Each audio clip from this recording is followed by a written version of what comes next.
back to Baron. Good morning. Welcome in, everybody. We got another long day of preliminary, but every day is some new stuff has come out, some interesting stuff. So today the panel is going to be Danks, Real Bays, myself, and Nate. And tomorrow there's going to be a wild card. I'll let her announce it if she's going to do it, but we may have a nice surprise for you tomorrow, surprise guest. And we will start off here. This is day 3 of the Tyler Robinson preliminary hearing. It was basically a fight over Lance Twiggs' recorded interview. That's basically what it came down to. Prosecutors wanted to play the recording in court because Twiggs is not testifying in person, but the defense objected, arguing that parts of it could be treated like confessions and could damage Robinson's right to a fair trial.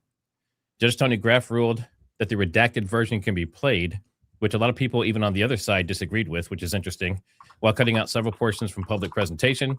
And then before that, investigators also testified that Robinson turned himself in, and the court saw a short silent video from the night he was surrendered. You barely see his face.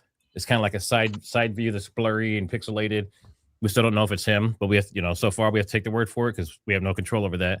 But now today's day 4, and the key thing to watch here is if they're going to continue with the Twiggs interview information, and if they're going to show it, which hopefully they do, and then also whether the defense will actually continue to limit what people get to see.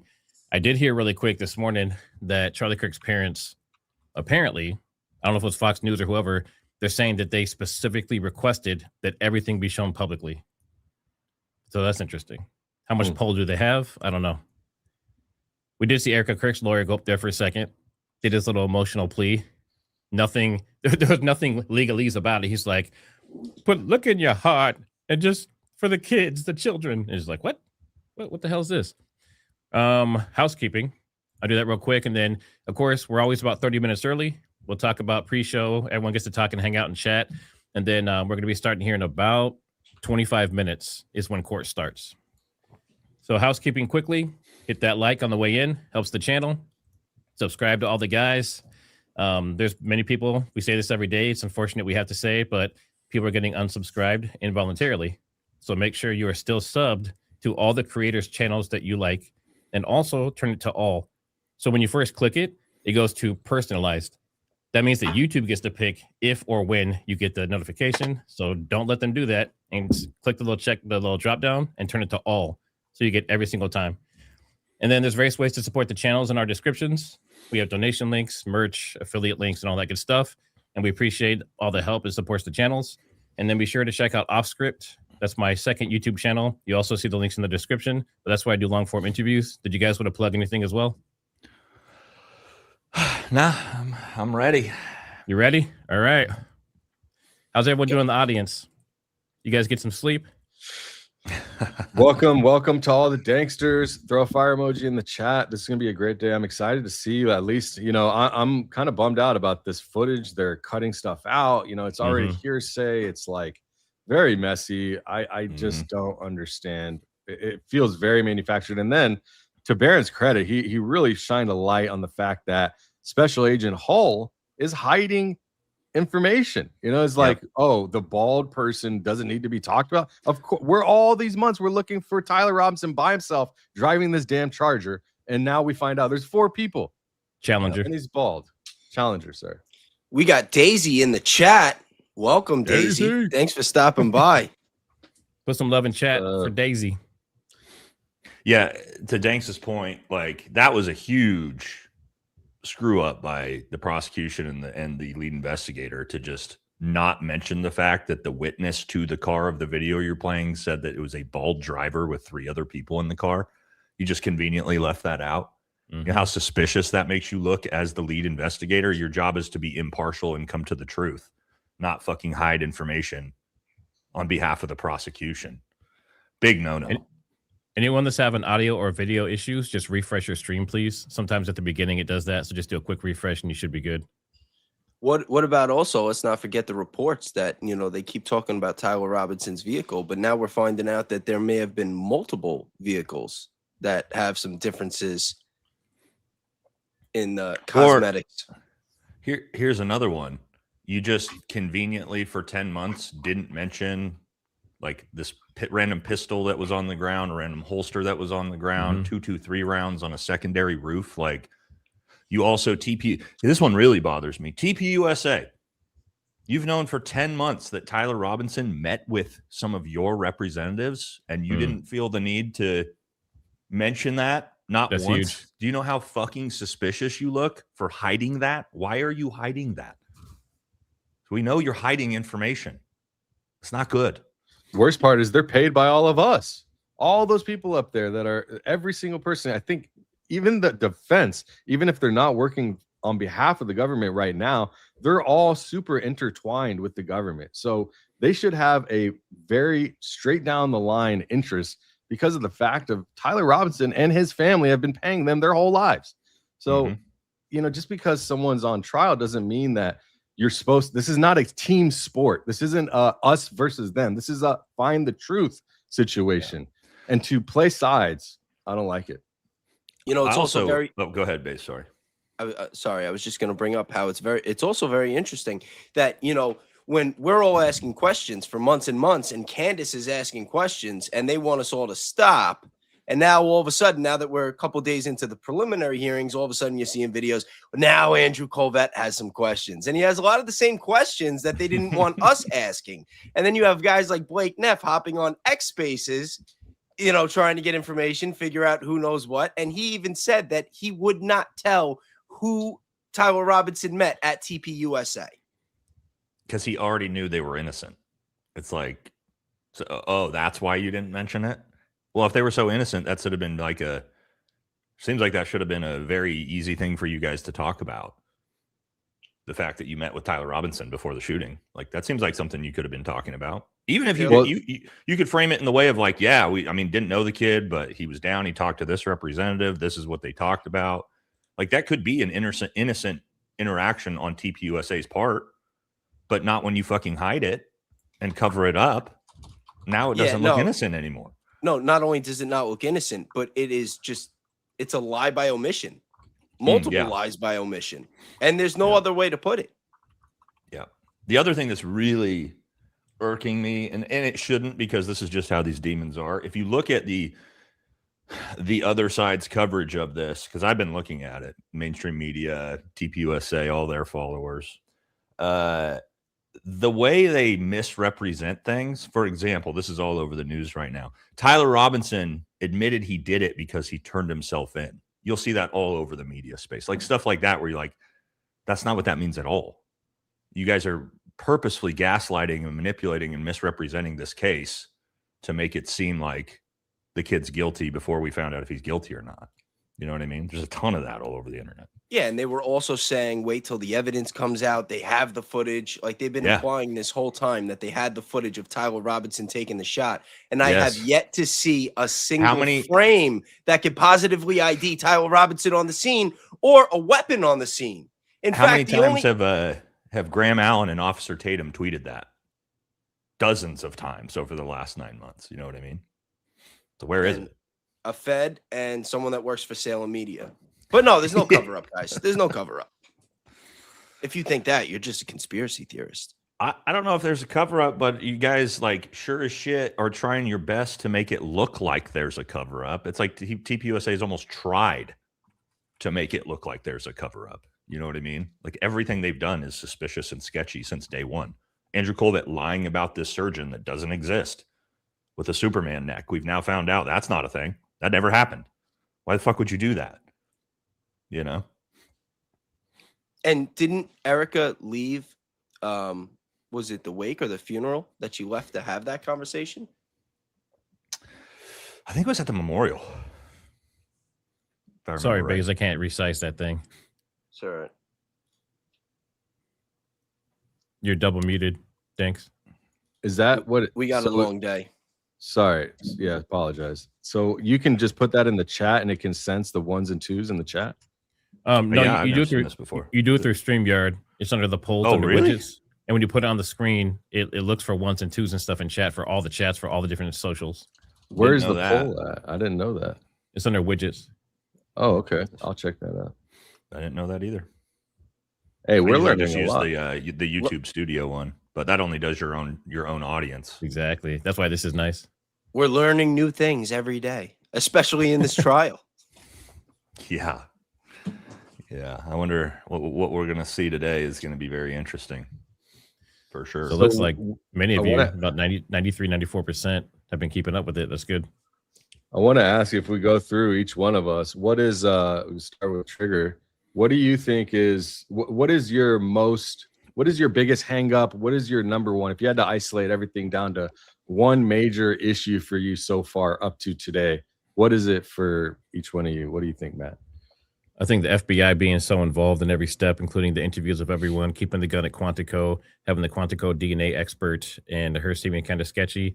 McBride being everywhere that it seems like something wrong is happening. It's all comes back to that to me. Shutting down Yeah. the CIA and the National Counterterrorism Center as well. Oh, yeah. If you remember the FBI doing that. Big one. What about this subjective DNA that they said that they could run it 10 different times and get 10 different results? And meanwhile, they're still promoting that Tyler Robinson's at 95% when they couldn't even get straight how many people were on the DNA or how many people's DNA was on the evidence, I should say. I mean, for me, it's been what it was since the second that they released that it was a 30-06. I'm sorry, but like ballistically, it's not a thing. So everything we've seen, this has been my big thing. I've said this since 9 months ago. Once we see the trial, I have to see Tyler Robinson carrying or having a 30-06, and you got to show me at least him in the prone with the rifle, getting ready to take a shot.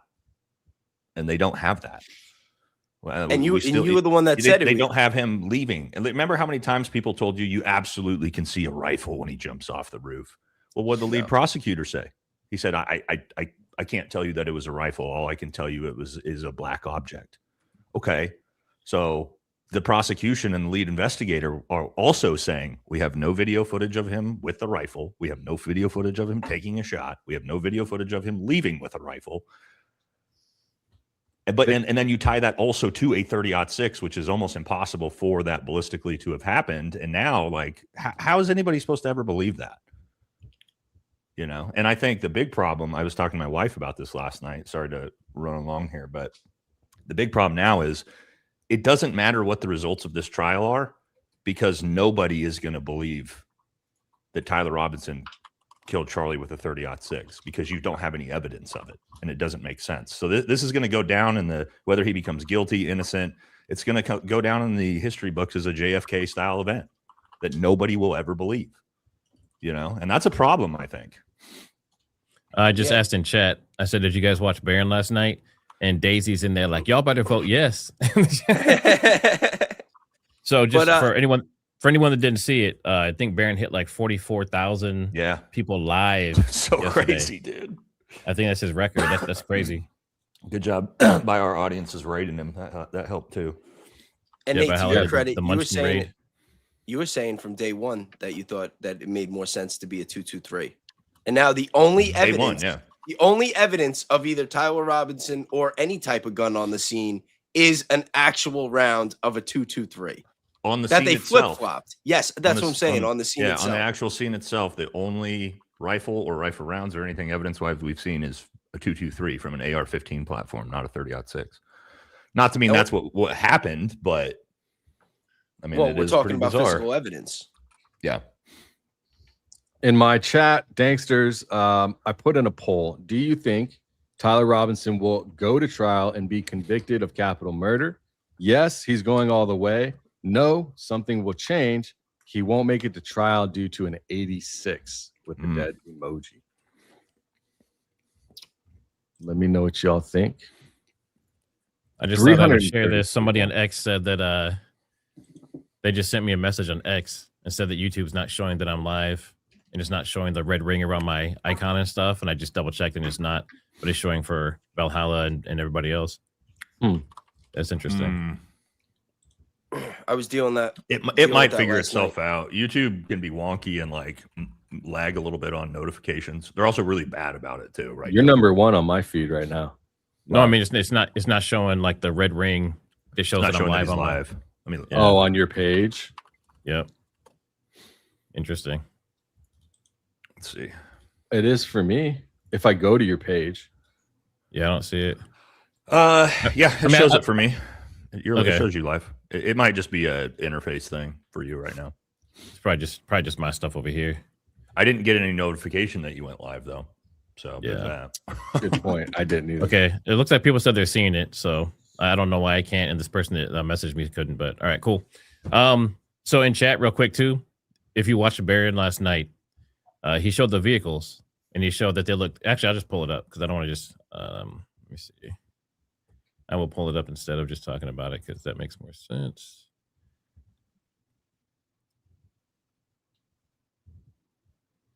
So we're here covering the trial all day, ladies and gentlemen. So stick around, get comfortable, come in and out. I think we're all streaming it, right? Yep, all day today and all day tomorrow. Yep.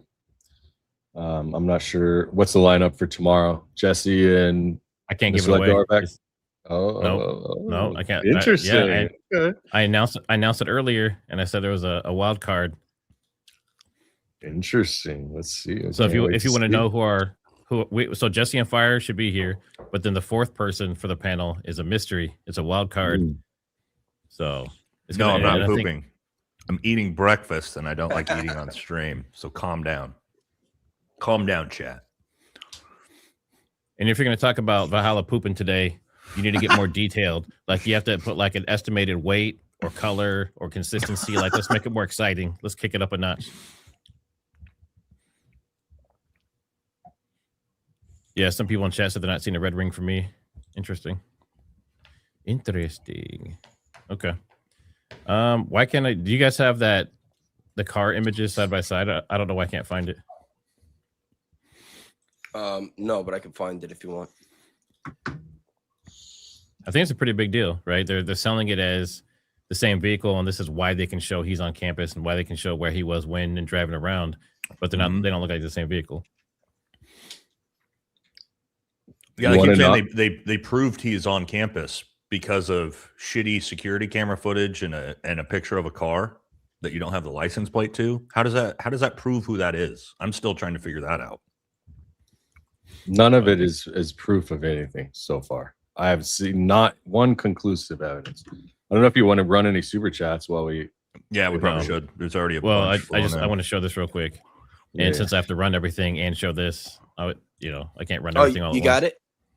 Yeah, I got it. They should make it so we can all help. I don't know why. That would be a huge upgrade to at least a setting to turn that on. You know what I mean? Like if you don't want to have it on, that's fine. All right. We'll definitely get to them, but I just want to show this real quick. All right, I think I got it. Can you see both? You can only see the one. I just see the one. Let me just change how I'm sharing.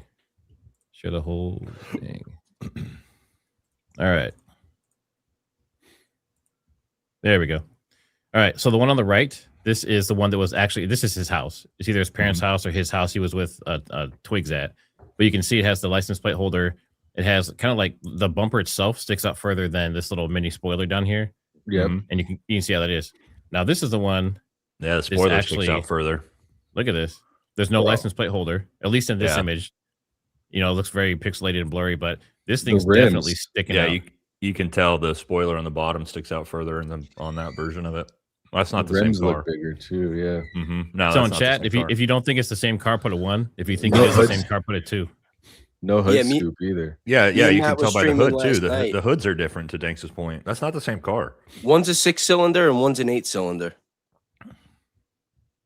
Yeah, I think Tyler's official one is the V6, right? I think so. Yeah, and this one's like a souped up. Obviously, has some aftermarket stuff on it. Do you see how the on the one that you're looking at right now, the blinker has lights on it on the mirror? On the mirror, look on the left mirror on that side. Yep, you see how that has a blinker? Oh, you're right. Yep, and that doesn't. There's no blinker. It's not the same car. It looks like that one has a sunroof too. I mean, it's hard to tell. It could be. Is that a blinker or is that a reflection? Because there's a lot of sun on this side. I don't know. Maybe. I don't know. I think there's too much different about that car for it to be the same car. I mean, the front spoiler is the easiest giveaway. They say it's a 2013, right? 2013 Challenger. I'm not sure the year. I think it's 2013. I don't think that didn't look like the same car to me, which is a big deal. Obviously. All right, we're going live in about 8 minutes for court. For anyone that's wondering, make sure you guys hit that like again, subscribe if you're not already, and get comfortable. Grab your cocoa, grab your tea. If you want to grab a drink, you can do what you got to do. I wouldn't recommend it this early, but actually put where you guys are from too. We had some. I think we had people pretty much from all over the world, every corner of the world, the last couple of days. Did you guys see Officer Tatum set up a fake interview with himself outside the courtroom? No. What?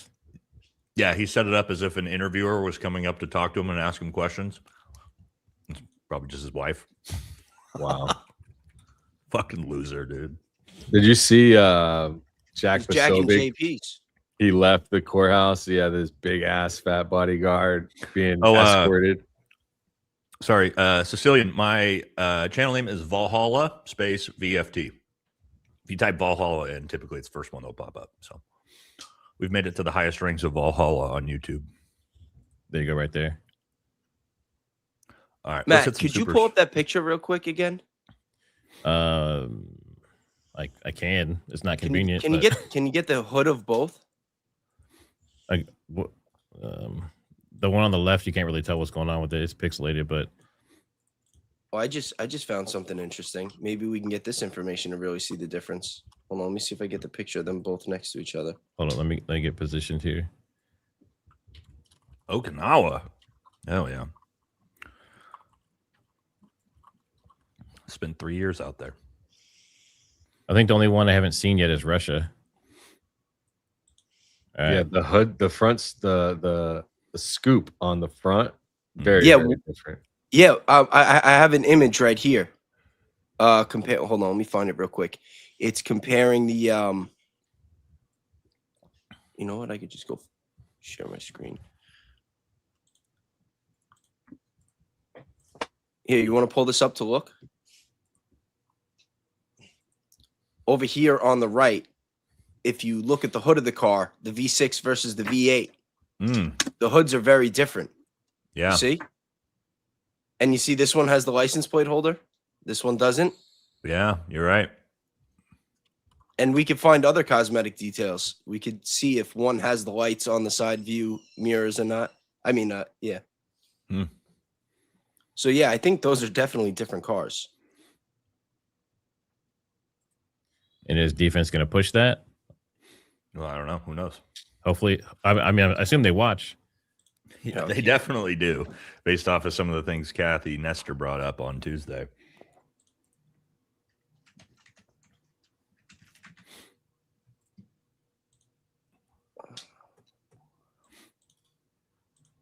It's very interesting. I'm looking to see if the other person already announced tomorrow. It might not be a mystery anymore.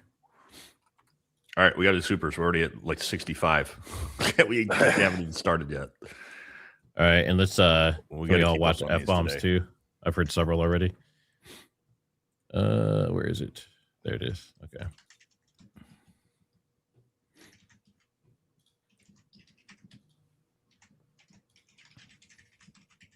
Thank you. Since Charlie's passing's come to light, how many scumbags he surrounded himself with? Why is this nonprofit not being investigated? I think it should be. Well, that got shut down by the current administration. Remember that? Well, they don't want it. They don't want it investigated. TPUSA has been one of the leading ways that the Republican Party recently has been getting candidates elected. So why would they want anything touched about that? It's become a direct extension of the government at this point. What's up, Nate? How are you today? Hey, Matt. Thank you, Johnny. Doing well. Doing well, man.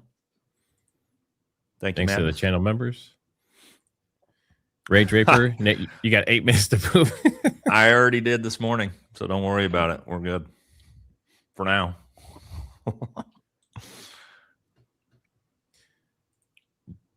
Prosecution team is ate up like a soup sandwich. That's a good military term right there.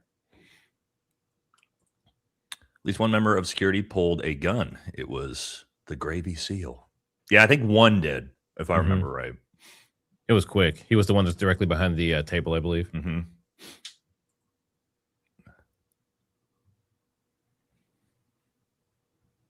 Shabalaba.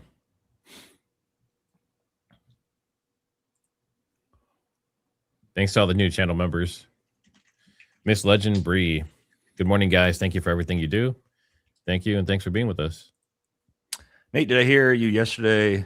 Did I hear you say yesterday that you bought Hero Quest? My man, check out Gloomhaven. If you don't, I do know about Gloomhaven. One of my teammates actually was his favorite game. Played it a few times. Challenged you to a Warhammer game. Yeah, I found it in a random. I was in Astoria, Oregon, coastal town, at a random like hobby shop in like the back somewhere, and I saw it, and because we used to be our favorite game when we were kids, and saw it, and so yeah, immediately had to buy it. It's a board game for those of you guys don't know that aren't nerds.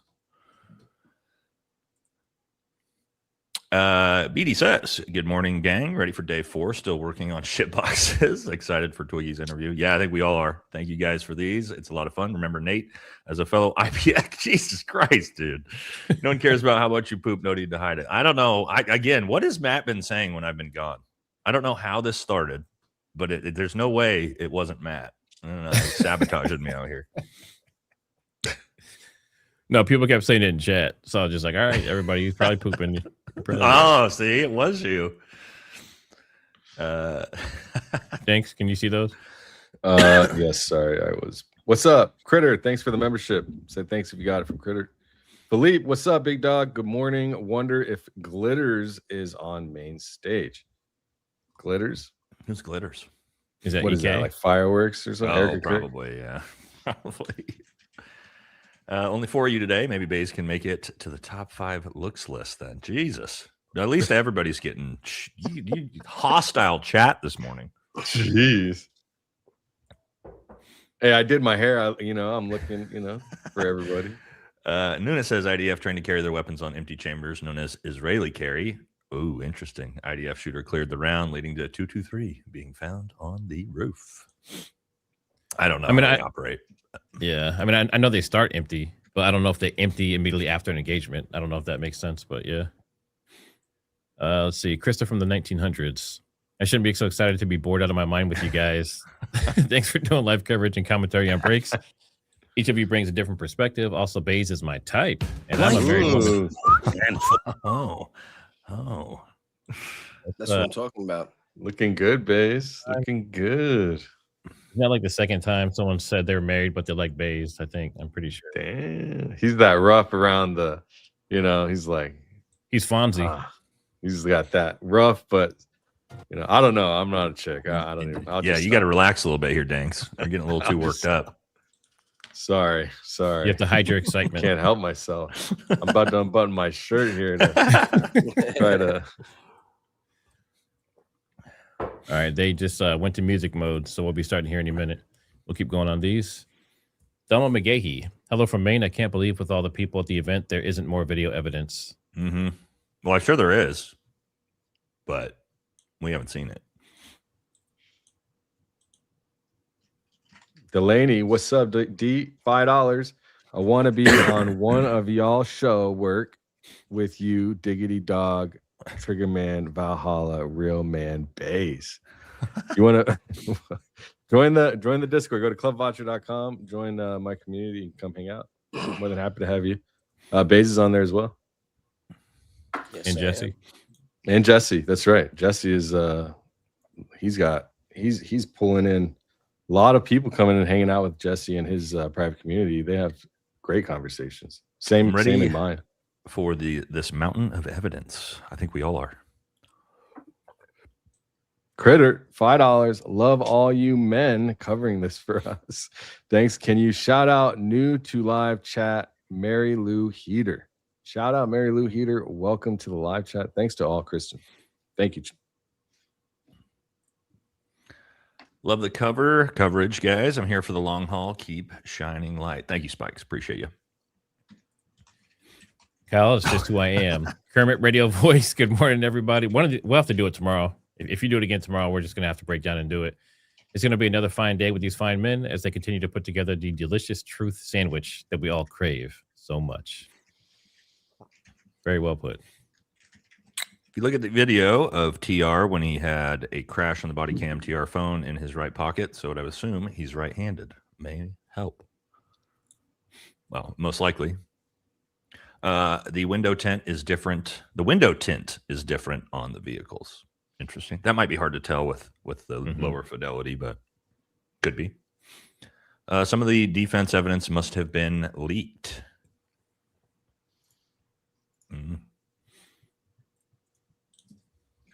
Thanks to all the members. Maybe 223 round was Lance Twiggs who claimed after immunity. You guys remember way back there was a video of some random kid walking on that roof, and I believe it was that same building that we were looking at with the 223 round that everybody thought was Lance Twiggs for a while. Everybody remember the one that? where the guy was pointing like there's somebody on the roof? No, not that one. Not to like pointing at the person on the roof. There was somebody walking on the roof, and then he like came down, and when he came down around the corner, the person filming, he like turned away and hid his face. You guys remember that video? I haven't seen that. Oh yeah, that was like everybody thought it was. It looked like Lance Twiggs.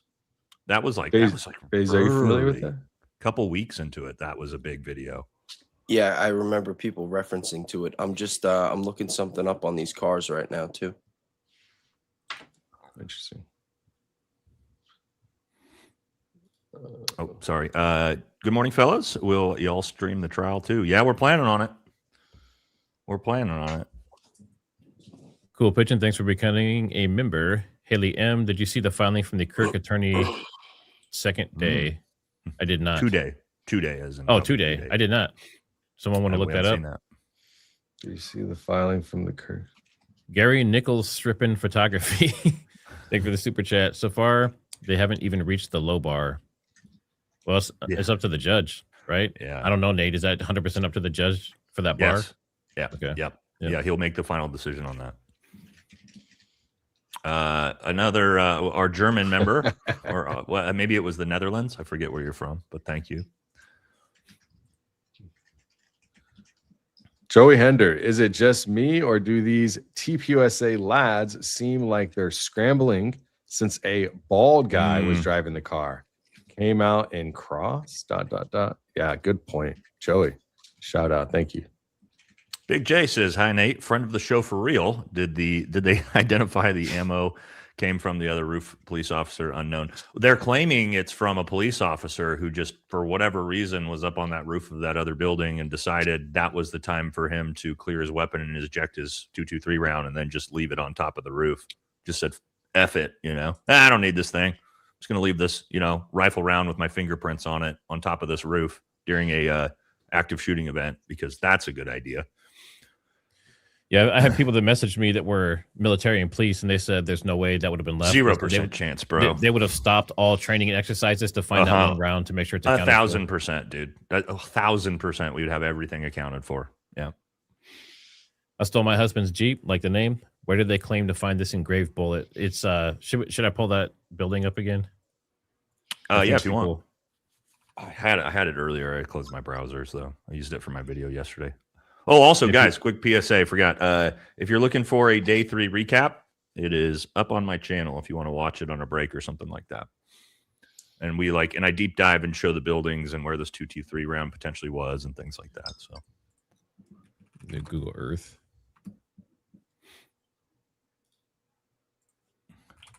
Yeah, somebody just said, why haven't we seen the picture of these supposed engraved 30-06 bullets?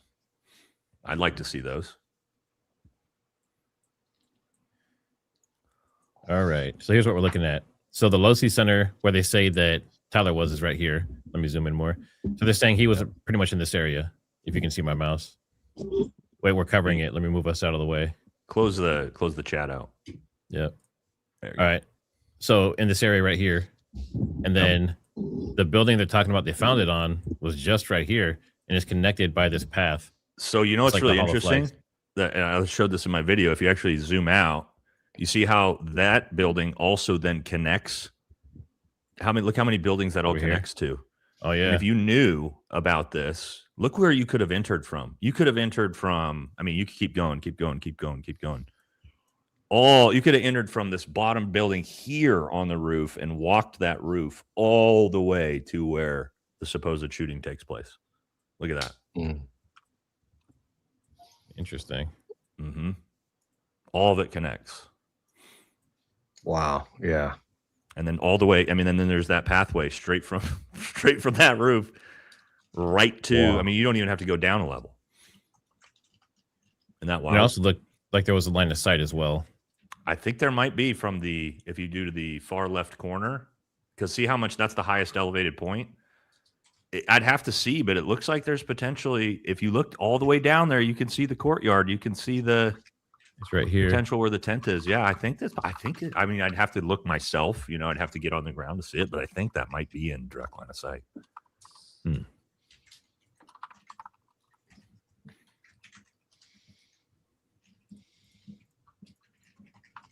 Brittany says, I have always believed that this case was never meant to get to trial.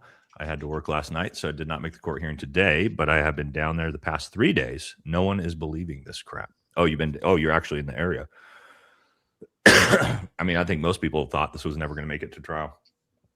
I figured he would Big E himself in jail beforehand. Paul Pearson, it was different cars. I think, most people probably agree with that at this point. Thanks for the memberships. Thanks, Critter.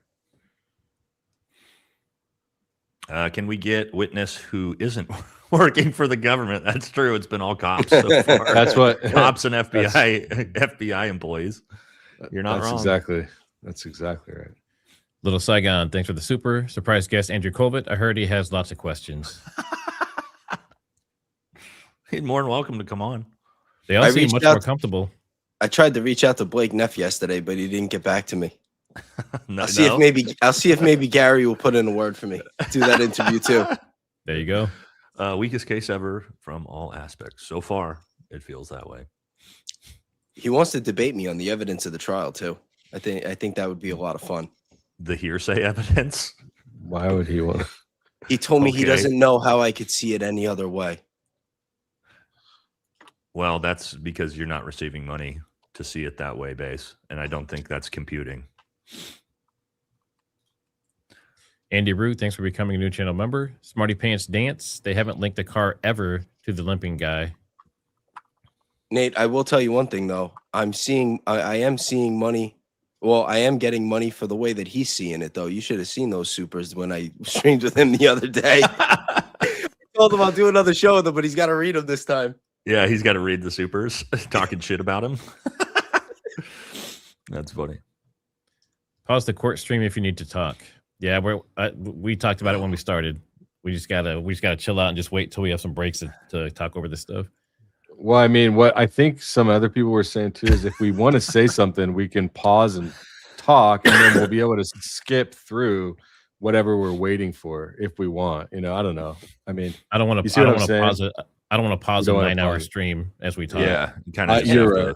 It was 9.5 hours last time. Yeah, that's true. You're right. Silver Buff, thanks for the super. VFT chocolate corn twister locked and loaded. Chocolate corn twister. I like that. $5 says Nate filled the bowl with exactly 37 ounces of what looks like Dinty. Wow, you guys need some help, man. Jesus. What the heck? I'm sorry if I missed you answering my super chat yesterday. Yeah, we did get you. We talked about it, Kelly. As far as we know, maybe there was, but we have not heard anything about them doing a gunshot residue test on Tyler when he was apprehended. We haven't heard anything about it. That's correct. Keem R, thanks for the big super chat. Matt, buy yourself Nate Danks and Bays of coffee. Share a cake. Big love from Scotland. I can't do a Scottish accent, but thank you. Thank you very much. Scotland. Thank you, sir. That was not Scottish. All right. I'm trying. Hey, it's $50. I'm trying. Nate, if the cop on the roof cleared the 223, wouldn't there be a video or body cam, or am I crazy? Yeah, there would be. But unless, just happened to turn it off like the other witness officer did. So there's that. Bunker's mama. Learning base name is Jimmy Gallagher. Was the best revelation this week. Great name. It's a great name. Thank you. Follow him on Facebook. He makes great Facebook posts. Philippe 50 SEK, can Daisy research newly bought cars? They were in a hurry. And hello to all. Muma. I don't know. You got to ask her. She's been in the chat. What's up, Daisy? Thanks, Philippe. New cars, though. Interesting. Yeah. What a circus. Waste of taxpayer dollars. It's true. Like Matt said earlier, or maybe it was Danks, we're all paying for it.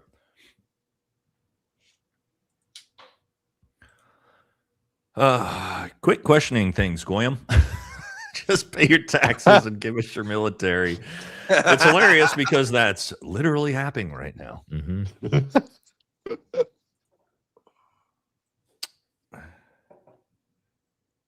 The grills of the cars are different.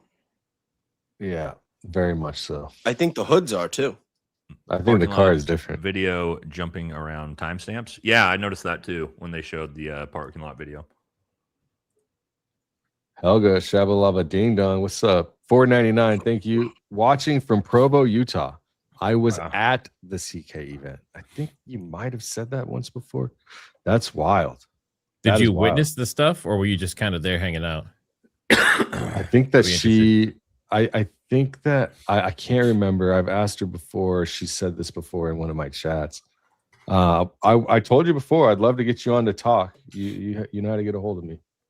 As a Dodge tech, those are two different models. The left one is a V8 car and the right one is a V6 for sure. Left doesn't have side reflectors either.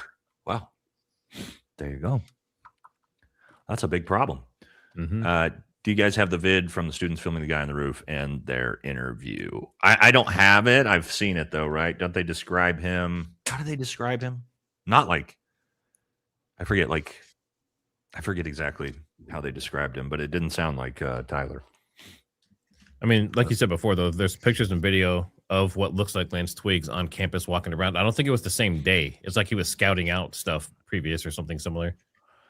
Somebody just said in comment, good comment here. Did no gunshot test because, or would it show explosive residue as well? Yes, 100%. It would show explosive residue as well. That's also what they're testing for.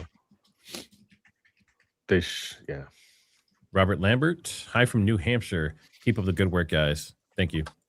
Thank you. Paul Pearson. Now the question is, who was responsible for the CK event? Tyler and or Twiggs, that crew, TPUSA, but it was all staged. TPUSA real or other? And I think that's what, that's why we're going through the court, see what they have. But I have a feeling most people aren't going to believe whatever comes out from that. But what if I told you that it could be a mix of all those? And the more they mix those, the harder it is to figure out what happened. Warrior Doberman mom. I noticed the car in the garage looks like there's something hanging from the rearview mirror versus the picture that's taken outside TR's parents' house. Thanks for all you're doing. You guys rock. Yeah, there's just more and more details stacking up, making it look like it's not the same one. Hopefully the defense paid attention to that and can be like, that's not his car. So we'll see. I hope so. Devin says, if it was a cop on the roof behind the shooter, how did he not see the alleged shooter climb, lay up prone, and shoot right under the nose? I think what they're trying to say is that this was after the event, that there was a police officer who got up there maybe searching for something, and then he decided that was the appropriate time to clear his weapon on the roof of a building and leave his round up there. But at least this sorry if that sounds like Fed slop, but that's because the Fed said it, not me. Thanks to all the members. Welcome. Thanks, Anna. Let's see. Domesticated but distracted. Thanks for being a channel member as well. In the super 2013 SRT 8 5-speed has the added lip factory, it looks like. You guys are doing the Lord's work. Keep it up, gentlemen. Thank you, Chop Rock Guitars. Appreciate you, brother. God bless you, bro. Bullet fired from the speaker in front of CK, RC the short barrel on roof. One phone, one button. They control what you see or you don't see. Bullet fired from a speaker.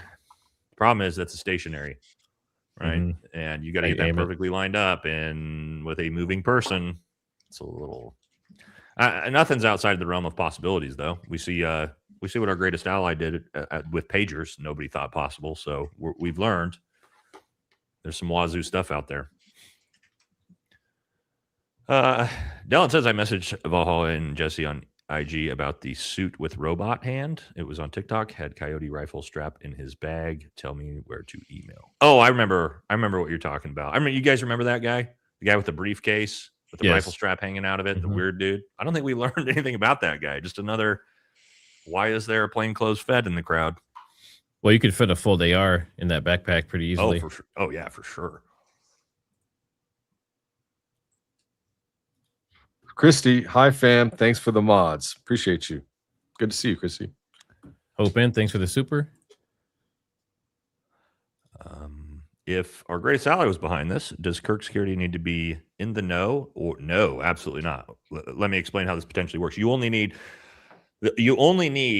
one person working on this as, let's say, the handler, the MK Ultra, getting a patsy, right? One person who can infiltrate, let's say, a Discord chat, monitor it, become part of the group, and help facilitate and guide something like this on behalf of a nation state, a organization, and potentially they work that with a couple patsies like Tyler and Lance Twiggs. So no, you don't.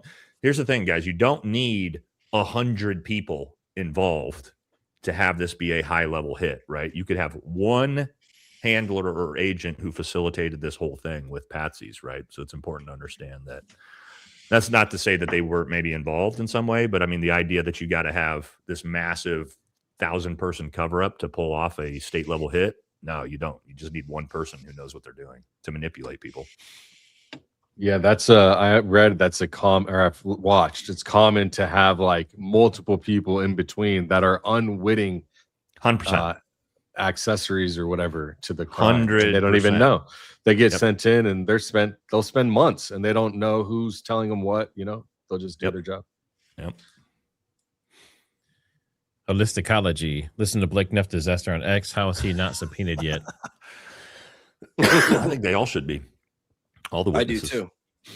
Olado says, as someone who is a practicing lawyer, the U.S. law is odd. Why do the prosecutors go for the death penalty when honestly the evidence is so dodgy? I don't know how they'll prove beyond a reasonable doubt. So keep in mind that the death penalty is on the table. That doesn't mean that is what the jury will decide. Because keep in mind, the jury can decide if he's guilty or innocent, but the jury can also decide whether they think the death penalty should be on the table or not. Right. So even if it's on the table, the judge also has that discretion to say, I'm going to give him life in prison instead. Right. So keep that in mind. Just because it's on the table doesn't mean that's exactly what he's going to get. And a lot of times they overshoot their what they want. And you can see it back with OJ, Michael Jackson, with the girl, Casey Anthony, Kyle Rittenhouse. They went over what they probably should have. When I mean they went over, they maybe should have done like manslaughter or something else that's not, so death penalty. It's a high charge. And so sometimes that can work against them. If you're not proving that you can even prove manslaughter, it could deteriorate the entire case. Yep. So it's very interesting to do that, but they feel media pressure sometimes. That I think is, Danks, I think what you just said is this case. I think they felt the media like Donald Trump has already came out and said there will be a death penalty for this case, right? And so when the president is saying that, which he also should not be saying that, he's like, I hope he gets the death penalty. That's a signal, basically. And so now the judge in the court's going, okay, if we take it off the table, like we're going to get lambasted and destroyed for this, So I think that's probably what's going on, to Danks' point. I don't think Trump said death penalty. He said the worst punishment possible, but still, he implied it, right? Yeah. Wait, I didn't read, hold on. Sorry, I didn't read that one. Yep. Taylor Conkle, do you think the AR-15 found was potentially a fold AR? They didn't find a gun. They just found the ammunition for it. The ammunition to it, yeah. Yeah, but the Corby Hall. Most of them, Taylor, the majority of AR-15s, the way they're built, they break down into what you could call foldable pretty easily. So at least into, like, you can break it down into two separate pieces and throw it in a backpack very, very quickly. And I think Corby also said the one that came up missing was a 308, I believe. So it wouldn't be the same ammunition. Y'all look beautiful today. Keep it up. Great work, gentlemen, from Canada. Well, thank you. Thank you, Troy. Thank you. Sorry, y'all, but Baze tops the looks list in this group. I mean, I wouldn't say that. I do clean up nice when I want to. Thank you, Donna. He just never wants to. If the campus cop started his shift at 11 a.m., how has his body cam died less than 2 hours later? Good question. Maybe forgot to charge it. I don't know. We've been asking that all week. It's pretty convenient in a lot of these cases that the body cameras just happen to turn off right before the most important stuff, huh? Yep. Warrior Doberman Mom. P.S. Matt and Nate, bald is the new beautiful, unless you are Blake and driving TR car lookalike. Nate, would you ever just let it go and just shave it and get rid of it? Yeah, I shave my head all the time. Okay. But I'm getting a hair transplant next month. So okay. Not now. Wow. In country or out of country? I've heard good things about Mexico. Well, Turkey is where you go, but the problem is Turkey is a Sunni Islamic nation, and my ass ain't going to any Sunni Islamic nations for the rest of my life. So not with my background and resume. So no, we're going to Phoenix. There's a doctor in Scottsdale. Welcome, Colleen. Hoping forgot to say good morning in my last super chat. Well, good morning. Thank you. Bookie Rue, member for 2 months. Much appreciated. State has now 3 days. Defense enough time. The judge, everyone said yesterday at the end, the judge said, do you think we're still going to get this done by Friday? And they all said yes. So we'll see. They could maybe have it today. He probably won't rush it, though. Need that Valhalla Discord. I don't have Discord, but I could probably get in Tanks' Discord if he's got a group. Yeah, I've got a could set you Patreon. up. We got a couple thousand people over there if you're interested. Winston, thanks for the super morning, fellas. Can y'all explain? 30, 22, 223 Wildcat rounds says can make 223 fired from 30, but not clear. Thanks, fellas. 223 fired from 30. I'm not sure what we mean here. Right. That's I think fired that's like from a that 30-06. It's like that specialized round that has the neck down to a 223. Like an accelerator round? Yeah. Yeah. Was he saying they could shoot it from the same barrel that a 30-06 would go out of? Yeah, so we call them varmint rounds a lot of the time, and you can put like a lower grain round inside of a bigger rifle cartridge, and then you can kill coyotes and raccoons and varmints and gnolls and nutria is a really common one people use it for, because you use a 30-06 round on a nutria, you're going to blow it. It's just going to explode. And like that's not great, right? So would you only? What's the purpose of using a different firearm to fire that bullet? Because you can also shoot it further, right? Because the explosive cartridge of a 30-06 round provides way more ballistic power because there's way more explosive powder in the cartridge, right? So stuff like that. Compared to just a regular 223 round is much smaller. The cartridge is smaller. It's going to fit way less explosive powder in. So it's pretty niche, but they do exist. Do you have some theory about this, or was it a separate gun entirely? You're thinking?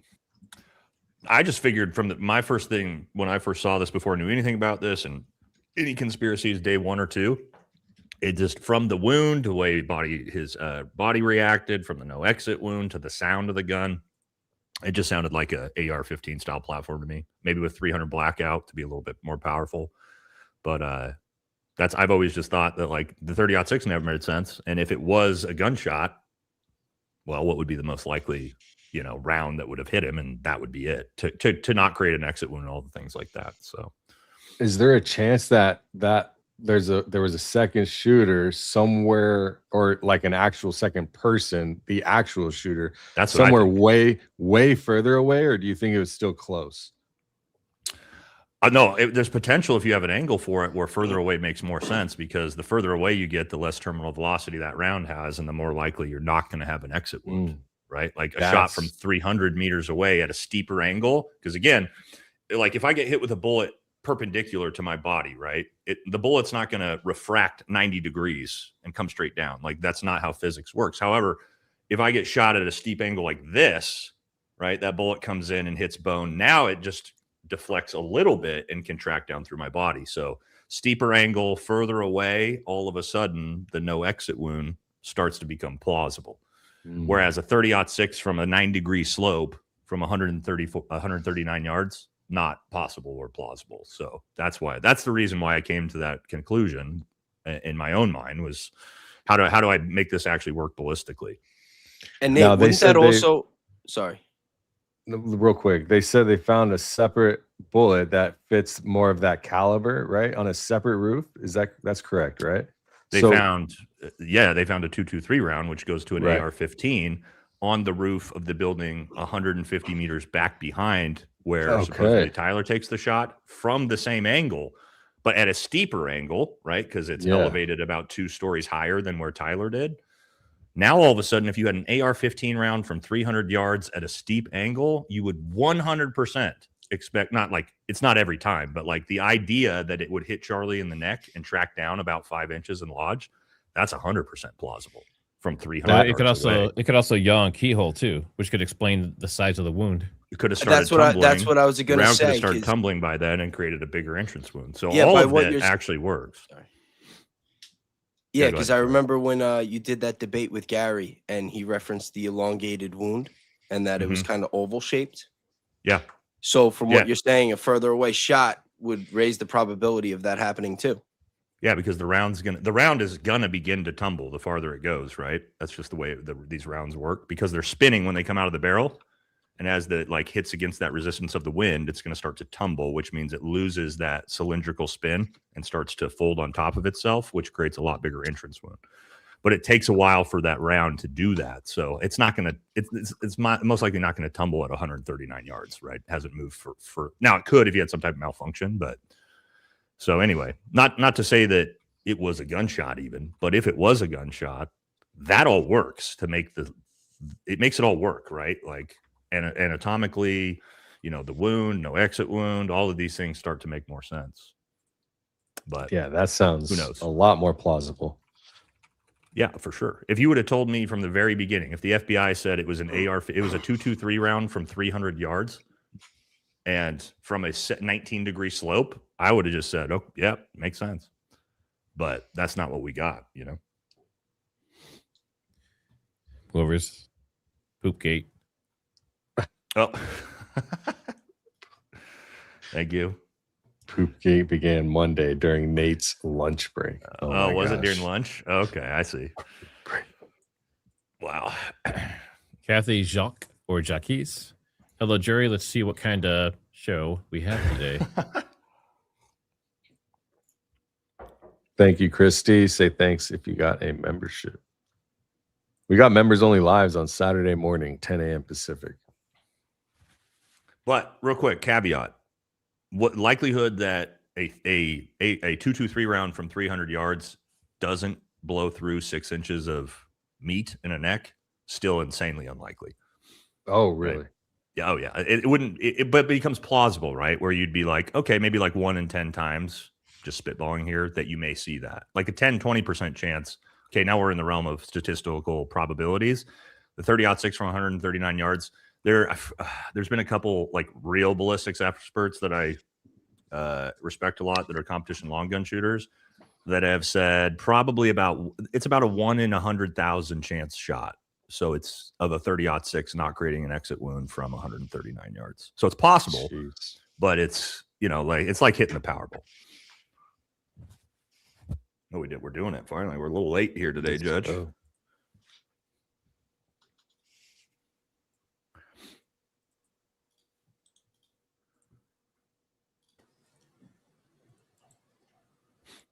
There's no audio yet.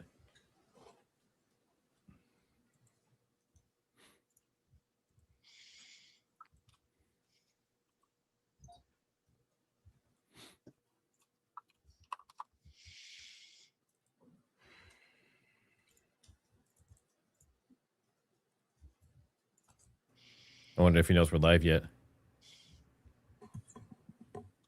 Good morning. Thank you for the party's patience. Court is now in session. Calling case number 251-403-576, State of Utah versus Tyler James Robinson. Counsel, please enter your appearances.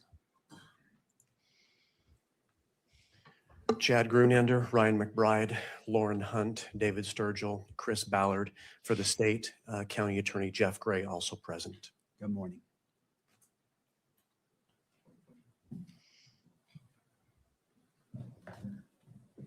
Good morning, Your Honor. Kathy Nestor, Richard Novak, Michael Burt, and Stacy Visser here for Mr. Robinson, who's seated at council table. Good morning. Good morning. Good morning, Mr. Robinson. And for the record, the court also recognizes the presence of Miss Erica Kirk. Sorry. Good morning, Miss Kirk.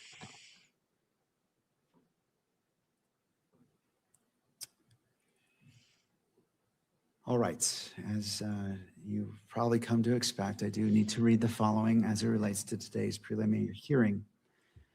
The court is mindful of the safety and well-being of all parties, counsel, witnesses, court staff, and members of the public who may be present. The court is also mindful of its duty to protect and uphold the constitutional rights of both Mr. Robinson and Ms. Kirk. To serve those important interests, the court reminds all persons who will be in attendance that portable electronic devices will not be permitted in the courtroom or on the fourth floor. And this prohibition does not apply to legal counsel and support staff for the defense or the state or the media in this manner, or the equipment permitted under any electronic controlling electronic media coverage order, and includes the counsel for victim representative Ms. Kirk. I do ask the parties, the attorneys, if you will join me in turning off your ringer to ensure that we do not have any interruptions. So I am turning off my ringer, and I invite you to do the same. Every person who is in attendance today and every day will be afforded the dignity and respect due to them, and pursuant to the standing decorum order by the court, all spectators shall be quiet, civil, and orderly. Spectators shall not engage in any distracting, disruptive, provocative, disrespectful, uncivil, or threatening behavior of any kind. Spectators shall not make any audible comments of any kind, shall not shake or nod their heads, shall not otherwise make any gestures during the hearing.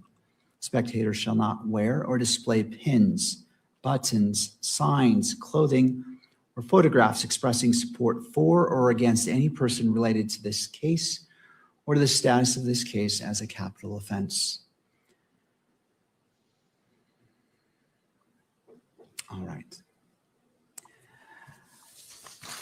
As we begin this morning, I wish to, I've taken a lot of time to think about the comments made by the parties yesterday, and there were additional briefings and a motion filed last night, and the court took the necessary time to readdress it and look at it and be prepared for this morning's proceedings.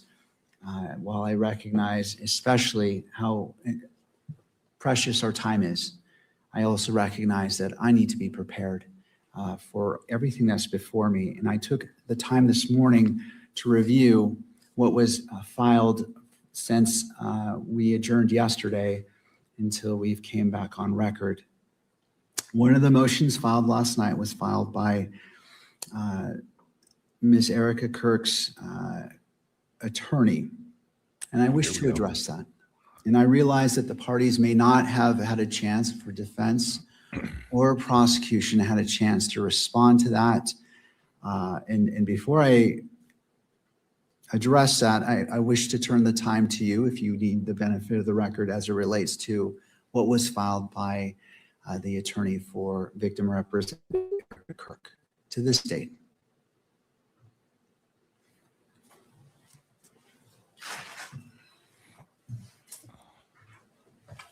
Good morning, Your Honor. Christopher Ballard on behalf of the state. We have reviewed that filing, and we believe that it fully accords with our position in our filing this morning that publishing exhibits to the courtroom is entirely appropriate and indeed honors the victim representative's right to be present in at this hearing. Thank you, Mr. Ballard. To defense, Mr. Novak. Thank you, Your Honor. I read the pleading. I believe that every order that this court has made to date complies with and respects the victim's rights under the Utah Constitution. I think that the rulings that the court has made the last few days do so. And I don't believe that the issues that are presently before the court going forward with the hearing with respect to exhibits in what I'll just call the 16 series interfere with any of the enumerated rights set forth in the Utah Constitution concerning the rights of a victim representative in any criminal proceeding. So that's our position. And I want to also be very mindful of timing issues because we spent a lot of time arguing without the court having the benefit of briefing yesterday. But we have witnesses we have to get to, including a defense witness who is not available after tonight. So I could, of course, as Your Honor knows, say much more, but the court has all the briefing, and I think we should move forward. Thank you. And as it relates to transparency and publication, does the news media wish to be heard on this issue?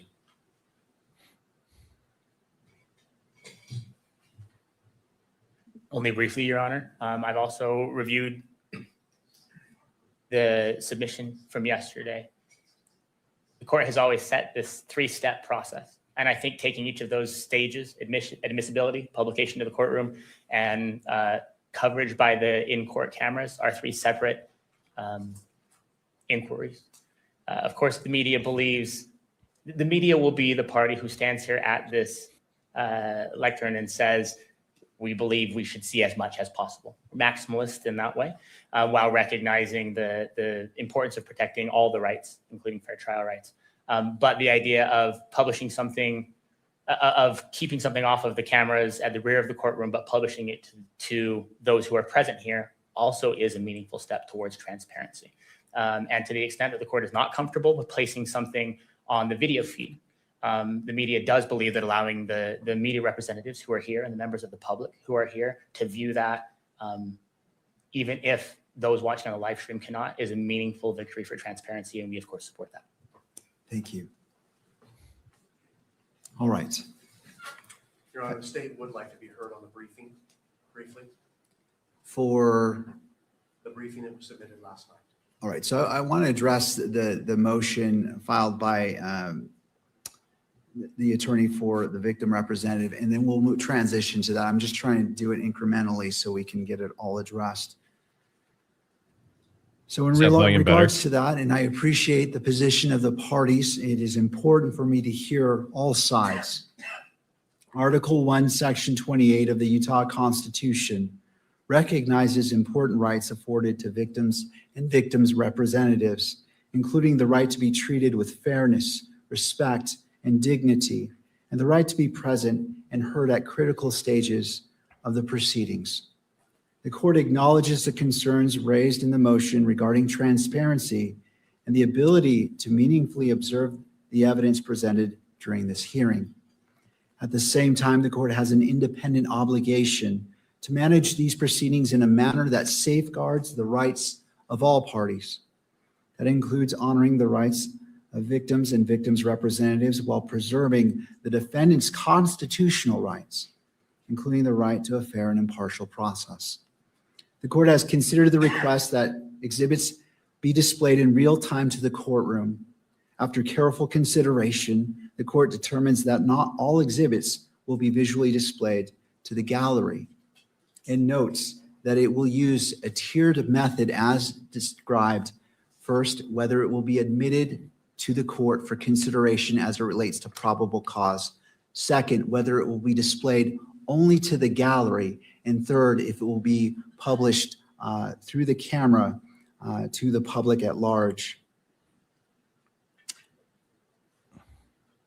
This ruling is not intended to diminish the significance of the victim's representative rights or concerns.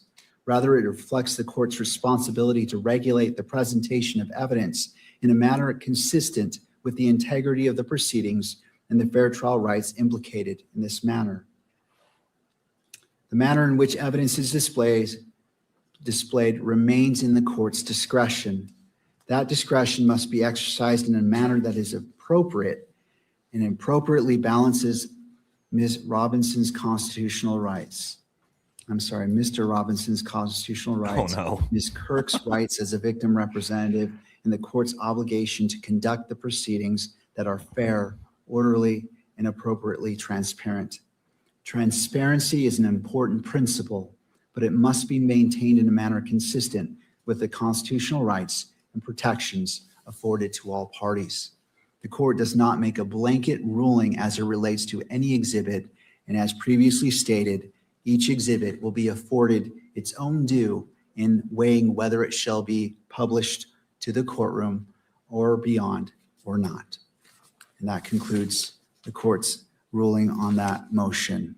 All right, counsel, the last matter as it relates to the briefing, I'll hear that, and there is a slight edit to, and I'm not sure when the state wishes to publish State's Exhibit 16. So turning to the state, do you wish to be heard about the motions filed last night prior to the publication of Exhibit 16? Again, it's your choice on how you move forward. I just want to see which order you want to go.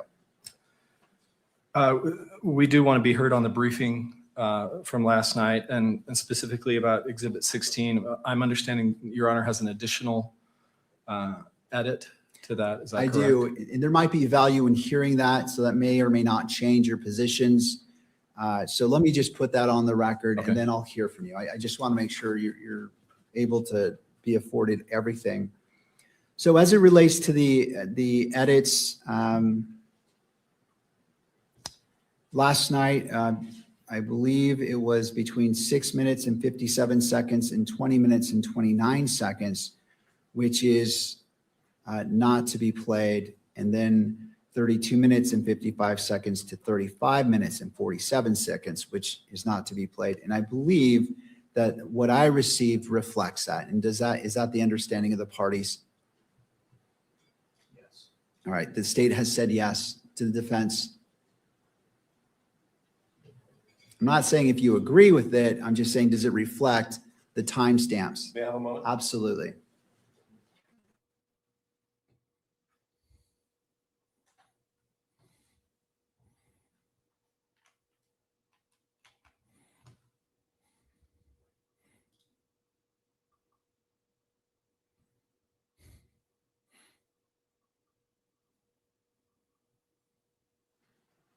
Go ahead, Judge. I think, Your Honor, and then let's just see what the court is referring to.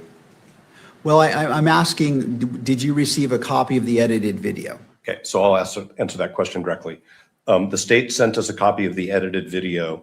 The redactions of the audio were exactly as the court ordered, but we noticed that the video, which followed, ended up being inconsistent with the redactions of the audio. So I brought that to the state's attention last night. I believe that they ultimately forwarded to the court what I'll call version 2 of the redactions, which redacts the video that would have made the audio redactions sort of superfluous or ineffective. So that's sort of where we are. But we may be not communicating with each other about the same issue. I'm not sure.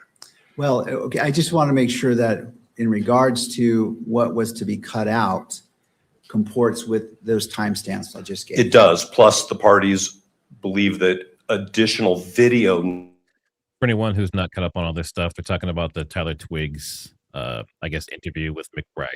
Still And there trying were to some leading questions and things the defense felt. Still And trying right to get now it they're across the arguing about line which here. pieces can be shown and which pieces can't. First of all, we prepared the redacted video as Your Honor ordered. Then after discussing with the defense, we prepared a second version that still maintained the audio redactions as the court ordered, but we took out the video portions that the defense brought to our attention. All right, and I didn't see that, but here in this is the court's own independent finding after spending significant time last night reviewing it. So I'm requesting a video only redaction between 20 minutes and 29 seconds and 25 minutes and 23 seconds. That's not that much. And so what I looked at was what was on screen. So any video showing anything other than Mr. McBride and Lance Twiggs was to be redacted, with the exception of the screenshots of the images pulled from the surveillance video and the FBI bulletin, which I believe was also briefly displayed. I think we're all on the same page based on what the court just said.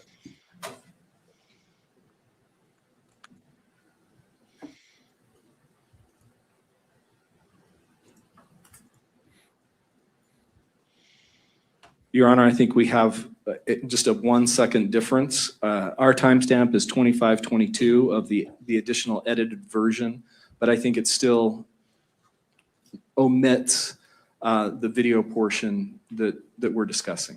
All right, well, it's a good day when we are literally on the same page. I'm glad that within 1 second, we are all in agreement about this. So that the court, and it sounds like you're one step ahead of the court. I was going to say that if you had it, you simply turn off the monitor for that section. But if you've already made that change, then all the better. There are 2 additional changes as well. And this is very short. And so I'll leave it to the state if you wish to just in real time pause and fast forward or wish to redact it. I'll leave it to you. So the additional requested audio and visual redaction, so this is not to be played whatsoever, is 27 minutes, 18 seconds to 27 minutes and 25 seconds. And the second is 28 minutes and 11 seconds to 28 minutes and 18 seconds.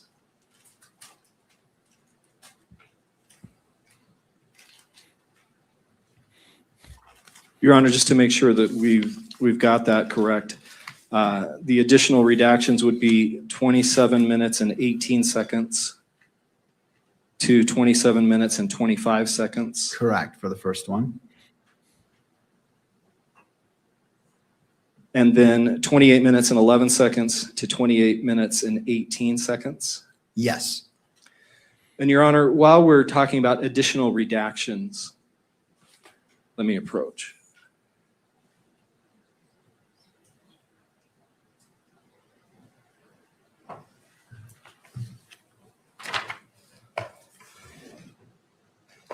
When Your Honor made his ruling yesterday afternoon, it wasn't entirely clear the basis for these redactions that the court proposed.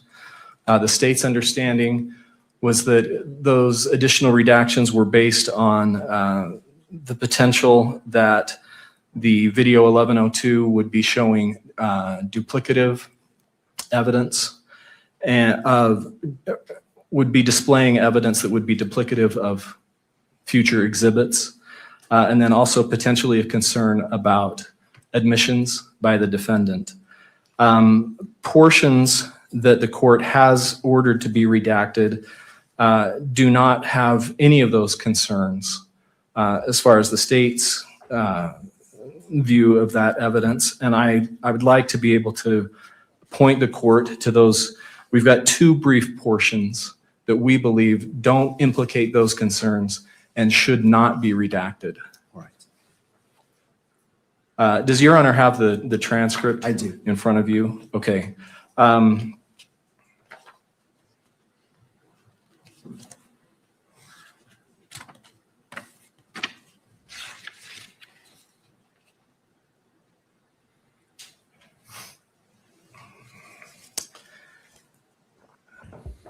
First of all, at the very, very bottom of page 10, beginning with the words, "was he," and then over to page 11, down to timestamp 1646.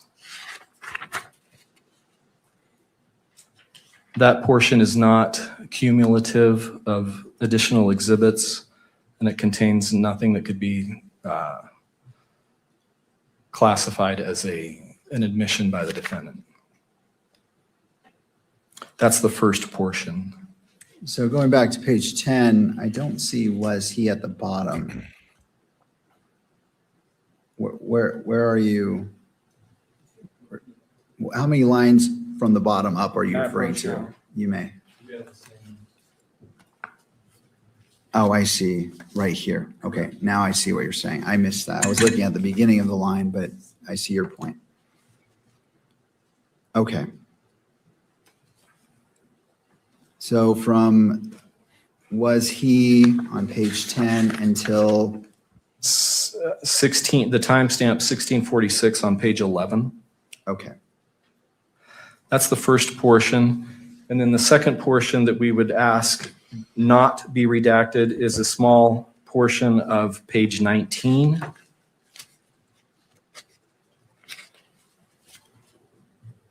And it begins, let's see. It would be the 5th paragraph down, Mr. McBride stating, okay. And then ending at timestamp 3340. Again, that's not cumulative of any anticipated exhibit, and nor does it refer to any admission by the defendant. Thank you.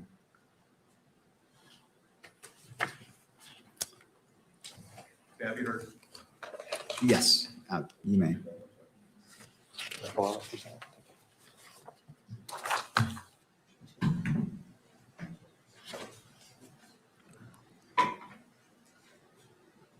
Thank you, Your Honor. With respect to the first of the two portions that Mr. Ballard referenced, I want to be totally transparent with the court, of course, that was not a section that we asked the government to agree to redact.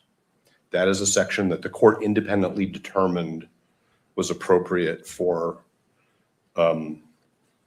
redaction under the various principles that the court has enunciated. So I just want to be transparent about that. Thank you. The second portion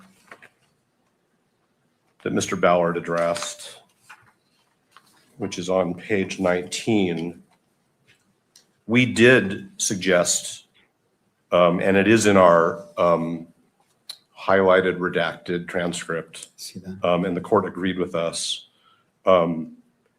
This is not relevant. This is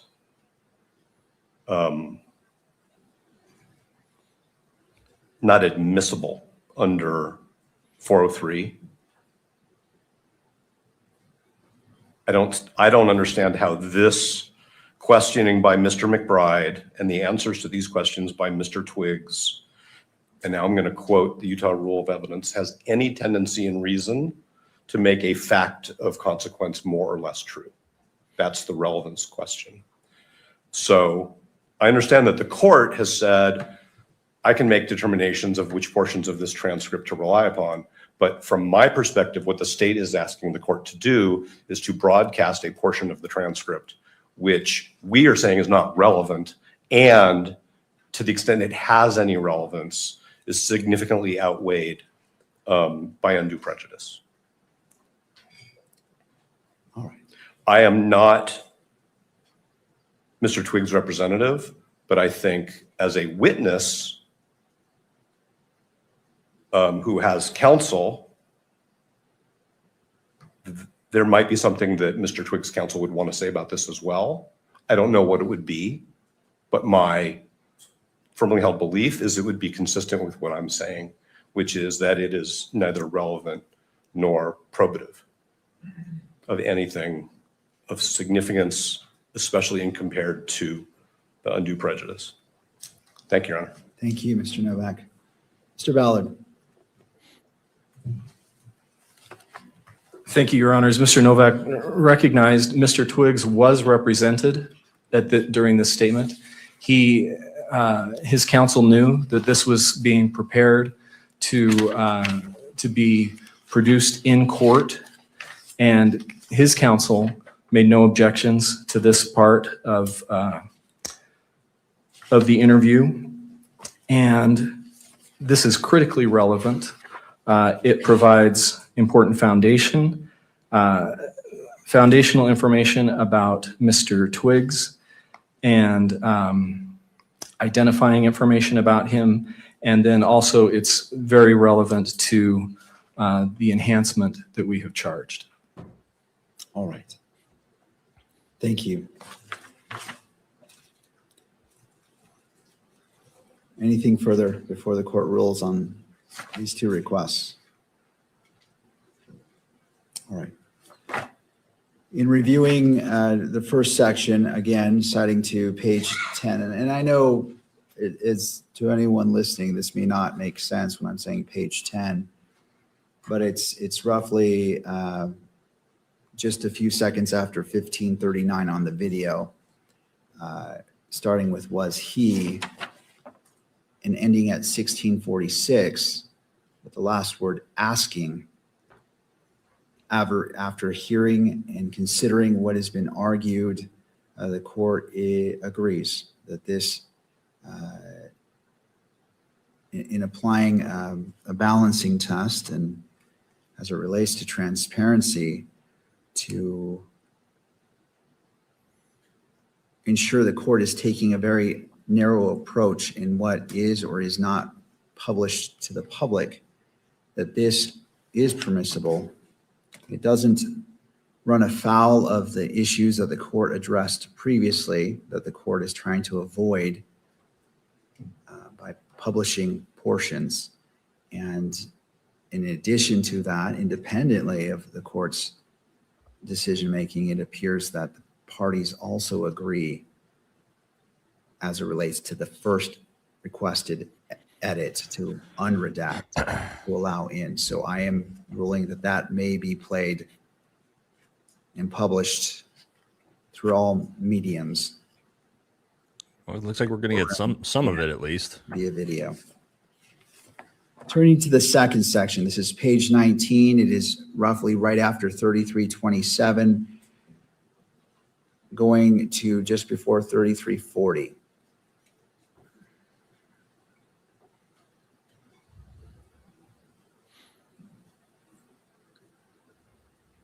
Sorry, Your Honor, just to clarify, what we asked was just before 3307. 3307. Correct, yeah. Yes. In right after 3255, All where right. Mr. McBride states, okay. I see. Thank you. Let me just take a quick second to review this.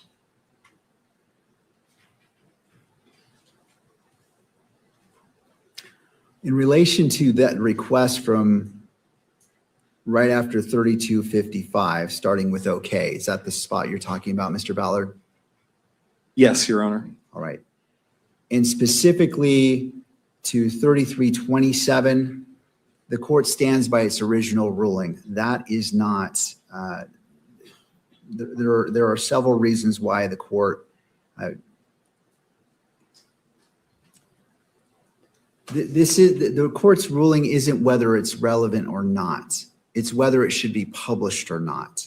And again, as previously stated, the entirety of Exhibit 16, the court is receiving without any redactions or edits.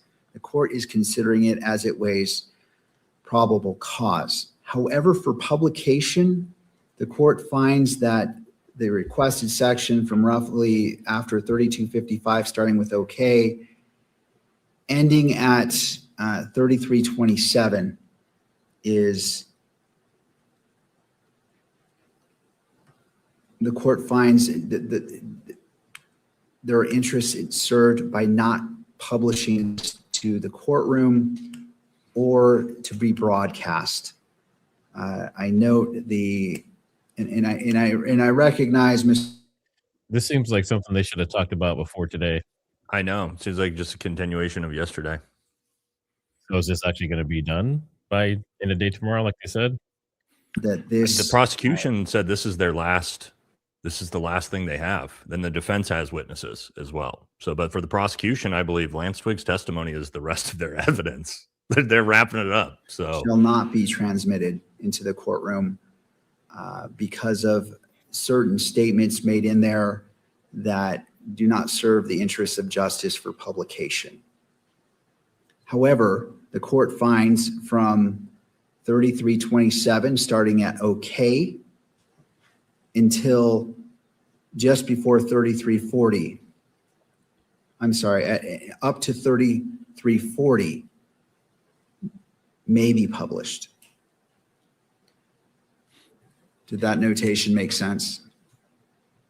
Did to the state, Your Honor. All right, to defense. Understood. And so this is the appropriate balancing of being transparent while at the same time maintaining the constitutional rights or balancing the constitutional rights of all parties and what is appropriate for publication. And this may be published not only to the gallery, but to the media as well that goes beyond the gallery itself. All right. Anything further on State's Exhibit 16? Not from the state, Your Honor. Thank you. All right. And I note the defense is nodding their head as well and not indicating any more is needed to be discussed at this point. All right. I think we've put State's Exhibit 16, we've addressed it. Turning to the state. There we go.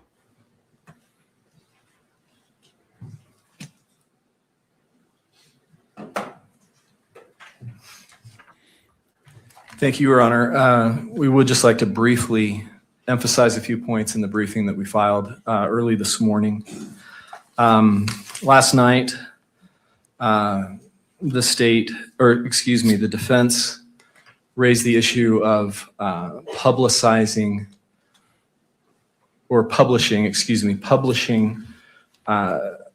admissions by the defendant or confessions. They cited to one sentence from the United States Supreme Court opinion in Estes versus Texas that relies on the Rideau versus Louisiana case. And that one sentence in Estes has no precedential value on the issue that's before the court today. Estes cited to the dissenting opinion in Rideau, which is very curious because that dissenting opinion, Rideau was a change of venue case. And what the dissenting opinion held is that the court properly refused to change venue in that case, even though the defendant's confession had been televised multiple times. So it's puzzling that that's what the Estes court would rely on as supposedly constructing some kind of rule about publishing a defendant's admissions. In addition to that, Estes has no analysis of that point from Rideau. Again, it's just one sentence. And Estes itself was a case about televising a trial. It wasn't about pretrial publicity of a defendant's admission or confession. And as we noted in the brief, subsequently, the Supreme Court has limited, although it hasn't expressly overruled Estes, it's limited that case to its very narrow facts. So it's difficult to see what precedential value that one sentence from Rideau could have on this issue before the court. Even if it could have some applicability here, the circumstances in Rideau are starkly different from the circumstances here, the statements, the types of statements from defendant that we're talking about. In Rideau, what the police did was orchestrated a recording of an uncounseled, unmirandized police interrogation. The police recorded that interrogation. It was leading questions. They recorded the defendant answering those leading questions. And then it was the police that immediately released that recording to the press, who then publicized and televised that. The defendant confessing to police, answering the police's questions. That's not the types of statements that we're dealing with in this case. What we're dealing with are statements that defendant voluntarily made to close friends and associates of him and his roommate.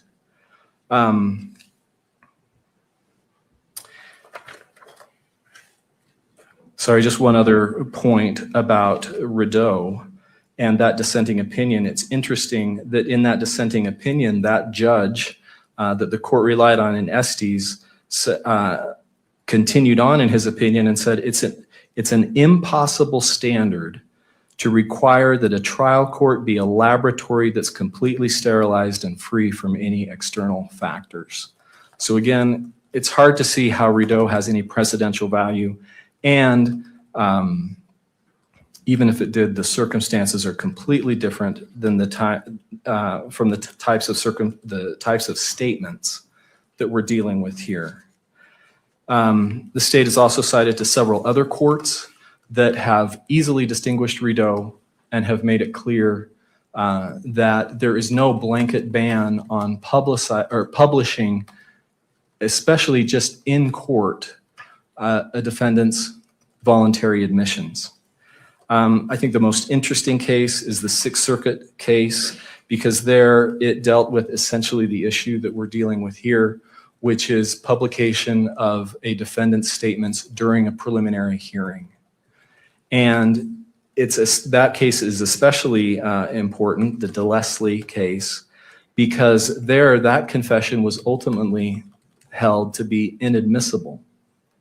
So an inadmissible confession was played to the public and interested media members so that in a way that it had, as if it had been played in a preliminary hearing. And even though that confession was subsequently publicized and ultimately held to be inadmissible at trial, the court did not hold that that was a violation of the defendant's fundamental rights there, that the court could deal with that through voir dire. It was not inherently prejudicial. And then the state has also cited to the Ohio case of Mamon, and then also the Alabama case, Burgess versus State, where those courts reached essentially the same holdings, easily distinguishing the Rideau sentence from Estes and making it clear that there's no blanket ban on publishing a defendant's admissions, and also that Rideau is easily distinguishable. And because the court can deal with those pretrial publicity issues in the way that we've discussed several times already through the tools that the court has available in selecting the jury. I think it's also important to point out that transparency is critical in this case. This court's noted repeatedly the extensive media coverage. That's why we're having to take this additional time in these hearings to be able to discuss these issues. And transparency is critical to the state's right and the people's right to a fair trial. Where there's a vacuum in the evidence, it just fuels speculation. And then finally, as has already been argued, it's critical to the victim's right to be able to attend the hearing. That's a hollow promise if the victim representative is only able to be here physically, but then is shielded from some of the evidence. Does the court have any questions? No, not Thank you. at this time. Hey, real quick, Matt, pause there. Thank you, Your Honor. The parallel. So, hey, shout out to our stream, all of us. Just on my stream alone, we have more people than Megyn Kelly, Officer Tatum, Paramount Tactical, and the Charlie Shirk Show combined. And that's just me. So thank you guys very much for having made us who you come watch instead of them. You guys are the best. Case and the Rideau case is this. Mr. Rideau's confession was televised by an act of the state. It wasn't a confession broadcast through a courtroom. It was a confession made to law enforcement and then broadcast by action of the state. And that's what gives rise to the constitutional problem, which is its state action, which violated Mr. Rideau's right to a fair trial. This court has granted the media's request to electronically publish this entire proceeding. That's state action. And the state has supported the media's request over Mr. Robinson's objection. So that is also state action. So that's the parallel. If there were no cameras in this courtroom, we would not have a problem. And in fact, Ms. Kurtz's attorney's briefing seeks a remedy which has nothing to do with the cameras in the courtroom. What Ms. Kirk's counsel seeks is the opportunity for people in the courtroom to see the evidence. So the state is going even further than Ms. Kirk's counsel. The state wants to publish what it calls confessions in the same way, essentially, that the state published Mr. Rideau's confession. Now, the only other thing I want to talk about is that Mr. Ballard's correct that the blanket rule that there is unrebuttable prejudice that's stated in Rideau. We could talk about why dissenting judges say, oh my God, the court has established a rule and I don't like it.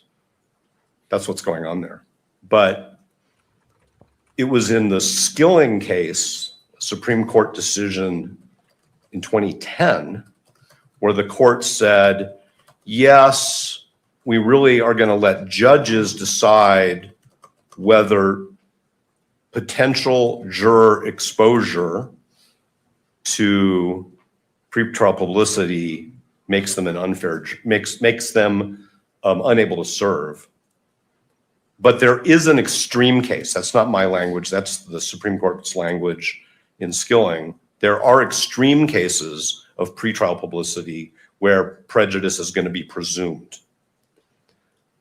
And so that's obviously about what has to be proven in terms of the prejudice. But when it's an extreme case, what the Supreme Court is saying in Skilling is there's a presumption.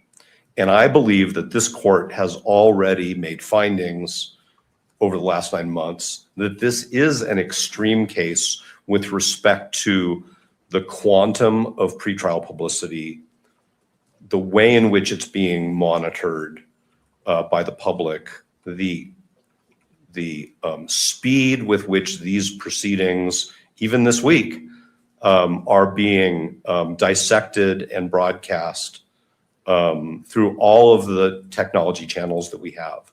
So it's our view that this is the extreme case that the Supreme Court talked about in Skilling.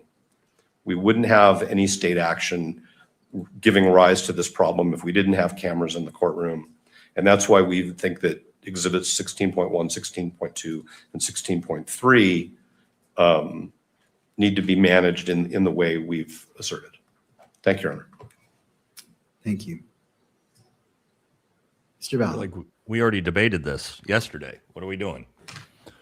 Thank you, Your Honor. Just briefly, Mr. Novak's misrepresented the state's position. We're not going beyond what the victim representative has asked for. As we made clear in our briefing this morning, that we filed this morning, we are asking that these exhibits, unredacted, be published in the courtroom. Not electronically, but they be published in the courtroom. It's not the camera in the courtroom that's the problem. The issue here is the public's right. This is a public hearing. The court's ruled that it's a public hearing. Kearns Tribune recognizes that preliminary hearings are public, and the public that is here in this courtroom should be able to see the exhibits that are admitted and that the court is going to rely on. And that is even more important to the victim representative's right to be able to be present and to observe these proceedings. Thank you.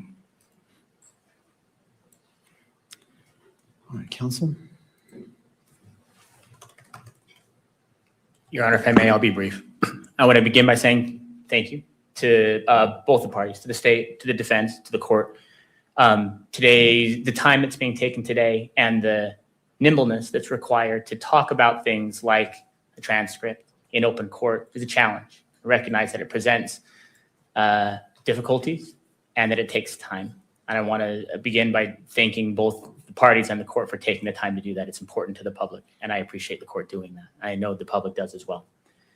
The only thing that I want to say with respect to this question about admissions or confessions is something that I hope will help the court. The court is looking at Rideau. It's looking at Estes. These cases from 50 or 60 years ago in a different media environment under the United States Supreme Court. I want to urge the court to do what the court has done before, and that's to look at Algier. This is a 2011 Utah Supreme Court case. It's obviously in the wake of Rideau. It's obviously in the wake of Estes. Here in this state, unanimous Utah Supreme Court upholding a decision made by Judge McCleve below in a case that has striking parallels to this one. In the Algier case, there was a murder trial. The court received a letter, a notarized letter from an inmate saying the defendant in this case has confessed to me. Told me that he was involved in the shooting, gave me details of it, threatened me and my family if I did that. I want the court to know that. That was provisionally sealed for many of the same reasons that the court could conceivably consider keeping some of this information from the public. The court did a two-step analysis. It began by trying to determine whether or not there was a presumptive right of access to that document. The answer is yes. There is a presumptive right of access to this proceeding as well. Like Mr. Ballard just said, because this is a preliminary hearing, there's a presumptive right of access for the public. The second question was simply whether there's some kind of balancing that should be done. Notably, in paragraph 17 of that Algier case, it stressed something that we have said over and over again, which is much of the information that would be revealed through that letter had already become public at that point. And the idea of sealing a document that contained allegations or details that were already in the public sphere would only create the impression that information was being kept from the public when it was not. We stress what we did yesterday, that as we understand it, much of the information that is now under consideration for the court is already in the public sphere. The right case to analyze this under is Algier. Algier would dictate in this case that the court recognized there's a presumptive right of access to this material, and that the presumption, the balancing test that would be needed to overcome that presumption of access has not been satisfied here, particularly because so much of that information is already in the public sphere. That must be an animating factor here, and we ask the court for that reason to grant access, both publication to the courtroom and, in our view, publication on the cameras as well. But we again do recognize that middle step is a meaningful one. And if the court were to decide that information be shared in the courtroom but not on the general feed, we would recognize that as well as a meaningful step towards transparency in this case. Counsel? Good morning, Your Honor. Jeffrey Nyman on behalf of the Kirk family. And we appreciate the court is trying to balance here, but the Kirk family's waited 10 months for this hearing. And they have a right to be here, and they have a right to hear the evidence. They have a right to see and feel what's going on in this courtroom, just like they want to understand what you were viewing. Here we go. They want to see the evidence. So over the top. Oh, And we understand you have to balance, but at a minimum, this courtroom needs to be open for the evidence to be displayed openly in this courtroom, for them to see it. oh. Utah Constitution gives them the right to be here, and not to see the evidence. What's the point of being here? We ask you To decide whether this goes to the trial or evidence not to see. to Please. make sure you get what you want. Well, this guy's fucking garbage, dude. Anything further as it relates to exhibits 16.1, 16.2, and 16.3? I love how the judge doesn't even respond to him, though. What's been briefed or any other arguments. I just want to make sure it has all been received before the court issues its ruling. No, thank you. Not from the state, There Your we Honor. go. All right. And just to be clear, as it relates to the state's request, 16.6, so under the three factors or the three levels, admission to the court, publication to the gallery, and then publication beyond the gallery, what is the request for each of these exhibits? We are asking,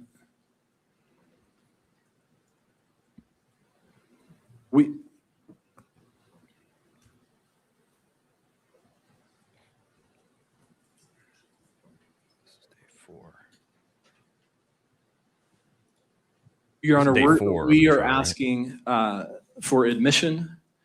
We are asking for publication within the courtroom, but not publication electronically on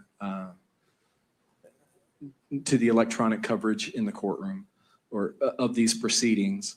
We do want to make clear that once the exhibit is admitted, that the witness will be reading from portions of the exhibit, but again, we're not asking that be displayed in any way so that those outside the courtroom could capture that and reproduce it. Thank you. Just the court just wants to.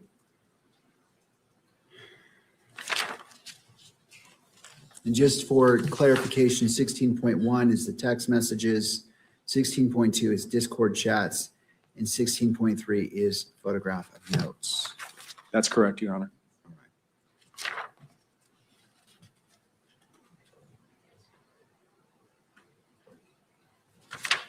And finally, and this hasn't really been addressed by any party, but it is a factor the court's weighing, how much of 16.1 has been published to the public prior to these proceedings? And this is open to all if you wish to weigh in. I just want to make sure that that's clear because that wasn't really addressed in the briefing and it's a factor. So I want to make sure that issue has been presented by the parties if you choose to.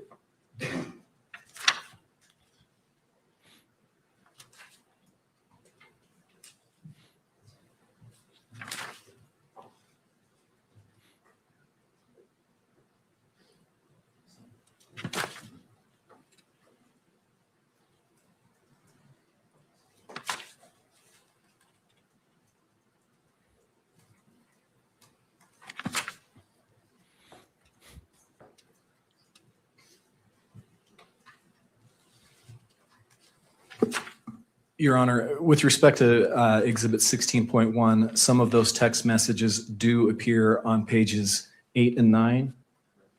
Pages 8 and 9 of the information that is public. Could you give me a rough estimate or percentage of how much of the total amount of 16.1 appears in the information?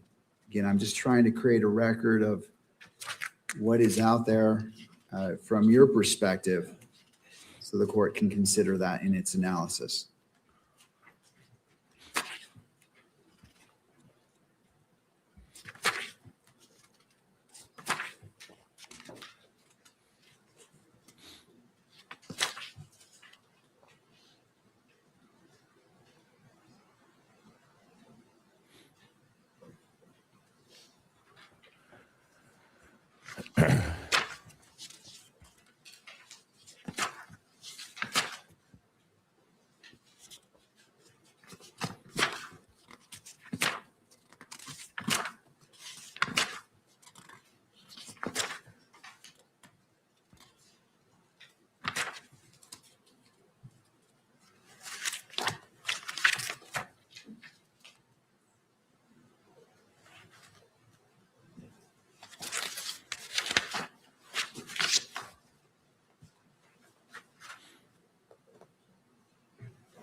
You weren't wrong, Matt, though. They got to get going. I mean, if we spend the whole first half of the day doing this still, there ain't going to be much time left for anything. Mm-hmm. And no, they said that 40 to 50 exhibits, but I think a lot of those were all kind of bulked together. Yeah. So I think they have covered a majority of the stuff, to be honest.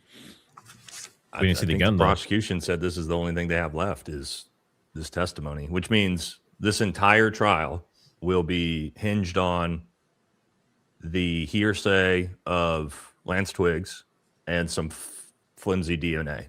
That's it. That's their case. Lance Twiggs, a very, very compromised witness. And to Baze's point, it hinges on the testimony of a guy who's got DNA all over the murder weapon. You know, it's like, I'm not sure he's a credible witness. And did the prosecution try to say that Tyler Robinson or that Lance Twiggs claimed that Tyler Robinson threatened him? I don't know. I didn't hear that. I didn't either. I thought I caught that. Well, we'll check back later before I comment on that more. Yeah, I didn't hear that. That seems like a contradiction of those transcripts that came out about their my love and all those things. Yeah, He didn't seem very threatening in those, did he? Yeah, I'm pretty sure I heard him say that, but we'll double check that later. Someone asked if hearsay is allowed outside the preliminary. Not as far as I know. I think Then hearsay is only allowed right now during the prelims. What evidence do they have? It was all hearsay outside of this. I mean, this testimony and the DNA. You know what evidence they have? Someone else's car and someone else's bullet. Yeah. And a picture of some guy that they're saying is Tyler Robinson, but you can't really tell. A bald guy with 3 of his buddies and a bullet from a different rifle. That's the main hard evidence right now. That's crazy. Your Honor, State's Exhibit 16.1 is 18 pages total of photographs of text messages. It's approximately 5.5 pages of those 18 pages that are reproduced in the information. Thank you for your patience. Thank you, Mr. Ballard. I appreciate you doing that on the fly. Anything further from any party? Come on, Judge. To defense? No, thank you. To the prosecution? No, Your Honor, thank you. Media?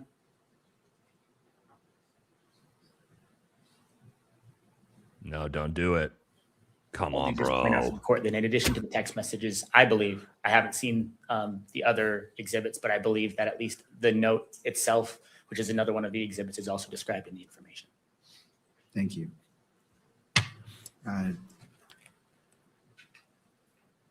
Ms. Kirk's victim representative attorney.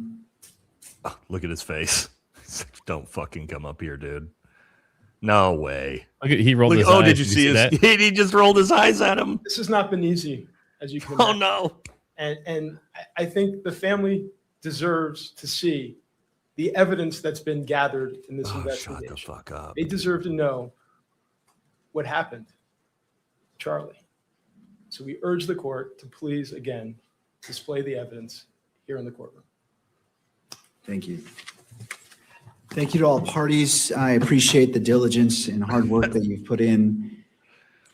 The judge literally rolled his eyes when he got Briefing up to walk these up are there. important exhibits as it relates to what should be considered for, again, to be clear, these exhibits are being admitted to the court in its entirety. The question before the court is publication. It's in the courtroom and beyond the courtroom. See what he does. So this is the ruling as it relates to the briefing. And I know it wasn't a formal motion, but I'm just trying to be thorough in my approach. This matter comes before the court on state's request to publish exhibits 16.1, 16.2, and 16.3 during the preliminary hearing and defendant's objection to that request. The exhibits consist of text messages between Mr. Robinson and a witness, Discord messages between Mr. Robinson and others, and a written note the state attributes to Mr. Robinson. Attorneys for Mr. Robinson argue the publication of the exhibits during the proceedings subject to electronic media coverage would create a substantial risk of prejudice and impair his rights to due process under the 14th Amendment. The defendant relies on Rizzo versus Louisiana, Estes, and Skilling, and asks the court to consider any admissible exhibit for the purposes of the preliminary hearing while limiting their public display or broadcast. The state responds that Rizzo and Estes do not require a categorical restriction here. The state argues that the exhibits are materially different from the televised custodial interrogation at issue in Rizzo because they are written communications allegedly made outside law enforcement custody. The state also argues that the potential prejudice can be addressed through trial management measures, including voir dire, and that the victim representative has an interest in being present for and able to follow important criminal proceedings.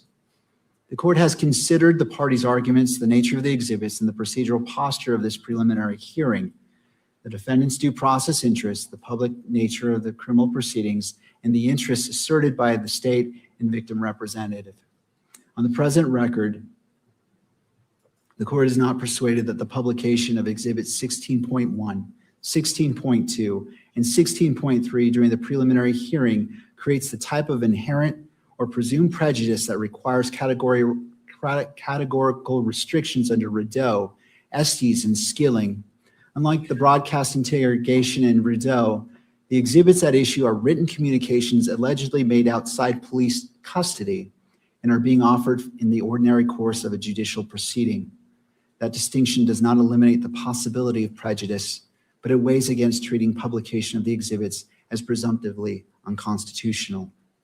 The court further finds that any potential prejudice arising from media coverage may be addressed, if necessary, through the appropriate trial procedures, including voir dire and any other measures warranted before trial. This ruling is limited to publication of the exhibits during the preliminary hearing and does not determine their admissibility at trial, and I insert if one occurs, or foreclose any later request for relief based on a more developed record. Accordingly, the defendant's objection is overruled.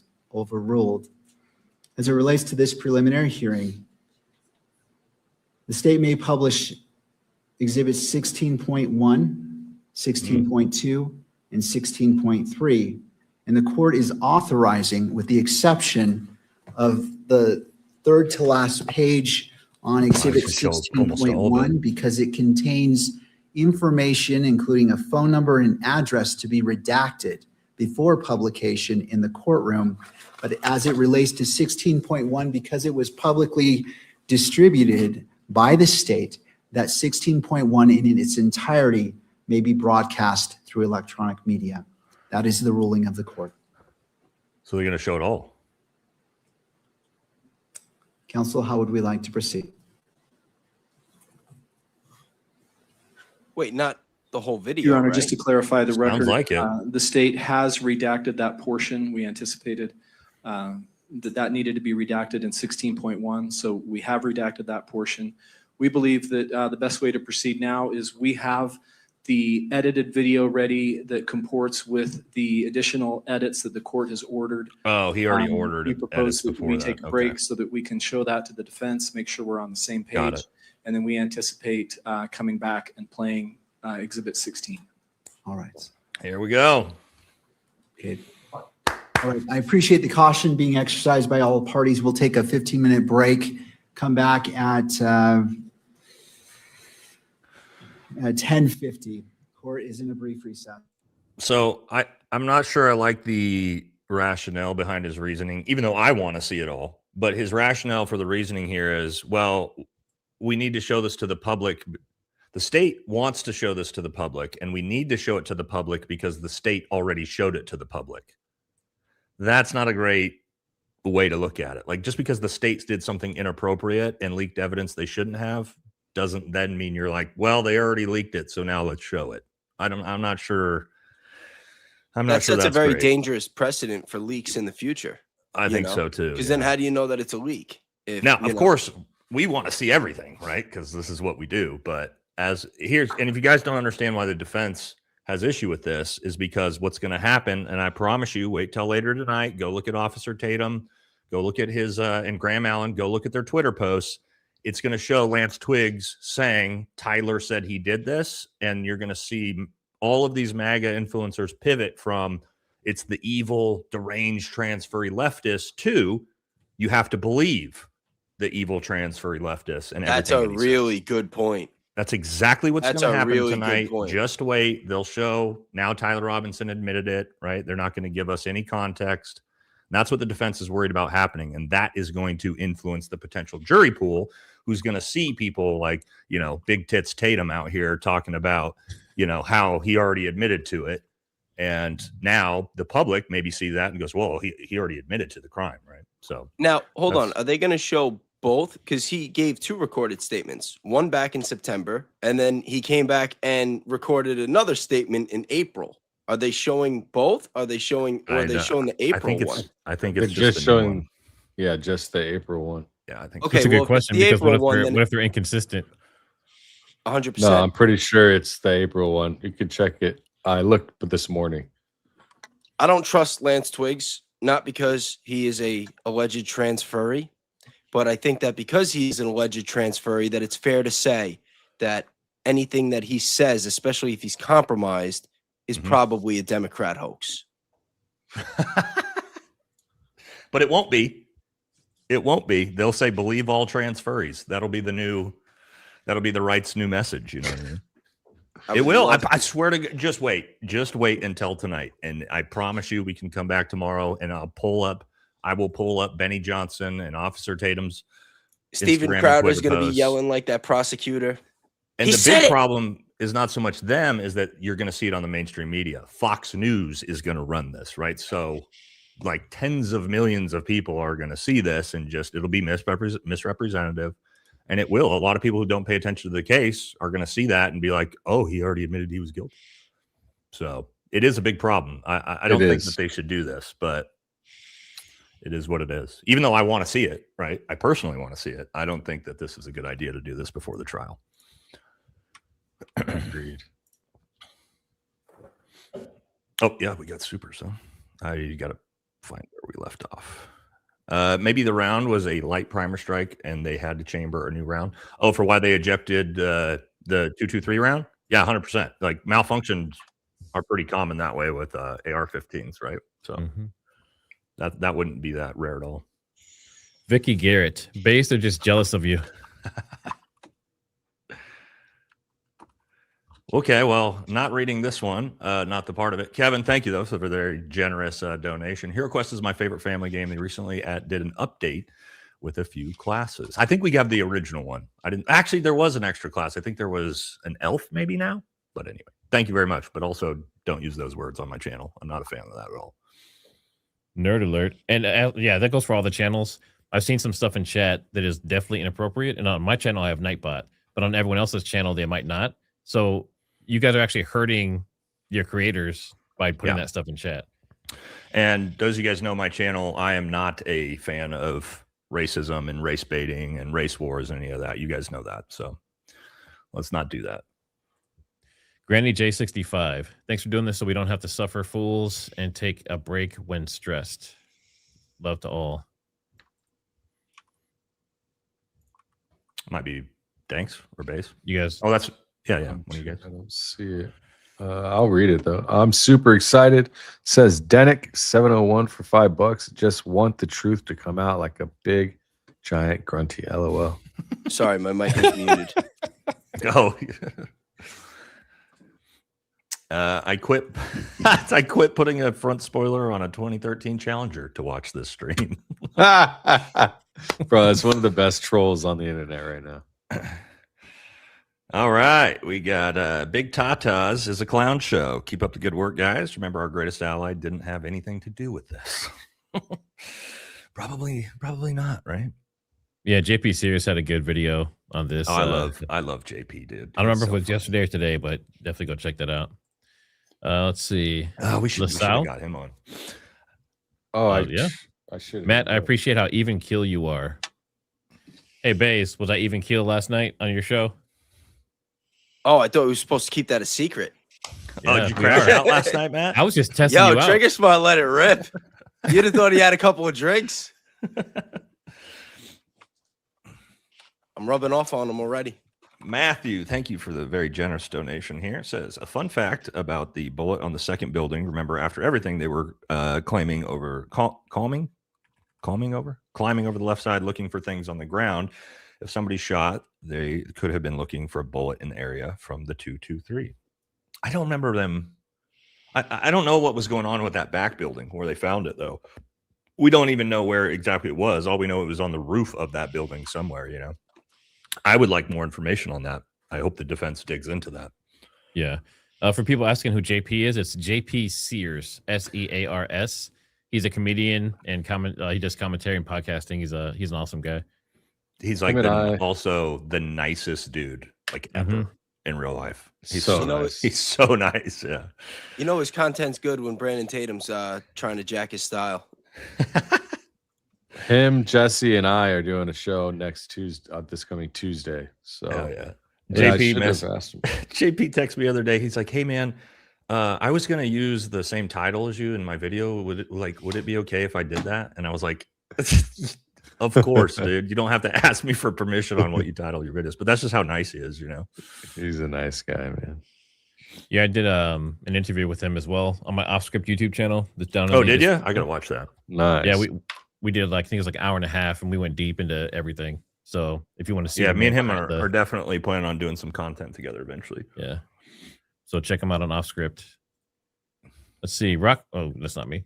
Recovered 223 have dimple in the primer. Very good question, right? As if it was attempted to be shot and malfunctioned. You know, like, does it go from red to green and over and over? Good question. I'd like to see that. I'd like to see the round, but I bet we won't get to.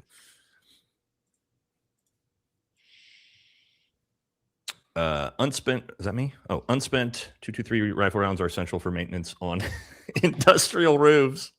Yeah, the janitor up there is usually packing heat with his AR-15, huh? Hey, those are my last memberships for Maybe I the have month. some. Do I have some? I gave some memberships. Yeah. Oh, yeah, Saturday let's- members only. No, Do a I quick gave mine check. away already. Yep, I did too. Gave all All mine right, away well. already. I try to sprinkle them out through the week. I didn't even know about this till you told me about it, so I've missed out on that for a year and a half. Oh, I think it's new. I Is noticed it? Is it? last Okay. month or two? Yeah. Okay. Sorry, Danks, I got you covered up Oh, there. you're good. Brian Swope, thanks for the super. Is the bald guy Sneff? A lot of people are asking that question. Blake Neff. He was the only person from TPUSA, or one of the only people from TPUSA. He also that said he got in a stayed car and behind didn't know that where night. he said he also got in a car and didn't know where he went. So, He said he didn't recall leaving his hotel. of course. I don't know who that is, but The only bar reached as of now is Foo Bar, Sandy Phillips. What's Foo Bar? For I don't know. effed up beyond all belief Mm-hmm. Oh, or recognition. oh. It's a military saying. What's up, Christy? Y'all got brothers? I'm single. LOL. I don't. No brothers here. Just the homies right here. Going to UVU to walk around and restock my ammo. Oh my gosh. That's funny. Good joke. Chastity Phillips, 2 months. I was gonna say that Baze looks like my younger brother earlier. Actually, He does, huh? yeah. Thank you. Nate tuning in for day 4. Yeah, what's up, Brain? My buddy and I, when we recorded last night, looked up what type of AR style rifle the UVU campus police carry, and it was 5.56, not 2.23. Now, the reason why this is a great point, the reason why 2.23 is more interesting than 5.56 is typically military and law enforcement use 5.56 caliber, not 2.23. 2.23 is typically the civilian equivalent that you'll find used in an AR-15 platform. So it is far more likely that it was someone not in law enforcement whose round that is. Very good point, Rain. Well, also 5.56 is hotter than 2.23, so 2.23 barrels, you shouldn't shoot 5.56 through it because it can actually like damage the barrel and blow up the gun. Yep. Spoke to Mitch McConnell. That's another good joke. He said Tyler did it. Old Mitch. Yeah, I don't think Mitch is with us anymore. They just don't want Thomas Massey to be able to run in a special election for the Senate seat. So I think they've got him in a janitor's closet right now. I left Mitch McConnell's funeral to host this show today. It's terrible. Sorry. Oh, Mitch. The Salt, thanks for the super. Baron has audio from 910. There were multiple reports of a man in all black with long hair with a long gun. Yep. And black gear. There's also reports of Qureshi going hospital to hospital looking for Charlie. Yep. Let's see. Valentina Kesson, thanks for the super. Don't they need to take the car, bullets, etc. automatically when it's a part of the investigation? Greetings from Sweden. That and the phone and the microphone and all kinds of stuff in the vehicle. And the SD cards from the cameras that apparently Terrell Farnsworth never actually turned in. But I think what they're saying, their excuse is that it wasn't technically a crime scene yet until the police arrived afterwards. I think that's what everyone's saying. That's a tough sell because the police were on hand during the shooting. 6 of them. That's what Blake said. He said there were officers there, so why did he need to call 911? That's what Blake said? He said a lot of wild things in that X space. I covered it last night. Oh my god. Oh my god! Wow. He also said that he didn't consider himself a key witness, even though he What was an standing idiot. right there. What an He's idiot, like, I'm not a key dude. witness. What are you talking about? What an idiot. He's like, I'm one of the. He started to say he got cut off, but I'm one of the witnesses. Like, nah, bro, you were right there. Yeah, you're standing literally 4 feet away from the dude. I'd say you're a pretty key witness. And he refused to tell who Tyler Robinson met with. I did see that one of you guys talking to him. I don't know about you guys, but I think Utah is off my list of tourist destinations. Semper Fi. Yeah, I know, brother. I'm gonna stay away from Utah as well. Can you smock? Thanks for the super. 223 does not equal 556. This could be important. Exactly what me and Matt were just talking about. Proud Louisiana, thanks for being a member, as well as the super. Have you seen at Daily Planetoid on X has a vid of second person running on different roof at the same time? We'll definitely have to check that out. Especially because those buildings are connected. You know what I mean? Yeah, I'm just going to write this down really quick. Yep. Yeah, that was like a perfect Call of Duty map up there. You just jump around across the whole map. You can get the entire campus from that roof. It's crazy. Sundress says husband's unit had to police call the 29 Palms Desert. After someone lost their NVGs. Oh my God. If you're in the military, you guys have no idea. That's everyone's worst nightmare, let alone a live round. Zero chance that round was accidentally left behind. Praying for y'all, your wives and babies. Yeah, when something like this gets lost in military and law enforcement, it's not like you go, oh, well, you will stay there until it is found, regardless of how long that takes. So good point. That's good to know. Interesting. I stole my husband's we call Jeep. it hands across America. Like you will line up hand to hand with everyone and you will course the entire area back and forth until you find what you're looking for. And you will not leave until you find it. I'm talking days. Is that on just weekends. a military tactic or is that a That's police it. to do? It's both. Yeah. Because Both? everything is serialized, sensitive. Like it's just everything is tracked. This is the military, law enforcement and military are very good about that. But yeah, it's that's why, again, you hear like, oh, the police officer just left it there on the roof. 0% chance. It's not a thing. Which also makes me very questionable. Why did the lead investigator try to say that as his reasoning? Like, what are you talking about, dude? Everyone knows that's not true. Let's see. I stole my husband's Jeep. Sorry, I meant where did they find Tyler's bullets? Do we know the exact location? Where did they find with the rifle? I wish they would say in the other guy's car. It's in the chicken coop where they found him. Which again, it's like, why did he leave that behind? I don't know, but he did. I saw that, but I didn't see TR. God, please. Shout out to the coasters. Is that right? Shout out to the coasters. The evidence will prove no evidence. Love you guys. Thanks for staying true. Well, thank you. Now, do you think the judge said if it makes it to trial just to be politically correct, or do you think he actually is hesitant that it won't go to trial? No, he has to say that because he hasn't received all of the evidence yet. So if he were to say when this comes to trial, he's already made his decision, and that would make him look biased. So he is required to say if this makes it to trial because he hasn't made his determination yet. Yeah, he's just being PC. Chris, he could have. Who's flying the drones? Ooh, that's a good question. I heard it was media. I heard it was like media drones only. I think that it was Tyler. I think it was Charlie Kirk's team that was flying the drones. Not according to Brian Harpool. He said on Sean Ryan's show they had no drones. Then he said that he showed Charlie footage of drones. And where are you going to get footage of drones unless I don't know. It was like video of drones flying around? And I mean, I don't know. I think they had drones up. I think they always did. And Well, I think line. there's a distinction, though. I think a lot of people think that the drones were up. I think from what I've heard, the drones were up before and or after, not during, according to the media drones and stuff. So in fairness, you have to be careful with these little fuckers when they say things because they'll give you partial truths. What he said was his security detail didn't put up any drones.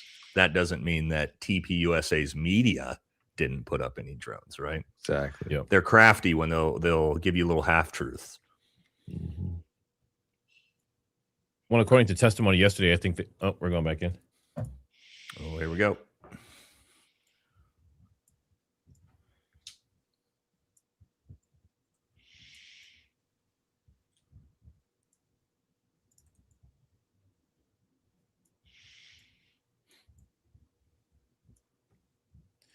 All right. Well, while this is going, my mod Sonia 203, she says, "Can I join you guys in a live stream? It looks so fun." Just kidding. No cameras on me. Do you guys think this will be another JFK? No real answers. Yep, 100%. Yeah, looks like it. I don't We think should we'll do ever that. find out the truth. Yeah. Me neither. I think we should do that some night where we like take call in to let people be on. Obviously, we'd have to highly moderate it and pre-screen, but I think that'd be interesting for like members or something. I've done it. Me and Days and I Dave's have done it. that. Yeah, it gets a little risky. Trust me. I was People gonna don't say know you the guys code are words. you guys are ballsy, man. I Yeah. can't do it on a live stream. Yeah. I could do a pre-recorded video and do it, because then you can edit just in case. But You get people like Bays on there. It's real risky. Yo, I'm on my best behavior when I stream with you guys, though. I did let it rip for a minute last night, but it was okay because it was my stream. I saw that Andrew Colbert. Guess video. we're I not almost back. lost my We're not shit. back yet.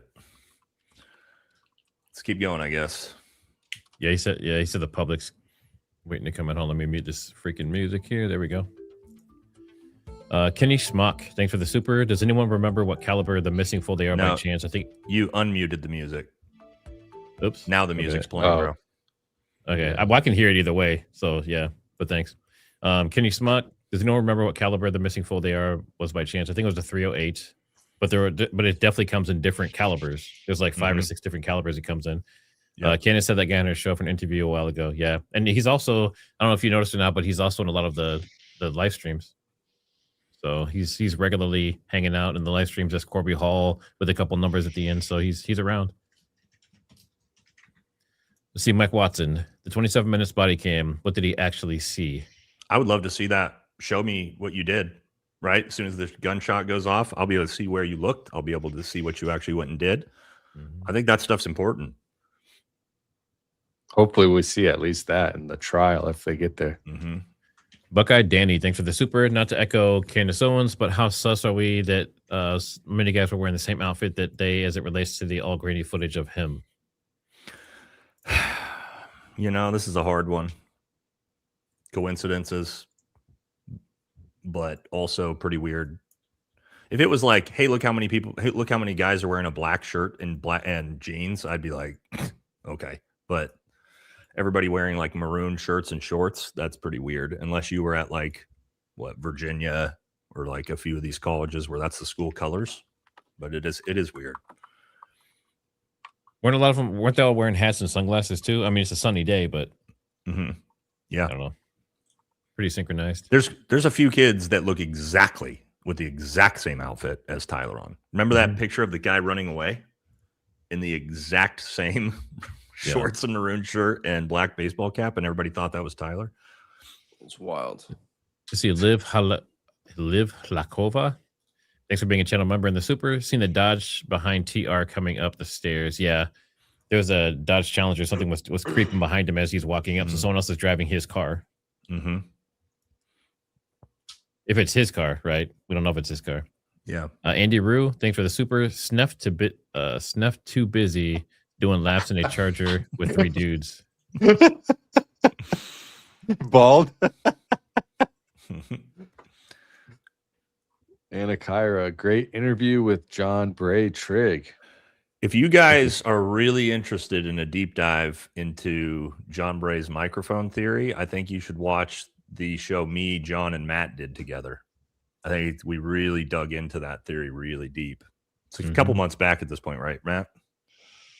Yep. Not yet had the opportunity to show the final edited versions to the defense.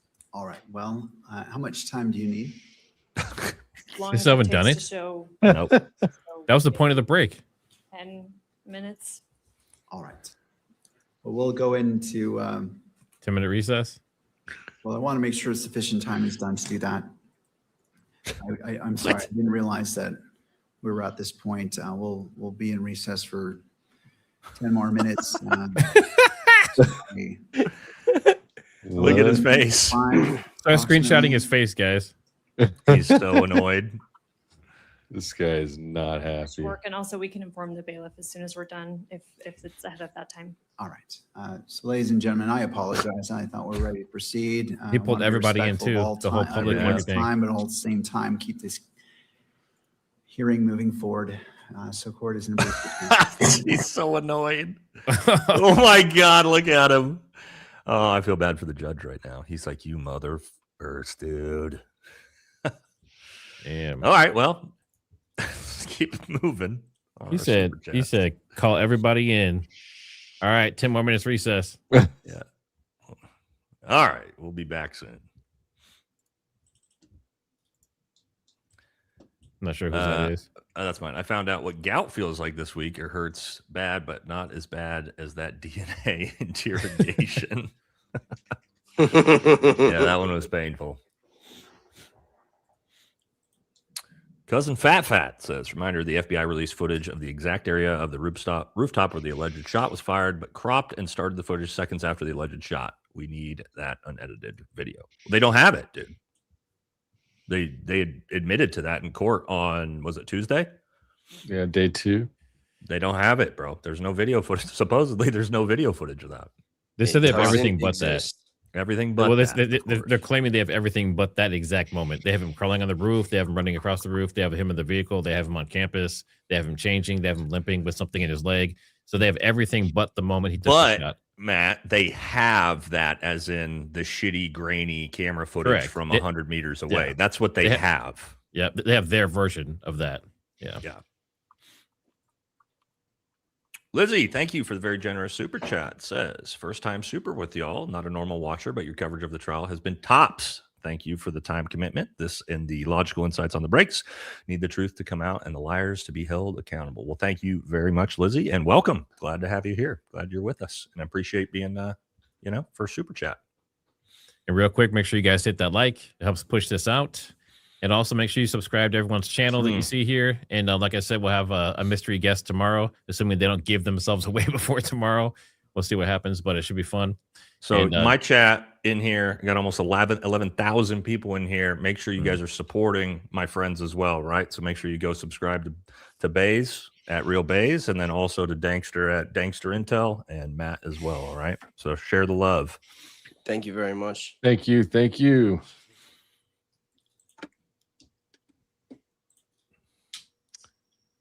Were they debating on releasing the Lance Twiggs interrogation because of a confession? Thanks for the time to keep my 10-hour shift entertaining.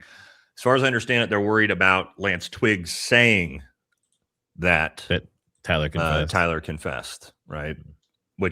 And Tyler's defense team having no ability to cross-examine the witness who's making those accusations against Tyler.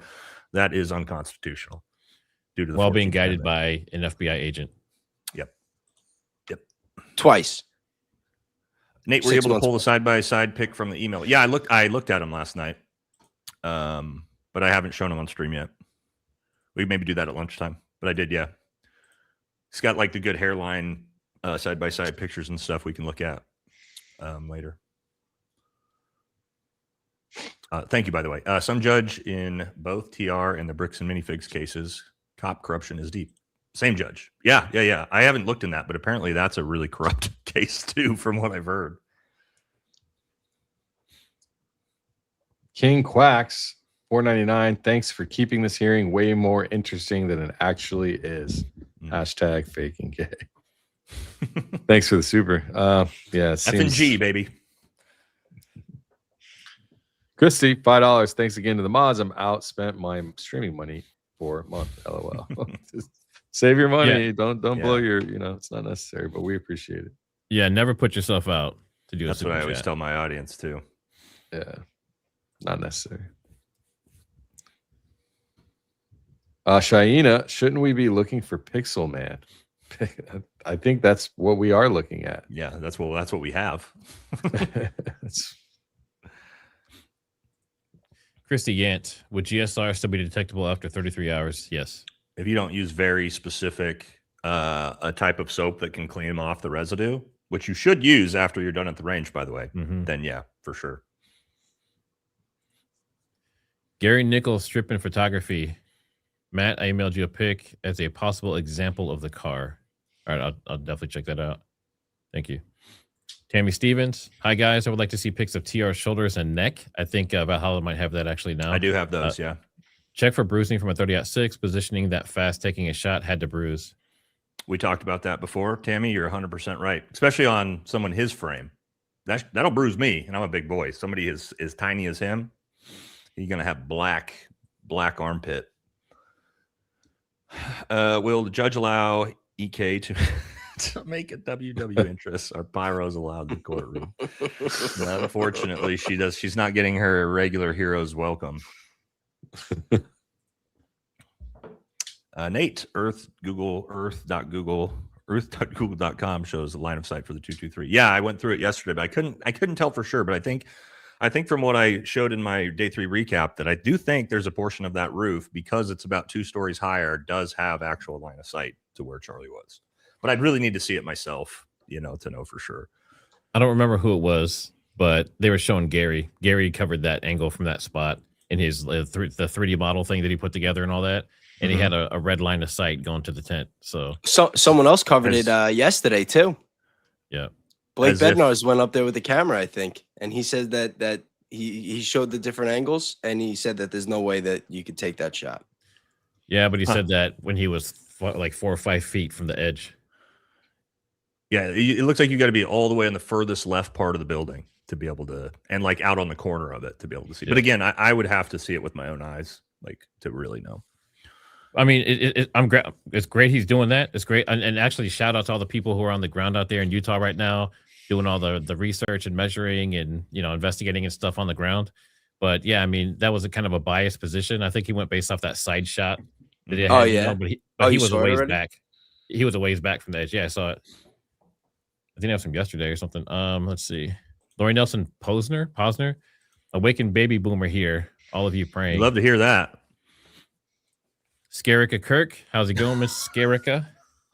Hey, thank you for the lives. Come and see my new skits. Yeah, I've never heard that one. You ever heard of it? No, Scarika Kirk. I haven't heard that one before.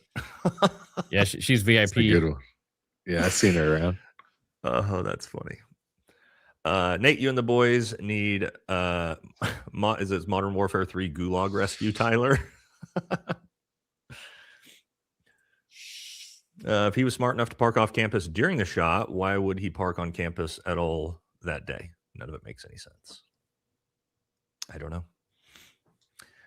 If the expert can't tell the difference between the cars, nothing he says should be believed. Same expert who just conveniently left out the fact that the witness said that a bald guy and 3 other men were in the car. But, never in my life, as a right-handed person, have I used my left hand to text on my phone and placed my phone in my left pocket. I don't think, I haven't thought about this, but I started thinking about it since you guys said that. And I noticed, I always put my phone in my right pocket too,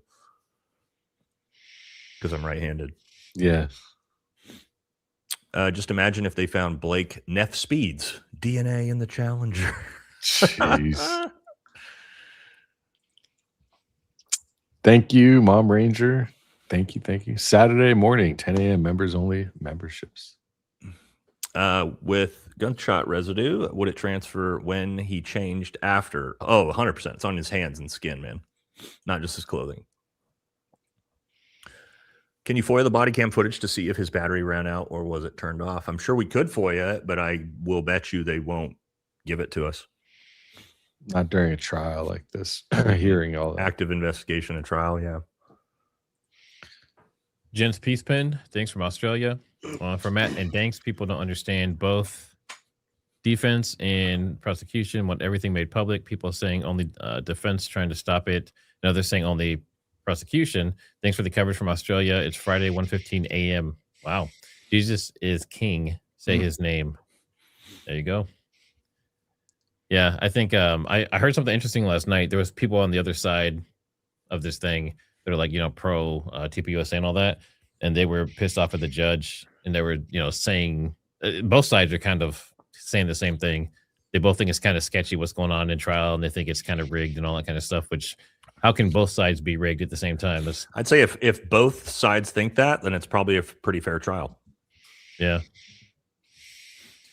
Mom Ranger, gifting everybody. Thanks for the 5 Trigger Smart memberships. Make sure you guys show some love in chat for Mom Ranger for the memberships you receive. I'll cover his, was that a bath shower emoji. Breaks Matt Bay's show. Love Matt Bay's show. Thank you Poop very breaks. much. Well, how does poop breaks? I think it's supposed Does the person have a backpack on jumping off the roof? If not, where'd the backpack go? It's in his hands. I keep trying to tell you that, guys, that is what he's carrying, is the black backpack. That is the floppy object that he picks up off the ground and takes off running with. Otherwise, where is it? Where'd the backpack go that he had, right? Because it's not on his back. Yeah, if you're bored, there's a video I did. I spent way too much time on frame by frame going through that whole situation. You can go check it out. I zoom in and enhance it and everything and do frame by frame all the way through it. I've done that too, yeah. Sandra Allen, let's see. A photo that may be of a particular interest to you all. Email address, I tagged you all, but suddenly they were taken down, but I took a screenshot. Mine's in my description. I think all of us have an email or some way to contact us down in the description. So feel free to send that to anybody, I guess. Or if you're on X, you can hit us up on X too. Nate, do you have an X? Nope. Okay. Nope. I tried to. I had one for a little while when Dan Bongino came back to doing social media. I made it specifically to talk shit to him to try to get blocked by him, and then I signed up under like one of my team emails, and I can't remember what email I signed up on, so now I can't even get access to my account. So I said, screw it. It was fun, right? Like to try to get blocked by old Bonjana, but outside of that, yeah, I don't use it. AWC, what's up, big dog? $5. Can we FOIA Tyler Robinson's jail calls? Also, do we know the vids they show in court aren't AI for certain? It seems a sketch to me. I don't know about the jail calls. They are recorded, but I'm not sure if that is something that you can FOIA to the public. I think it's because some of these jails are private, right? They're like privately owned. So some of them are, yeah. But I don't know. That's for-profit prisons. Well, thank you, Mom Ranger. I appreciate it. It's a beautiful little puppy dog you got there. Thank you. Tashi's, I want to know who's the random guy with the badge and gun on cop's body cam who follows cop onto the roof after the shooting. We all want to know who he is. That just some of these things they say in passing, right? Like he just kind of said it in passing. It's like, what? Well, we need to get this to the ladies because like Maya, Daisy, there's a whole bunch of girls on X that are killing it, doing research and all this stuff and finding people. So if you can figure out who that was.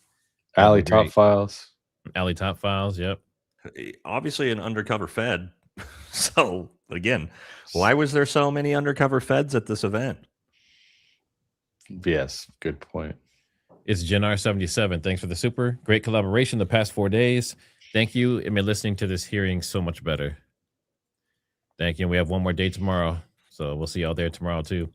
Mom Ranger, thank you for the gifted memberships.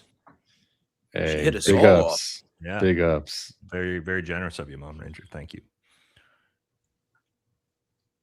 Could TR be in a car club that got infiltrated? I don't know. I know he's obviously, in the video game Discord stuff, but I don't know about a car club. His car looks normal. It doesn't look like the one in the video.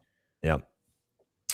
Nate was so happy to hear you out down the alcohol. Gave up the alcohol. May God bless you. Walk. You guys are all doing something much more meaningful than providing commentary. You all have shown us growth. Well, thank you, Mark. I appreciate it. Yeah. I mean, I'll still have a drink here and there at like dinner or an event. You know what I mean? But I definitely have given it up in my everyday life, which has been great. Congrats. Yeah, that's a great thing, man. When I did that, I just feel so much better. So much better all the time. Yeah. Tippy Belva, thanks for the super. It's just a name. It's not a corn star. Love you all. Not sure what that means. It's not a porn. It's just don't say that word. Yeah, that's what she said it that way. Oh, yeah. Don't say the P version of that. Not on stream. Love you guys. His lapel mic went boom. Now I can promise you his lapel mic is not what went boom. There's a lot of confusion on this, and I can see it's people that don't follow this that closely that think John Bray's exploding mic theory is the lapel mic up here. That is not what the theory is. You guys need to understand that. I've debunked that as not being possible. We're talking about a Rode mic underneath his T-shirt being the culprit. So it is an important distinction to understand. And that's correct, but I think a lot of people interchange those for the Rode mic. No, I know. I'm just saying, but like there is a lapel mic theory and there is an exploding Rode mic theory. These are two different theories, right? So it's important to understand that. Mom Ranger, thank you for the membership. Welcome. Angela, what's up? $5. Danks is my #1 guy, but just want to say I appreciate you all so much for giving us the facts and not the Fed slop. God bless you all. God bless you too. Thank you, Angela. I think Danks is blacker than Mr. Let Go. All right, we're back in. The way I talk or what? Oh, are we going to do it? Looking to Come on, Judge. to confer with defense to ensure that states exhibits 16, 16.1, 16.2, and 16.3 were shared. Ms. Hunt. We have reviewed Exhibit 16 with defense, and it comports with the court's order. At this point, we would like to put Agent Davis back on the stand and continue with displaying that, publishing that. All right, Agent Davis, if you'd like to come forward, I remind you, you're still under oath. If you'd like to have a seat, there should be a water bottle to your left. And after you're situated, if you wouldn't mind adjusting that microphone and bringing it close to you so the record can pick up your testimony. Ms. Hunt, your witness. And just for the record and the court's benefit, we have made the edits that the court has ordered. We have shown them to defense.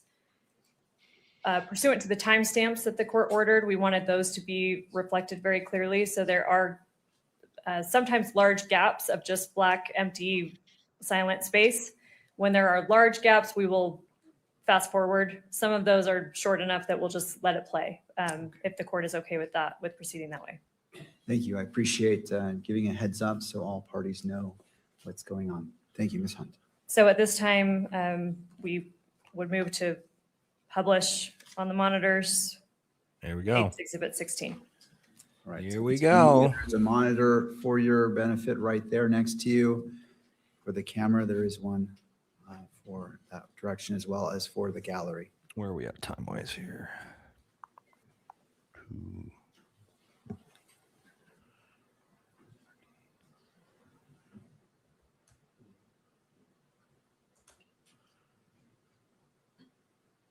No, that's not right.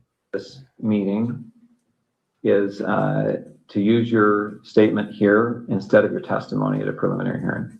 Understand that? Mm-hmm. Okay, so in order to do that, I need to place you under oath and also give you an admonition about false statements. Okay. First, you do solemnly swear or affirm that the evidence you shall give in this issue shall be the truth, the whole truth, and nothing but the truth. So help you God. Yes. I also need to notify you that you are notified that statements you are about to make may be presented to a magistrate or a judge in lieu of your sworn testimony at a preliminary examination. Any false statement you make and that you do not believe to be true may subject you to criminal punishment as a Class A misdemeanor. You understand that? Yes. It potentially could be used as for punishment as a higher offense as obstruction of justice. In addition, I just want to make sure that our recording here is clear that you've also been given a federal agreement and a state agreement granting you immunity from prosecution for materials that you discuss now. Do you understand that? Mm-hmm. Why? First, we're going to cover some of the things that you've already talked about, but to make it as part of this record. First, what's your name? Full name with middle name or just first and last? First and last is fine. Okay, my name is Lance Twiggs. And do you know Tyler Robinson? Yes, I do. Chewing gum. Yeah, I do. And this is the same Tyler Robinson that's been charged with the shooting of Charlie Kirk? Yes. And would you say when you first met Tyler? I think it was 2023. I've known him longer than that, though. That was, I think, the first time I met him in person. Okay. And will you describe your relationship with Tyler when you first met him anyway?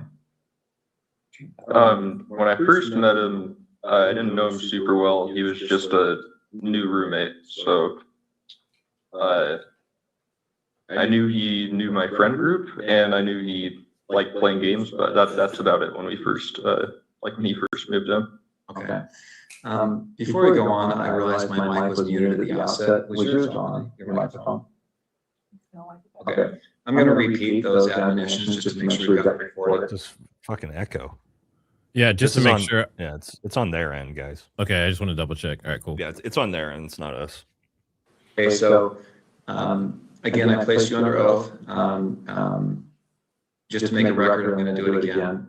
You do solemnly swear that the evidence you shall give in this issue shall be the truth, the whole truth, and nothing but the truth, so help you God. Yes. And again, I'm going to give you the false statement admonition. Sorry, hold on. They're saying that it's echoing, so I think this one's mic is on. Okay, sorry. Wow, get your shit together, dude. You don't own my mic, but that's fine. Okay. Okay, so we should be good. All right. He doesn't sound like a transferee. Then no, Where's Farnsworth when you need him? Is that mic on? He looks like a psychopath. Okay, great. All right. Okay, sorry about that interruption. All right, so you said when you first met, you were roommates? Yeah. Okay. And then at some point, your relationship progressed to something more than just roommates, is that right? Mm-hmm. When was that? I think we started dating 2 or 3 months after he moved in. Okay. And where did you live at that time? St. George, in an apartment complex. And is that apartment the same place you lived when on September 10th? Yes. When you lived there with Tyler, were you in the same room? Did you live in the same room or different rooms? No, separate rooms. And at that time, let's say September of 2025, what were you doing with your life? Were you working, school? I was working. I was doing like bathtub and shower repair and stuff in new construction. Okay. How about Tyler? I think he was both working. I think he was working for an electrician company then, and he was also in a trade school for being I don't know, higher ranking electrician. I'm not sure how the trade system works for that. Okay. But yeah, I think he was both. What was his typical work day like? I think he'd leave around 7 generally and get back around 3 to 4, depending on where the job was and how long it was for the day. And then on certain days of the week during school, semesters, he would then later in the day, I think around 5 or 6, go to school. So yeah. Okay. Let's jump to September 10th. Did he spend the night in the apartment the night of September 9th into September 10th? Yeah, he did. Yes. Do you know when he left the apartment on September 10th? I don't know an exact time. I just know he left early. I heard him leaving, and he just said he had a long drive to work that day, so he was leaving early. Okay, so early. Any guess as to what when that was? I don't know. I would have thought it was 5 a.m. because that's when an early work day was for him, but it was probably more like 4. Okay. I'm gonna have him spit out his gum just to make sure that I can do that. You mind? Finish it right in front of your laptop. Oh, here you go. Finally made him take his gum out. Thank you. He doesn't even look nervous. No. He looks like an utter psychopath, dude. It's like Michael Myers in the Rob Zombie remake of Halloween. Yeah. So what time did you get up on September 10th? Probably 12 to 1 p.m. You didn't have to work that day? No. And did you hear from Tyler? Did he call or text you before then? No, he sent that message in the group chat I mentioned, but he didn't message me directly at all that day. Okay. When did you first hear from him on September 10th? It was at 11 o'clock with that like automated message. Okay, 11 p.m. Yeah. Automated message?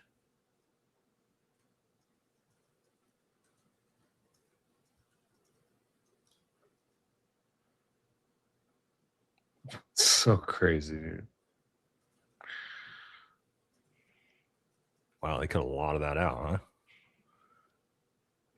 Yeah, I think How would it's he- like 12 or 13 minutes shy of what it's supposed to be. He asks you here, remember how I was engraving bullets? Was he engraving bullets before this? Yeah, I don't remember exactly when, but he had said he was planning to go hunting with his family. And he asked me for if we had a Dremel because he said he wanted to engrave messages on bullets. And I just told him where Dremel was, and I told him to make sure he doesn't set off a bullet on accident in the house. But I didn't really think about it until then. How long before September 10th was this that he asked about the Dremel? I don't remember because he'd been talking about the hunting/camping trip for a couple months. But I don't remember when he was specifically asking to engrave the bullets. So are we talking like a year before? Oh no, not that long. It would have been I'd say at most a month before this was when he was asking. Okay.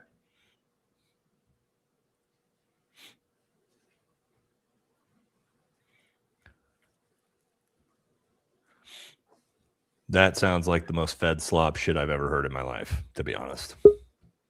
Right. You talked about the note that he left. I want to bring this up, and I should say that these text messages that we've been looking at here are Bates number 54. Okay, the notes have been titled 16.3 with a note, and this is Bates number 58. Do you recognize that on the screen there? Yeah. What do you recognize it as? That was the note under his keyboard that he was referring to in the first text of that chain. Okay, so where did you find this? On his desk underneath his computer keyboard. And I assume you read it. Yeah. And then what did you do with it after you read it? I believe I just put it back down on the desk after I took a picture of it. Okay. And again, the time you read it was probably around 11 o'clock or so on the 10th. Yes. The night of September 10th. Mm-hmm. Right. And did you ever see that again after you placed it back on his desk? No, I don't think I did. And that was a desk in his bedroom? Yes. And that's a separate bedroom than your bedroom? Yeah. And now I want to go to what's been titled 16.2. And do you recognize this series of messages here?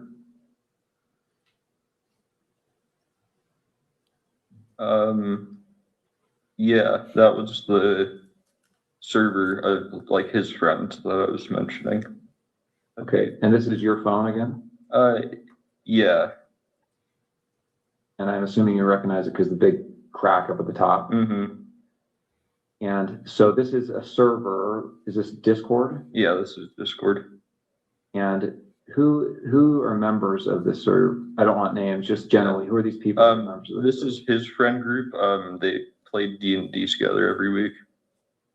Okay. And I just want to scroll through this to make sure that you get a chance to take a look at it. Or go to the next page. Mm-hmm. Or yes.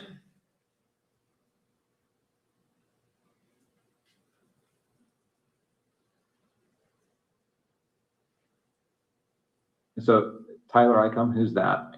That's Tyler Robinson. And these other people are just others that are members of the server. Yes. Jug, Barnaby, Marina, DM. Mm-hmm. Yes. Yeah. DM means Dungeon Master. So these are most of them are names they're using in the game they're playing currently. Got it.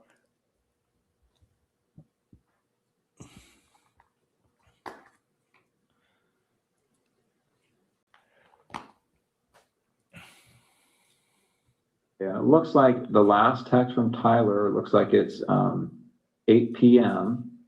And do you know what day this would have been, 8 p.m. on the 10th or the 11th? I would think that would be the 11th.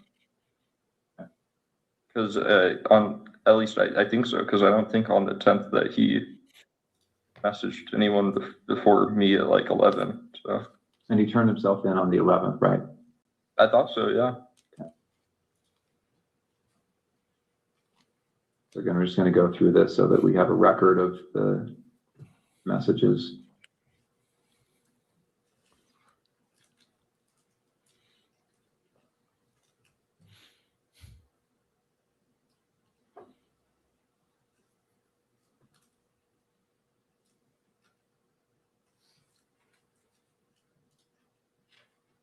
Is that an accurate recording of that thread?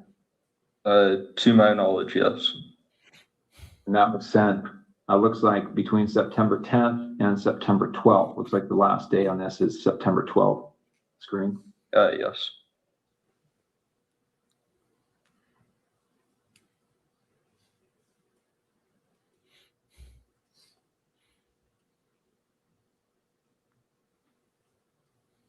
Okay.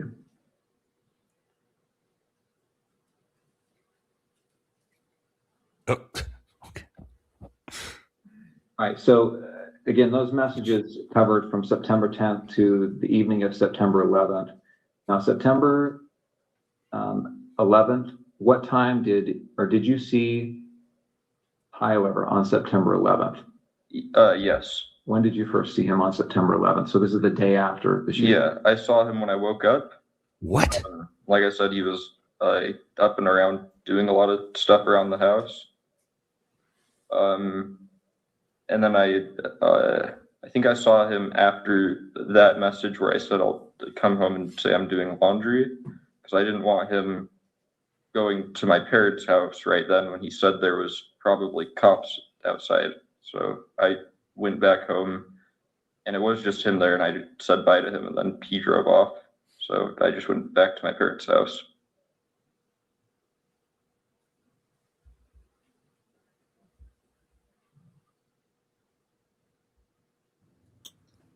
It puts the lotion on the skin. Wait, did anybody catch that when he was talking about the text thread that first he said it goes from the 10th to the 12th, and then he backpedaled and said the evening of the 11th? I wasn't just hearing that. Yeah, I'm not sure if it was just a mistake or So a Freudian slip. erratically, was he pacing? Was he just sitting down, relaxing? No, he was walking around a lot. And that's within the home. Mm-hmm. And did he talk about what he had done? Didn't go into detail. I just asked him in person if what he said was true the night before, and he said it was. I started crying a little bit and said he wishes he hadn't done it. And then kept going around and just doing stuff, I think, to keep himself busy or distracted or something. Okay. Did he talk about what he was going to do next? And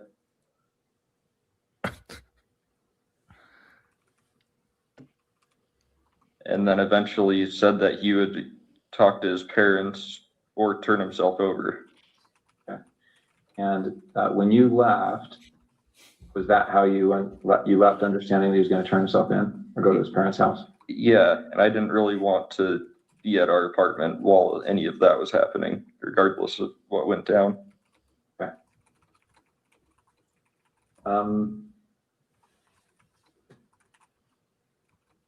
Okay, before he came home, had you seen the press releases, any of the media on this? I'd seen one Instagram link a friend of mine had sent in our group chat, okay, but I hadn't really looked into it at all. And had you seen the images that were released of the suspect? I did the next day. I don't think I saw any on the 10th. I'm going to show you a couple of those images.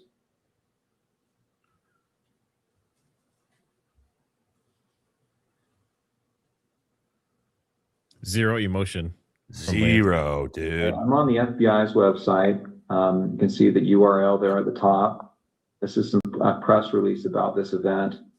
And here on the screen, you see these, looks like there's 2 rows of 3 images. Do you recognize the person in these images? I wouldn't say it with 100% certainty just because of camera quality, but that looks like him in terms of the shoes he's wearing, the sunglasses. I don't think I'd specifically seen him wearing that hat, but he was usually wearing a hat, and then jeans. So it definitely, especially the bottom, the last 2, definitely do look like him. Do they? Oh, they do look like Tyler Robinson. But he's not 100%. And you talked about that with your friends, right? This looks like him. Yeah, his friends. Yeah, I don't know if I don't remember if I talked about it with any of my friends. And then since I had my phone after that for a while, and I still am not using social media, I don't know on my friend's end. Okay. Just like Michael Crooks. A little bit now. Just doesn't use social media. But let me get a little bit of context here. So, did you game with Tyler? Yeah. What kind of games?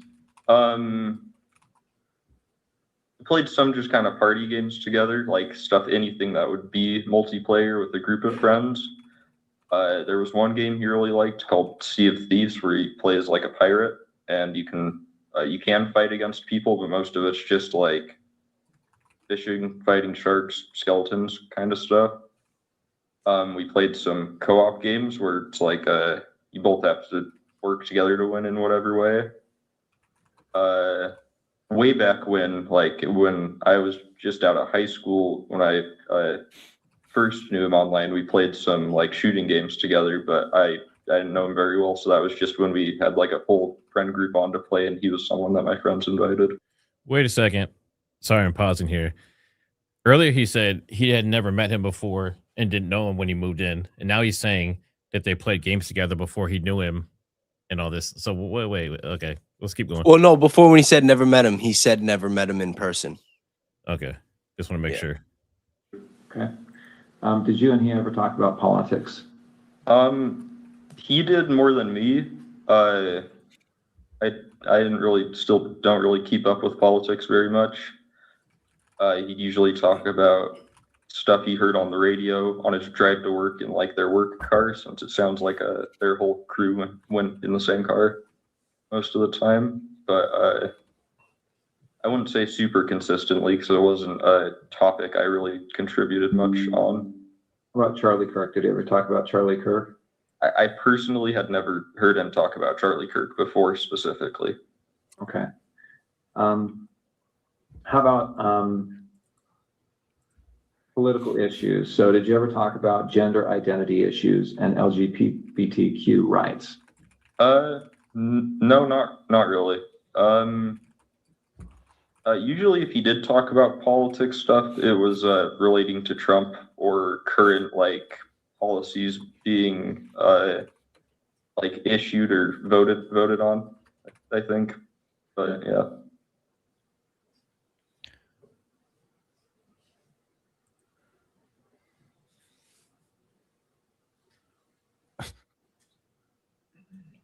Complete contradiction to everything that we've heard, just like everything else that's been presented.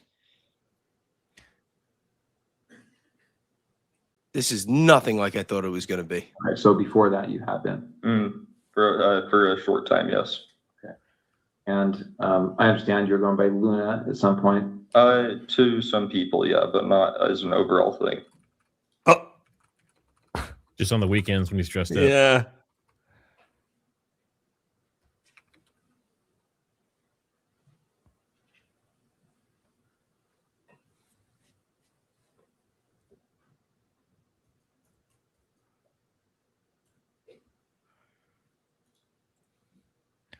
Well, they're almost at the end. Okay. Okay. I think that's all the questions I have for this portion. Let me check and see if I've missed anything.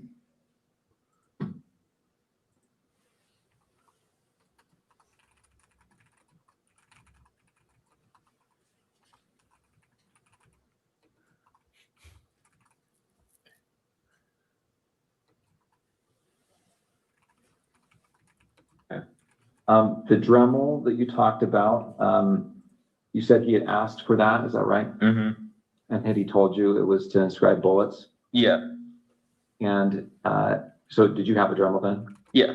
Okay. It was in our, like, our apartment, we had a section where we kept all our, like, random tools for household stuff, in our, like, lower basement level pantry.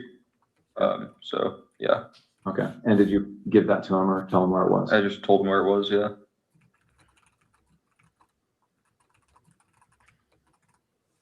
Okay, I'm going to go ahead and end the recording for the 11:02 purposes.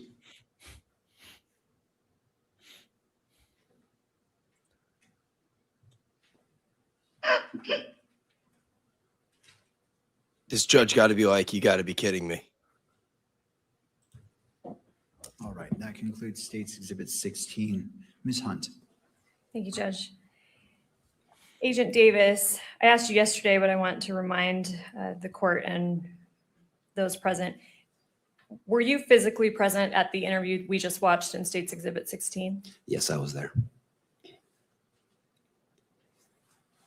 And aside from the court-ordered redactions, did it appear to you to be fair and accurate about what you remember that interview that day? Yes, yes, I do. During that interview, did Mr. Twiggs, was he shown or referenced certain items of evidence? Yes, he was. What types of items of evidence was he shown? It was the text messages between himself and Tyler Robinson, a Discord chat messages, and a handwritten note. And I then thought we that also was saw destroyed. Video, he was also shown the FBI press release photos of the potential suspect. That's correct, yes. Have you reviewed all of those items as part of the investigation? Yes, I have. You're familiar with them?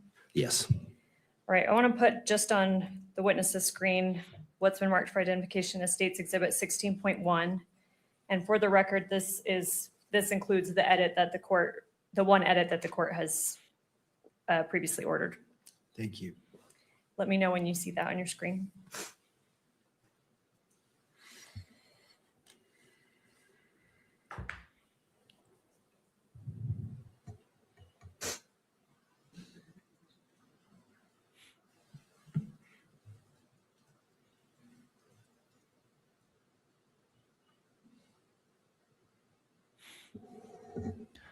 I see it. I see it now.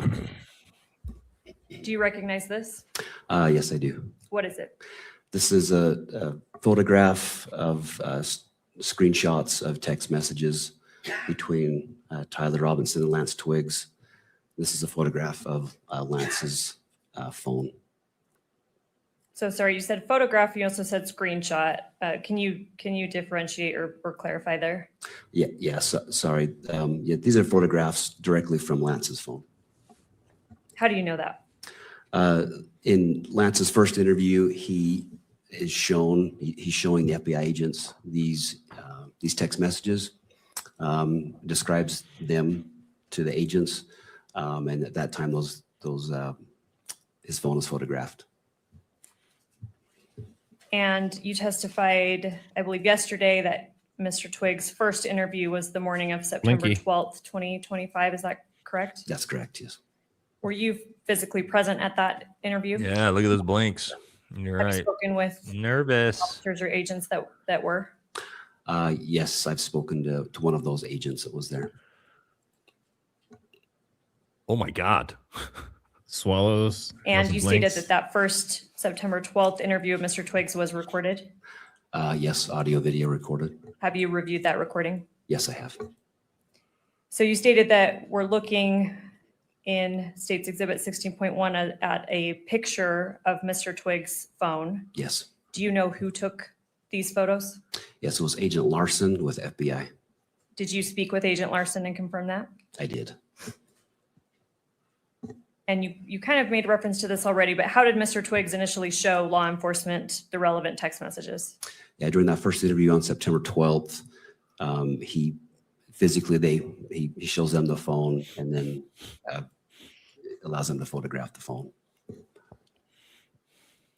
And does he identify it as his phone in that interview? Yes, he does. Does he refer to any particular features of the phone that allows him to make that identification? I believe the second interview, he refers to the large crack in the upper left screen. That so he identifies that from his second interview that was given on April 20th. And according to your review of the recording of his first interview and in speaking with the agents that were there, did he have his personal phone with him at the time of the September 12th interview? Yes, he did. And was this same text thread that we're seeing in State's Exhibit 16.1 shown to him during his second interview sorry, let me get the date right, April 20th, 2026 at the Utah County Attorney's Office that we just observed part of in State's Exhibit 16? Yes, it was shown to him. Was he asked how Tyler Robinson is saved in his phone, like as a contact? Yeah, just as Tyler. Without saying it, obviously, did he identify Tyler Robinson's phone number? Yes, he did. Did you check the number that Mr. Twiggs gave as Tyler Robinson's phone number against law enforcement records? Yes, I did. And do they match? Yes, they match. Is State's Exhibit 16.1 a fair and accurate representation of the text thread or the relevant text thread between Mr. Twiggs and Mr. Robinson? Yes, it is.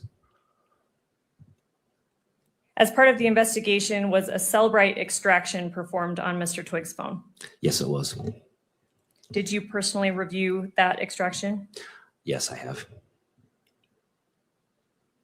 And according to that extraction, did Mr. Robinson and Mr. Twiggs exchange text messages on September 10th through 11th, 2025?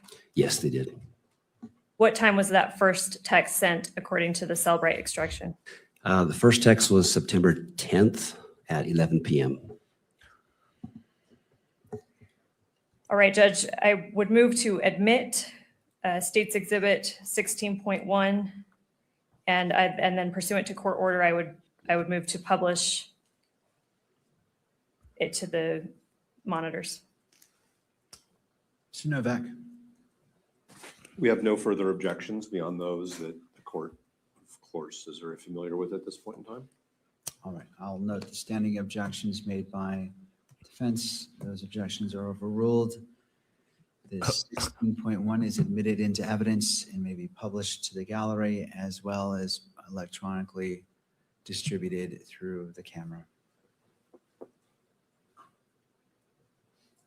All right, Agent, I'm not going to go through every single message, but I do want to have you read aloud certain portions of them.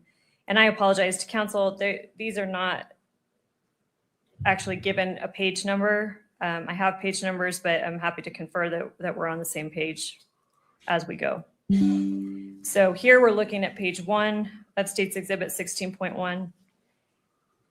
If you could read a little more than halfway down where it begins Wednesday, 11 p.m. Will you start reading underneath that? Yes. So this would have been from Tyler. It says, drop what you're doing, look under your keyboard. And I apologize. Let me stop you there. How do you know that that message would have been from Tyler Robinson? That's just, so any of the messages in gray would be from Tyler, and messages in blue would be from Lance. It's just the way the iPhone distinguishes the messages. And also Lance in his interview also acknowledges that, who was saying what. And up at the top, who do we see that this thread is between? Tyler. All right, sorry to interrupt you. So read that again, starting from look under the keyboard. So after that, then Lance responds, he says, what? And then he says, you're joking, right? And then Tyler says, fuck, I tried to delete that.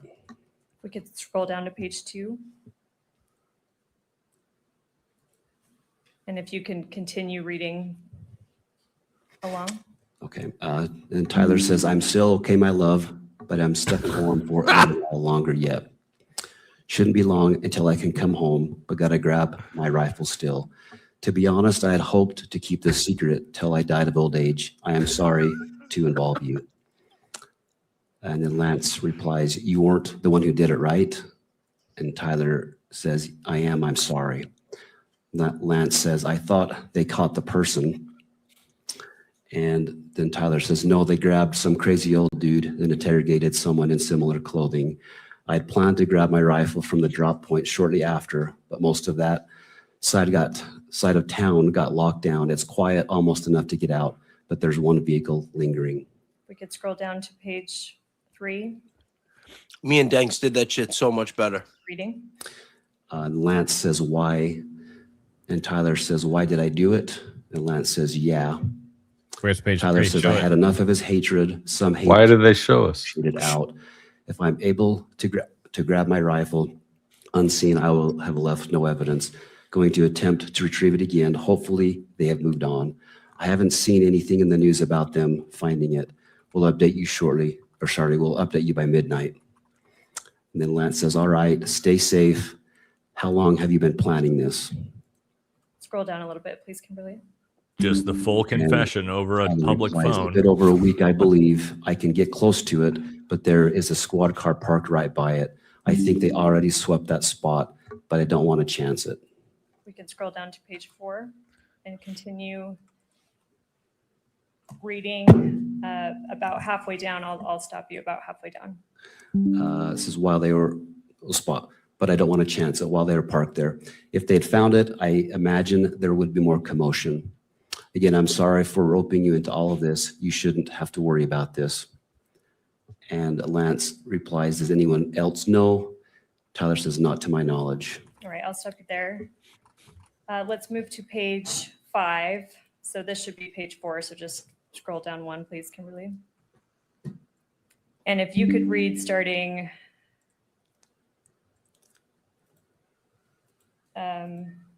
sorry, Kimberly, scroll a bit more down. If you could read, I don't know, about a 1/3 of the way up that starts with guess. Okay. Tyler says, guess I'm just sitting in my car watching reels for another hour, hoping this guy fucks off." Can continue. And Lance says, "Are you okay still?" And Tyler says, "Yes, check and spot again now. We'll Sorry, now we're on page 6. Continue reading. we'll update soon." He continues, "The squad car was moved further away enough that I should be able to move in. I backed off because I thought I heard footsteps, maybe a foot patrol, but the crickets here are so fucking loud. Gonna see if the road closer to campus is open so I can drive past and check shit out. Probably still closed off though. Getting worried, hard to know for sure, but I'm not finding my rifle. Could be in the wrong spot." Lance says, "Do you think they found it?" And Tyler says, "Dunno, they haven't published anything if they have." He didn't And then Lance remember says, where he put it. Behind. Oh, sorry, Kimberly, if you could scroll down. Originally. Also, does it have a serial number? We could scroll to page 7. And I'll continue reading. I'll stop you on this page in a little bit. Okay. So Tyler continues, IDEK, if I had a serial number, but it wouldn't trace to me, I worry about prints. I had to leave it in a bush where I changed outfits, didn't have the ability or time to bring it with. And stop there, please. And then if we could go to the next page, page 8. And if you So he had a full change of clothes on him in that backpack as well.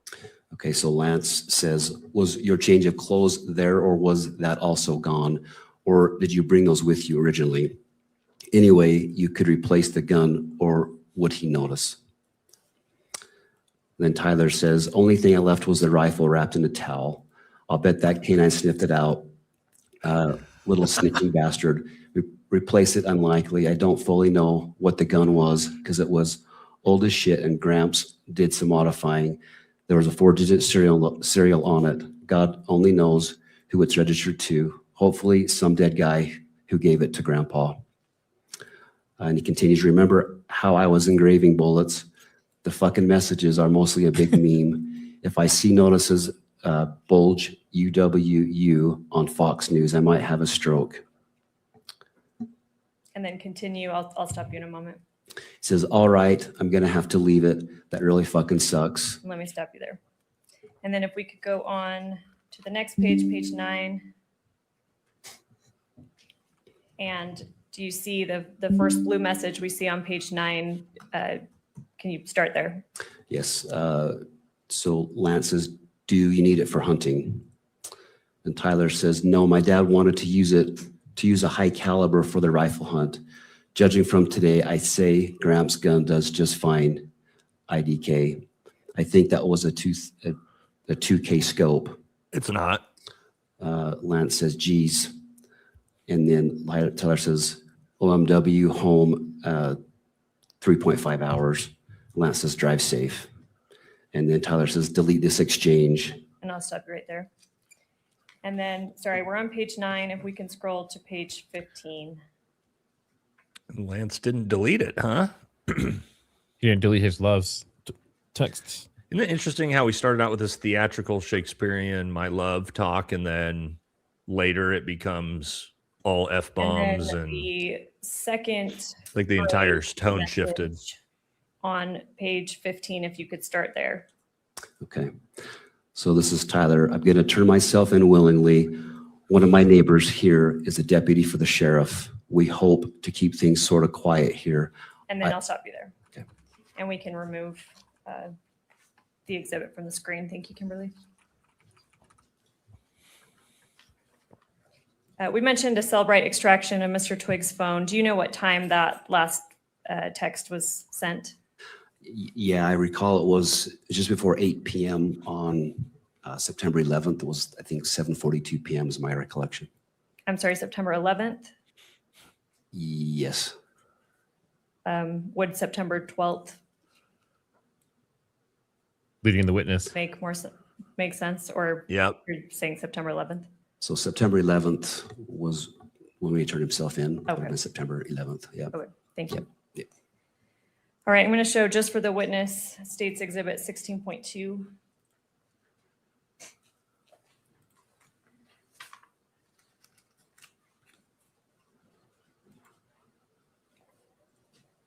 Let me know when you see that. Okay, I see it. Do you recognize this? I do. Yep. What is it? This is just more photos of Lance's phone. And How these do you- are, sorry, these are sorry, I had to bring, sorry, go with your question, please. Oh, you're very nervous, huh? I'm just asking what it is. So you said it's a photo of Lance's phone. Do you know if that's from the same time period as the exhibit we just looked at? Yes. And what is it of? These are the Discord messages of that Lance had talked about. How do you know that? So Lance, in the first interview with FBI, shows the phone. The photos are taken by Agent Larson, and then these images are shown to Lance during a second interview, and he confirms that these are those same messages, and this is photos of Lance's phone. You mentioned an Agent Larson took the photos. Do you know if he's the same agent that took the photos of this exhibit 16.2? Yes, same agent. And you spoke with him to confirm that? Yes, I did. Are you aware if Mr. Twiggs is actually part of this Discord thread? Yes, he is a part of it. He doesn't, in this section, he doesn't reply to it, but he does state in his statement that he was part of that thread. Does he identify whether Mr. Robinson is part of that thread? He does. And when did that happen? He identifies that in his first interview with the two FBI agents, and then he again confirms that in his second interview. Did Mr. Twiggs say what username on Discord Mr. Robinson used, at least with respect to this thread? Yes, it's the Tyler/Icum, IKUM. And is Exhibit 16.2 a fair and accurate representation of that Discord thread? Yes, it is. Did law enforcement send, as part of your investigation, did law enforcement send a subpoena to Discord? Yes, they did. Were these messages recovered via that subpoena? They were. Did you review that? Yes, I did. And in State's Exhibit 16.2 that is before you. When is the first message from Tyler sent? 7:57 p.m. And it says yesterday. Do you have any knowledge of what day that would have been? Yes, this would have been September 11th.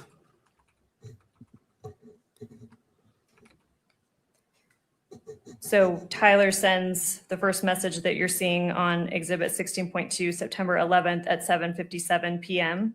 Yes, that's correct. You testified earlier that Mr. Robinson arrived at the Washington County Sheriff's Office approximately at 9 p.m. Is that right? Yes, that's correct. And although you weren't physically present there yet because you were flying down, how do you know that he arrived approximately around 9 p.m.? Just based on the police reports I reviewed and then go back and look at the video and such.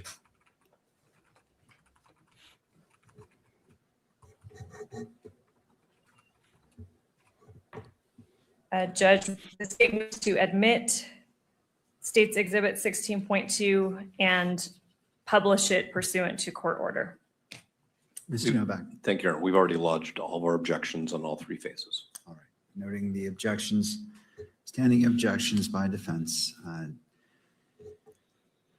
State's Exhibit 16.2 is admitted into evidence and may be published only in the gallery, not for distribution on electronic media.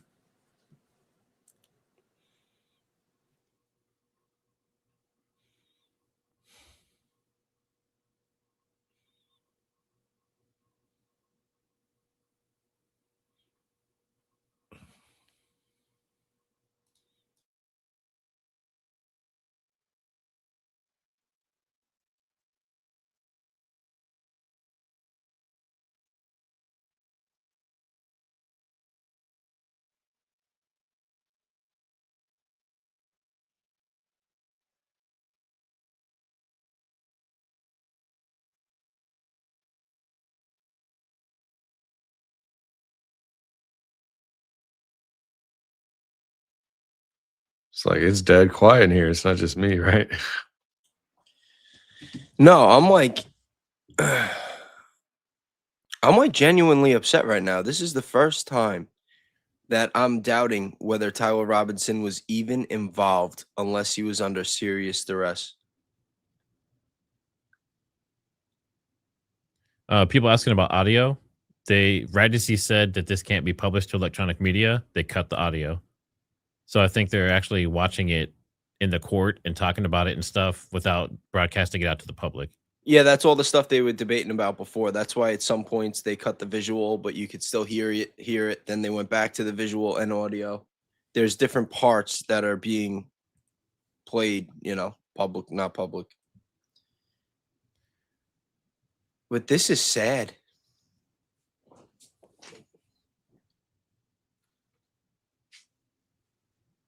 Yeah, this is wild. So all of this lines up exactly with the Kash Patel narrative. So this is what you would expect.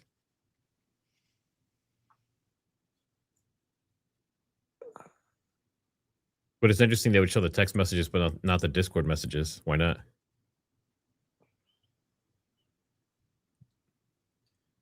And the judge knows.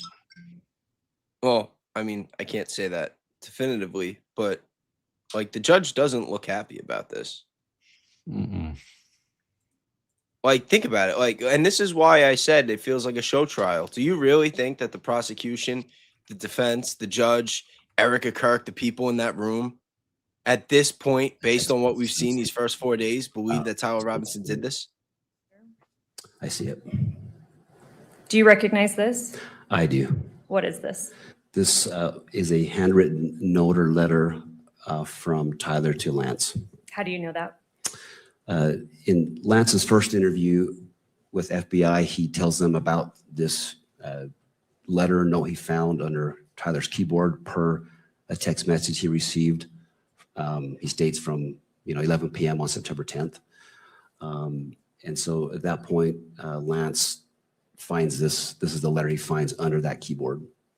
Okay, so to clarify, Mr. Twiggs gets a text from Mr. Robinson around 11 p.m. on September 10th, telling him to look under his keyboard. Yes, correct. And this is what Mr. Twiggs represented was underneath the keyboard. Yes, yes. How did law enforcement get this photograph? So following Lance's first interview at St. George PD, his phone is recovered at that point, taken into evidence. It is downloaded, I believe it was the following day or shortly after that. The FBI transported that phone to the RCFL, which is the Regional Computer Forensic Laboratory in Salt Lake City. The phone was downloaded through Celebrite. And after that, following that download was complete, SBI received a flash drive containing that download. From there, it went to a SIAC analyst to go through that data of his phone to look for any pertinent evidence or information that may be on there. And at that point, that this image of this letter was located. All right, I'm going to break down a few things. You mentioned, I just want to make sure the record's clear. You mentioned Celebrite a few times. What is Celebrite? It's a downloading software that's commonly used by law enforcement. I don't do that myself, but it's commonly used to recover data, to download electronic devices, particularly cell phones. And then you mentioned SIAC. What does that mean? It's the Statewide Information Analysis Center. It's a division within DPS. It's a fusion center. They assist law enforcement with intelligence, various intelligence information for our investigations. You mentioned that you don't personally do Celebrite phone extractions. Have you spoken to the law enforcement officers that performed the Celebrite extraction on Mr. Twiggs' phone in this case? I don't believe I specifically talked to those individuals, the RCFL, that did that. But they, yeah, that was then provided to SBI. Did you speak with officers at SBI that have recovered this photo that we're seeing in State's Exhibit 16.3? Yes, I've spoken to, I have spoken with an SIAC analyst who in particular found this image. I've spoken to her personally as well. Was Mr. Twiggs shown what's been marked as State's Exhibit 16.3 during his second interview? Yes, he was. And again, you were present for that? Yes, I was there. Is Exhibit 16.3 a fair and accurate representation of the photo law enforcement obtained from Mr. Twiggs' phone and that he was subsequently shown in the second interview? Yes, it's fair and accurate.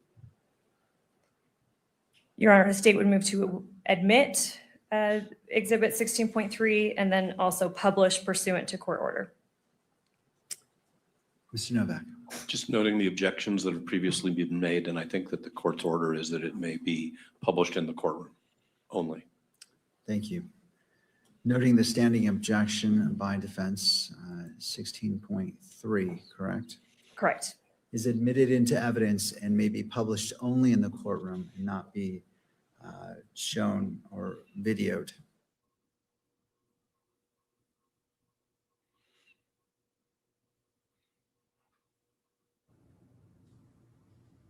Well, and what are they showing right now?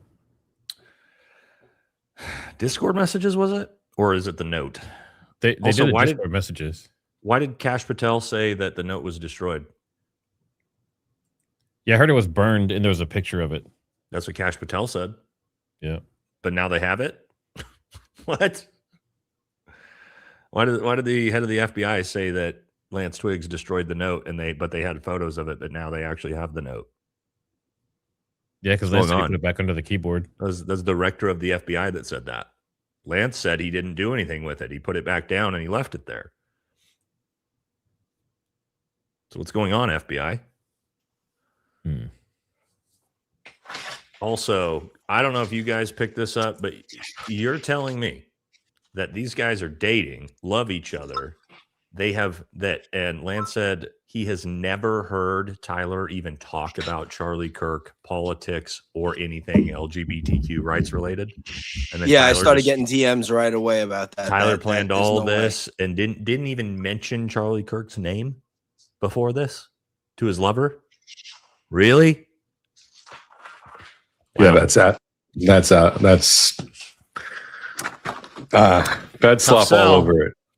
Tough sell for me on that one. They just never even spoke about this at all. Okay. That also kind of kills the. That, Right, we're back in. images that yeah, the FBI released to the public would have been on September 11th when those were released. And this was, those were those images that went public of the suspected EVU shooting suspect.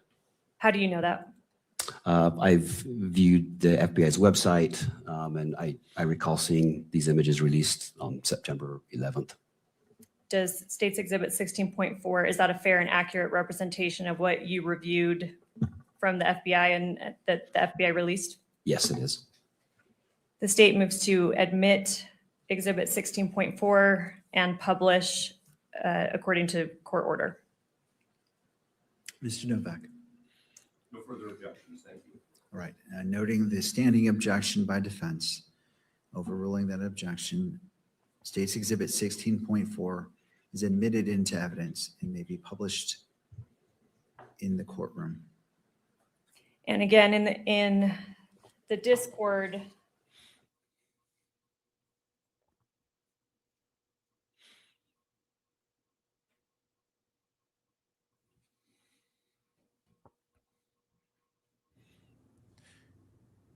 Okay. They're also putting the graphic warning up. They're just showing Discord messages. Are there images or something in there? Seems a little strange to put graphic content warning when it's just text messages. Maybe what the reason why they don't want to show the Discord messages is, I don't know. I don't even know. Actually.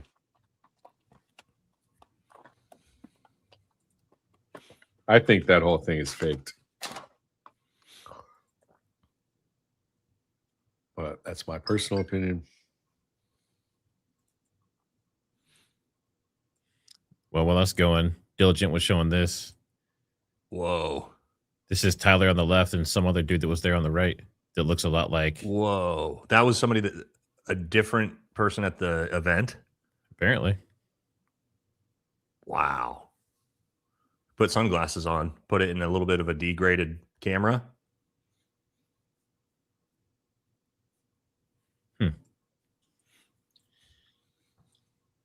A very Bro, we're degraded moving into Black Mirror territory. That's some crazy shit. Imagine you don't even know it. You got 1,000 lookalikes just like you. Oh. I thought that was Lance. Yeah. I mean, well, they kind of all look the same. That's He looks like, that's what I said yesterday, dude. Is Like- like every 20-year-old 5'10" white dude that lives in Utah looks exactly like that with a hat and sunglasses on. You know what I mean? For real, yeah. We have 25,000 in chat. Make sure you guys hit that like and subscribe. Check out all the different channels. And obviously, we'll be back again tomorrow. And if it goes past tomorrow, we'll just keep going. But make sure you guys join us tomorrow as well.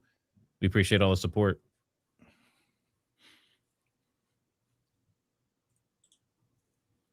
So this is basically this is their case right there. They don't have anything else. So it's basically Lance's word. Lance's word is pretty much the entire case. And how can they use that to put a man to death? That doesn't seem realistic. We'll see what the defense has, right? They should be able to cross-examine. My question is, did they do a lie detector on either one of them, on Tyler or Lance? Probably not. It's not required. Yeah, it wouldn't be admissible anyway. Yeah, court doesn't take lie detector tests. Well, they damn well should. It's too easy to beat. It's like 25% or more. Also, pathological liars pretty much always pass lie detector tests, even while lying, because they don't actually have the physical symptoms that interact. So that's another reason why it's a big problem. Well, I mean, this is a good time for a poop break, Nate. What do you? I'm just kidding. How do you guys think that Jesse's feeling right now about his theory? I don't know, dude. I don't know. Lance is His story here is just very odd. Not even just a story, his demeanor. Chewing gum, super calm. Matter of fact, everything. No changes in facial expression. I mean, I don't know if he's on SSRI or something, but something's off there. I'm sure he probably is. Yeah, pale white ghost. This is just like sad. All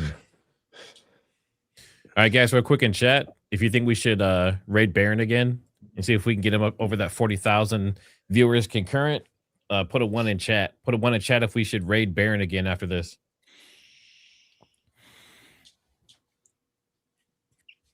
Someone says a lot of people are saying they think it's fabricated. This whole thing with Twiggs. Got a lot of ones, guys. So we got to get this set up with Baron. It is not. Yeah.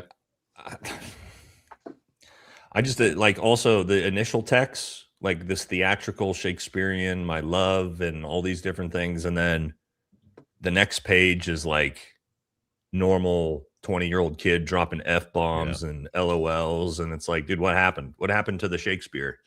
Right. Well, the tone changes, but what I didn't see was the time difference between them. That's why I took screenshots. Like, was it like 2 hours later? You know, that can make a difference maybe, but maybe the more stressed he got as he was, you know, if that was the case, the more stress he was getting, maybe his language changed. I don't know. Lots of ones. So Baron, also, ready. He just happens to admit to literally everything possible. It's like if you were like, hey, if you were the prosecution, you're like, hey, we need you to admit to all of these things. That's what he did, and then the very thing he says, delete this conversation. Really? Over public, not even Signal, just over iPhone message. Hey, love, my love, look what I did today. I don't want anybody to hear about this, but I'm just texting it publicly. Please delete this. LOL. None of it adds up, man. After pulling off one of the most efficient and successful, you know.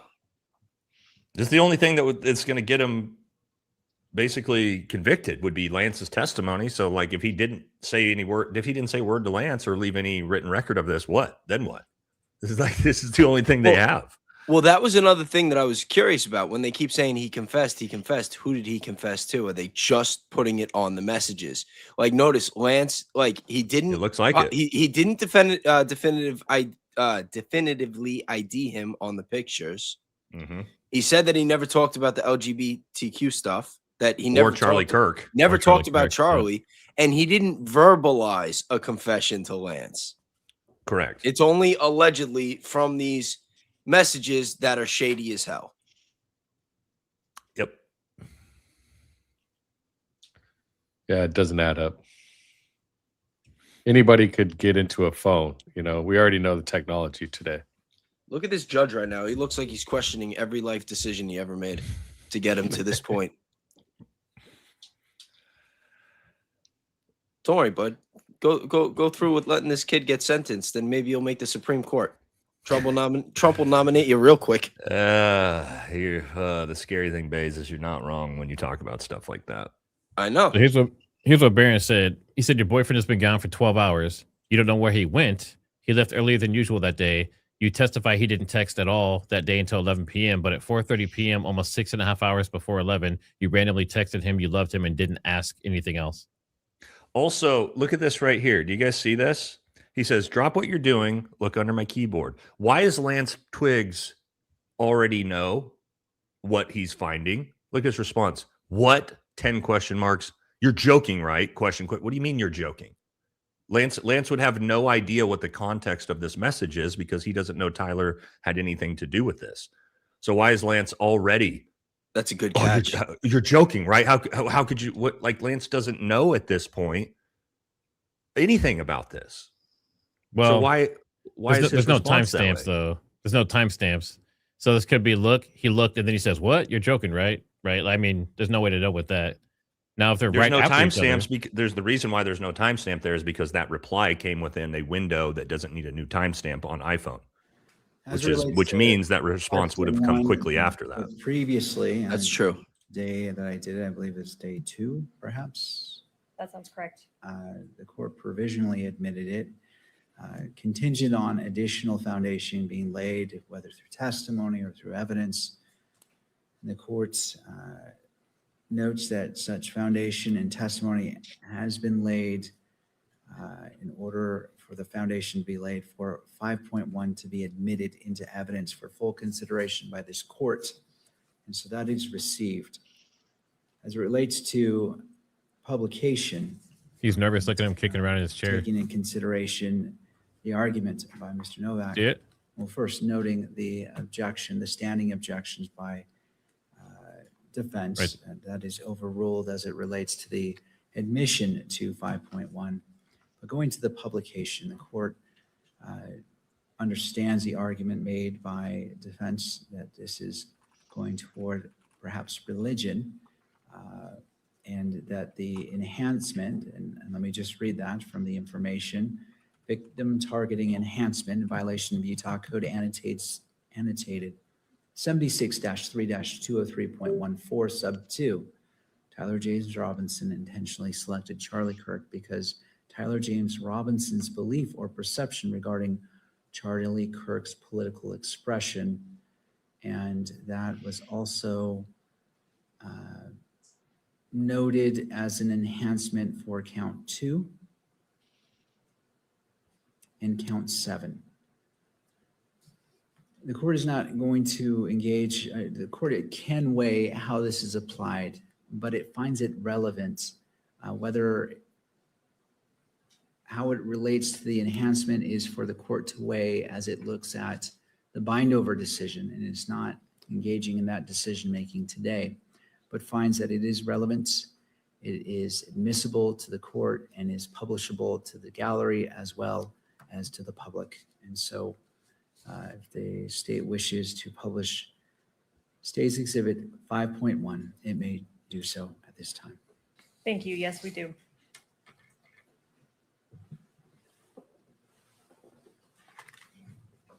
And Kimberly, I don't know if we want to use the same kind of slow scrolling.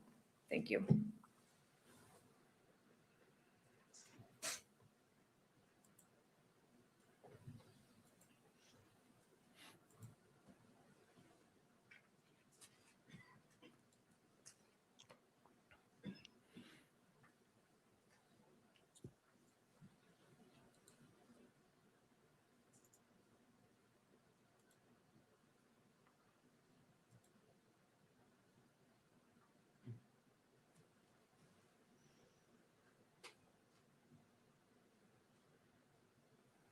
Yeah, well, that doesn't help anybody. So When they use white ink on white paper, Yeah. what the hell is Good- this? Good No, job. Good job, it's- Court.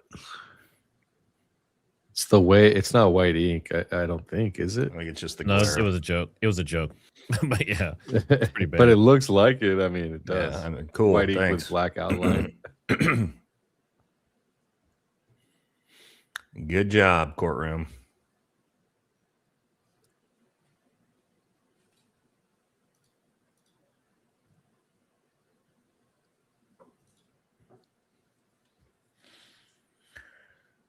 I should have actual paper signed by people with, remember back in high school when we used to have those lamps go over a desk with the magnifying glass to see the whole document.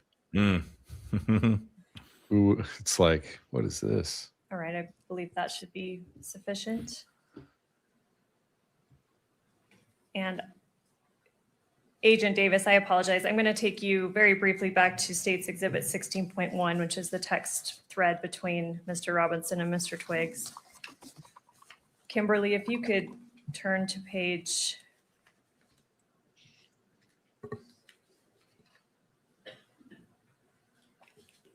17.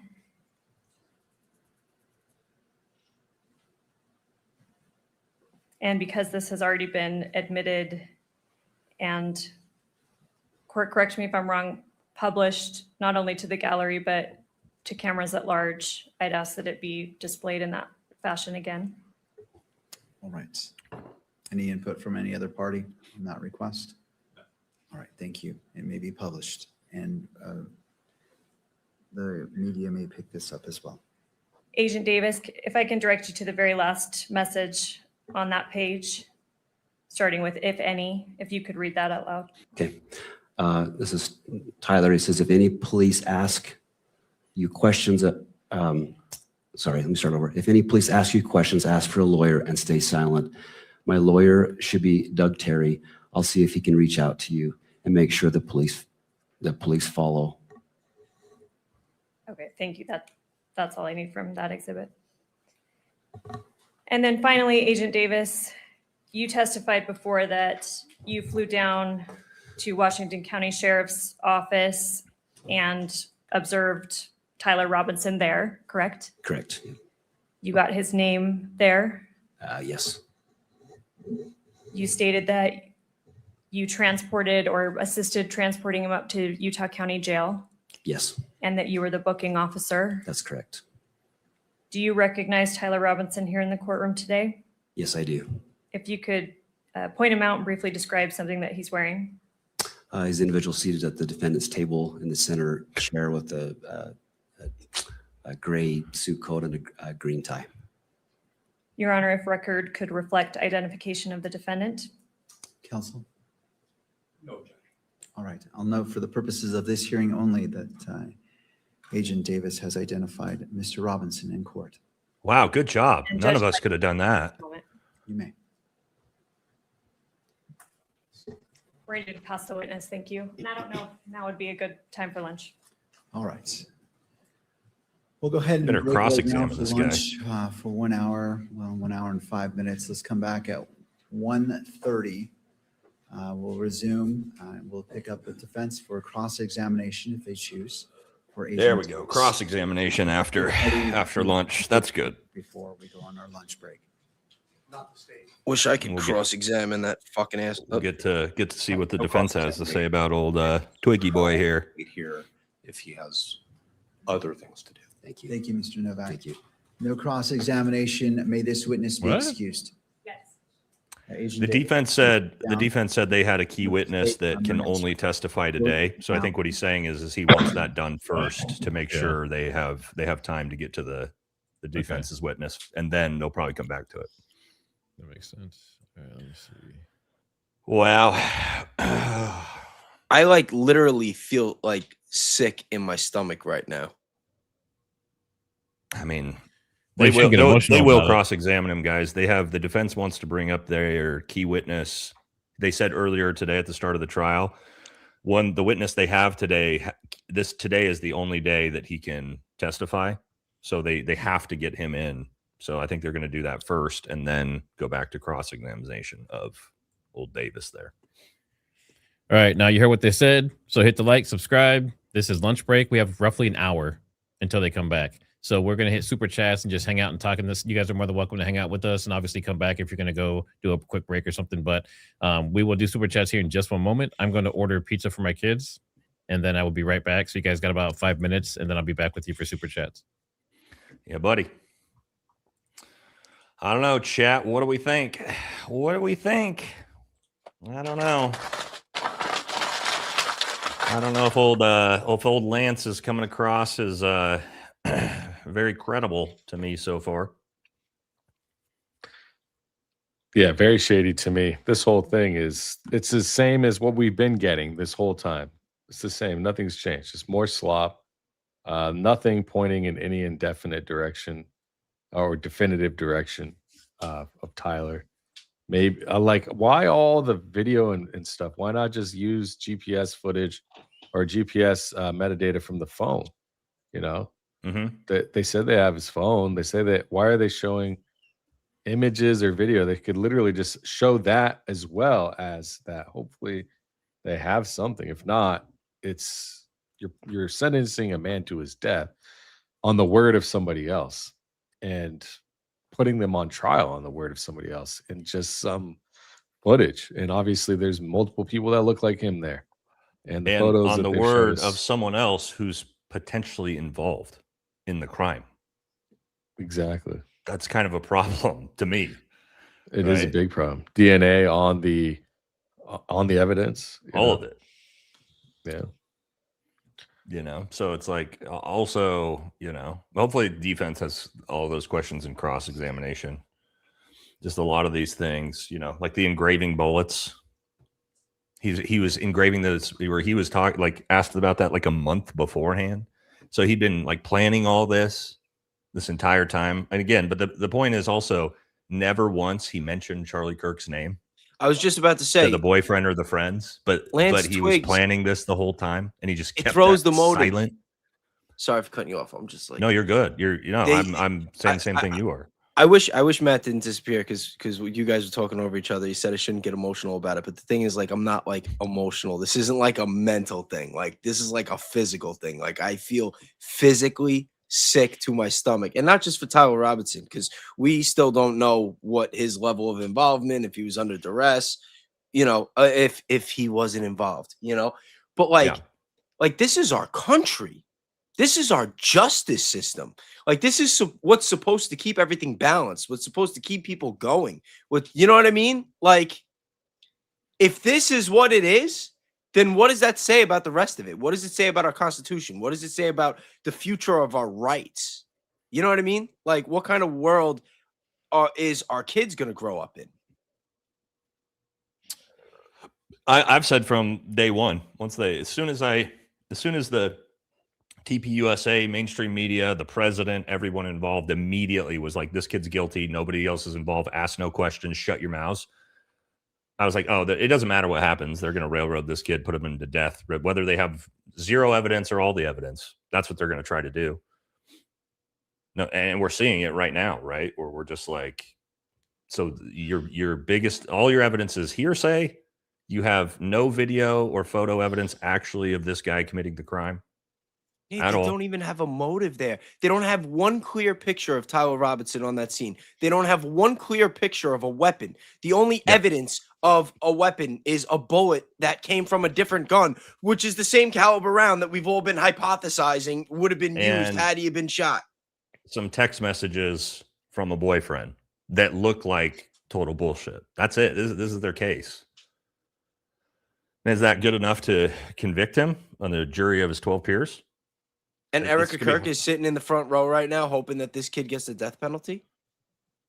Well, it's weird because she already forgave him, so I don't know why she would be hoping for that. She should be apologizing to him now. You know what I mean? Like, forgive him before. Now she should be getting on her knees begging for forgiveness after what we've seen these first 4 days.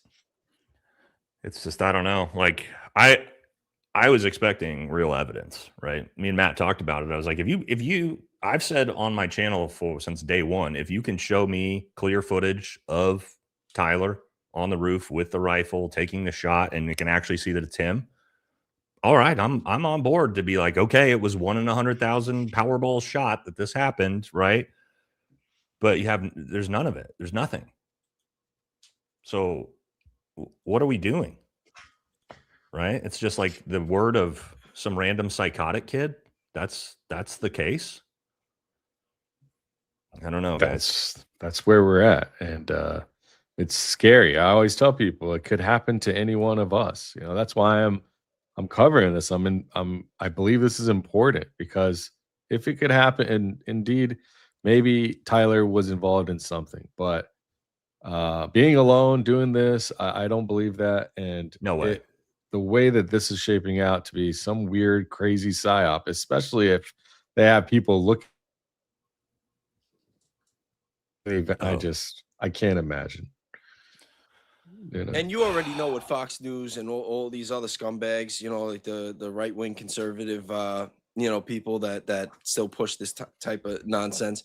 Like, you have to be like, if you have the nerves to sit in front of a camera right now and advocate for this kid to go to jail and to be put to death, you have no heart.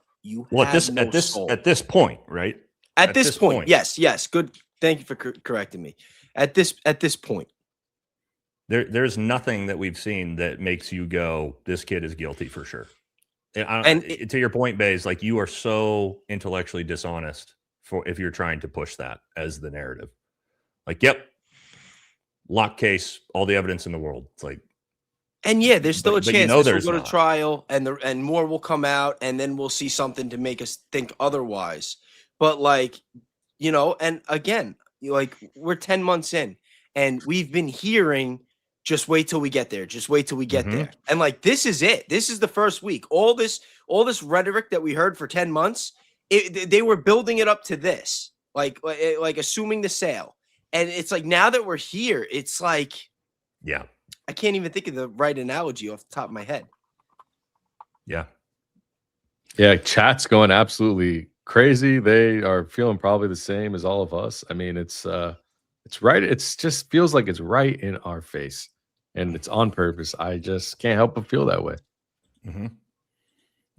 All right, we got to do supers. We're like, you guys have been very generous today. We're gonna be here for a long time getting this done. So And we got just an real hour. quick- We gotta burn them. Yeah, and just real quick, what is this? There's a huge load for some reason on StreamYard, and it's kind of acting up. If for any reason, if I disappear, I will be right back. So just stay on with Valhalla, keep doing what you're doing with Base and all them, and I'll be back on, and we'll be right back up and running. So don't leave. Just hang out. Let me see. Let me get the supers pulled up. You guys have Papa John's and Papa Murphy's pizza where you're at? Papa John's is one of my favorite pizzas, man. Really? Yeah, I love Oh, it's Papa all John's. crap at it.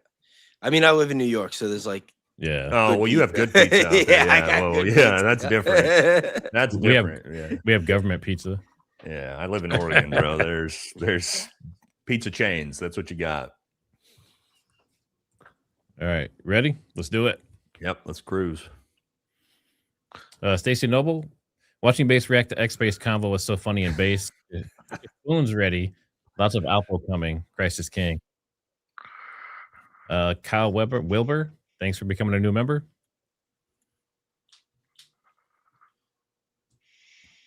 Thanks. Is that you? Yeah, I was just trying to find my get orderly over here. Keeping up. What's up, Jen? Thank you. Keeping you and your expectant wife in my prayers. Thanks. Thank you. I appreciate it. Yeah, less than a month out.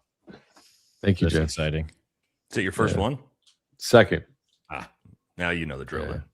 Yeah, my daughter is about to be 7. Every officer would have to write a supplement report of everything they did and saw during the crime scene. They're lying. Story is nonsense.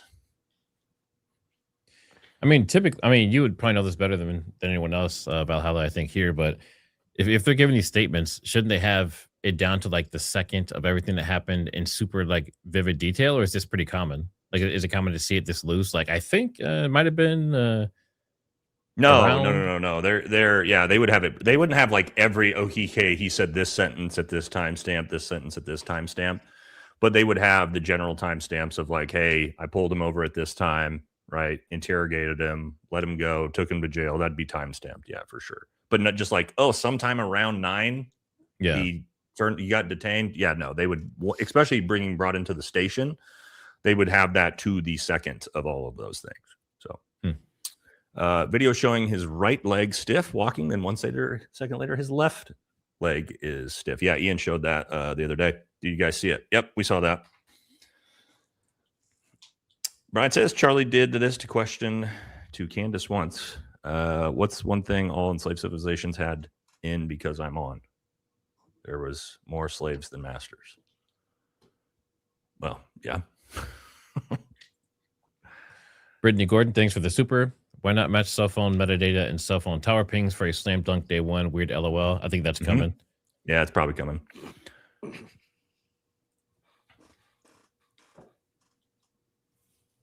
Not mine. Who's up? Are you guys tracking? I'm tracking. I was on mute. My bad. Lanessa Franco, $20. Thanks to Baron Coleman. Now I know who all of you are. Shout out to Baron. Thank you. Yep. Thank you, Lanessa.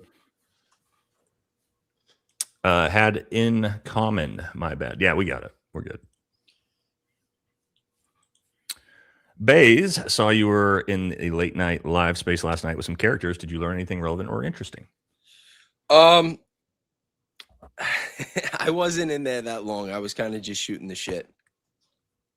I learned that Blake is a big techno head and that he drinks a lot of Red Bull. That's pretty much it. Was Blake in there again? Yeah. Oh, was he? Yeah. He was driving back from Utah. Was there any new information? You talking about? I was literally in there for 10 minutes. Huh? Bednars or Neff? I'm talking about Neff. Oh no, Bednars. Oh, okay. yeah, I was like, what? Sorry, And you sorry. just I was like, you're just casually not saying anything about it? Yeah. No, I would have brought whatever. that up. Who cares about that? But yeah, I thought it was Blake Neff. Sorry, should have. I'm with Candace. It was the mic. Too much like the Pagers. A lot of people like that theory. I think missing AR was 300 blackout. That would be wild. You know why? Because now we have a 30 caliber round that matches the ballistics report and also AR-15 style platform. That's what I thought it was very initially. I thought AR-15 style platform. If you actually go back to the very first time I talked about it, I figured probably the 300 blackout. But yeah, would that also explain the fireworks sound if it was subsonic? I think so. Yeah. Jen's Peace Pen, $2. Yep. Go ahead. Will they mention the 3 other arrests with rifles? The defense should. They should. They've mentioned it. So thank you. I think that's me. Kathy, what's up? Gary oversized equals oversized garden gnome. That's funny. I think he's pretty little, actually. Really? Mm-hmm. Where this whole was it Kandaharian giant? Where'd that whole thing come from? I think that's a joke, sarcasm. Okay. Let's see. Well, everyone's small to you. Ray Draper, cop on the roof. If he went to the roof after the shot, if making the item ready, why wait until he's up there with an active shooter? If clearing hours after what scene was clear, how would you forget your ammo? Yeah, I was thinking about that too. Like, at what point of time would the person have been up there to even have their gun? You know, like, is this when they were searching for an active shooter, or is this like afterwards when the FBI and all the, you know, he said hundreds of cop cars and thousands of officers. So if you think about that, you know, that makes it more likely that one got dropped or what, you know, got ejected by accident. I don't know, but again, you would expect a 5.56 round, not a 2.23 round. Correct. And actually, Danks, since you're super legit with the AI, can you double check that? Can you search and see if they issue 223 as standard in Utah for I guess for UVU for the for regular police? Yeah. Shouldn't, but we'll see. Anyone catch when they said TPSA security had 40 to 50 people in the crowd? I don't know if I caught that, but I wouldn't be surprised, right? Like, it's a big event. The Harpo interview, he said they had 13 people, and a few of them were plain clothes in the crowd. I didn't hear anything about 40 or 50 people. No, I mean like TPUSA, not the security detail, like representatives. You know what I mean? Like college kids that are there working for TPUSA, shit like that. I wouldn't be surprised if it was more.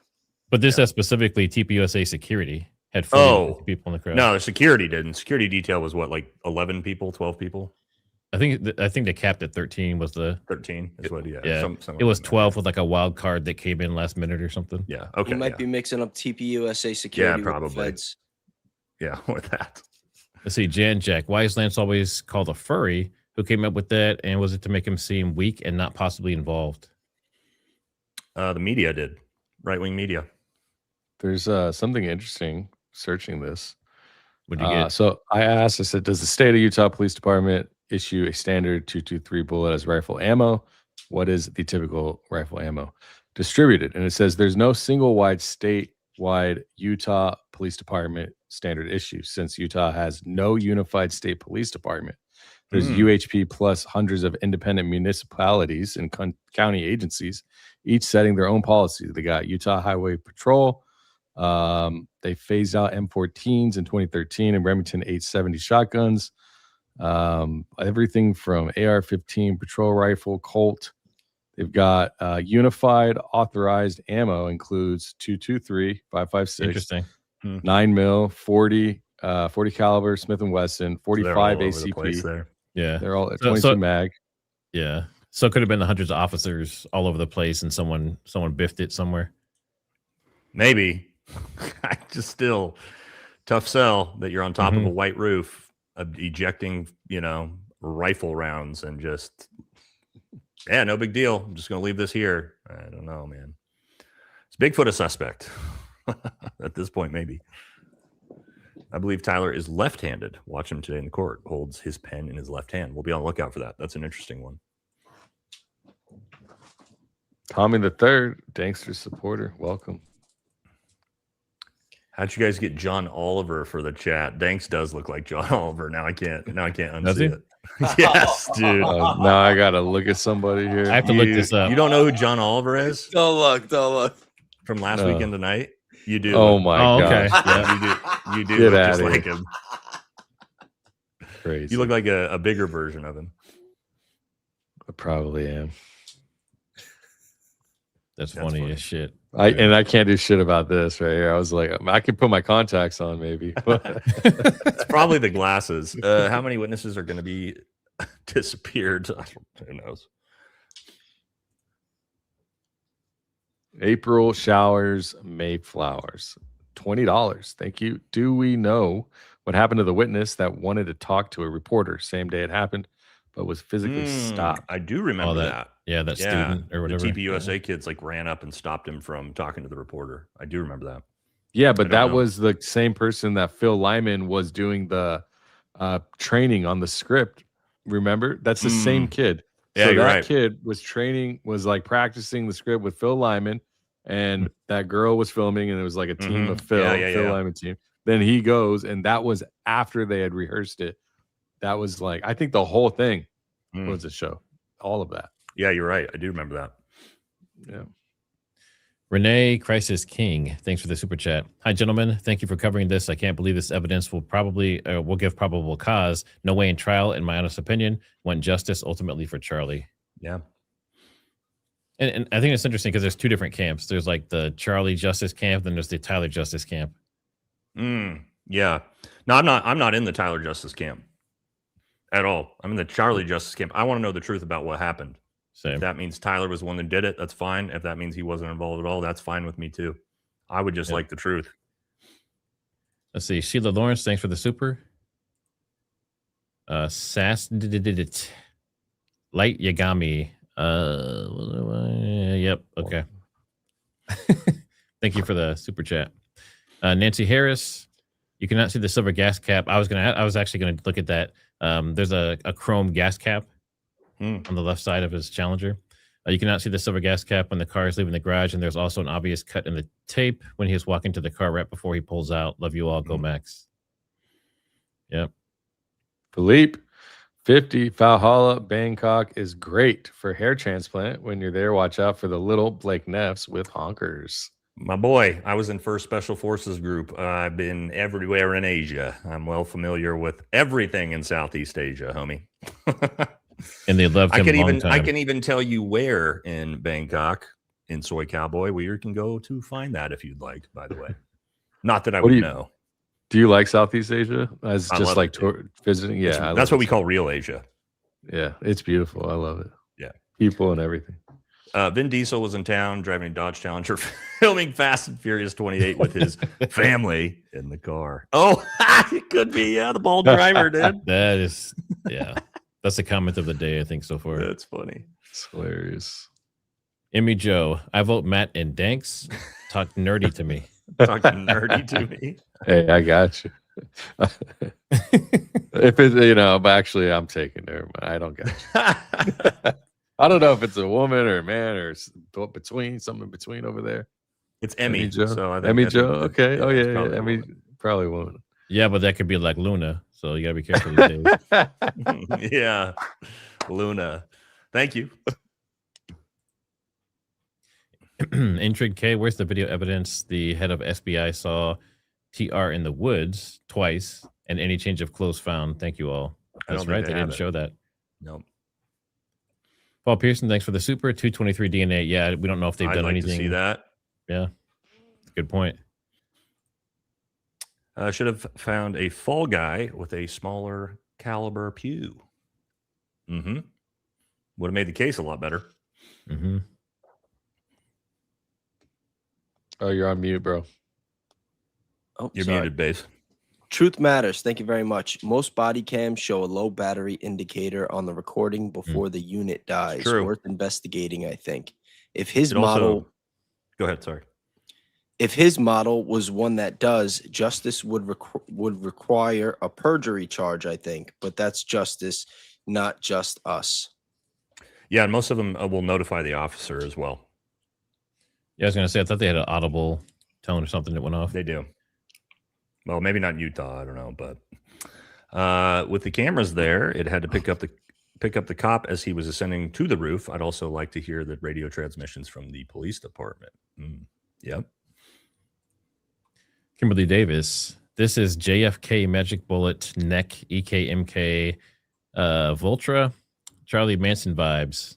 Yeah, I think them bringing Lance out changed the whole feeling of all this. I would love to believe CK is alive, but I hope CK would never let someone take the fall and die and his crew flip what he built. Yeah, we talked about that yesterday. How important, like for people that believe the staged theory. Then they also have to believe that he would allow someone to be put on. Yeah, trial you got to and believe possibly Charlie be Kirk murdered. is a horrible human being that didn't actually believe any of the things that he said, right? So if you want to believe that, that's fine. But I mean, Jesse and I have talked about this, and it's like, well, it's like some things might change for somebody if they're like either you take a bullet or you get out of Dodge. We're giving you an out.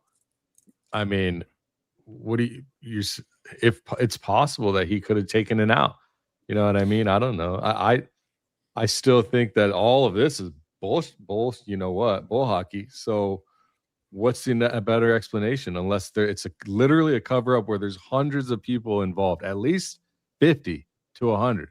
So that's a lot of people to be involved on a cover up of a murder. So it's really hard for me sometimes to get there. It doesn't make sense that he's alive, but I still leave that on the table. You know what I mean? Yeah. Oh, everything's on the table for me. I just think it's probably the least likely of everything. Yeah. And for anyone that's coming in, make sure you guys hit that like, subscribe to all the different channels. And also we are in recess until about, about another 40 minutes.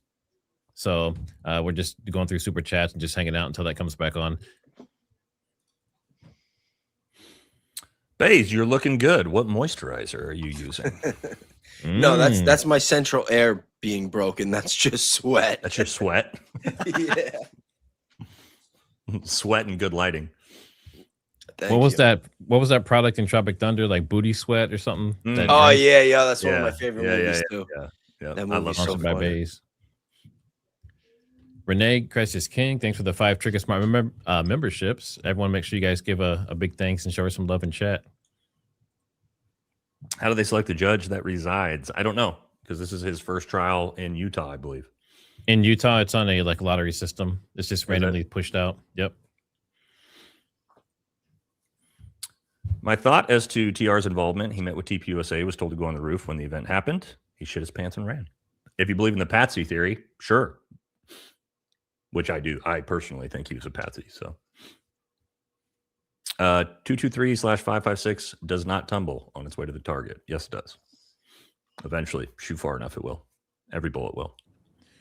Well, and even at an angle too, once it hits its target, it can tumble when it hits. It doesn't have to tumble in the air before it hits, but yeah. Yep. Bucknut 2022 $4.99. Barron had on show that there was an angle from where they found the 223 round 300 yards out. It was done with a drone. Thanks for the super chat. There's a lot of dronies. There's a lot of people that are talking about this drone thing. Oh, I went down that rabbit hole for a while. I mean, Nate, great, but let's remember this is just something this liar said on a stand. Could be Fed slop adjustment. Upset the mic theory. Oh, I definitely think it's all Fed slop. The Bells, I'm stuck on the screwdriver. I want to see they had DNA to see if it matches the gun they claim was used. That's a good question too. Does the DNA that they found that supposedly matches in each case, since they were all run separately, do each of those match each other to put all those together too? I mean, I don't know if they even do that, but it's interesting. Don't know. Not. Cash took those engraved bullets and sent them to Valhalla, where he will see Charlie, apparently. Yeah. Why AR platform bolt action break open variants? Why? And I'm not sure. Sorry, Omi. I'm actually not sure what you're asking here. But I appreciate it. Thank you. Danny Freedom. Erica Kirk on stand. My dog stepped on a bee. It is an AR. Also does not explain the crazy shore reaction. Not sure what you mean here either. Sorry, Lisa, but thank you. Maybe like the seizing up and all that. I don't know. Maybe that's what they're talking about. Nah, that's... Ginger does snap. Welcome. The judge got bubble guts. That's why he's late. Bubble guts. Me. You guys That's are killing funny. me with your some of these comments. You're really talking cryptic, guys. Chocolate rain. Let's see. After the Briggs and minifigs Brahma, I don't trust Utah police or the courts or the Mormons. Yeah, and that's not even the only super sketchy thing that's happened in police departments in Utah. There's a lot of cases like that. Did anyone else notice how it seemed like there was an intentional extra blur on who was getting out of the car in the neighbor's Ring doorbell? It looked that way, at least. Just looked to me like just really shitty camera footage. It looked like it was almost underwater. Yeah, I couldn't see anything in that. I don't know. On that doorbell camera footage. Yeah. When the car pulled up and all that. Where'd Nate go? Just kidding. We know. I haven't been gone long enough, guys. You guys drastically overestimate how fast I can shit. And you also assume he's not sitting on a toilet right now. Built into the studio. Welcome to Nicole R. Saturday mornings, 10 a.m. We have members only live streams. Carol Clausen, thanks for becoming a new member. Christy Yant. Matt, I love the Mr. Clean lip with bald, beautiful head. You have them all beat on the panel. Thank you. And actually, fun fact for those that don't know, since we're here, people ask me like the eyebrows and all that stuff. Like I have alopecia. I've had it since I was like 15 years old. Huh. So I've actually been bald since I was 15. Wow, that's wild. You know how much money I've saved on shampoo and all that stuff, and haircuts. It's crazy. It's like over $1 million, I think, by this point. Scott Willard, $1.99. You see guy in parking lot, backpack in rooftop video. You see It's the same person? Maybe. Sandy Grove in Florida, welcome. Yeah. What about the wind? How does that factor in new bullet situation? The UVU shooting vid makes smoke or dark pixels moving right to left of the frame. Sure. Yeah. Wind is a huge variant in long gun shooting. However, from anywhere from 139 yards to 300 yards, the wind's not going to have that big of an effect on the round. Little bit of an effect up to 300 yards, especially with something like an AR-15. So it'd have a little bit of effect, but you'd need to know that as a shooter. But let's say if the shot came from the location they're claiming, it's going to have, this much effect on the round from 130 yards. Yeah. Now with Nate's theory, I actually looked it up. So say we're at like 300-ish yards, 223 or 556. That day, during that time period, they had between 7 and 14 mile per hour wind. That is high. So if you look at a 55 grain, which is most likely, that can be up to 14 to 18 inches of movement. That's what I was going to say. Probably one half body length. Yep.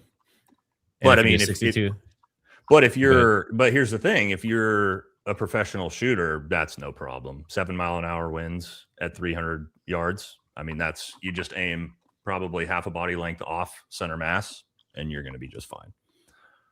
You get out to 700, 800, 900 yards. Right, in 7 to 10 mile an hour winds. Now you're looking at, full on long guns, like full body frame offsets to the left or the right.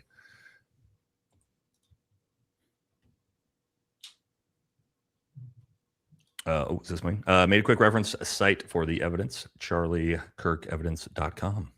Okay. Down South Shooting says, not saying I 100% believe this, but isn't there a possibility that a bullet can keyhole out of the barrel if the grain weight of the bullet does not match well with the barrel twist of the rifle? Maybe, but I mean, now you're talking about potentially having that round not fire correctly at all. So, yeah, I mean, it's possible. I guess, but I don't know what the context of that would be. I don't know if I it would about stay you, stable Matt. long enough to Yeah, make it to the that's- target. Right, that's what I mean, right? Would the round even fly correctly enough to have an accurate shot? Probably not. So maybe, but I'm not sure. Dale Gina Clemens. What's up, Dale? Good to see you. $2. A Patsy sometimes requires the Jack Ruby option. Jeez. Not letting the public see Lance is horse. You know what? Yeah, here's the thing I don't like. If you're going to show it in the court to the public, because there's like people that we know in that courtroom, you might as well show it to everybody. Or don't show it in the courtroom either. You know what I mean? That seems bizarre to me that you're going to show it to the public in the courtroom, but not the public as a whole when those same people get to see it that are the public. You know, that seems weird. Kevin, thank you. Hey, Nate, you are a cool cisgender person. I'm not, unfortunately. I'm a straight male. Do you think Tyler will get unalived in his positive enforcement area by our greatest ally? Wait, are you trolling that? I have to speak like this. You do have to speak like that. I don't know, man. At this point, he made it farther than I thought he was going to make it. I didn't think he was going to make it this far. So we'll see. And I think a lot of people think if that was going to happen, it would have happened already. Yeah, I think so too. He wouldn't have made it this far if not. TPUSA grasping for straws like Hunter Biden on a trip to Colombia. They know they have lost the narrative. Now, Hunter Biden would say absolutely not, because he doesn't do that version of the drug. He does the smoking version of it. He makes those jokes himself. So, Mommy Manners. A man proved on YouTube, Charlie Cook Operation 322, that Charlie was shot with a drone in the back of that area, neck and exit wound, and cutlass mass. Charlie fell backwards. Please check. Yeah, I've seen that. And I know, like, early on, I think Jason Goodman and a few other people were heavy into that, doing a lot of research and showing that stuff. But I just don't see it myself. I'm sure it could happen, but I don't. He definitely didn't prove it. He might have a decent theory. Nobody's proved anything yet. So, yeah. Sorry, pizza's here. Just giving them the code. All right, let's see. Thank you, Paul.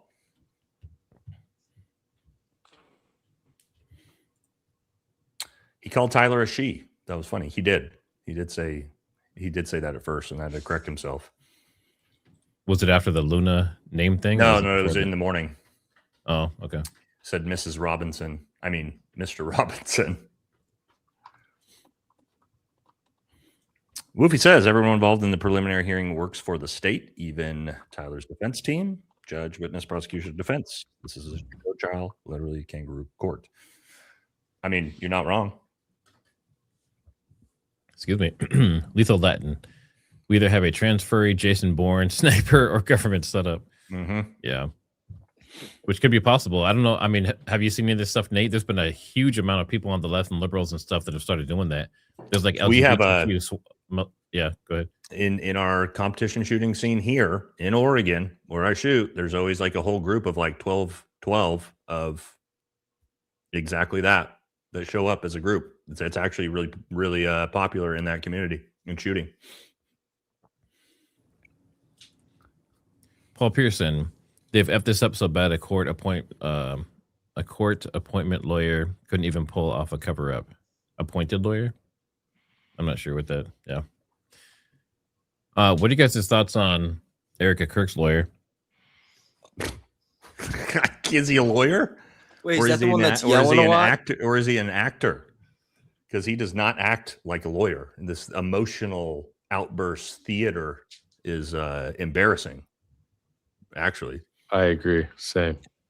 Yeah, it's pretty wild. It's a little intense. You know, the judge, if you watch both times, didn't even respond to the guy. He just stared at him and let him walk off, and then went, "Okay, anyway," and went back. Well, he rolled what he was doing. He rolled his eye at him. So I mean, just yeah. Like this freaking guy again. That's on me. Okay, sorry. Actually, we didn't do that one. Oh, smoking gun in this case will be found in his cell after the guards fall asleep. It's hard to do in jail, right? It's because he's not in prison yet, is he? Or are they holding him in prison? I think he's in jail, right? Yeah, I think he's just in jail, which is shitty. That's Very. worse for him. Yeah. Alice DePaul, remember aviator sunglasses guy with a big duffel bag at the event? Did anyone talk to him? I don't think so, but I do remember him. Aunt Lang from Canada, right under our nose. Bald prosecution member and team. I see 4 of them. Did they go park in front of Mrs. N's ring camera? LOL. Not even going to mention Charlie's security team. They might get into something like that in the trial. I'm not sure. Joe says, not a lawyer or judge, but all these reactions is allowing them to shape the case any way they like. Yes, just saying. I mean, I think that's what the defense was trying to argue, but it got overruled. Danny says, or Denny here, he clarified it, has it been discussed whether or not TR even admitted to being guilty when turning himself in? Ain't that what they said in the beginning? They said he admitted it to his parents, who then turned him in. But as far as we understand it now, it sounds like that's not true. So I don't believe he's confessed, other than Lance's text messages. Have we seen anything beyond that? I don't think so. Dons Odrosky, thanks for the super. All right. Not reading that name. I don't know why everyone's so worked up about this being held in little, you know where, us, you know what's known for our reason, respect for human rights, and equal enforcement of the law. Yes. Don Odrosky, I am curious if TR's parents are present. That's a good question. I haven't seen anything yet that said they were there at any point during this, but I'm sure, I mean, I would think they would be. Yeah, I'm going to assume they are.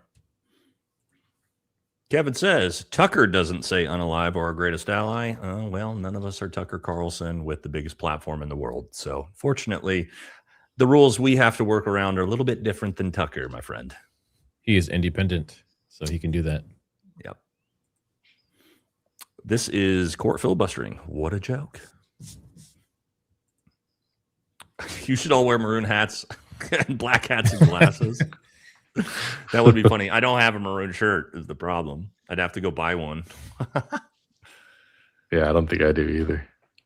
Joe says this is why TV court cases are open and shut in less than 60 minutes minus commercials. Yeah, it's a little bit different on TV, huh? Are they going to show Lance's testimony? Man, these are still from 9 in the morning. Woo! Yes. Well, they did, huh? What it calls confessions. Mitch Harper, this judge sucks. He's indecisive and trying to placate everyone. I think that's kind of his job, though, in this pre-hearing trial. I mean, for the most part, I've heard that people actually like him so far. I think he's done a pretty good job. They think he's fair. Fair. Yeah, I think he's been pretty fair to both sides. Maybe this isn't even the real Twiggs. Isn't it highly suspect that someone receives immunity and doesn't even have to testify in person or be cross-examined? They're saying it's because of this pre-hearing trial. In the actual trial, he will be forced to in person. Sir, people already think your client didn't do it, but with you doing all this shucking and jiving, it makes the defense look bad. Okay. Thank you, Tony. Helga Shabadala ding dong. Helga Shabalaba ding dong. I can see the courthouse roof from my house. Oh, so you were there at the alleged situation, and you were very close to all of it. Interesting. Was it you, Helga? I think it was. From your house? That's a long shot, maybe. Jen's peace pen. Is that me or you? I don't know. That's me. Yeah. Jen's peace pen from Australia. Did y'all see Ben on his show? He said his security is getting updates from CK. Yeah, we did see all that. And I just saw that. Yeah. Yeah.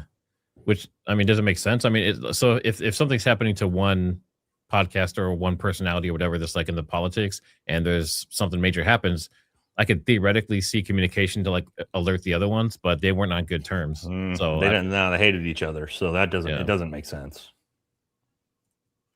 Let's see, Paul Pearson. Let's spend 2 days arguing about taking testimony from a guy with DNA on evidence and threatened by misdemeanor to convict Patsy of capital murder. Yeah. Yeah, I don't know how they're going to get around his DNA being on everything. If it was on like the towel because they share the house, maybe. Yep. But not every single item that they're using as evidence against. I don't know. It's kind of agree. sketchy. Yep, I agree. Punch Bowl Puppy. Did any of our girls get into the courtroom? Yes. Brandy and Teresa definitely did. I think Billy and Lane might have also got in. And I'm not sure who besides that, but they had to go at 5 a.m. Oof. No, actually, it was after midnight. They got a text or something after midnight saying that people were already in line.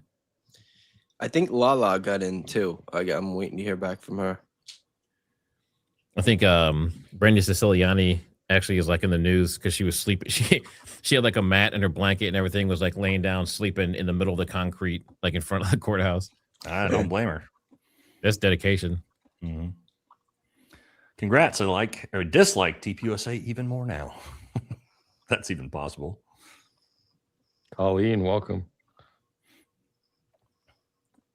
Ray Draper, Erica and her attorney have the same acting coach. They definitely do. I thought EK already saw all of the evidence. She said that, but that's not how this also works. The prosecution is not just going to show the victim's family members all the evidence before trial. So that was made up, I'm sure. Kirk's lawyer went to the same acting school. Yeah. Michelle says media attorney isn't for either side. SL Tribute is center left. Desert News is owned by the LDS Church. Same for KSL News. Kirk lawyer, I recall a family case where a client asked his lawyer to tell the judge his ex was a B. Lawyer did it. Got praised even though he lost. Yeah, that's not very professional. Your Honor, it's our only hope at railroading this innocent man and preventing further investigation. Always watching. Just because something is in the public sphere does not mean it's proper or accurate. True. Shifty Lincoln, $5. Cue the Mario World Game Over sound clip for the prosecution, please. Mario World. Haven't ever heard that one. It's been a while, probably. Come on, these lawyers are beating this horse to death. They were earlier. I need to get off my phone. Disrespectful. Go watch somebody else's channel if you don't like it. Officer Tatum streaming. Go watch him. There you go. Go fuck yourself. You think I care about being on my phone or not? No, get out of here. Thank you for donating money to me, though. Mrs. Legend Bree, he is fed up flipping them pages like that. The judge? Yeah. Yeah. Boom. Wow, Dan, thank you. 50 VFT memberships. So everybody who got those memberships, make sure you thank Dan in the chat. And also, guys, we have fantastic emojis on this channel. So if you became a member, make sure you get in there and use those emojis.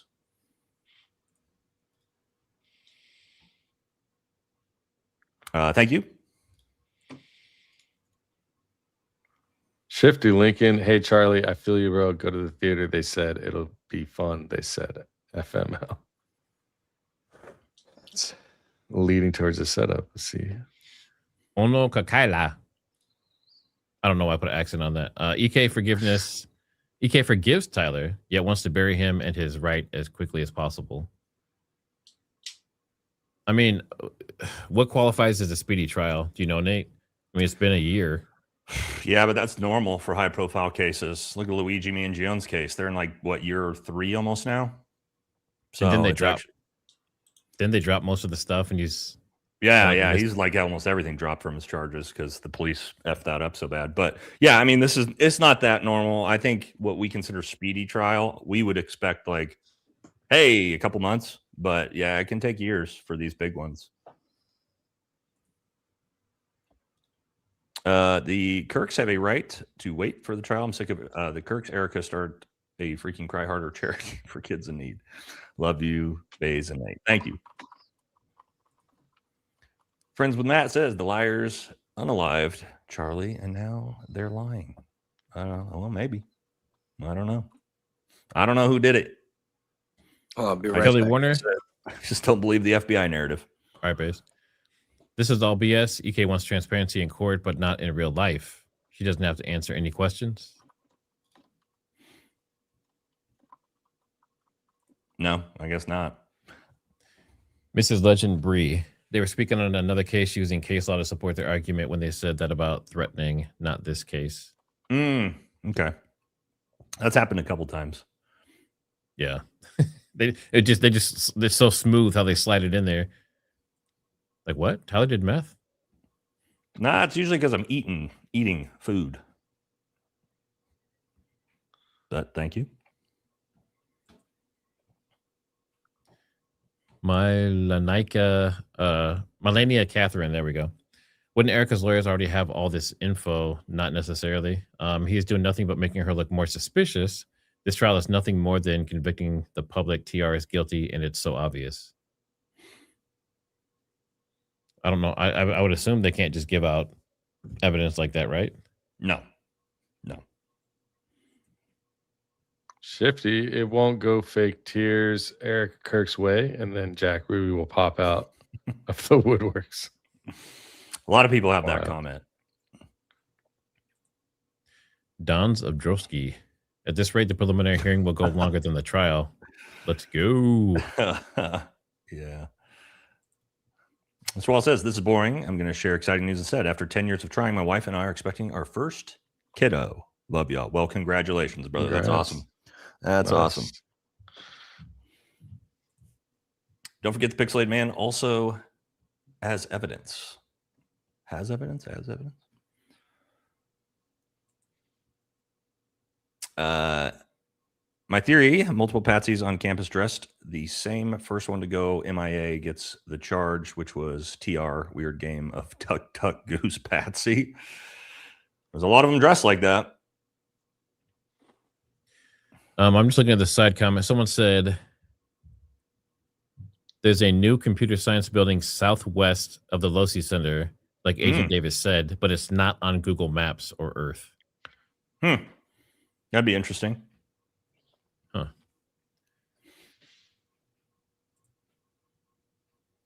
Amira Bobby, thanks for all your commentary on this pretrial, fellas. Good seeing you in Baron's chat last night, and hope to see you there again tonight. Yeah, we will be. We're gonna be raiding him. What time's he starting? Like same time? I think I'll probably do 6:30. I don't know. We still have to. He usually decides like closer to the time he starts. So okay. Won't know He doesn't for a have like couple a hours. regular schedule. No. Feel like in a playing card game with my brother-in-law, kids, or something. We haven't confirmed anything other than Blake Neff driving Tyler around like Morgan Freeman on a Sunday. You're a daisy if you do. Yeah, maybe Blake was the getaway driver, allegedly. Wait to see all the BS evidence being leaked. Wouldn't be surprised to see this. Honey Badger Girl. If the state truly wanted transparency, then they wouldn't have Lance Twiggs there in person, or they would have Lance Twiggs there in person to answer questions, and shame on them. I don't know. I think based on what we've seen, there's a pretty good chance he'll be in trial. I mean, he'll probably be. Oh, he has to. He has to be, because And we'll see. you have the opportunity to face your accuser in any Well, trial. and we'll see if he's like still stone cold, no emotion. You know, if that's the case, being then- cross-examined, that's going to be very interesting. Yeah. See if he gets blinky. Not having his hand held by the prosecution, who's the one interviewing him. Yeah. Jen comment, how does the judge not know how to pronounce? I don't even know how to pronounce that. Voir dire. Dire. Clown world. It's voir dire. Voir dire? Is that a legal term? Yeah, voir dire is here. Hold on, I'll look it up. That huge needs to loose his seat. Okay. Voir dire is a legal term that translates from Old French to speak the truth, and primarily refers to the pre-trial jury selection process where attorneys and a judge question prospective jurors to uncover biases or preconceived notions. Okay. So I didn't know effectively, that was voir called. Mrs. Emma Marie Bay. Thanks for being a channel member and for the super. If they go to court, when will the trial be? We have no idea. It could be a year out. I mean, let's hope not. Yeah. I'm hoping 6 months or less, but I think that's like probably going to be too soon. Anna, EK lawyer didn't read the room or the judge. You ain't lying. Yeah. Wish my job had this many breaks. Yeah. And this long too. Oh, he leaking. Okay. What the fuck? You talking about Valhalla? I hope not. I hope nobody's leaking over here. I hope nobody is here. Baze, he's coming back. He might be leaking. It might be Baze. That's it. Oh, yeah, I hope nobody is. K-Nate, $9.99. I saved the dispatch audio. A cop says shooter near CS building in jeans, black shirt, black mask, long rifle. Later, a dispatcher says shooter on roof in same location, same description, but adds black vest. I have heard multiple witnesses say that's what they thought they saw. Yeah. Yeah. Hey, Baze, you leaking? Huh? You leaking? No, I'm good. All right, let's see. Lord of the Rings. Are they allowed to broadcast? Are they allowed to broadcast and put evidence out to the public prior to the preliminary hearing? Is that They right? did. Yep. Shouldn't they face some sort of penalty for illegally leaking evidence? They did, but I don't know. Apparently, it doesn't matter. I mean, they were held in contempt. The prosecution for something. It wasn't that bad though. That was for speaking out about the evidence. To the media. Yeah. The Constitution states the accused must be allowed to question their accusers. Yep, just talked about that. Letting them use a tape to prevent cross-examination is BS, even in prelims. I think this is like a Utah thing that it's allowed. I don't think this is normal. It's like a hearsay thing. Workman says whoever is on the roof was probably part of a visual signal as the person on the roof got into position. The baseball signal was given, and then the dominoes fell. Person on the roof got scared and ran. Plausible. I, as someone, spent a lot of time doing tactical things with teams. I'm not a fan of the hand signals, baseball signals. Yeah, it's just not something that we do. I mean, if you're being silent and quiet at night, of course we use different hand signals, right, for patrolling and different things. But if you have a radio, homie, like it's just it's very, very unlikely. Or CQB in close quarters, but yeah. If you're trying to be silent, yes, hand and arm signals are obviously what we use. But in this scenario, from trying to do hand signals from underneath a tent up to a shooter on the roof and like all these moving pieces and also keep in mind, the shooter is going to be concerned with taking the shot. He's not going to be sitting there looking, waiting for somebody to do a hand and arm signal for him to go, oh shit, I got to shoot now. He's going to take the shot when he has an available and open shot and he's comfortable taking it. So that's why I'm not a big fan of the hand and arm signals. Now there is some weird stuff going on, but people move around all the time when they're standing. So, well, I think there's a video on X that shows like 5 or 6 different events that Dan Flood is at, and he does the same stuff at all of them. Same hand movement, same arm stuff, that same like baseball thing. He does all that at all of them. He's always he pulls his sleeves. He always pulls his sleeves up because he's tight and he wants people to see his biceps. That's what he's doing. If you use high tech like an AR-1 Taiwan, you can see your target RC, and it can be done costly. I think Mission Impossible with 21st century tech. Okay, I think that's a drone one again, maybe. But there's no evidence that shows the messages are from Tyler, other than it being his phone. No, we don't know anything about that. Who else had access to his phone? Probably Lance Twiggs. Well, definitely. And Lance also said with the Discord stuff, he said he kept saying it was Tyler's friends, but he was in there too. That language is weird. Like it's his friends and it's his thing. I was in there, sure, and yeah, I'm part of it, but it's his friends. I don't know. That's weird. I think that Lance Twiggs is more involved than what we know. 100%. I've thought that from the beginning. It sounds like he's trying to distance himself from all of it. Of course. Yeah. Weird language. I'm sure he is.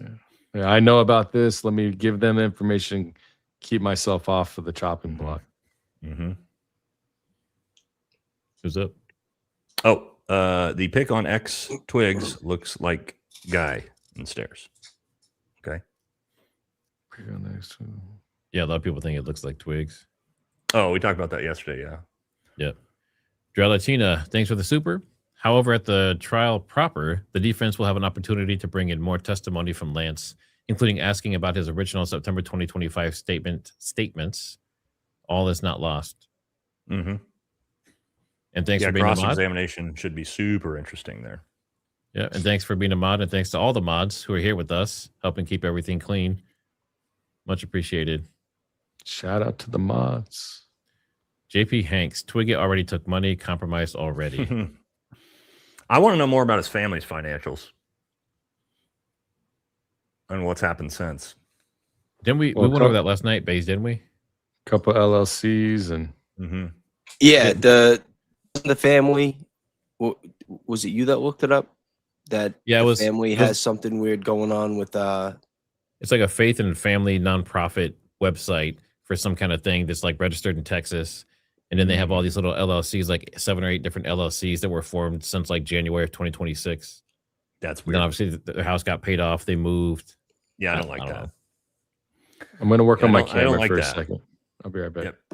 All right. They're going to eliminate him after this. He's the key witness, so I don't know. I don't think they want to get rid of him. I think they want him there. Cartman's voice, race wars. The only baiting I do is master fishing. No. Okay. Savage. Might be Danks. Oh, showing some love for my boo, Danks, investigator in charge. Yeah, buddy. Do any of you guys ever get in trouble with your wife over messages you get from being on social media and being a creator? No. No. My wife doesn't give a shit. Why? What about you, Matt? What? Yeah. What are you doing? What are you saying? Well, Are you no, there- sending messages no, there you're was, not supposed to be sending to girls? He's smirking. No, nothing like that. What are you No, doing, nothing like Matt? that. It was I was in a chat. Who was it? I think it was Zach Costello. So I was in someone's chat, and someone was like, Trigger Smart's my husband, or I claim Trigger Smart, or something like that. And then someone else was like, no, I claim Trigger Smart. And then I got a email from like the husband of one of the women. And I was like, I don't know, like this had nothing to do with me whatsoever. I'm not, so kind of strange. No, my wife doesn't care about that. Let's see. Let's see. Did I already do that? Nope. Forget you're on TV, and when y'all start talking and asking questions, I'm just answering like you can hear me. That's awesome. I do it to Baron also. It's the longer podcast. Yeah, and I think it's kind of cool how Coach has the, what is it? Buy me a coffee. How people can leave like video messages. They can actually like talk and interact like that. It's kind of cool. Yeah, that's a good idea. Has anyone looked at Candace setting this event in motion? There's a lot linked back to her. Conspiracies started from her. Are you trying to say Candace Owens planned the unaliving of Charlie Kirk? Tough sell, bro. I'm not sure where we have any evidence that would suggest that. But TPUSA says that all the time. Yeah. Kenda Burgoyce. When the Fed sloppers start posting Twiggs as a valid witness, we can all agree to comment fake news or trust the furry. It's like a manual bot attack. Yep. What do you think will happen? Is he found not guilty? Arthur, I think it's going to depend on the jury. The problem is where he's at in Utah. It is an uphill battle. You have everyone in that courtroom is going to be a MAGA hardcore religious. Every single person you bring into the jury, and that is not the demographic that you want to have as the jury if you're Tyler Robinson. So I personally think they're going to find, even with the slop that we have, if this is all they had, I think there's still a very high chance that he gets found guilty in the trial because of where they're at personally. Sorry, I lost my spot here. There we go.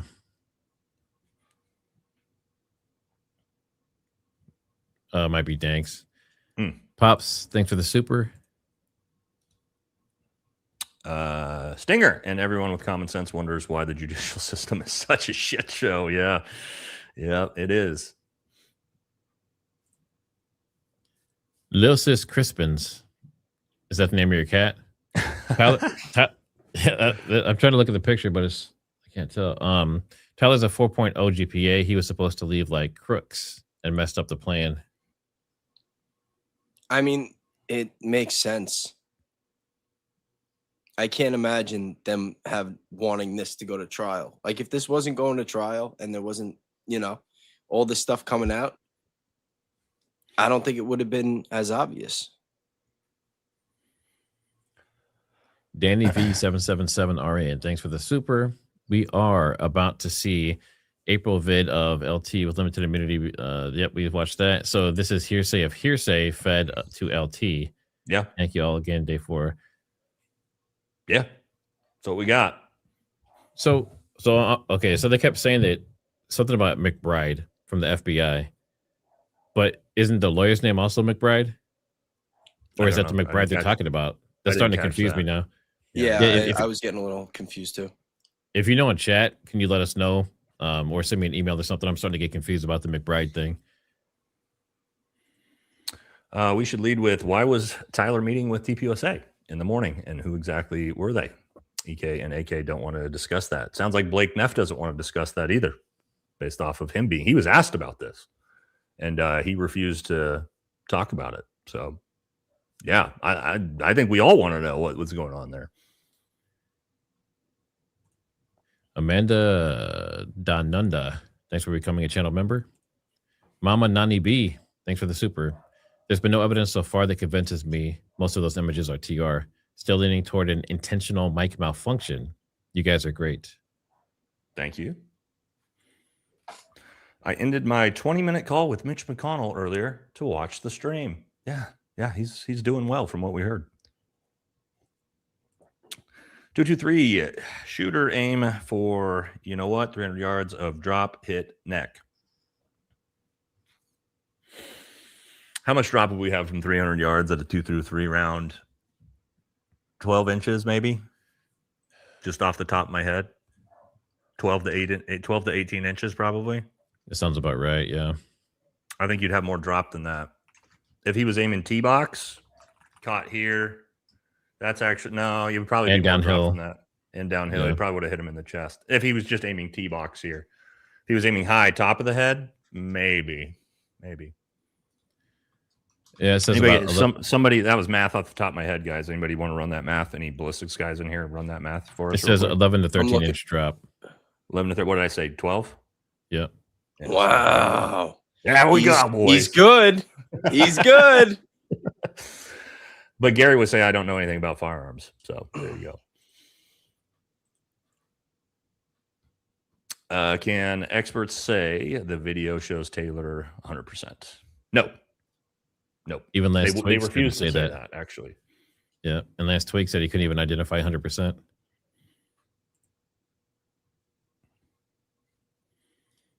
I'm just trying to understand why y'all are so surprised that this is a mock, because if the government is hiding something, you probably won't find it anyway. So what is the point here? I don't think any of us are that surprised at what we're seeing, to be honest. Thank you, Justin.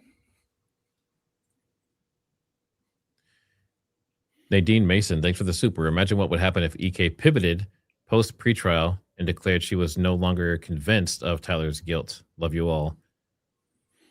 They have too much reputation staked in it already. 100%. Yeah.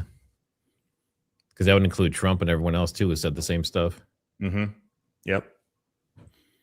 Let's see. Pick constant. Where's the proof that TW was transferee? More fed slop. Nothing regarding TW is provable. I think he means Lance Twiggs. Yeah. I mean, even the relationship didn't even sound convincing. Even when Lance was talking. No, it didn't at all. We started dating after 3 months. It's just, I don't know. Yeah. How did the founding fathers not know about the, being kicked out of where on top of Christendom widespread in Europe? They just ignored it. It's hard to ignore this. Well, probably wasn't an issue in 1776, homie. Keep in mind, it became an issue in 1913 if you know your history, but janitors routinely use 223 to shoot any pigeons flying over the administrator's cars. Ah, there it was. Yeah, the janitor. It's always the janitor. What have we heard from campus police? Anything? That was the first person who testified on Monday. The guy who accidentally had his body camera shut off, saw a holster that he wasn't interested in, that just randomly had some guy with a gun show up behind him and decided that's who was his partner now. So that was the campus police officer that we saw all that from. And if you remember, UVU put one person up on the Hall of Flags, and that was the guy. Mm-hmm. MEC, just wanted to send a token of my appreciation for the broadcast this week and for keeping me company while this prelim trial is ongoing, better than any Netflix or network broadcast by far. Thank you very much. And we're glad you guys are here with us. This is awesome. Solid work by Tyler's counsel, Nicki Minaj.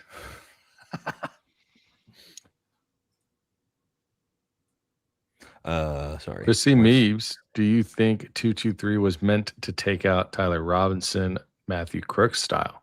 A little interesting. Unaliving the Patsy? Yeah. That is interesting. It is very. Good question. Could you imagine like Good a thinking. triple assassination where they all shoot each other in the back of the head, except for the last scene? Then they have to track it all the way back. That's like the opening scene of The Dark Knight. Yeah, where they like continually like take out their partners as they go, and it's just the Joker left at the end. Weekend at Bernie's, aka McConnell's. It is Weekend at McConnell's right now.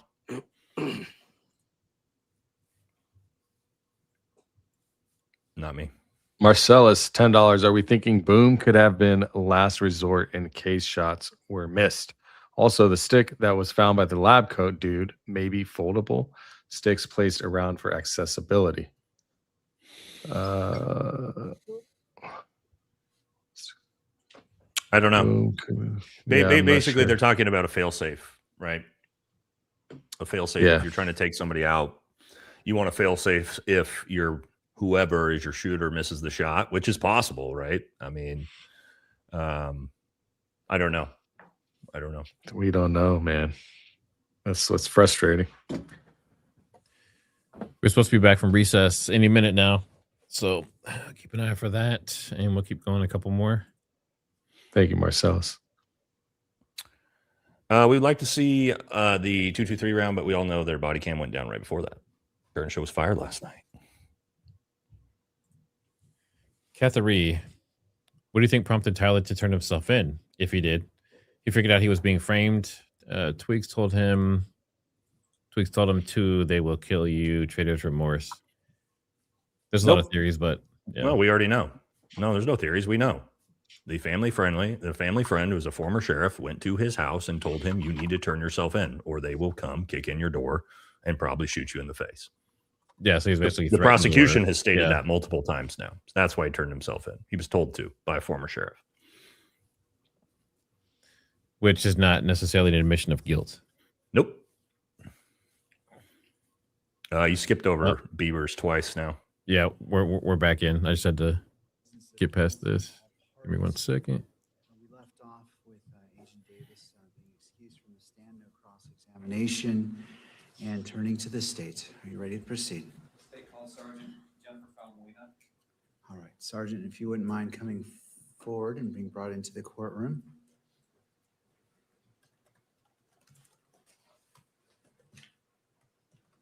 So this must be the defense's guy. They can only go today.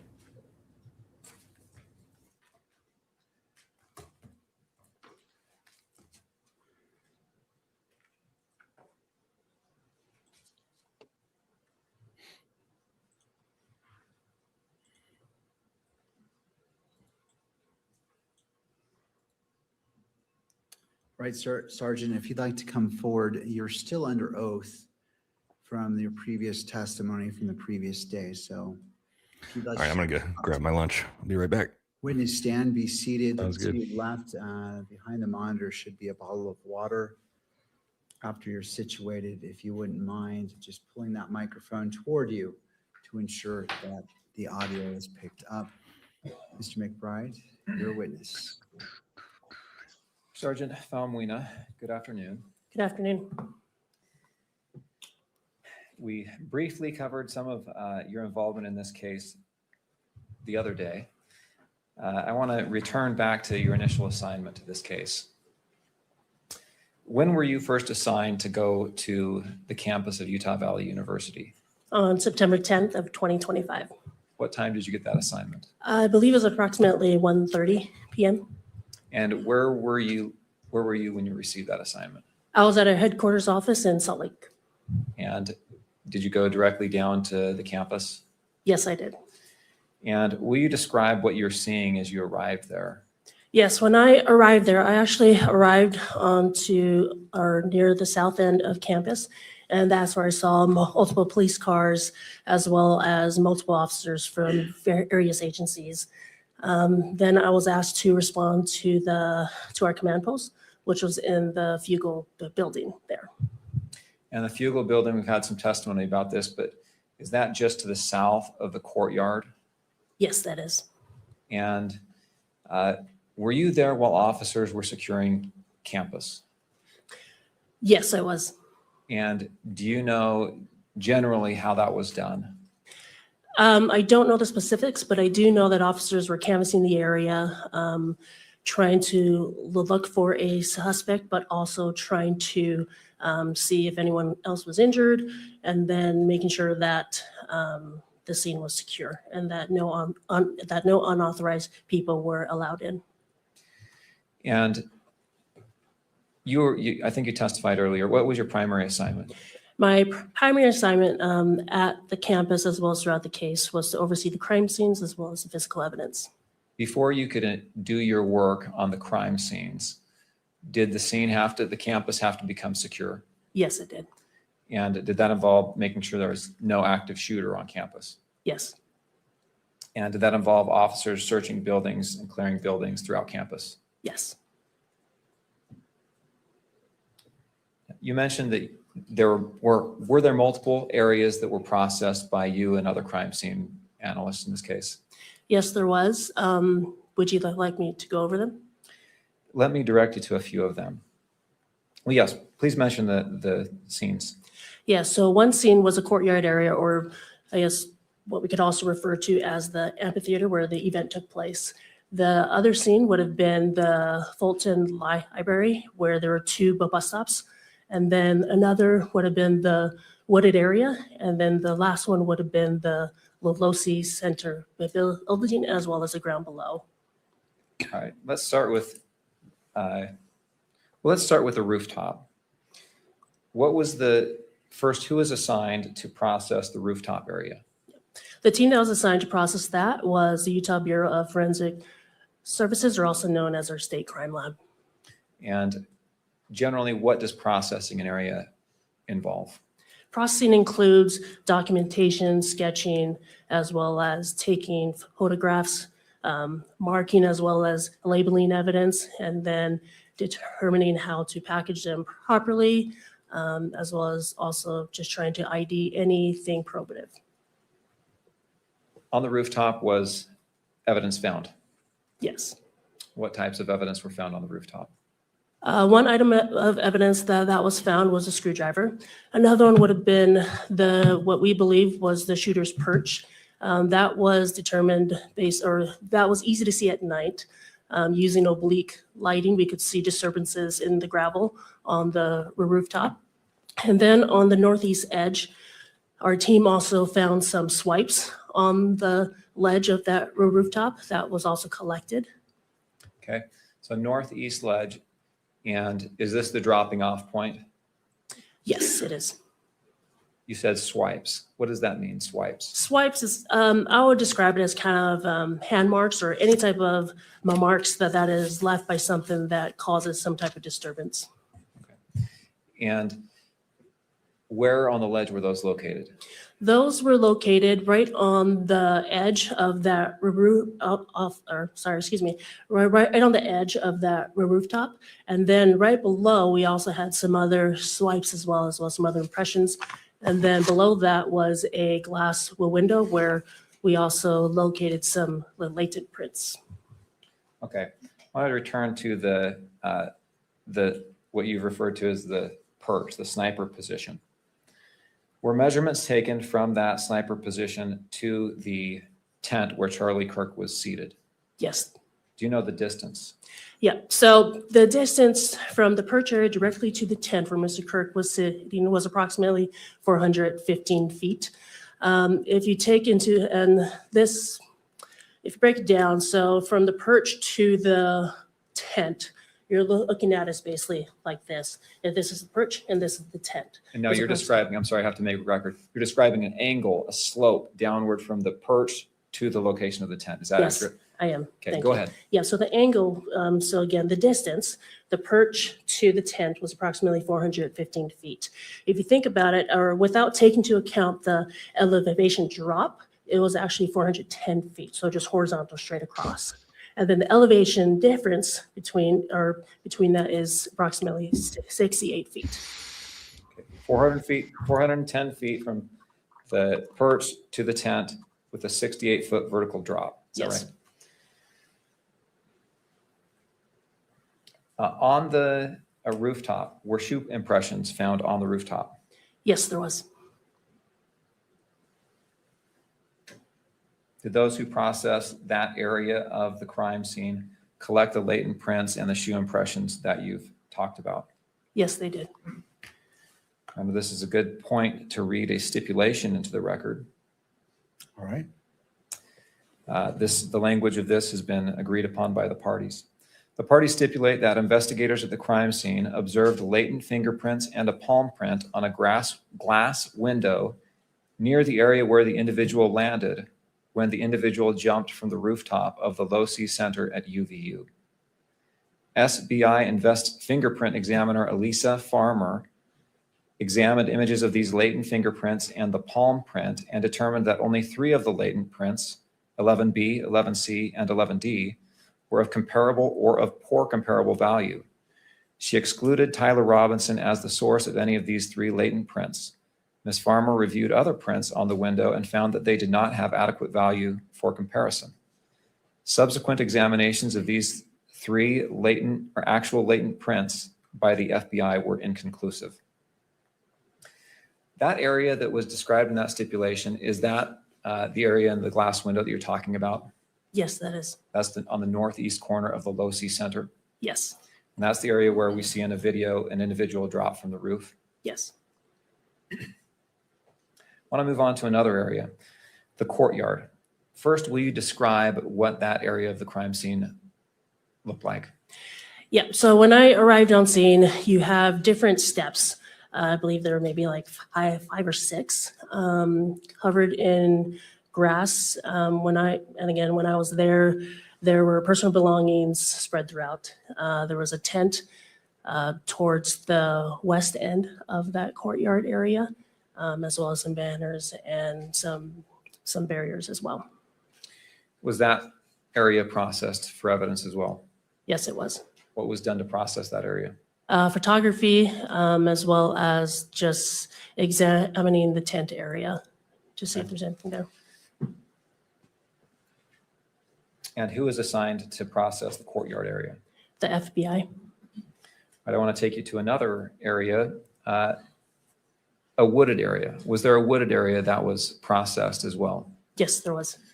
Will you describe first off where that area is? Yes, so this area is located northeast of the Low-C Center building, and it is across from Campus Drive.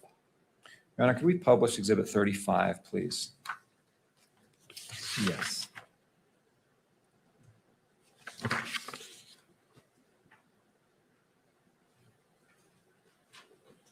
And if I may approach the witness, I'll put up the hard copy of this exhibit as well. All right.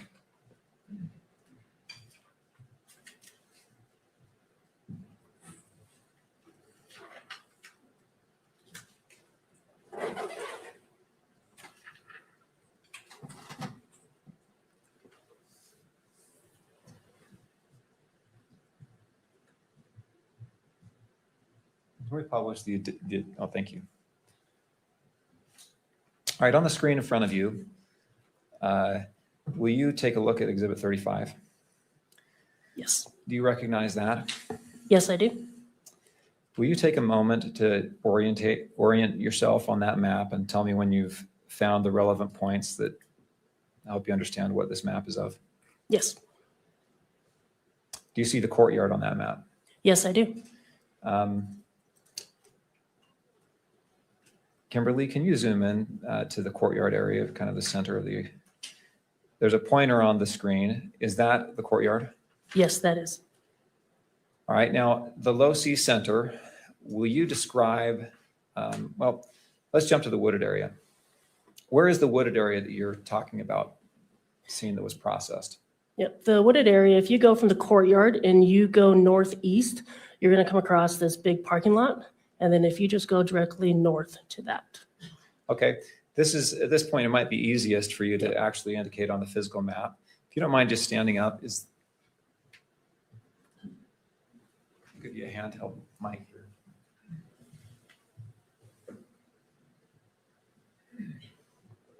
Yes, so the wooded area is approximately right here in this area. Okay, so just to make a record of the area, on the northern, I guess I'll say, and north is up on this map, is that right? Yes. Do you know where Campus Drive is? Yes, Campus Drive is this road that winds right along here. Okay, and so that's kind of the windy road that begins the upper left-hand corner of the exhibit and winds down through the center of the map and kind of exits to the middle right side of the map, is that right?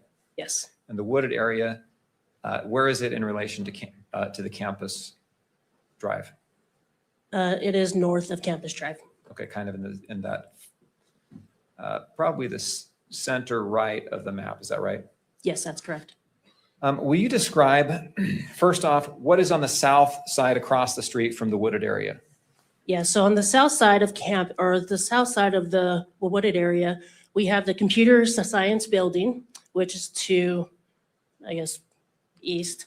And then we have a parking structure, and we have a walkway along here in between that connects the computer science building and the Losi Center building. And then right onto the southwest of the parking lot area is going to be the Losi Center building. Okay, now you referred to the area across the street from the wooded area as a parking structure. That's a parking lot, right? I'm sorry. And there is a parking structure on campus, correct? Yes, there is. But that's different than the parking lot you just mentioned. Yes. Okay. All right. Back to the wooded area. What was found? Was anything found in the wooded area of evidentiary value? You can sit down. Thank you. You can take that.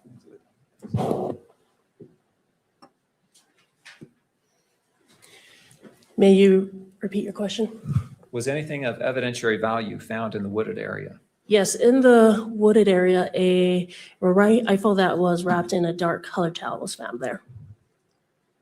And how did you learn about that? I found that out because just a little bit before 6 p.m. That day, I received a call from Utah County Sheriff's Office, who was tasked with searching that area. Do you know why they searched that area in the first place? Yeah, so they searched that area because I received a video that was from the UVU security footage. This was received by our command post on scene, and it showed who we believe was the shooter on the rooftop run from the southwest corner all the way to the northeast corner, jump down, and then continue to the northeast side of that campus and then cross the street to Campus Drive. And then the suspect was out of camera's view after that. Okay, so he ran basically toward and into that wooded area. Yes. Right. What were you told from the sheriff's office? I was told that they found a gun, and from there I asked them to hold the scene, and that myself and FBI ERT team lead, Special Agent Kamak, would be en route. Okay. FBI ERT, FBI Evidence Response Team, right? Yes.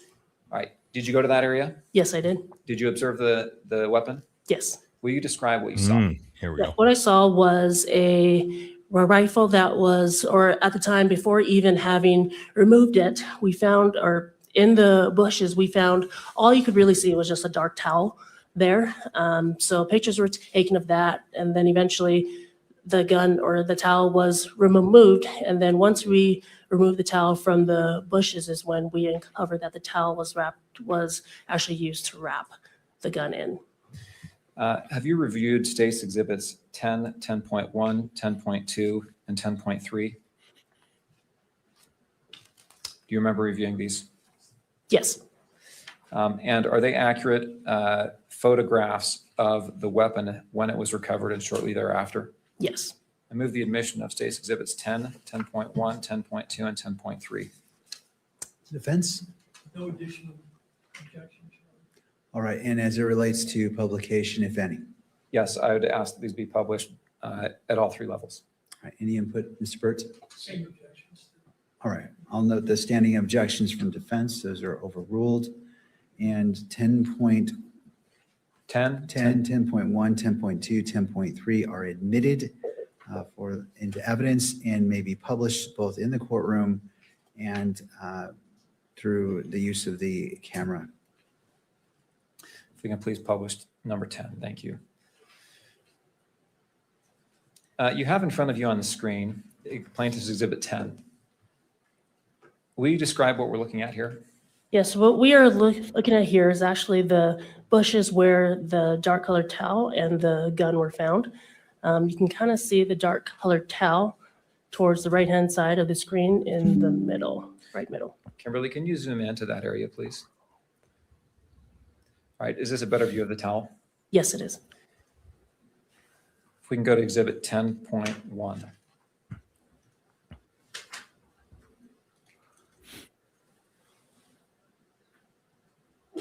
Will you describe what we're looking at in Exhibit 10.1? Yes, this is a mid-range shot of, again, the towel that was used, or of the towel and within the bushes. All right. When this was found and you arrived on scene, what happened with that weapon? We moved it from the bushes, or say FBI Special Agent Kamak removed it from the bushes. We then placed it on a cardboard box, took pictures of it, and then we removed the towel, packaged the towel separately, took additional pictures of the gun, and then rendered it safe on scene. Okay, I'll ask you about that more in a minute, but let's go to number 10.2.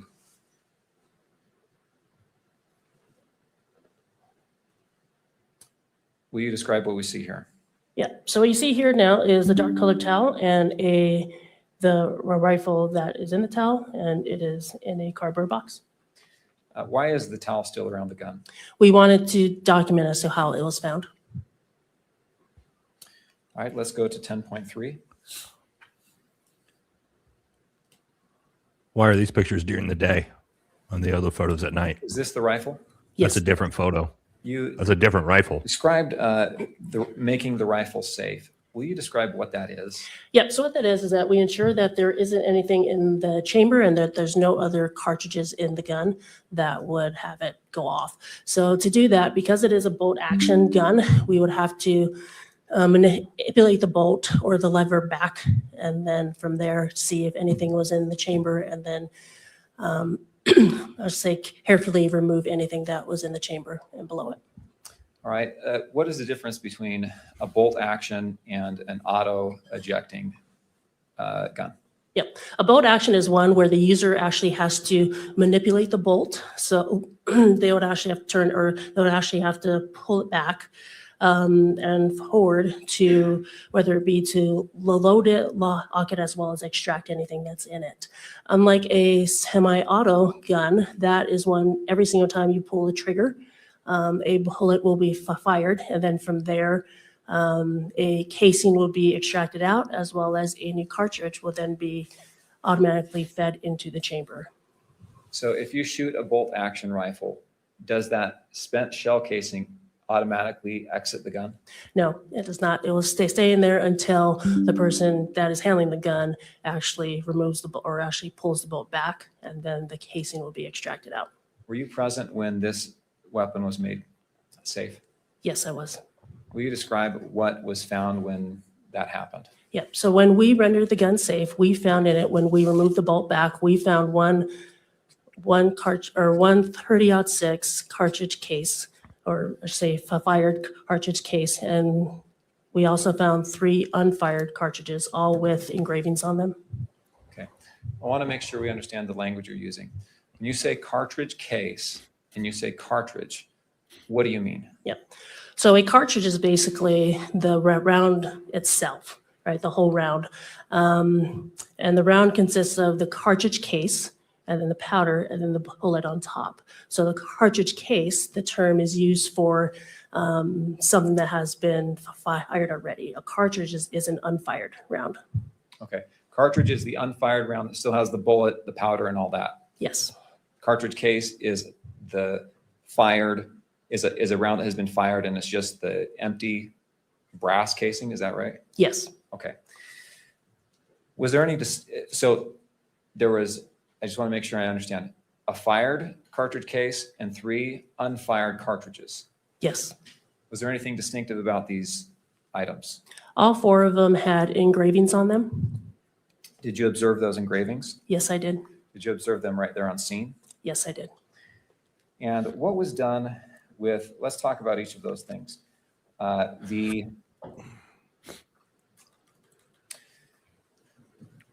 First, the towel. What was done with the towel? The towel was packaged and then it was eventually provided to the FBI. What was done with the firearm?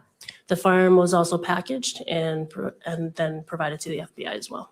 Did the firearm go to the FBI or the ATF? Oh, sorry, correction. It went to the FBI and then to be in their custody, and then it was then sent to the ATF lab. Okay. And the rounds, the cartridge and cartridge cases, Yep. Cartridges, and cartridge case. Yes, all those were packaged, originally provided to the FBI, then was sent to the ATF lab. Right. And were each of those items tested? Yes, they were. And in the testing, were they photographed? Yes.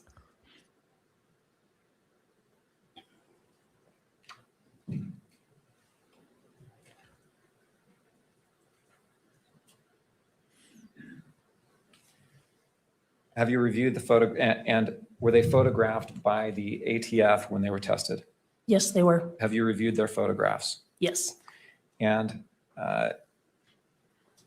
were you previously shown states exhibits 19, 20, 21, and 22? Yes. And are those photographs that the ATF or that you received back from the ATF of those cartridges and the cartridge case? Yes. Did they have the same appearance and etchings that you saw when you observed them removed from the gun? Yes. And did those photographs accurately capture those etchings? Yes. I move to admit states exhibits 19 through 22. Mr. Burt. All right, I'll note the standing objections. Those objections overruled, and 19, 20, 21, and 22 are admitted.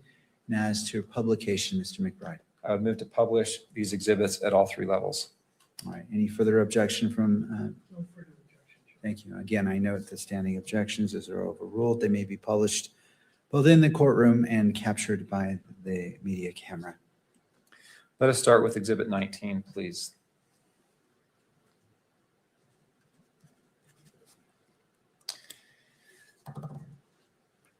What are we looking at here in exhibit 19? This is the cartridge case that was recovered from the gun. And what position was this in the gun? This was this is what was in the chamber. Okay. In the chamber, meaning that's where a cartridge is before or when it is fired, correct? Yes. Do you notice an inscription or an etching on this cartridge case? Yes, I do. Will you read what that says? Yes. Notice this bulge. And if we can go down to page 2 of the exhibit, will you read what this says? OWO, what's? And to page 3? This. And question mark, correct? Yes, question mark. All right, if we go to State's Exhibit 20.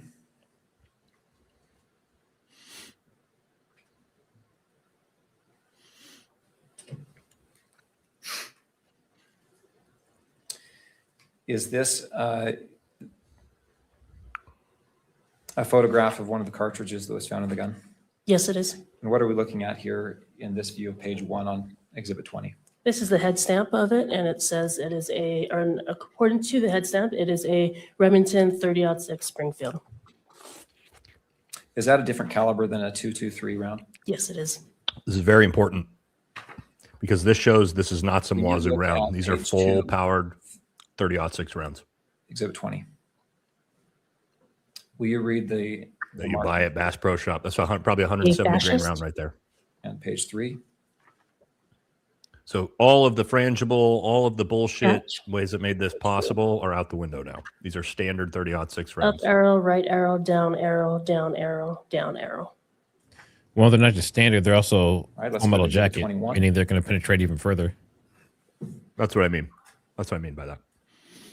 Like standard rounds you'd find at a, Bass Pro Shop or a Walmart. So now there's a 0% chance that did not go through Charlie's neck. Like 0%. And was this another round that was found in the gun? Yes.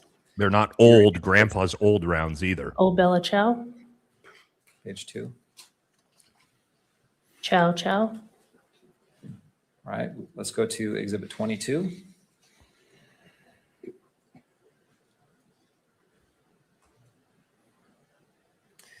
Another round that was found from the gun, correct? Yes. Will you please read the letters here? If you read, Page 2. Yep, those are brand new rounds. this comma your, or correction, this comma you are Page 3 gay. and page 4. LMAO.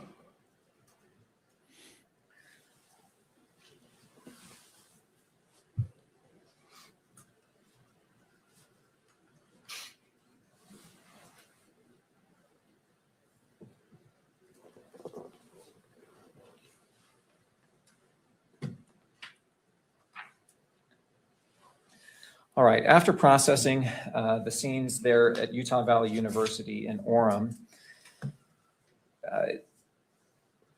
did you go to St. George? Yes, I did.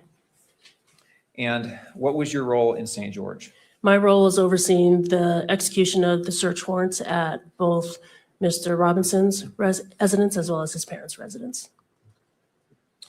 And we've had testimony that Mr. Robinson was arrested there. Was he fingerprinted and his DNA taken? They were actually taken at the Utah County Sheriff's Office jail. After he was transported to Yes. Utah County? Okay, you said that there was, were items of evidence collected from him after he was arrested? Yes, there was. From his person? What were those things? They were his clothing that he was wearing at the time of his arrest, to include shirts, pants, underwear, as well as shoes and anything that were in his pockets. Do you remember what tops he had on? I believe it was a maroon top. And was there any other top layer that was collected that you recall? I don't recall. Okay. Let's go to, you said there were a couple of homes that were searched there, is that right? Yes. Whose homes was that? One of them was where Mr. Robinson and Mr. Twiggs resided, and the other was Robinson's parents' residence.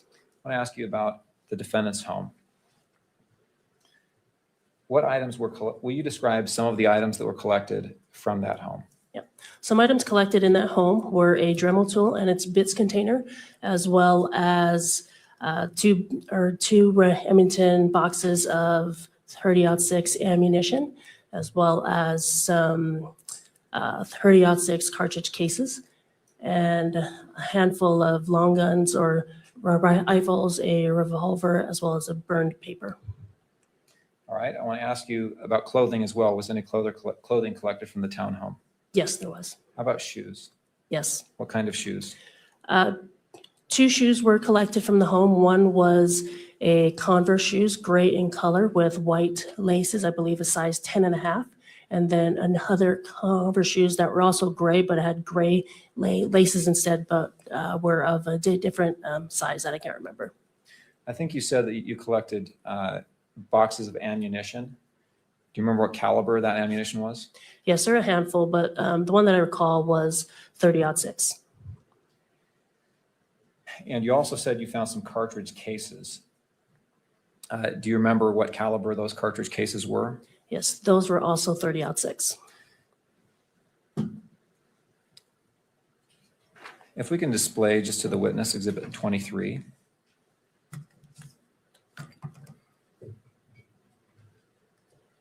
Do you recognize Plaintiff's Exhibit 23? Yes, I do. And is that an accurate photograph of the cartridge casings and some of the bullets that you found? Yes. I would move the admission of Plaintiff's Exhibit 23. Mr. Burt? No further objections, Your Honor. All right, I'll note the standing objections by defense. Overrule those objections and admit into evidence State's Exhibit 23 as to publication. Mr. McBride. I would move to publish at all 3 levels. All right. It is published to the courtroom as well as maybe broadcast via the camera. As that's coming up, where did you find these? I found these in what we would consider the spare bedroom right next to Tyler's bedroom on top of a safe. How do you know which bedroom was Tyler's bedroom? We determined that based off of some documents we found in what we believe was Tyler's bedroom, such as mail that was addressed to him, as well as some school documents as well. And again, in relation to, will you describe the layout of the house in that area? Yep, so this was on the second floor. As you're coming up the stairs, if you turn the left up the stairs, you're going to run into 2 bedrooms, and that is on the south end of that residence. The southeast bedroom would be Tyler's, and then the southwest would be the spare bedroom. Again, if you go back to the stairs and you make a right-hand turn, that is where you're now on the north end of that residence, and that is now Twiggs' bedroom. And where were these items here in 23 found? These were found on the southwest, or in the southwest bedroom, the one right next to Tyler's bedroom. And you said on top of a safe? Yes. Okay. All right. Will you describe what we're looking at in Exhibit 23? Exhibit 23 are the 5 cartridge casings we found on top of the safe, all were 30-06 Springfield caliber, and one of them had an engraving that said test shot on it.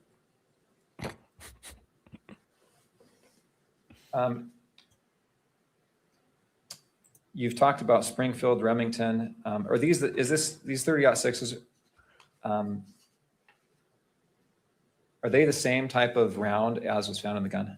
Yes.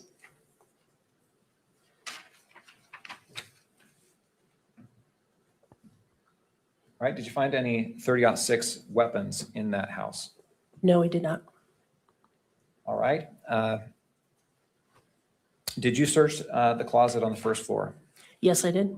What did you find in the closet? In the closet, we found on the ground some shooting targets with perforations in it, as well as on the shelf, we found a Dremel tool with bits container.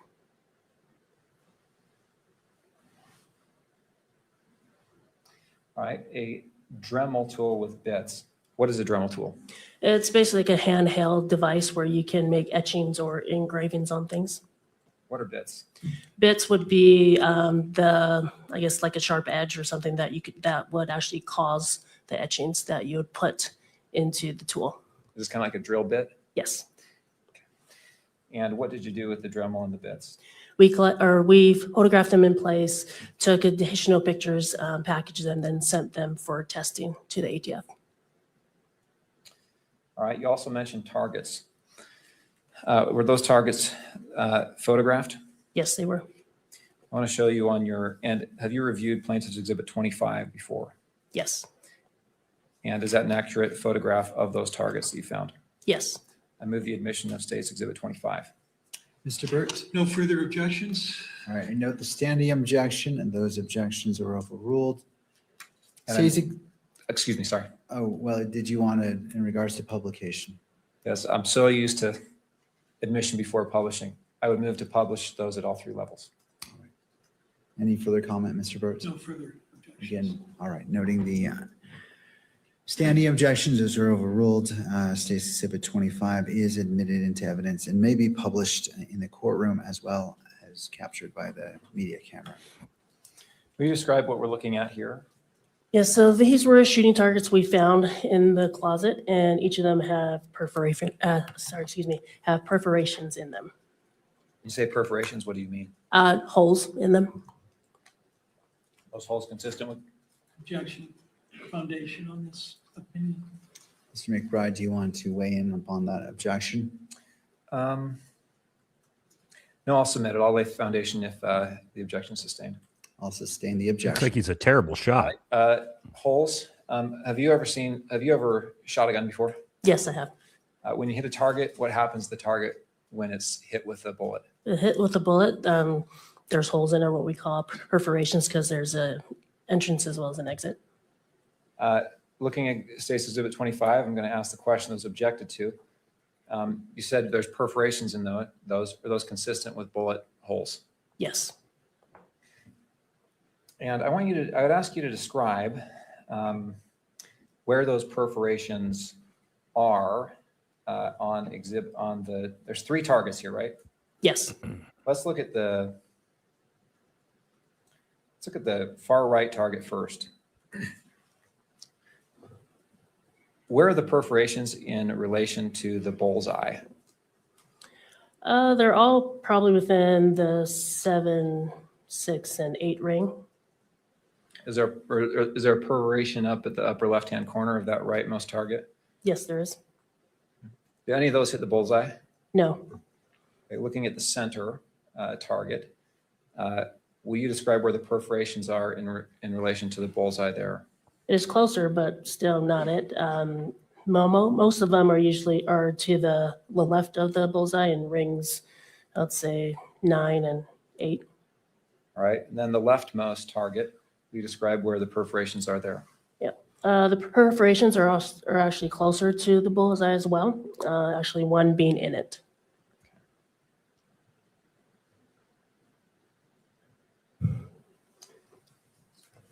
All right, you described also collecting a burnt note. We can take down 25. Thank you.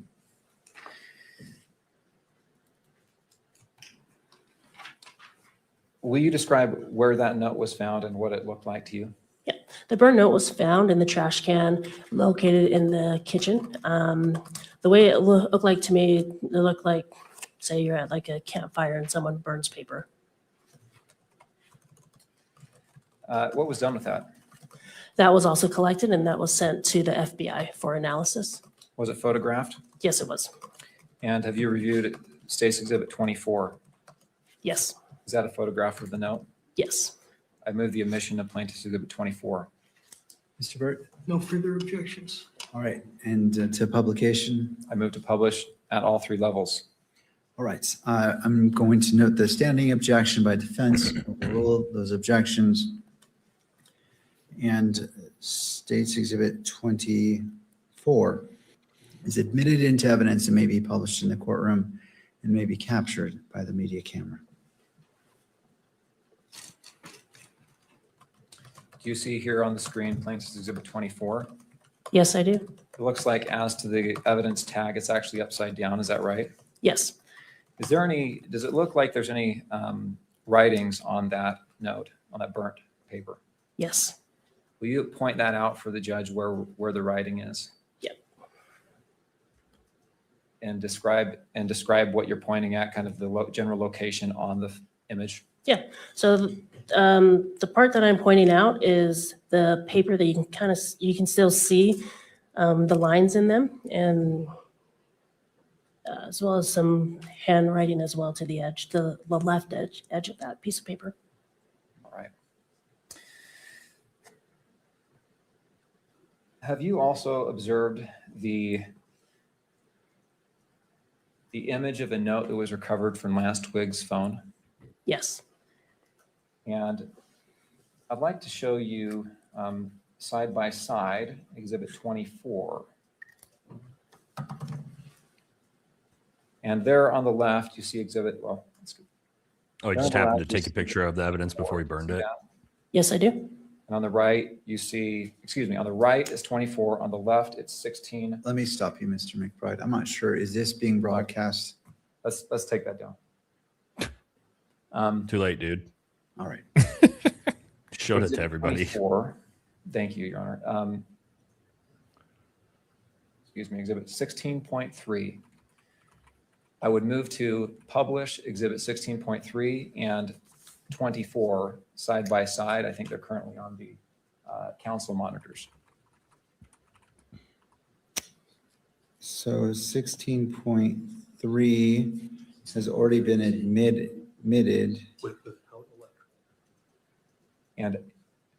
And I don't remember the court's order if this was to be captured by electronic media or not. No, it was not. Okay.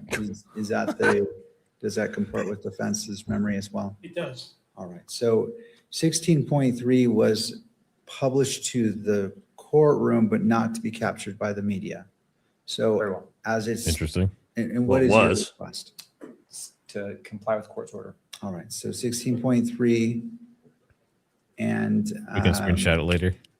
Exhibit 24 may be published side by side only to the courtroom itself and not on to be captured by the camera. Oh, just showed it again. Oh, look at his face. That was a look. Yeah. Well, he knows what just happened. That's the fourth time. Fourth time his courtroom has showed evidence they weren't supposed to show. That's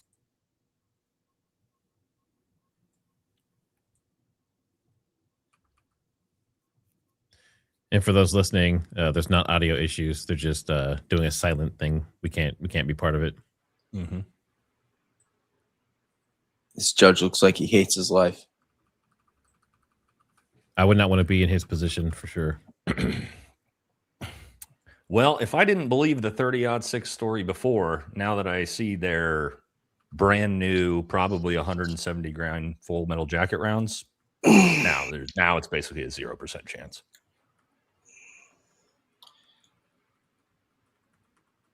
Just keep in mind, all the ballistics experts who believed it's possible all thought it had to be an old, degraded, grandpa's old ammunition. Yeah, frangible rounds. Frangible rounds. It was the only way it's going to work. Now that we know it's 100, like full metal jacket, brand new Remington, probably 170 grain rounds. That's what I used in my ballistic tests, by the way. You guys have seen where we just blew through fucking everything possible. Same exact rounds. So, yeah, it's this. Now it's just the most retarded slop I've ever seen. And it's even less likely because, you know, based on the evidence that I've seen, it would also mean that Tyler Robinson would have had to have hit that shot without even using his test shot bullet, right? They found they found also, a round that said test shot. I think what they were trying to do is demonstrate that he had zeroed his round and he's a good shooter. Wouldn't matter because he took the gun apart, so the rifle wouldn't have been zeroed anyway. So, and his groupings are terrible, so he's not a good shooter. We know that now. I posted that shit on X too quick. That shit's gone. Not weighing in on this. Oh, which one? We're back in. Admitting it. Burn paper. Well, it's already been admitted, but as it relates to the testimony, the court is going to overrule the objection and allow the testimony to be given. Again, whether the court accepts or doesn't accept that will be a determination made when determining probable cause. Thank you. Do you see any consistencies that you're able to?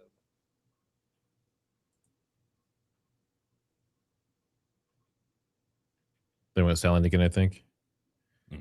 He holds so still. I keep thinking it's freezing. Yeah, I know. He never blinks. He's the opposite of the people on the stand.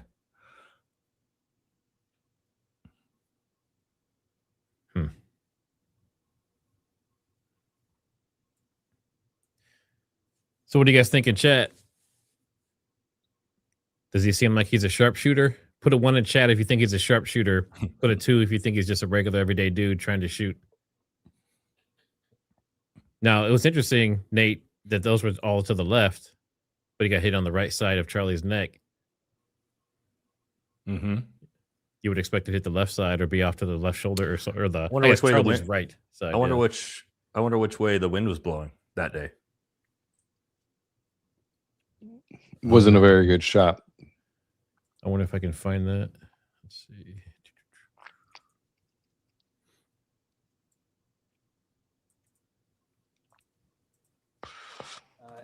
Did you also collect the defendant's car? Yes, Where did you collect that from? that was collected at the Robinsons' parents' home. And will you describe that vehicle? Yep, that vehicle is a, say, a gray colored Dodge Challenger.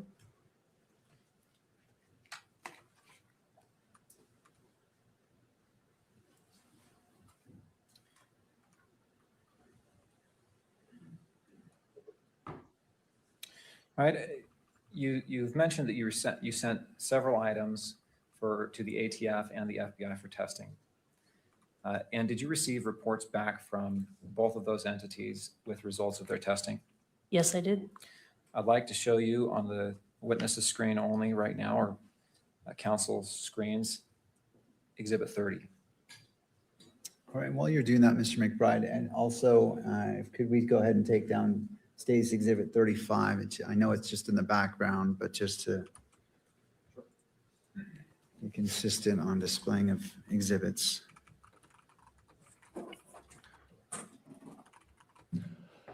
I mean, we'll talk about it after. I do not want to downplay the importance of the fact these are full metal jacket rounds, which are specifically designed to penetrate through things. That's their entire purpose. Plaintiff's Exhibit 30. Do you know what this is? Yes, this is the ATF report that I received regarding the DNA testing on the gun and cartridge casings. Or sorry, correction, cartridge case and cartridges. Thank you. And is this in the same condition as it was when you received it? Yes. Your Honor, I'd move the admission of Exhibit 30. Somebody said soft points. Those didn't look like 30-06 soft point. Soft points have little copper tips on them. The standing objections, well, and as to publication, Mr. McBride. Yes, Your Honor. This exhibit deals with DNA testing on the rifle and the cartridges. We would move to have it published at all three levels. All right. So noting the standing objection by defense, I'm going to overrule that objection pursuant to Utah Rule of Evidence 1102. State's exhibits, and this is 30? 30. State's Exhibit 30 is admitted into evidence and may be published on screen in the courtroom and for the media camera.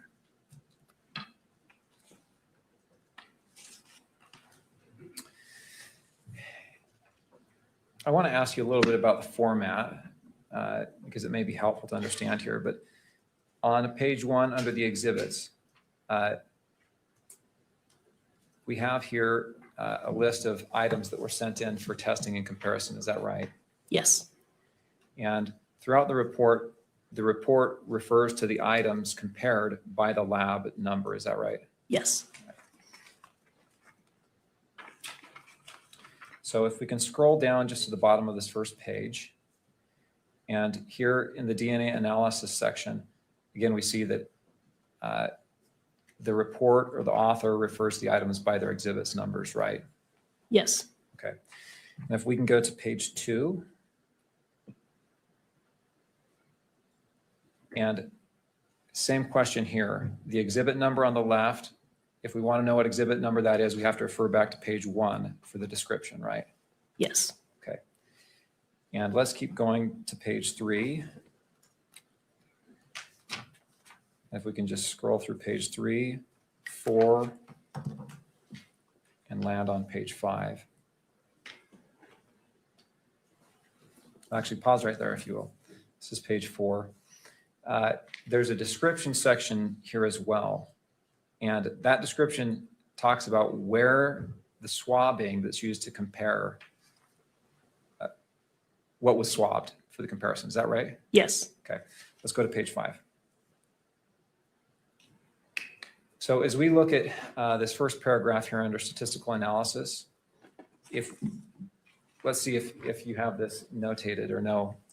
Exhibits 1.1 and 1.4. Do you know what that is referring to? Yep, they're referring to 1.1 is swabs of the stock and grips of the rifle, and then 1.4 is swabs of the bolt of the rifle with possible ridge detail and or smudging. Okay. Will you read paragraph D? Yes. The DNA profiles are at least 1 trillion times more likely if they originated from Tyler Robinson Exhibit 7.1, as a contributor to the major components and 3 unrelated unknown individuals than if they originated from 4 unrelated unknown individuals. And again, that's swabs of the grips and the bolt, stock and grips and bolt. Is that right? Yes. Okay. Number 2, calculation number 2. Where is this swab taken from? Exhibit 1.2 would be swabs of the butt plate of the rifle. And will you read paragraph D here? The DNA profile is at least 1 trillion times more likely if it originated from Tyler Robinson as a major component and 4 unrelated unknown individuals than if it originated from 5 unrelated unknown individuals. Looking at calculation number 3, exhibit 1.3. What areas were swabbed for this comparison? 1.3 is swabs of the trigger and trigger guard of the rifle with possible ridge detail and or smudging. Will you read paragraph D? The DNA profile is at least 1 trillion times more likely if it originated from Tyler Robinson as a major component and 3 unrelated unknown individuals than if it originated from 4 unrelated unknown individuals. If we can go to page 6. Calculation number 4, exhibits 1.5 and 5.1. What are those? 1.5 are swabs of the forend of the rifle, and 5.1 is swabs of one 30-06 cartridge. And again, that cartridge came from where? From the firearm. Will you read paragraph D? The DNA profiles are at least 1 trillion times more likely if they originated from Tyler Robinson as the major components and 2 unrelated unknown individuals than if they originated from 3 unrelated unknown individuals. All right, let's look at calculation number 5, 1.6 and 3.1. What are those? 1.6 is swabs of the barrel of the rifle with possible ridge detail and or smudging, and 3.1 is swabs of one 30-06 cartridge. And that 30-06 cartridge came from where? From the firearm. We read paragraph D. The DNA profiles are at least 1 trillion times more likely if they originated from Tyler Robinson as a contributor to the major components and 2 unrelated unknown individuals than if they originated from 3 unrelated unknown individuals. Okay, statistical analysis calculation number 6, exhibit 1.9. Where is that from? 1.9 is the swabs of possible ridge detail and or smudging on the optical accessory of the rifle. Is that a scope? Yes. Okay. Will you read paragraph D? The DNA profile is 6.28 billion times more likely if it originated from Tyler Robinson as a contributor to the major component and 3 unrelated unknown individuals than if it originated from 4 unrelated unknown individuals. Okay. On number 7, I'm not going to read that. I think we've gone through this enough. That's the last one in this report. Is that correct? Yes. All right. We can go to exhibit 32. 31 was previously received. And just display this on the screen of the witness, please.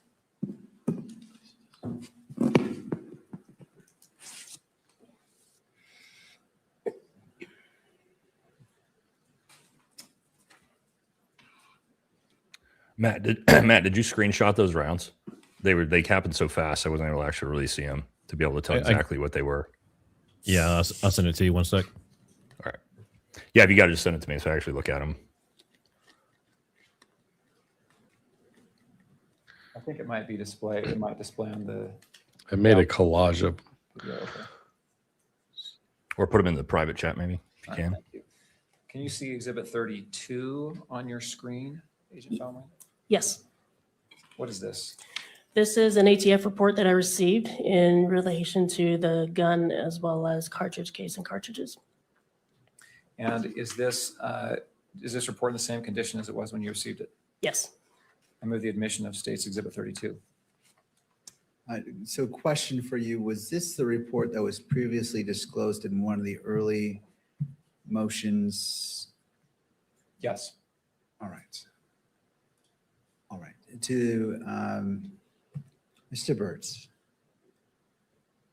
No further objections, Your Honor. All right. Oh, here we go. And for publication level? All three levels. All right. As it relates to State's Exhibit 32, is accepted into evidence, may be published in the gallery as well as electronic. The media camera can capture it. And I note that this has been previously disclosed publicly. Oh, yeah, those are FMJs. An earlier filing, I believe from either late last year or early this year. So for those reasons, it's accepted into evidence and may be published at all levels. Your Honor, it's 2:30. I probably have 10 more minutes. Would you like to take a recess now or after I finish? Let's just do the 10 minutes. Okay. All right, Exhibit 32 is in front of you. And what was being analyzed in this test? What was being analyzed would have been the cartridge case as well as the bullet fragment and the lead fragments that were recovered from Mr. Kirk at autopsy. Right. Same question on structure of the exhibit. The lab numbers and agency numbers are listed here on the first page, right? Yes. And if you want to know what the report is talking about, you have to refer back to there, right? Yes. All right. I want to have you read, if you can scroll down to the bottom of page 1. Thank you. I would ask you to read the second line under results of examination. Yes. The Exhibit 1 rifle was test fired and found to be in operable condition. The test fires were designated as Exhibit 1.11. And again, Exhibit 1 rifle is what? Is the one that we found on campus. Okay. Exhibit 2, if you'll look at the next, skip the next line and then go to the Exhibit 2 cartridge case, will you read that sentence? Yes. The Exhibit 2 cartridge case was identified as having been fired in the Exhibit 1 rifle. Okay, now I want to jump back up to the top where it lists the exhibits. 2 through 5, will you explain what those are and where they came from? Yes. That would be the items we found in the gun on scene. And this was the gun that was found in the wooded area. And so the cartridge case is the round that had been, is the case that had been fired. Yes. Okay, so that's number 2. All right. I can't remember. Did we already read that line? Exhibit 2 cartridge case? Yes. Okay, thank you. Will you also look at or read the last paragraph on this page? Yes. The Exhibit 2 cartridge case and Exhibit 3 through 5 cartridges were examined for the presence of comparable tool marks. Tool marks were located on the exterior of the Exhibit 2 cartridge case and Exhibit 3 cartridges, in parentheses, scribe marks, that are consistent with being produced by engravings and or rotary cutting tips commonly found. Let's scroll down, please, Kimberly.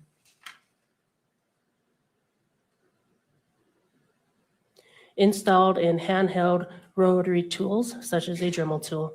These tool marks contain marks of value for comparison if a suspect tool is located. Okay, I'd ask to scroll back up to show the exhibit list. Number 6, what is Exhibit 6? Exhibit 6 is the bullet fragment, the bullet jacket fragment, as well as some other fragments that were recovered from Mr. Kirk at the time of autopsy. Thank you. Going back to page 2, will you read the first full paragraph there, beginning with Exhibit 6? Yes. Exhibit 6 consists of one 30 caliber class deformed damaged bullet jacket fragment and 4 lead fragments. Will you read the next paragraph as well? The Exhibit 6A bullet jacket fragment could not be identified or excluded as having been fired from the Exhibit 1 rifle based on an agreement of all discernible class characteristics and neither sufficient agreement nor sufficient disagreement of individual characteristics. The results of the comparison was inconclusive.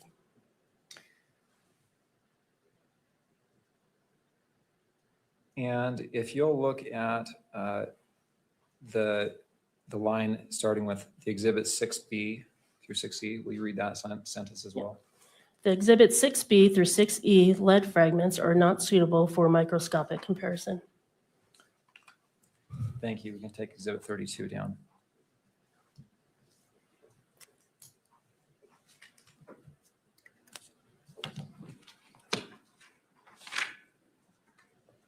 Exhibit 33, if we can show that just to the witness, please.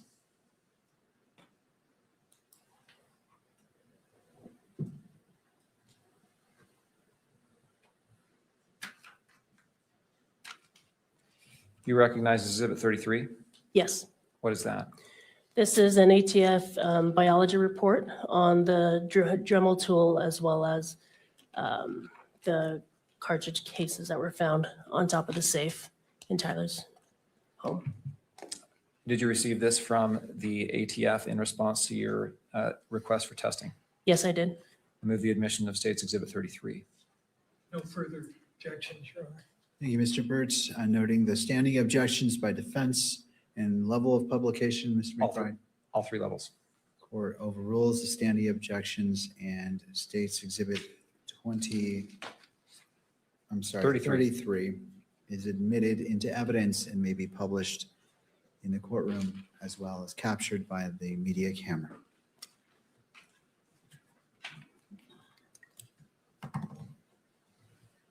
What was being tested here?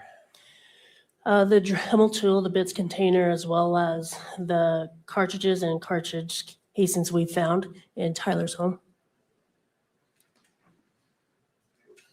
And up in the top right, it says forensic biology. Is this DNA testing? Yes, it is. Okay, format of this is the same as the other report that we already looked at, right? Yes. Let's jump to page 4. Calculation number 1.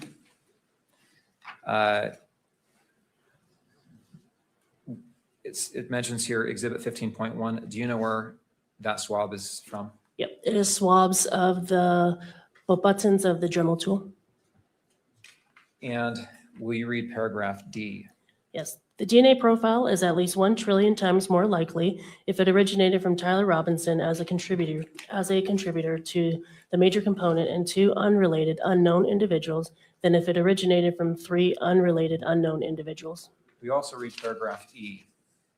The probability of an unrelated individual in the population who has not contributed DNA to this sample yielding this level of support is less than 1 in 1 trillion. Thank you. I'm not going to ask you to read those paragraphs for the rest of the statistical calculations, but I will ask you to go through and identify where the swabbing came from. Exhibit 15.3, which is calculation number 2, where's that swab from? As swabs of the cord of the Dremel tool. Exhibit 15.5. That would be swabs of the longest metal bit of the tool. Going on to page 5. Calculation number 4, exhibit 15.6. 15.6 is swabs of the shortest metal bit. And calculation number 5, 18.1. This is swabs of 1 etched 30-06 cartridge case. What is that? Where did that come from? That come from on top of the safe. Okay. Is that the one that had the etching test shot? Yes. Will you read the paragraph D as it relates to the test shot swab? Yes. The DNA profile is at least 1 trillion times more likely if it originated from Tyler Robinson as a major component and 2 unrelated unknown individuals than if it originated from 3 unrelated unknown individuals. Thank you. We can take exhibit 33 down.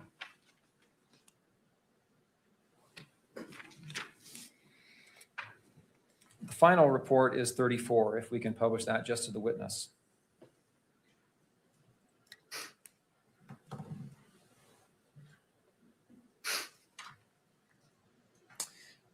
What is Stacy Exhibit 34? This is an ATF report I received that was comparing tool marks. And is this, I move the admission of Plaintiff's Exhibit 34 and publication at all 3 levels. Mr. Burt. No further objections. All right. And, all right, so State's Exhibit 34 is admitted. The objections, the standing objections by defense are overruled. They may be published in the courtroom and captured by the media camera.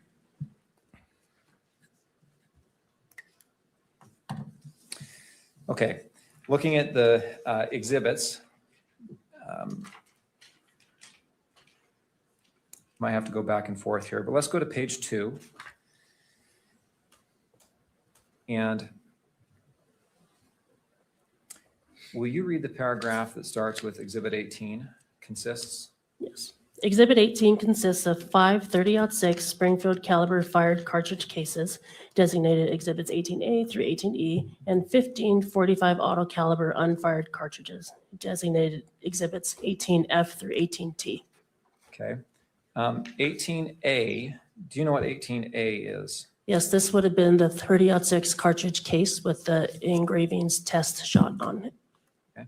Will you read the paragraph beginning with the Exhibit 18A?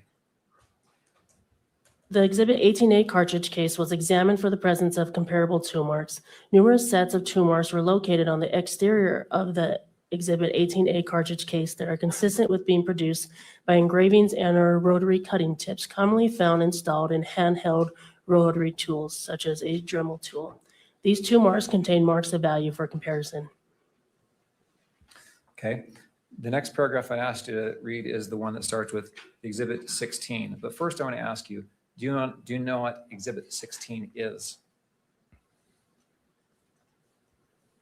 I do not, off the top of my head. Okay. 18, it also says Exhibit 18A through 18E. Do you know what those are? 18A through 18E would be the cartridge cases that were found on top of the safe. If you'll read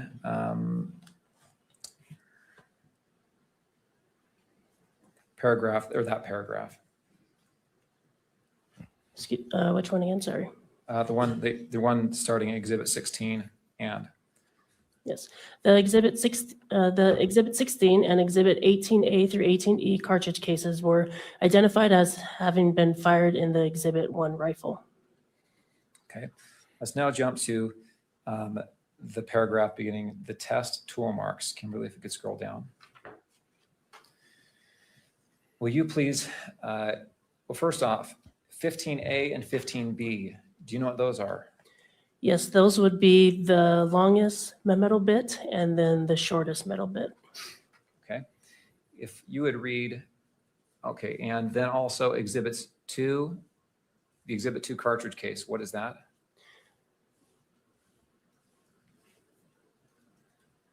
This would have been the cartridge case that was found in the gun. And Exhibits 3, 4, and 5 cartridges? They were the ones also found in the gun. And Exhibit 18A? Is the one that was found on the safe. Okay. If you'll read the first bullet point there, the Exhibit 15A.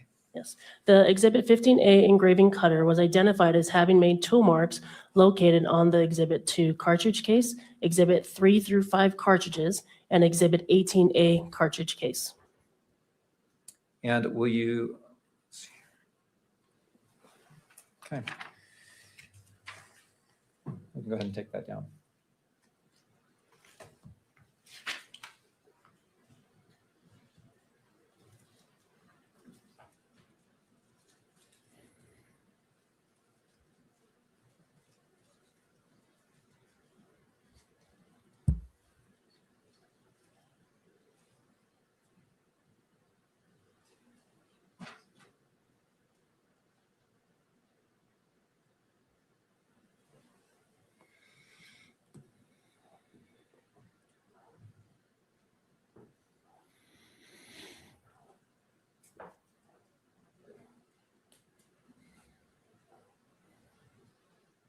Your Honor, I want to, before I ask to enter my final line of questioning, I would like to show the witness Exhibit 12.1.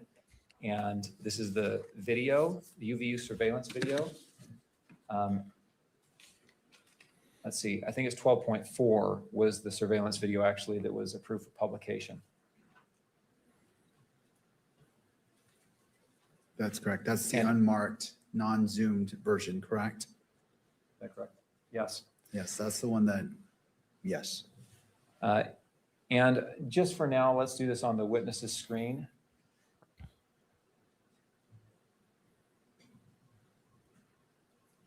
.4, and I'll ask you to jump to the 804 mark.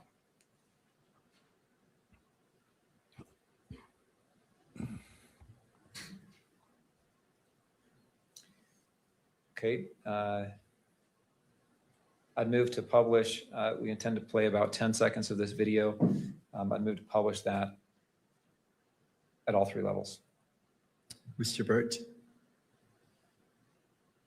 I'm not sure what the relevance is at this point, so it's hard to object or not. I would ask for a proffer as to what it's showing, because it's not apparent from the exhibit. Understood. Proffer is, there's been testimony about about prints being found on the glass window of this building. This exhibit demonstrates the suspect's behavior in that area. All right. Anything further? With that, I don't have any further objections. All right. So it may be published. This is already admitted, and it may be published at all levels.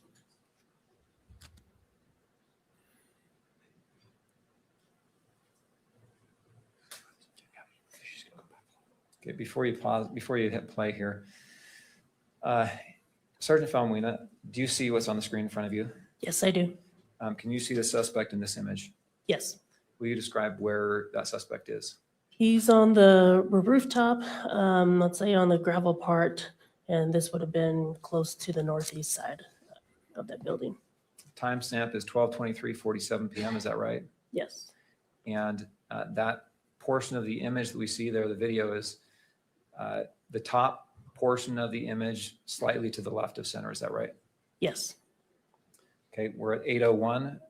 Kimberly, will you please hit play there?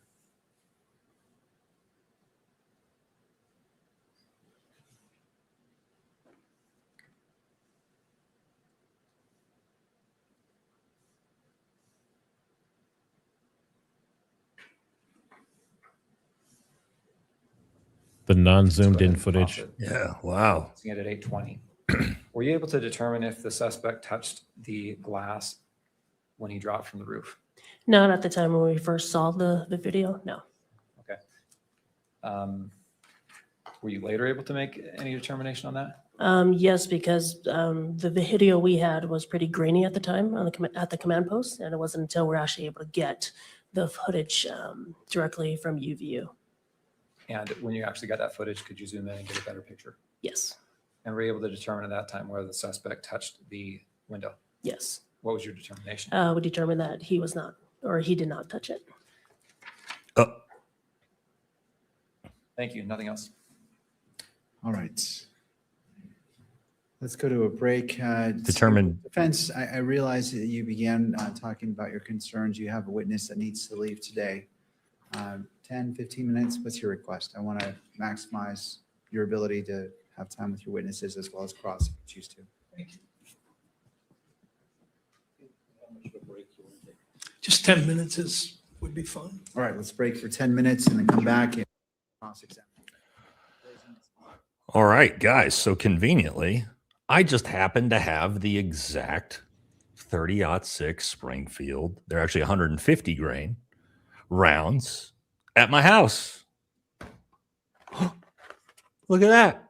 There they are. Now, looking back at this picture, I actually do think one of these rounds is a soft point round, and it looks like the other ones are FMJ rounds from what I'm looking at. But just so you guys understand, there's no difference here. And actually, if they're soft point rounds, this becomes even worse because soft point rounds are specifically designed for killing elk and moose, right? You guys want me to actually read you the description straight from the box of what these rounds are supposed to do? Here you go. They are designed for deep penetration and controlled expansion up to twice the diameter, the expansion of the round, which means his head would have been blown off, than a typical round, right? Not only that, the height weight retention won't break up or separate for more effective stopping power. So these rounds are designed to not break up. We also know that Charlie had 5 or 6 fragments because the bullet broke up.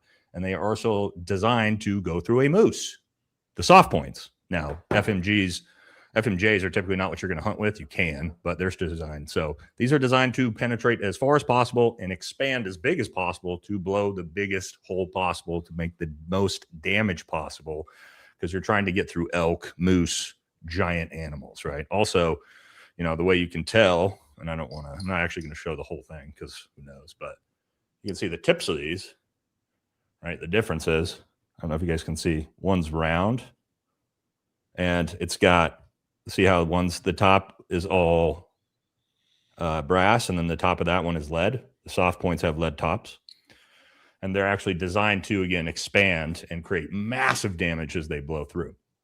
So yeah, the weapon and the rounds that Tyler used are specifically designed to kill moose and elk.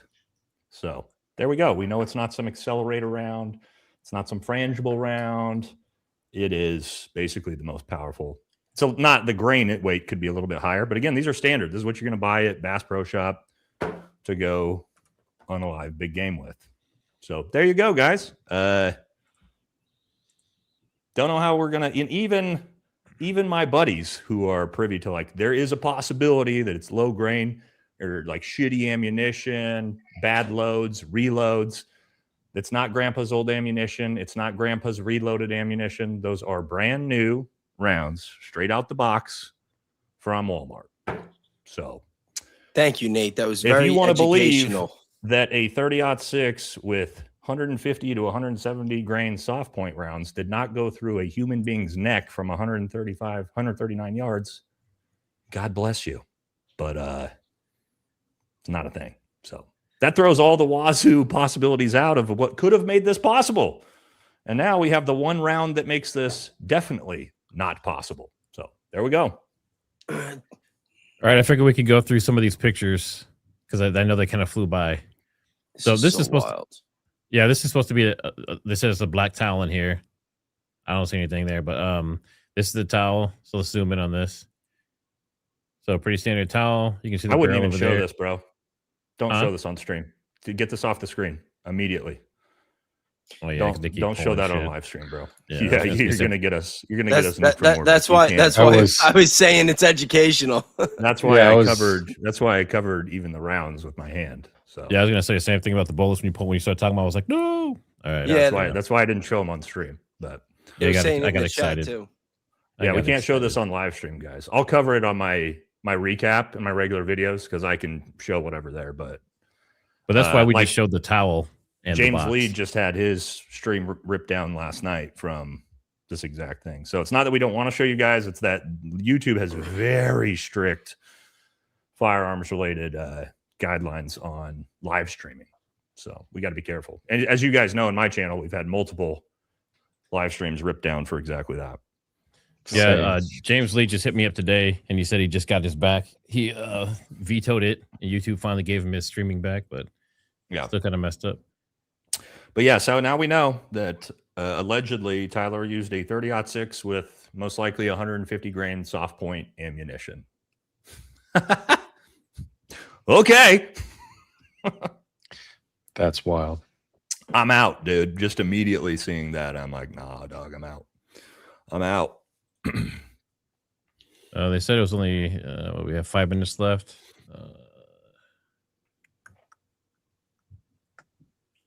Yeah, this is just so surreal. Like, just no, everybody is saying saying 125 grain, this and that rounds. No, that's not what they showed.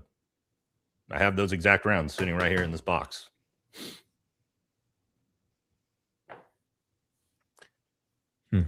And that's also, guys, it makes sense, right? Because this is the most common thing you're going to see at any Walmart, Bass Pro Shop.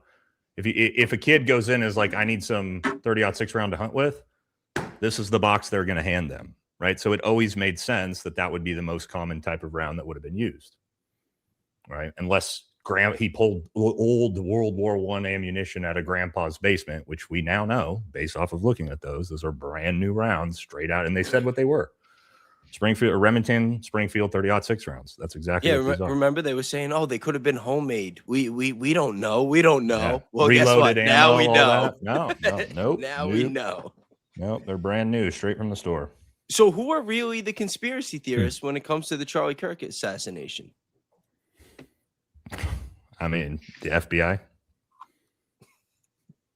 Well, I was talking about without naming names, but other content creators. Yeah. They're always. I bet you they won't talk about it. I bet you the firearms experts who know everything that I said, they know, and when they say that, they'll know it. I bet you they won't say a word on their channels about it. I bet they will be silent about that. because it doesn't fit their narrative. When you guys tested, what did you guys use? These rounds right here. Same ones? Okay. The one that went through the steel and the pigs and all that? Yeah, we used FMJs, but yeah, same thing.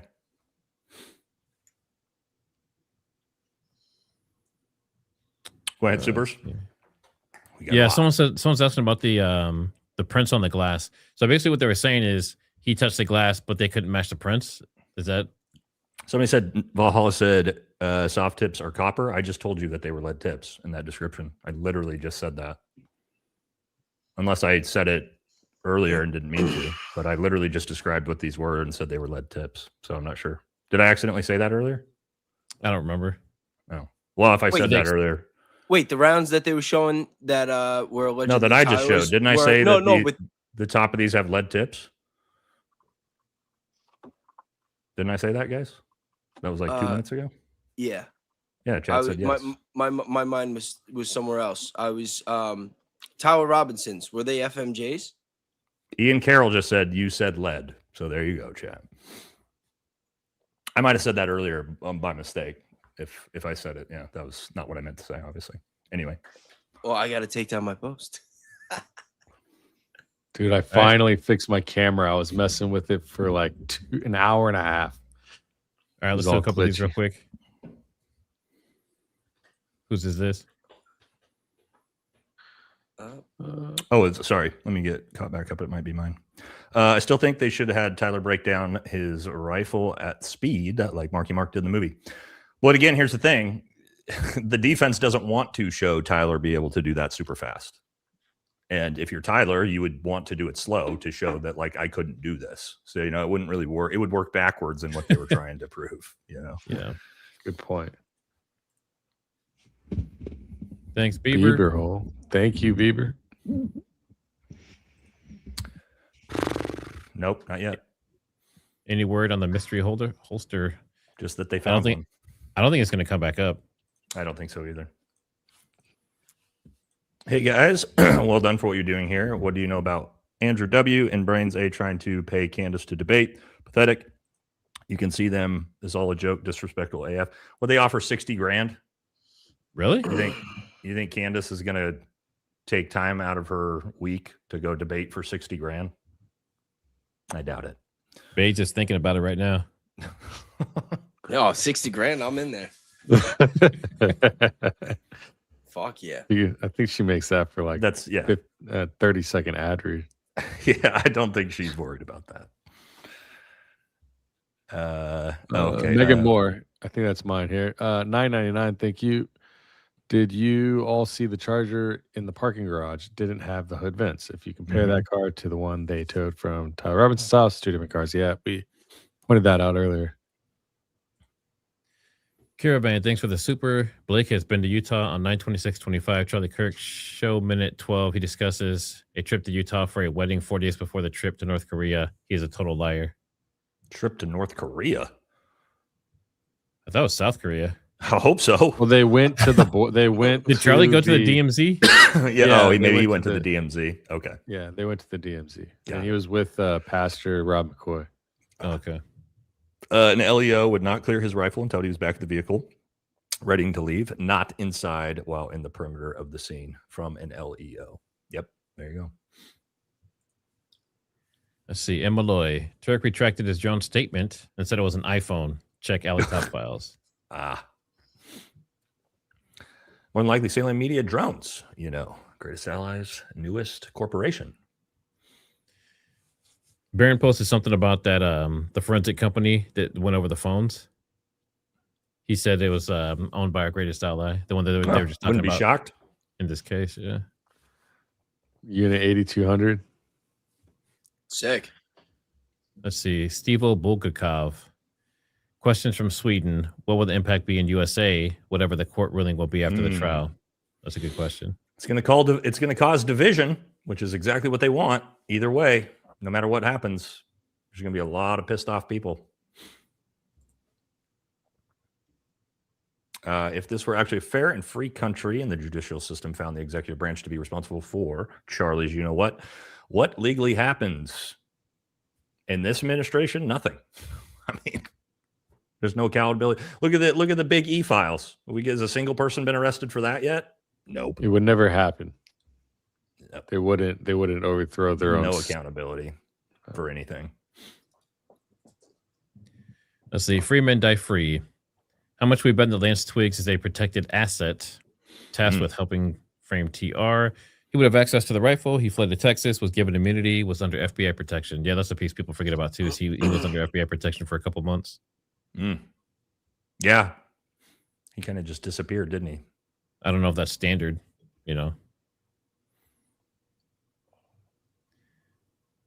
Definitely bounced. Yeah, this UI is StreamYard's popping around a little bit. Nate, don't be I don't know, is that something racist? I'm not going to say that. You've dropped a lot of racist comments today. I do appreciate the donations, though. Oops, sorry, not trying to start a race war. I think a Hoosier is a basketball team or something. Is there a movie named after that? That comes from somewhere. I don't know. I don't remember what that is. That's with 2 O's. I just don't take the chance. Rebecca Lovelace, maybe Tyler Robinson, Frank from Man in the High Castle. Frank came to kill the prince, gun in hand and everything, but someone else shot the prince first, and Frank ran. And Frank, what is this, a movie or something? It's a TV show. It's actually really good. Man in the I don't High know Castle. if I've gotten to that point. Yeah, Man in the High Castle. I have a strange feeling that the investigators and the prosecution are just going to go with the FBI's narrative and put it on Tyler, call it a solved case. Well, yes, that's what this trial is. That's exactly what they're doing. Nikki says, strange that a 223 would leave behind only one small jacket fragment with no exit wound, but that is physically impossible from a 30-06 with no exit. Should we look at the report of what was recommended from Charlie's body? Well, you'd expect for a smaller size round or smaller grain round to break up more likely than a larger one. So, like I said, these are specifically designed to not break up because it needs to get through 20 inches of elk body, right? That's the entire point. If the first bone that round hit, it blew up, you're not going to make it through all the organs, hit the heart, hit the lungs, all the stuff you need to hit to make it through that animal. Noting the presence of all parties, we just ended with a direct examination of the sergeant. Turning to defense, Mr. Burt, the witness. Good afternoon. Good afternoon. Your role in the case was kind of as the traffic manager of the whole operation, right? That's a good way to put it, yeah. And we're talking about multiple agencies besides the SBI, correct? Yes. Your agency, if I'm correct, wrote a massive report, 229 pages long. Yes. You've read that. You're familiar with it. With most of them, yes. Okay. And it's a compilation, right? You authored some reports. A lot of other people wrote reports about aspects of the investigation. Yes. And as those reports were getting done, you would kind of read them and decide what needed to get done further? Yes. Was that one of the roles that you performed in this case? Yes, as well as consulting with the case agents. Okay. Now, if my count is correct, 9 of those reports in that larger body of reports was written by you, correct? Yes. Did I miss any? Does there are that more- sound about right? Yeah. Okay. I want to ask you about a couple of those reports. The first report was a report that you wrote on September 22nd that documented the overview of the crime scenes, correct? Yes. And there were various crime scenes that you've described on direct examination, correct? Yes. One of them was the Fulton Library. Yes. Tell us why that was a potential crime scene. Yeah, of course. When officers were canvassing the scene, they were also trying to see, right, the route of the shooter as well as just trying to find the shooter. And they determined that the Fulton Library stood out because there were unattended items there at the bus stops that were away from the courtyard area. And so to them, they thought it was suspicious. And were certain items seized from, and what were they? Yes, you had a backpack, a jacket, as well as some gloves. And there may have been some other things. I just don't recall them right now. And do you recall what the item numbers were of those seizures? Was it 9? Does that ring a bell? I don't remember. Those, whatever was seized was sent to the FBI lab for processing? Yes. And along with some information that the suspect may have shed some of these items as he fled, correct? Yes. Was a decision at some time made, and you were requesting that both DNA and other type of analysis get done? Yes. At some point, did you decide to pull a plug on that? At the time when it was already sent, we didn't have more information as far as whether or not the evidence that were collected there were probative. But eventually you communicated to the lab that those items were not in fact connected with the case and there was no need to do further testing. I don't remember communicating that. Okay. If that's in the notes of the FBI or the ATF, would that be inconsistent with what you know? No. Okay. I mention it because some of the reports, the lab reports, have those items listed. Okay. I just want to be clear that those items eventually you determined were not related to this case. Would that be fair? Yeah, that would be fair. Okay. The second report, at least as far as I can see, that you wrote was on September 24th, and it had to do with looks like a request for a search of firearms. Do you recall that? Could you elaborate for me on the firearms? This document documents that NIBIN request for firearms. Yes, so that was the request to conduct. What that stands for, the NIBIN, is the National Integrated Ballistics Information Network. It is run by the ATF, and that is where we test or we input test fires or cartridge casings, the head stamps and whatnot, into a machine that is then run through the ATF to see if there's any other cartridge casings that match. And nothing of value came from that part of your investigation, correct? Correct. Now, going back for a minute to the crime scenes, you talked about the wooded area and you used the phrase, "we seized the towel." Who is we? Who are you referring to when you say we seized the towel? We would be SBI as well as FBI. So that would be myself as well as FBI Evidence Response Team Lead, Michelle Kamak, or Special Agent Michelle Kamak. So you both reached into the bushes and you both grabbed it and pulled it out? She did, but I was there with her and we were communicating that entire time. Okay, so when you say we seized the towel, what you really mean is she seized the towel and you observed her seize it. Yes. And when she sees a towel, can you describe a little bit more detail of how that process took place? As far as when it was found or when Yeah, she removed it? Yeah, the photographs you showed us, were those the best photos you've got of that process? That was taken by the FBI, so that's all we got. That's all you got. And nobody was videoing the discovery and recovery of that evidence? I believe one of the officers on scene actually had his body camera on. And have you seen that? I have not. Do you know if there's any documentation of the exact process by which that towel got removed from the rifle and then I guess put back on the rifle, right? No, it was not. It was not put back on? No. Didn't one of the photos show the rifle in the box with a towel over it? Yes. It wasn't over it. It was still wrapped around the gun. Okay, but as I understood your testimony, the towel was seized by the FBI agent, and then somebody must have reached in and got the gun out, right? No, I'll clarify for you. So Sure. the entire time when we retrieved it, the gun was wrapped in the towel. So when Special Agent Kamak reached in, she grabbed not only the towel, but also the gun.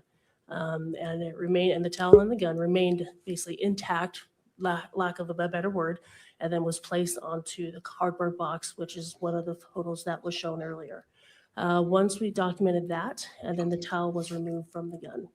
You also mentioned as to the other crime scenes that we processed it, but was your role in terms of your actual participation limited to the wooded area?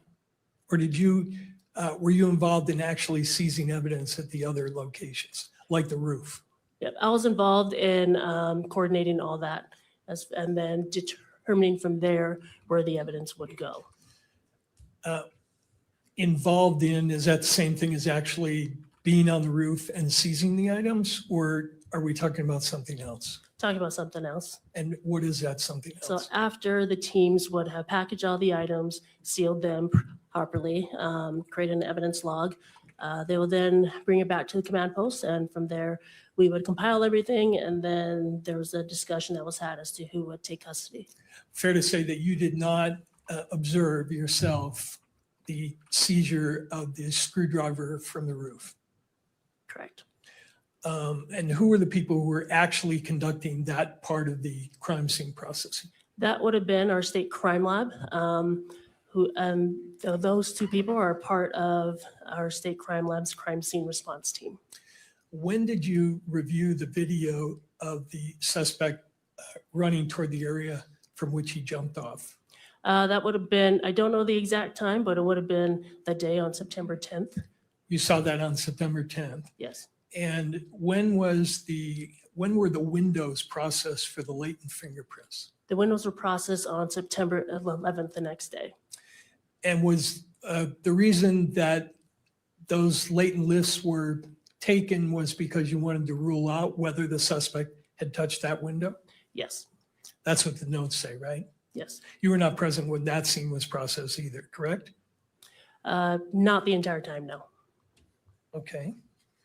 Now, the other reports that I have that you did, and correct me if I'm wrong, is one report dated September 24th, documenting the forensic analysis as of September 24th, summarizing what you were hearing back from the ATF and the FBI. Yes. Okay. And then the fifth report was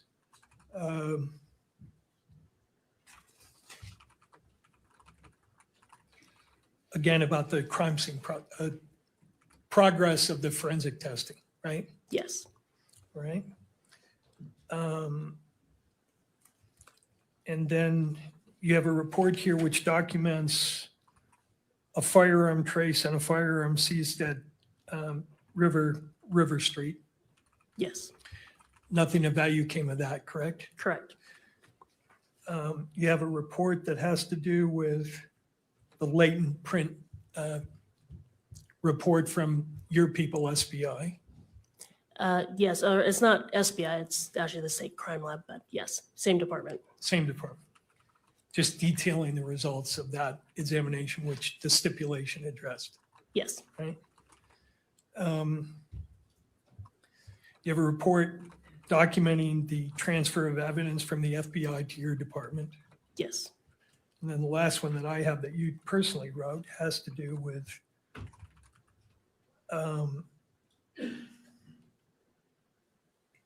again, summarizing forensic reports. Yes. Okay. The larger 229-page report indicates that there was some investigation done by your agency that involved interviewing associates of Mr. Robinson to see if you could develop some profile of him having animosity toward Mr. Kirk, correct? I'm not familiar with that. So you weren't involved in that at all? No. Some of this documents in that large report indicates that your agency has also, up to the present time, been monitoring Mr. Robinson's mail and communications at the jail. Correct? Correct. And have you kept abreast of that investigation? No. Do you know whether anything of value has been developed as a result of that? No. That's all I have. Thank you. Thank you, Mr. Bird. Redirect. All right, may this witness be excused? All right, Sergeant, thank you. Thank you. Turning to the state. Your Honor, I just want to confirm with the clerk. Yeah, let's make sure. Thank you, Mr. Gernander. Appreciate creating a good record. Judge, if I could just confirm with the court that all of the exhibits we have offered have been admitted into evidence. All right, so here's what I have, and my court clerk will certainly correct me if I'm wrong. I have State's Exhibit 1, 2, 3, 3.1, 3.2, 4, 5, 5.16, 6.17, 7.18, 8.19, 10, 10.1, 10.2, 10.3, 11, 12.1, 12.2, 12.3, and I believe 12.4, 13, 14, 15, 16, 16.1, 16.2, 16.3, 16.4, 17 and 18 are blank, so no. That is 19 correct. All right. We're not offering 17 and 18. All right. 19, 20, 21, 22, 23, 24, 25. The following are blank: 26, 27, 28, 29. That's accurate. We're not offering on those numbers. I have 30, 31, 32, 33, 34, and 35, which have been admitted into evidence. That is all that I have record of. All right. Can I Does that comport? Yes.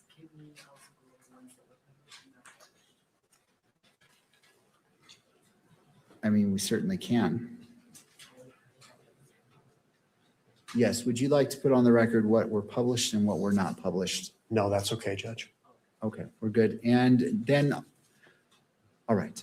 Can I have just a moment? Yes.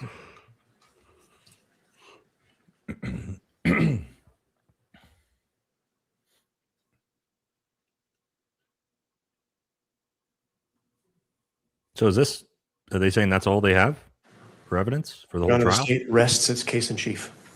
Thank you. Turning to defense. Approach the bench, please.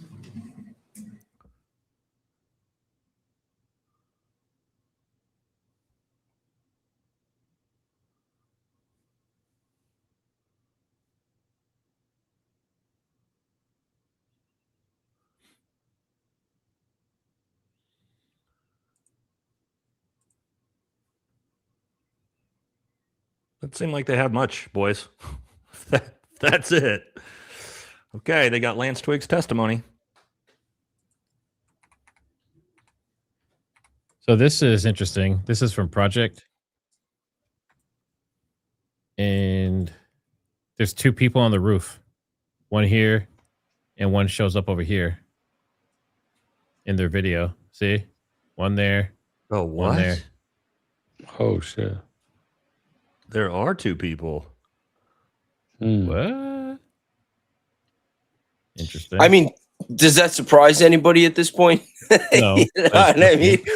Wait. It makes sense why we're not seeing more footage. I mean, think about it. is that why we're not zooming in on that? I don't know. That's hard to see. It's low fidelity, but it did look like two people moving in two separate locations of the roof. It's definitely two human-sized objects moving towards each other. Yeah, I mean, it's obviously hard to see, but that's And that place it was littered with cameras. There's no way they don't have way more footage. All right, counsel, your request. Your Honor, as the court knows, the family has asked that all exhibits admitted into evidence be shown here in open court. We are grateful to the court for allowing the family to view many or most of the exhibits this guy. that were admitted. They were viewed here openly in court. And obviously that was done after the court struck what we think is the appropriate balance after a very thoughtful and thorough analysis. I'm going to ask the court to reconsider one of its prior rulings. I understand reconsideration is always a big ask, but I do think, Your Honor, that if the court were to display publicly or just in the courtroom, Exhibit 12.1, which is the enhanced video, version 12.4, which was played in court, Enhanced it's video? very hard for the family to view. We think that we asked the court that since the court's considering it, the family should be able to view it as well. When conducting the appropriate balancing, the court, as the court knows, can alleviate any concerns about proper jury selection with certain tools at its disposal.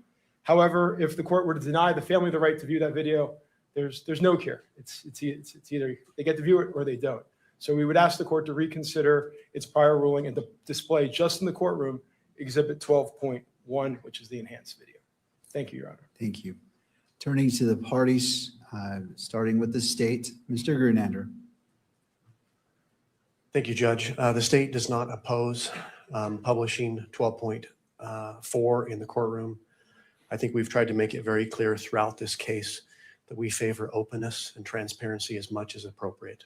I'll submit it on that. Thank you, Mr. Gernander. To defense, Mr. Burt. My apologies, that's 12.1, not 12.4. Thank you. Judge, at this point in the proceeding, we're asking the court to keep focus on the purpose of this hearing. And as the justice has said in the Estes case, the purpose of a trial, and I know this isn't a trial, but the same logic applies, is to determine the defendant's guilt. It's not to educate the public or the victim's family or the world on what evidence the government or the state has.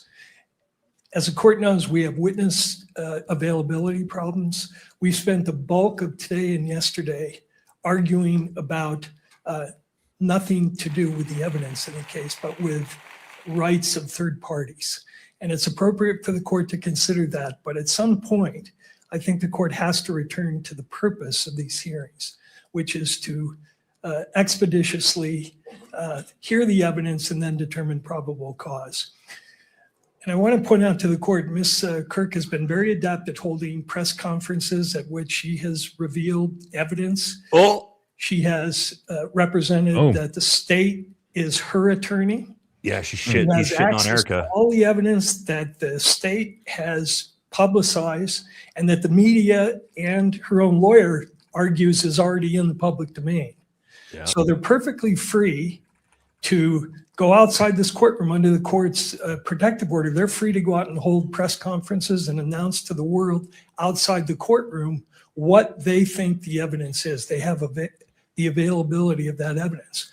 But the court's role, I think, at some point is to exercise some control, move the case forward, and especially when we have witness availability problems.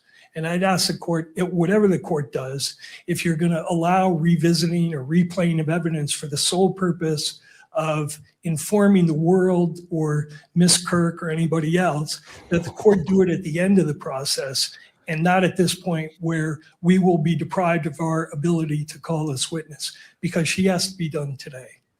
Thank you, Mr. Byrd. Thank you. Briefly, and I say that because time is of the essence, not because I don't want to hear what you have to say. He doesn't. I understand, but there was a lot that was just said that's just not true. So let me put this in this spot where we need to be. I understand that there's opinions, but I have to keep this to the probable cause. I don't want this to go to a back and forth about Fuck out of here, dude. issues that lie outside of probable cause. And I realize statements are made, and as the victim's representative attorney, you want to address it. So I will hear you, but we need to be brief. So if you can be succinct, I definitely want to hear what you have to say. Your Honor, I am almost always brief, I promise you. The family has not seen this video. It hasn't. It doesn't have access to the evidence the state has. The state is the state, and Mrs. Kirk and the family have their representatives. There's a completely distortion of reality. That was just. That's not what Erica said. And this isn't about educating anybody about anything. This is about allowing the family to see the evidence that's been gathered after a 10-month investigation in which a father, a husband was assassinated. That's what this is about. Here's We comes ask the you emotion. to please allow the family to view the video like the court has viewed in order to allow the family to process this moment. Thank you. Thank you. Anything further before the court issues its ruling and we go from there? Not from the state. All right. Defense? All right. All right. So I recognize that the Utah Constitution under Article 1, Section 28 recognizes victims' rights, and the court respects those rights, and as it's been previously stated, balances those rights with the constitutional rights of all parties. I will reserve my ruling on that and maybe revisit it tomorrow. But because we have an issue of expiring time and one witness that needs to leave today, I need to turn to that. I'm not ruling that cannot happen, but for today, we need to focus on this to getting this defense witness on the stand and off the stand. And so please, if I do not remember, the parties can remind me and we can revisit this tomorrow. So again, I'm not saying yes, I'm not saying no. I'm simply saying we need to get to this witness, and I'm happy to readdress this tomorrow. Okay? All right. Mr. Burt. We call Samantha Carter, K-A-R. But Erica said she's seen all the Samantha evidence. Partner is being Remember? requested. If you can go ahead and retrieve her, bring her Yes, into the someone courtroom. is doing that. Looks like she hasn't Somebody seen any grabbing of the her. evidence. Yes. Okay, thank you, Mr. Bird. I just couldn't tell and wanted to make sure.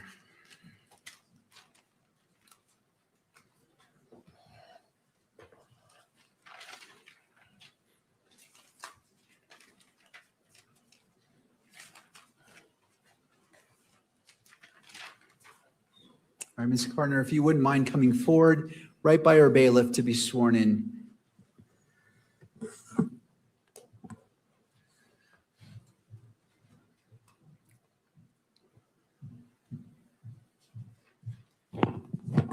Please raise your hand.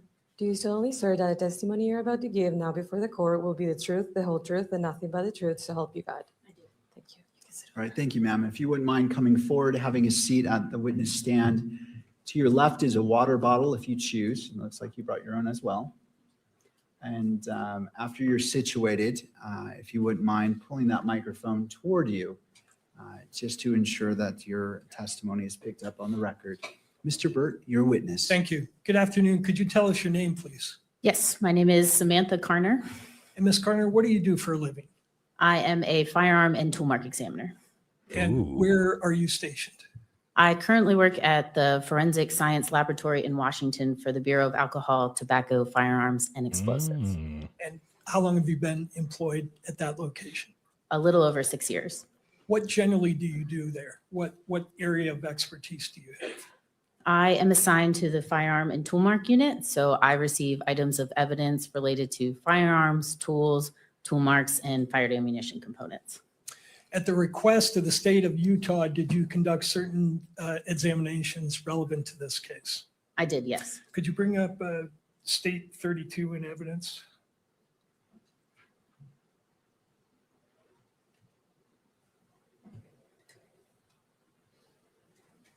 Do you want it, Mr. Burt?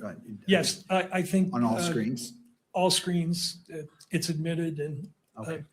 I think approved. All for right, let's go ahead and put publication. it on all screens because this was admitted and published previously.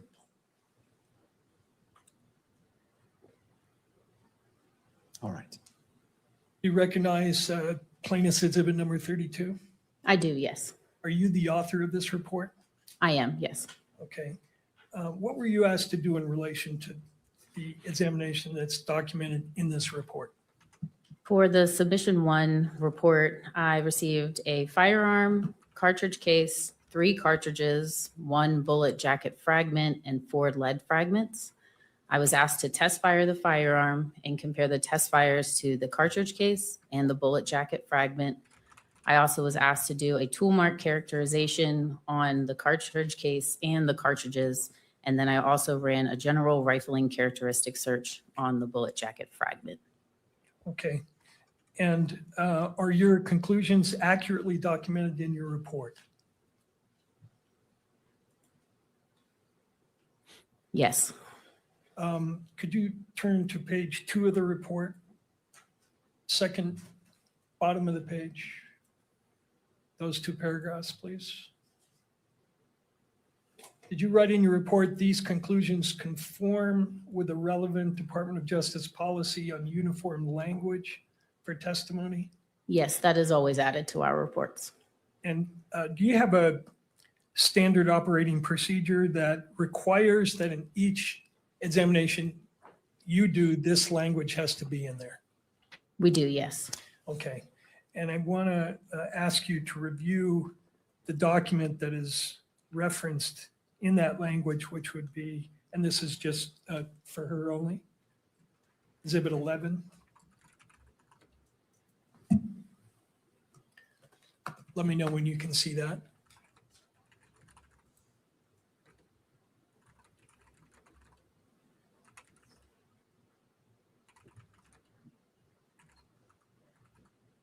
Are you able to view that? Yes.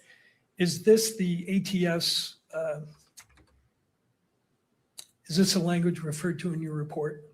It is, yes. The written policy of the Department of Justice concerning uniform language for testimony and reports for the forensic firearm toolmark discipline pattern examination? It is, yes. I move that into evidence.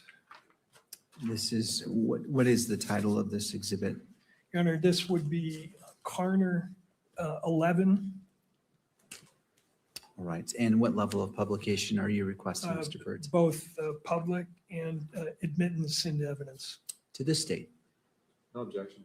All right, Carner 11 is admitted into evidence and may be published on screens and captured by the camera. Thank you. And you can publish that.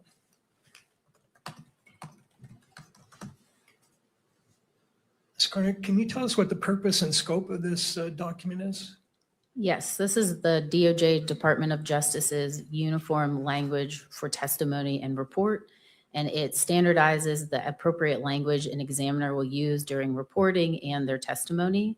And DOJ published this to standardize the wording that examiners would use across their forensic laboratories. And was this published in part because of some criticism that the prior testimony, not by you, but by other people, may have gone beyond the bounds of science? I don't know why DOJ published it. It was before my time. Do you know how long this has been the policy of the Department of Justice? I do not off the top of my head, no. Are the reports that you issued in relation to this case in conformity with this policy? They are, yes. Okay. Now, could you go to page 3 of that report? Where it says qualifications and limitation of firearm toolmark discipline examination. You're familiar with that part of the policy, correct? I am, yes. And the portion of the policy that says a conclusion provided during testimony or in a report is ultimately an examiner's decision and is not based on a statistically derived or verified measurement or comparison to all other firearms or tool marks. Therefore, an examiner shall not, and then it lists several propositions. You're familiar with that language? I am, yes. And it says that an examiner shall not assert that a source identification or a source exclusion conclusion is based on uniqueness of an item of evidence. Your report is not meant to imply something contrary to what's stated here, is it? No, it's not meant to contract. You're not asserting that a source identification is based on the uniqueness of an item of evidence. No, I am not. And the reason you're not doing that is because you haven't examined all possible items of evidence that could be relevant to your comparisons, correct? I have not looked at every firearm that's been manufactured in the world, nor have I looked at every tool that's been manufactured in the world. That's correct. Okay. The second portion of that says an examiner shall not use the term individualize or individualization when describing a source conclusion. Did you abide by that policy in this case? I did, yes. And you're not expressing an opinion here that the comparisons that you made are individualized to a particular weapon or a particular cartridge case, correct? My conclusion for one of the exhibits identifies the cartridge case as being fired in the firearm. Mhm. But that's all it says, yes. Right, but you're not asserting that that's an individualized identification in the sense that's being used in this policy, are you? No, I am not. Okay, and then the third part of that says that an examiner shall not assert that two tool marks originated from the same source to the exclusion of all other sources. You're not expressing that opinion either, are you? I am not, no. It says an examiner shall not assert that examinations conducted in the forensic firearms toolmark discipline are infallible. You're not asserting that. I am not, no. You're not asserting that, says the examiner shall not assert that there is a zero error rate. You're not Correct. making that assertion. No. Okay. Says an examiner shall not provide a conclusion that includes a statistic or numerical degree of probability except when based on relevant and appropriate data. You didn't conduct such an analysis here, correct? I did not, no. Okay. And it says an examiner shall not cite the number of examinations conducted in the forensic firearm tool mark discipline performed in his or her career as a direct measure for the accuracy of a conclusion provided. You didn't do that, and you're not doing that here, correct? Correct. And then it says, an examiner shall not assert that two tool marks originated from the same source with absolute or 100% certainty, or use the expressions reasonable degree of scientific certainty, reasonable scientific certainty, or similar assertions of reasonable certainty in either reports or testimony, unless required to do so by a judge. You're not making any such assertions in this case, are you? I am not. Okay. All right, thank you. You can take that down. Now, when you conducted your analysis in this case, and in all cases, do you typically generate a case file that includes proper documentation of your examination? I do, yes. And did you do that in this case? I did. Could you display to her alone, please, Exhibit 6, Carner 6?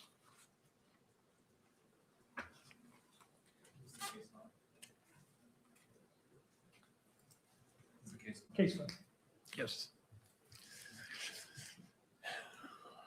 Do you see what's displayed there? I do, yes. It's a 47-page. Is this your case file? It is, yes. Did you rely on the documents and photographs that are documented here in writing the report that the state introduced into evidence here? How so? Before you wrote your report, did you photograph items that you were looking at, take other notes, and then use that work product to form the opinions you reached that are documented in the report? The notes are mostly used for initial documentation and evaluation, and then, yes, supplement to the conclusions that I make. It's all a representative image of what my conclusions are going to be. So part of it is going into the conclusion statement and then just showing proof of those conclusions. Right, and your standard operating procedure requires that you document in your case file the basis for your opinions, correct? Yes. I'd move Carner 6 into evidence. To the state. Is this the 47-page document? Yes. Yeah, I object. I don't see the relevance to the court's probable cause Oh. determination. A 46-page report that includes notes. Why doesn't the prosecution want the ATF report? Yes, Your Honor, this is the basis and documentation of the conclusions reached in the expert's brief report, which expresses her ultimate conclusion, but does not contain any of the reasoning for that conclusion. So it's important for the court, I think, to understand why and how she reached the conclusions that she did. All right. Anything further? No? Yes, just that without testimony about what the meaning of the notes is and so forth, it is more confusing than it is probative.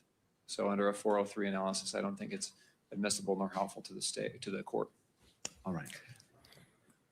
Mr. Burr? I intend to focus on particular photographs which document what she received in evidence and the comparisons that she did, which are also documented in this file in the way of comparison photographs. All right. As it relates to the objection is overruled. I find that this is relevant as it relates to State's Exhibit 30, which was admitted, as well as State's Exhibit 32, which is admitted, and the state is able to do cross-examination on this witness as it relates to this report. And so it is admitted and may be published on all levels in the courtroom and through the media.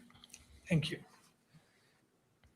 Ms. Carner, one of the items you were asked to look at was, as described in your report, 1 bullet jacket fragment and 4 lead fragments, correct? Yes. Were you informed at some point that there was a discrepancy between what you were examining and what had been documented by the medical examiner in terms of the number of bullet fragments? I was, yes. Were you asked to see if maybe the ATF had lost certain portions of the evidence? No, I was not. Right. Do you think, and was it your understanding that there were originally 7 bullet fragments, but you ended up with 4? I was alerted that there was potentially 7 fragments from the medical examiner in a photo just a few months ago. Okay. You're clear, though, that when you got the evidence, it was in a sealed condition, correct? It was, yes. And when you open, what was it, an envelope? A small individual manila envelope, yes. And did you take the contents of the envelope containing the bullet and take photographs of it? I did, yes. Okay. Could you display page 41 of 47, that exhibit?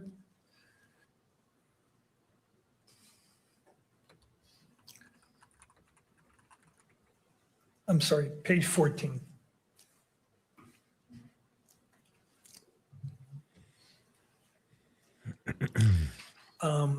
And tell us what's depicted here.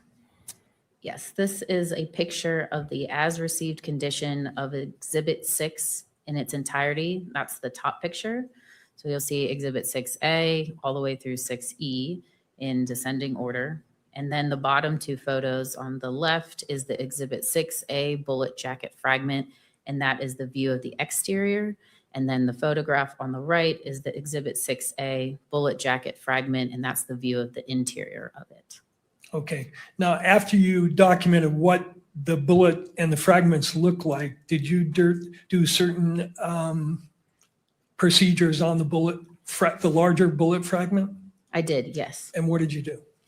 I cleaned the bullet jacket fragment, and I also peeled the petals back. If you think of a banana and peeling the skin away from the interior, it's almost like doing that. As you can see from the photo, the petals have been crumpled in on themselves. So in order for me to see the land and groove impressions, which holds those individual characteristics needed for a comparison, I have to do some maneuvering of those petals. And how do you do that? Do you use an instrument to peel back the portions that you want to look at? I use pliers. Okay. And after you did that procedure, did you then photograph the larger bullet fragment itself? I did, yes. Were the smaller fragments essentially not of any value to you in terms of doing comparisons? They were deemed unsuitable, which means there are no microscopic marks of value for comparison. Okay, but the larger fragment, after you did the process you just explained, you then photographed it again, correct? That is correct, yes. Could you display the next page of this exhibit, please? Tell us what we see here. This is two pictures of that 6A bullet jacket fragment after the examination preparation. So the top photo is going to be the interior of 6A, and then the bottom photo is the exterior of 6A. Now, after you took these photographs, did you proceed to do something to determine whether you had either class, individual, or subclass characteristics? Yes. Tell the court what that means. To start, when I do my initial examination of a bullet jacket fragment like this, I'm going to look at its class characteristics. Class characteristics are the least restrictive set of characteristics I use in my comparison process. And these are design features that are given to a large group of items that characterize them together. So for a bullet, you could think of the diameter of the bullet, the number of landing grooves, the direction of twist, and the type of rifling.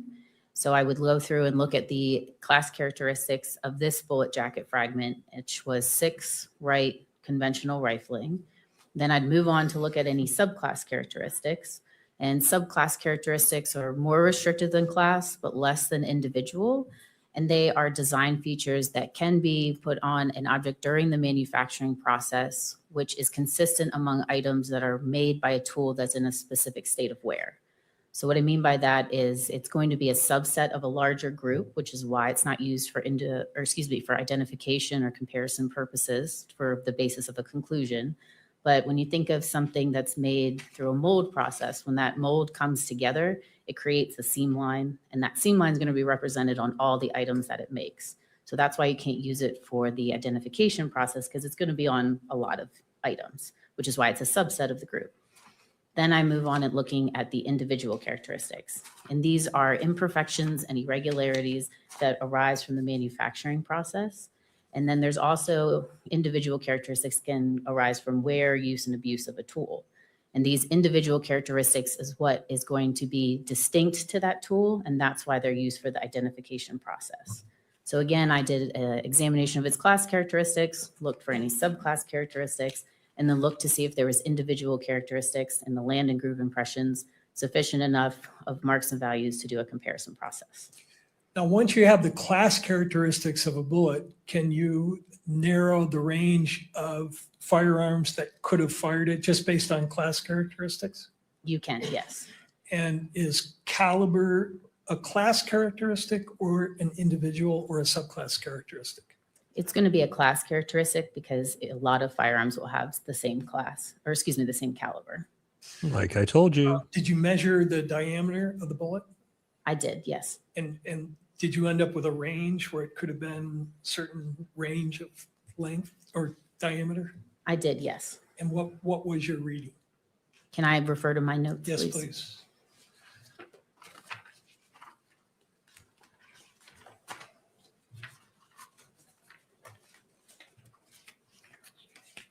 The range of the diameter for the 6A bullet jacket fragment was 0.286 to 0.301 inches. Okay, what page are you looking at?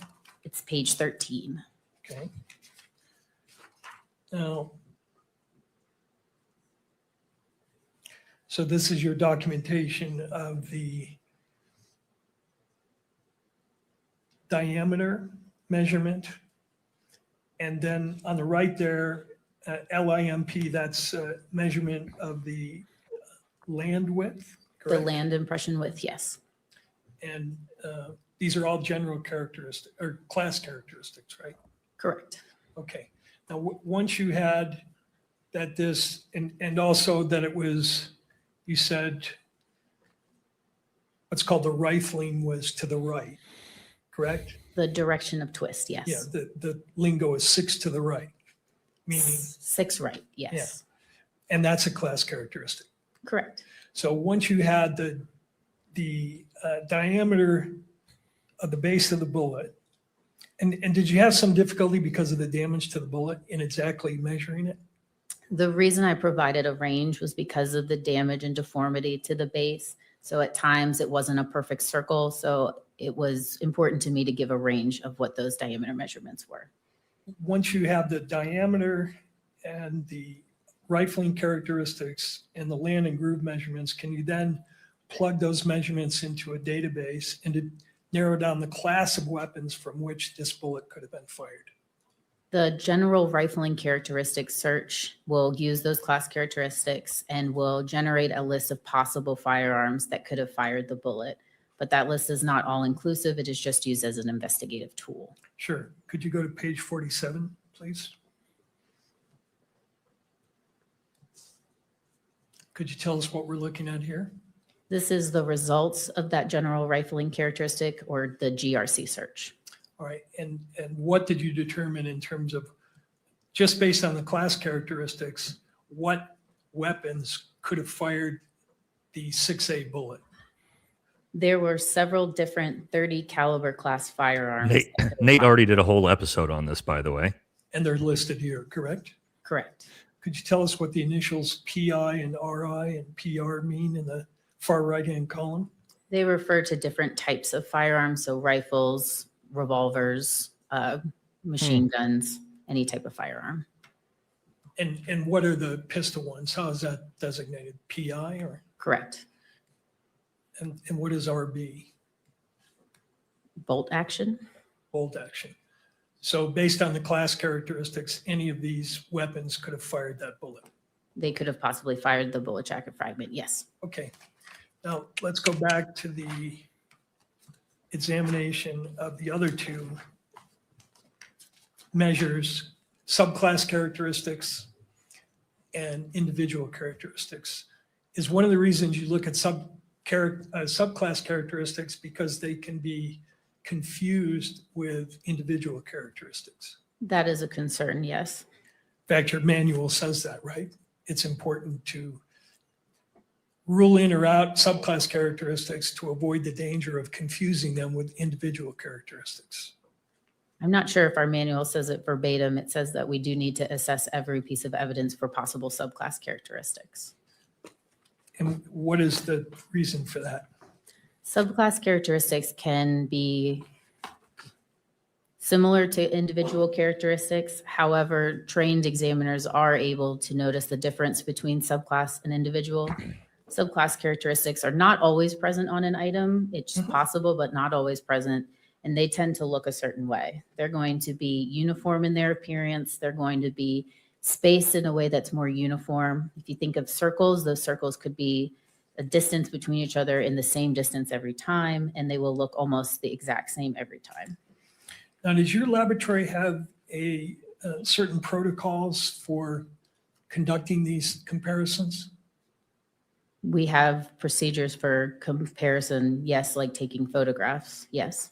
Well, but also procedures for instance, you have a document called Examination and Comparison of Unfired and Fired Ammunition and Components that deals specifically with the procedures to be followed for the kind of examination you did here, correct? Yes, I believe that refers to the minimal documentation necessary for a piece of evidence. And one of those standard operating procedure requirements is document observations and evaluate for the potential of subclass characteristics on the relevant tool working surface, right?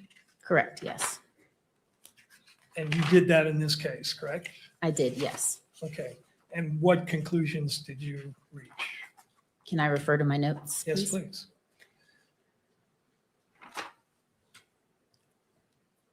My subclass assessment that's on page 13 of my report states, stria observed in the land and groove impressions contain starts and stops, are not coarse, and vary in their height, width, depth, and spatial arrangement. No apparent subclass influence.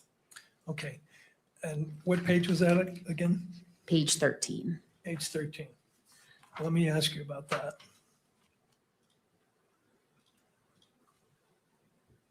The stria observed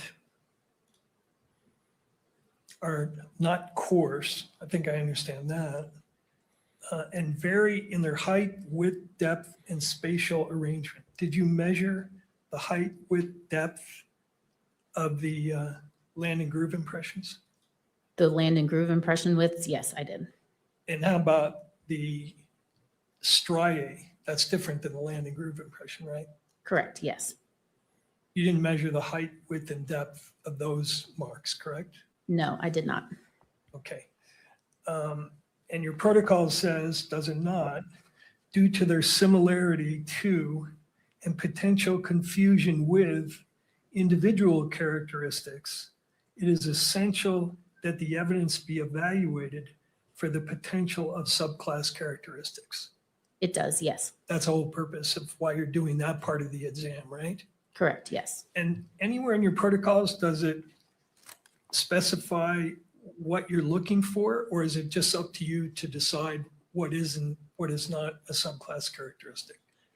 Subclass characteristics are a very large part of the training process to become a firearm and tool mark examiner. There are modules that are taught where you're trained to recognize what subclass characteristics look like, what manufacturing techniques might lend to more subclass characteristics. So I am trained to know what it looks like.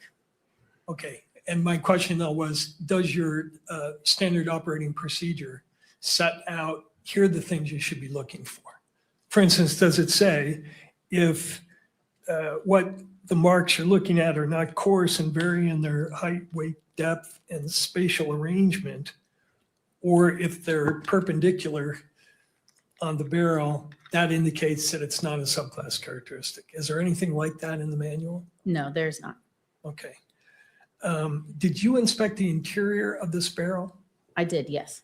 And did you notice whether it had any debris or dust in it?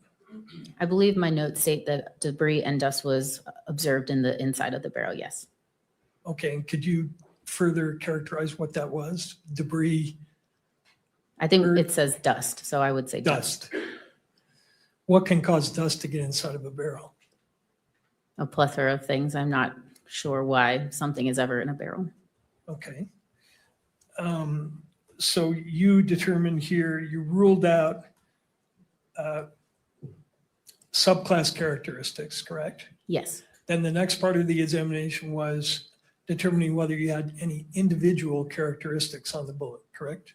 Yes. And what did you conclude in that regard?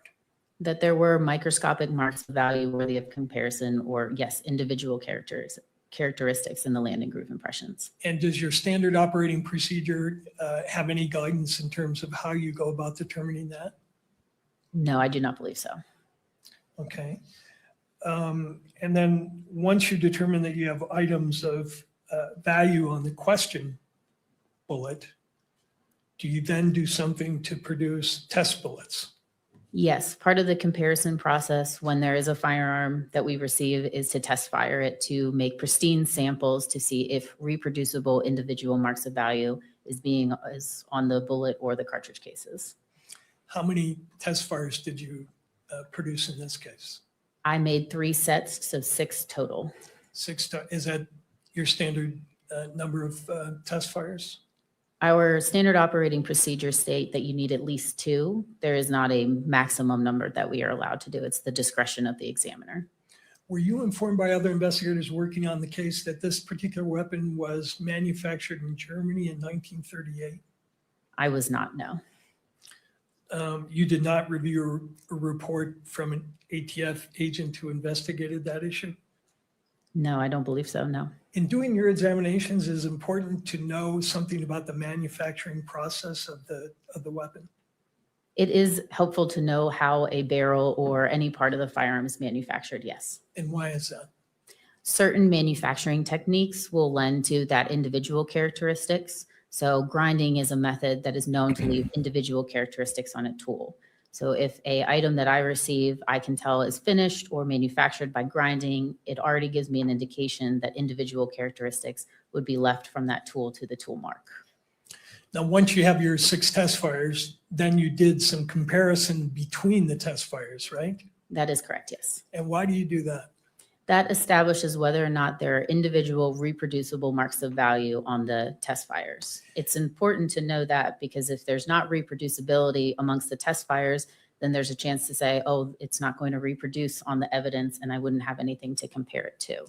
And have you had cases where you fired the 6 test fires and you don't get reproducible marks? Not that I can recall. And when you do your comparisons, just looking at the test fires, do you get situations where there's some dissimilarities between those 2 fired bullets from your test fires? Yes, there are times there will be disagreement amongst the individual characteristics, even in test fires. You have to think of it as when a bullet travels down a barrel or a cartridge case interacts with a firearm, the marks aren't going to be left onto that item the same way 100% of the time. It's almost like a stamp. If you know you're using a stamp and you put it in ink and then you put it on 2 separate areas of an item, it might look a little different just from the way the stamp was placed. It's the same thing with a bullet traveling down a barrel or a cartridge case coming into contact with a firearm. So even when you know a bullet is fired from the same weapon, you can have 6 bullets fired. And when you start comparing them, you will see differences between each bullet. There is a possibility to see some areas of disagreement. However, if I'm rendering an identification and saying there is reproducible individual marks of value on these test fires, there will be an overwhelming amount of sufficient agreement of that individual characteristic. Now, when you're doing these comparisons, you use something called the AFTE theory of identification, don't you? Yes, the AFTE theory of identification. All right, and take a look. And that's the standard that you used in this case to draw the conclusions that you made in the report that I showed you earlier, correct? That is the theory stating how an examiner is able to come to a conclusion when examining 2 or more sets of tool marks. And yes, that is how I go through my examination and how I come up with my conclusion, yes. Okay. And what is AFTE? AFTE is the Association of Firearm and Toolmark Examiners. It's the governing body of the firearm and toolmark community, whose primary goal is to further research and continue to show information about manufacturing and the evolution of firearm and toolmark examination. They hold annual seminars, publish a glossary of terminologies used by the firearm community, and they also have a peer-reviewed published journal. Peer-reviewed published journal. Can I join AFTE? You can Most of the firearms community, or excuse me, members are firearm and tool mark examiners. There are also technical advisors and associate members. Those members are not usually firearm and tool mark examiners, but they still have a livelihood in firearm and tool mark examination, meaning they conduct research or they are involved in products or manufacturing. And anybody is allowed to come to the annual seminar or get the journal. You just have to pay the fee. You just have to pay the fee. Okay. Could you display to the witness exhibit 27, please? Do you recognize what's displayed here?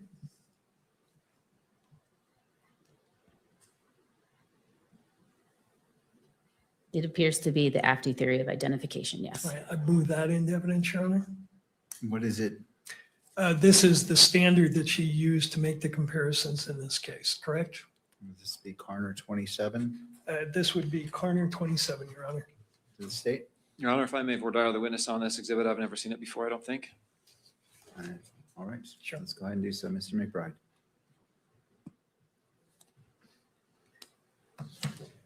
When was the last time you reviewed this document? I'm not sure off the top of my head. Can you testify as to its accuracy by looking at it now? Not verbatim, no. Your Honor, no more questions. My objection is lack of foundation. Mr. Byrd. Just because she doesn't know what it is doesn't mean it's not relevant. Does this document accurately state what the theory is? May I take a moment to read Yeah, through it? sure.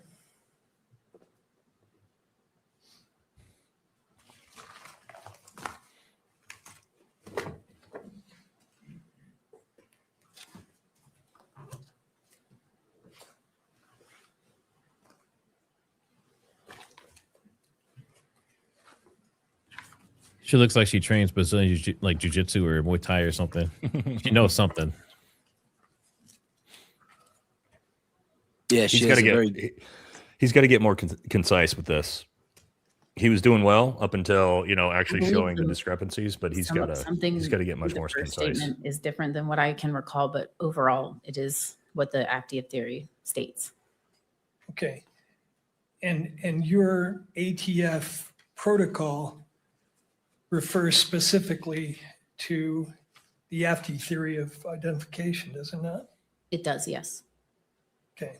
So is there any difference between what's in 27 and what's in your manual? Again, I don't remember without looking at them side by side. Okay. Let me get that in front of you. Let's go to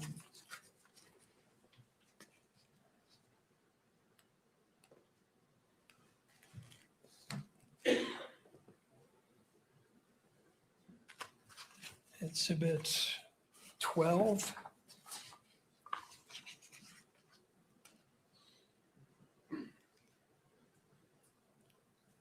And go to theory of identification and range of conclusions.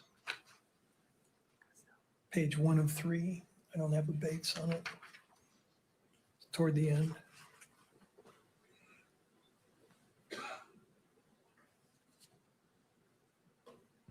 It's document FT 10. No, that's not it.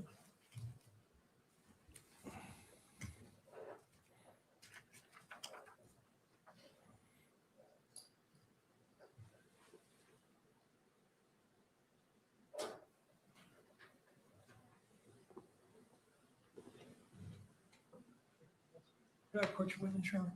You may.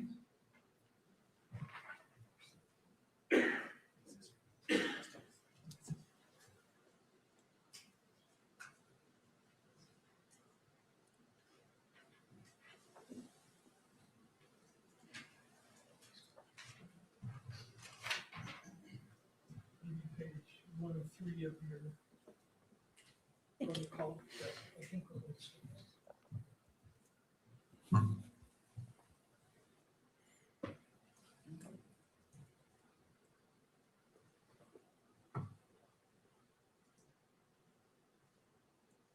I recognize this as something that comes from our SOPs, yes. Okay. And it refers to the AFT theory of identification, right? It does, yes. Same theory that's displayed in 27? Yes. Okay, so I'd renew my offer on 27. Your Honor, the objection stands. Language matters. Without knowing if this language is identical to what she's trained on, that can make a big difference. Whether the word sufficient or adequate is used, these are scientific principles, and we need to be precise in the language that's used. The witness cannot authenticate the exhibit that's been offered, so it should not be received into evidence. Mr. Burke. Goes to weight, not admissibility. You'd be free to question her about any differences, but I think she's laid a foundation that the theory is the same. So, all right. Well, I remind the parties that this is a probable cause finding. Here we go. As it relates to what's been presented, the witness has said that it looks familiar. Again, I don't want to quote you. I don't remember the exact phrase, but she recognized portions of it and then was given the opportunity to compare it to her standard operating procedure. I think she said SOP. For those reasons, Carner 27? Yes. Is admitted and may be published.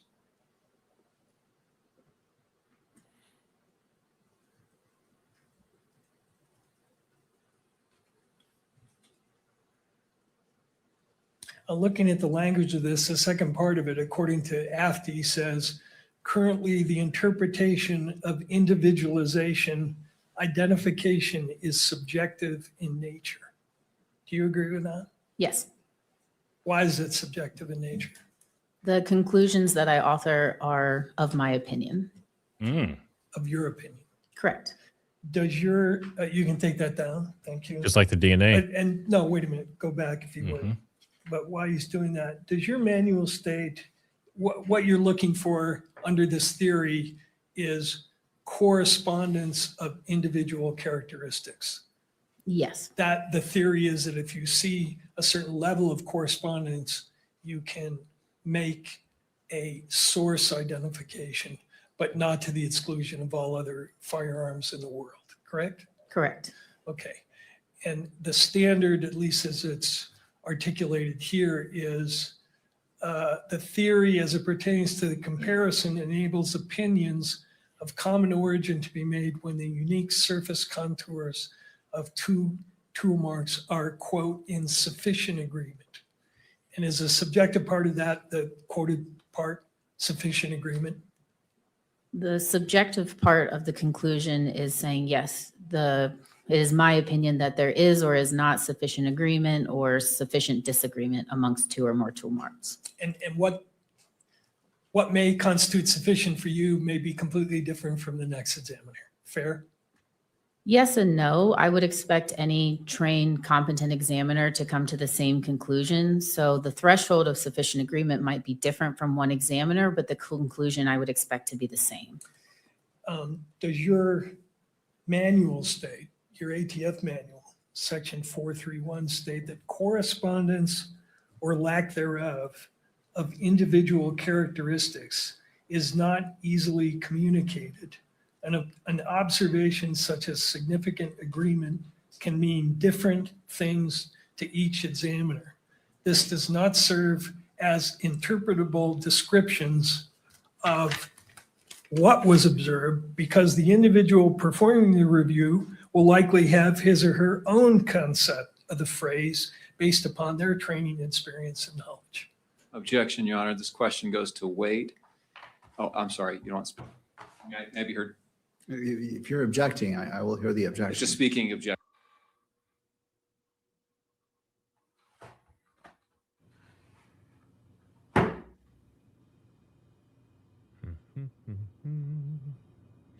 Uh-oh. That stream just died. Let me see if there's another one. Oh, theirs did? Yeah. Might just be the feed.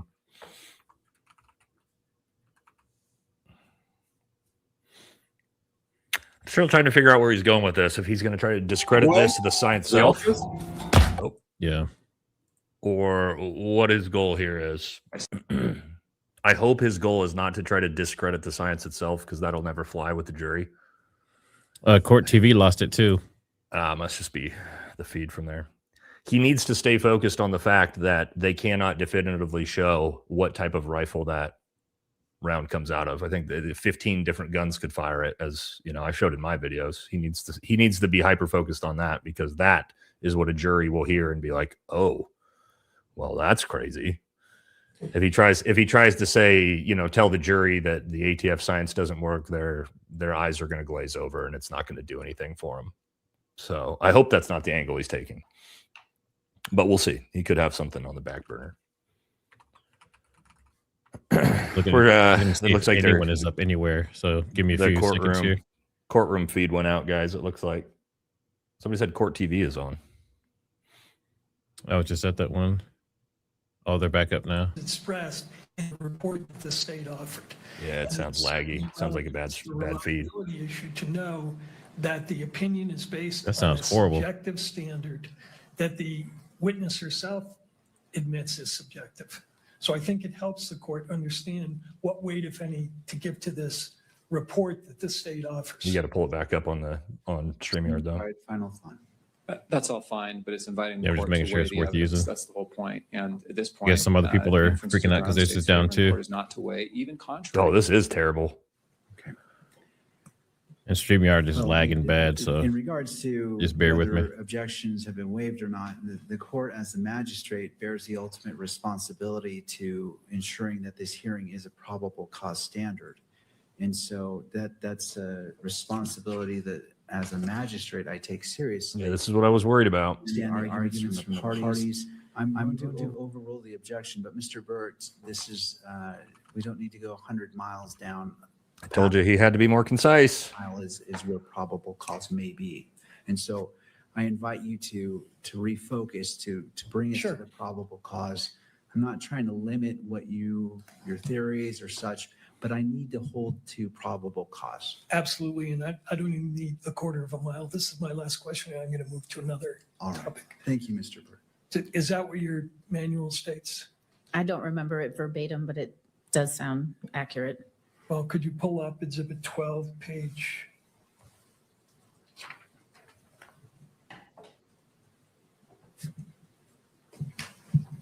Just I see where you were reading from. Yes. Jesus, dude. you see, Yes. did Yes. I accurately read Oh, it? yeah, Echo, give me a Matt. second. Thank you. Yeah, give me just a second. You may. There we go.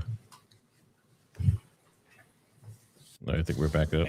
Now let's return to the report, the People's or State 32. And if you would go to the second page, please.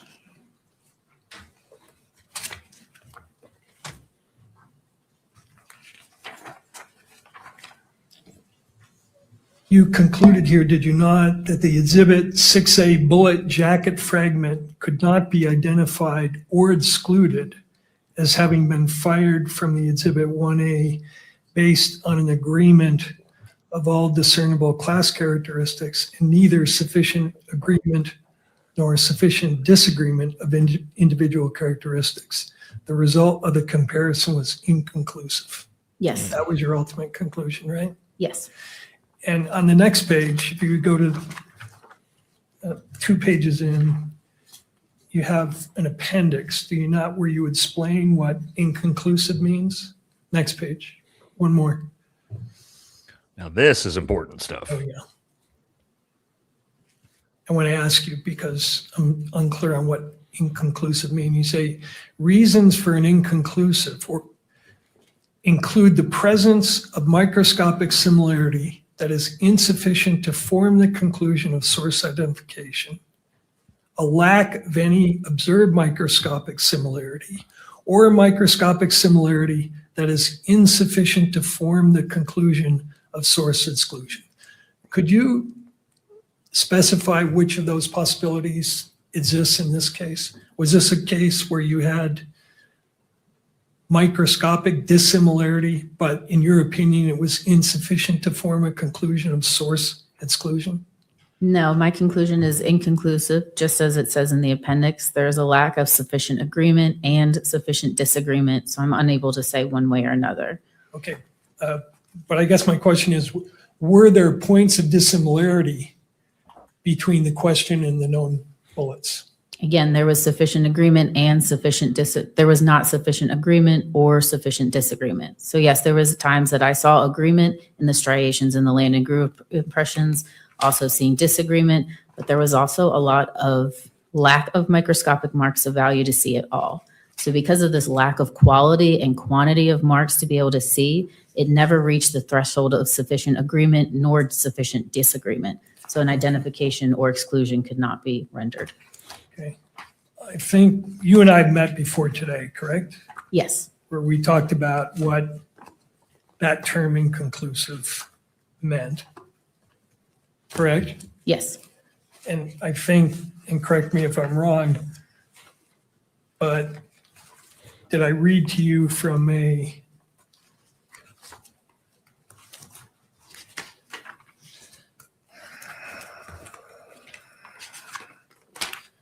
do you recall me asking you whether you agreed with this statement that an inconclusive conclusion indicates that the microscopic marks in question may or may not have originated from the same or known source? I do remember you asking, yes. And you agreed that that was a correct definition of what you concluded in this case, correct? Correct, yes. Okay.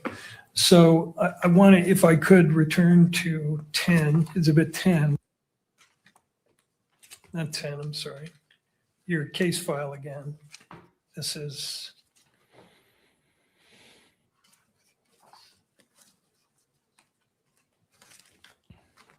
the 47-page document. There we go. What's the tab? 6. Okay. In your case file, you have produced for us some nice comparison photos of your comparisons, correct? Yes. Okay. And if you would go to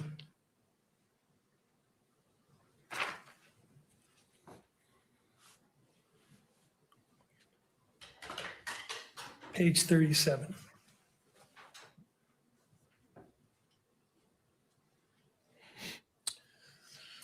Is the top photo depicting one test fire on the left and another test? Uh-oh. KSL struggling today, huh? So do you see areas of agreement and areas of disagreement in these two bullets fired from the same rifle? I see sufficient agreement amongst the striations that are in this land impression. Okay, and tell us where they are. When you draw that conclusion using this subjective theory of identification, show us what you're looking at. Is it touchscreen? Probably. No, it's not. No. I'm sorry. But we can, if you direct us, we can get there with a pointer. Sure. So you can see towards maybe the last third of the bullet or the land impression that, yes, right where your cursor is below there, that's an area of agreement with that striation. It looks like it's going from the left to the right. So that mark is appearing on the test fire on the left and the test fire on the right. Then if you look towards the top of that land impression, there's going to be some more lighter colored striations or lines that are moving from left to right. Those areas are in agreement as well. Where is that? Not as far up as where he is, correct? It's down? Yes. And I believe the PowerPoint that I provided does have some areas and circles of some of these marks, if that would help as well. But if you move your cursor up, continually up, keep going. There you go. You have a line that was right there, and you have several others underneath of it that looks like it's going just straight across from left to right, and that shows an observed area of agreement. So that one he's got circled on the right, I see a line there. Are you saying you see a line on the left that it's identical to the one on the right? I'm saying I see agreement amongst those striations, yes. Okay, anything other than those two areas? You can really go down the entirety almost of that line looking at those striations. So under the top red circle, there's another area there. Yep, if you start right there and you draw your circle over, Like I said, at the top of the circle, there's a highlighted line on the left that goes all the way to the right. If you Oh, I go a see. little bit farther down, maybe still in the top third of that circle, you can see another line going from one side to the other, another area of agreement as well. And then under the final third circle, in a little darker area down there, there's still some lines, again, in sufficient agreement. Okay, and again, these are comparisons between test fires. So you know the rifle that you're test firing fired these 2 bullets, right? Yes, and the Okay. purpose of those test fires is to ensure that though it was fired from the same firearm, you want to make sure that those individual characteristics are reproducing. All right, so go to the photo on the bottom of that page.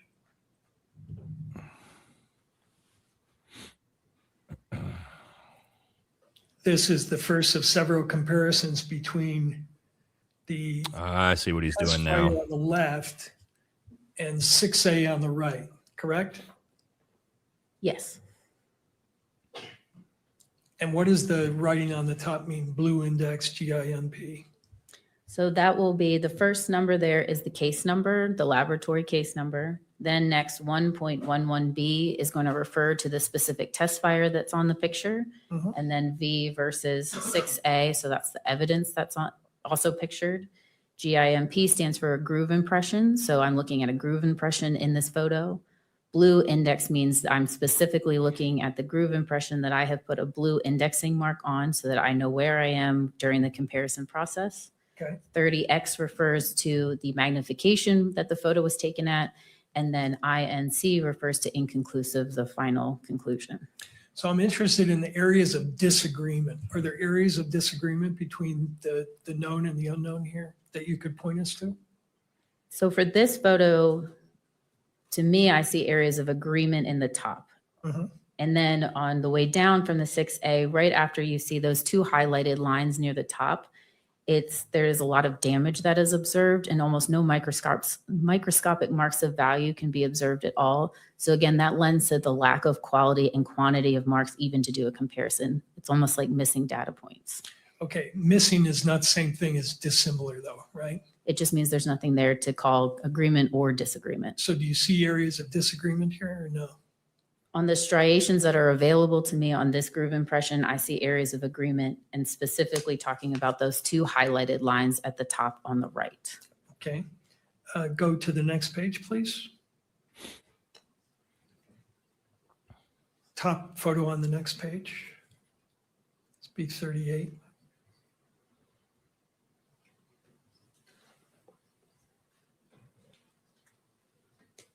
You see areas of disagreement in this photo. So this is the same photograph. the same that we looked photo. at before, just at a different magnification. It's zoomed in a little bit more from 30 to 40x. So again, I'm looking at those 2 highlighted lines near the top. And then if you look down, you can almost see that damage a little bit better. And there's none of those striated lines that you see on the test fire, which you would expect to see in a land or groove impression on the right at all. So again, no microscopic marks of value to compare whatsoever. All right, how about the bottom photo?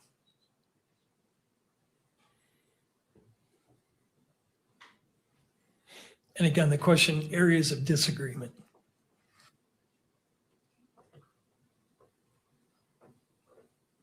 The possibility of an area of disagreement maybe in the middle there on the 6A is a line that does not look like it carries over, but just from this snapshot, I cannot say if I had moved the photo a little bit different or the specimens together that area would be agreement. In this photo, it does not look like it does though. She just made it worse for herself. And could you go to the next photo, please? Based on human error.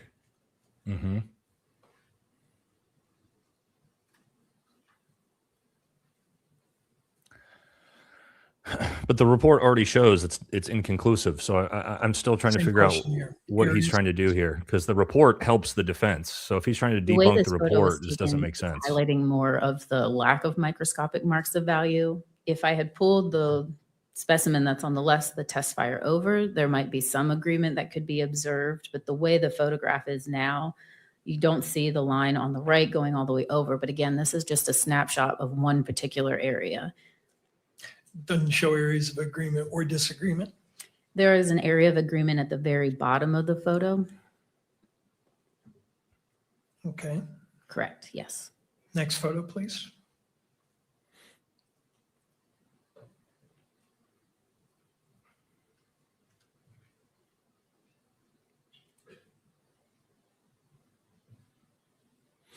How about this one? This is another zoomed in of the previous photo, focusing in on that bottom area of agreement. So we went from 30X to 40X and just highlighting one specific area, and this is showing you agreement. Next photo.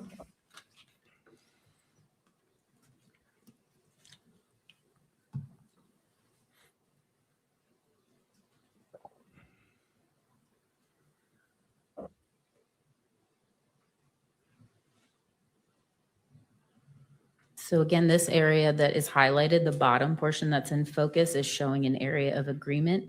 As you go up, the lines are a little bit blurred on the 6A bullet jacket fragment, so it's hard to say if that area was an agreement or disagreement. That's not what my photo was focusing on. All right. Next one.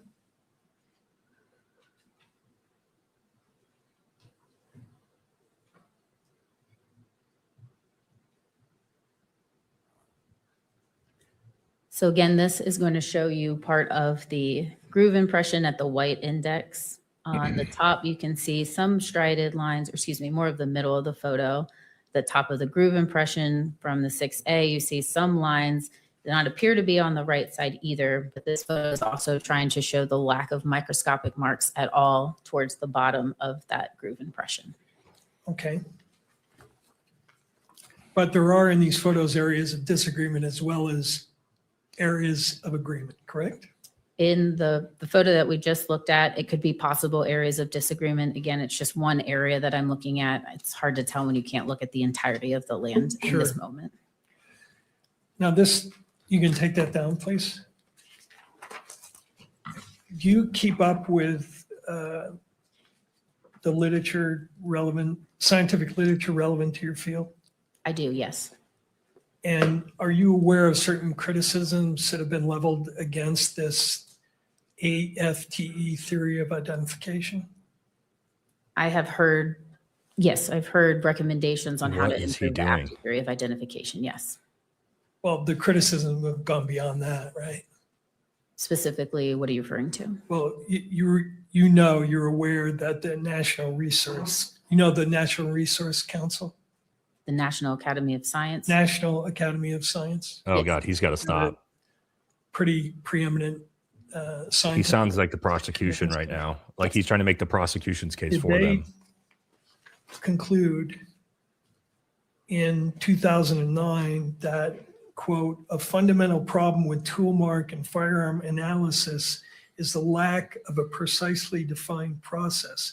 As noted above, AFTE has adopted a theory of identification, but it does not provide a specific protocol. It says that an examiner may offer an opinion that a specific tool or firearm was the source of a specific set of tool marks or a bullet striation pattern when, quote, sufficient agreement exists in the pattern of two sets of marks.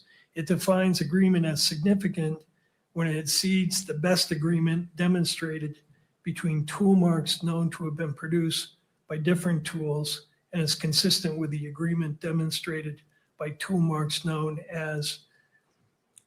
to have been produced by the same tool. The meaning of exceeds the best agreement and consistent with are not specified, and the examiner is expected to draw on his or her own experience.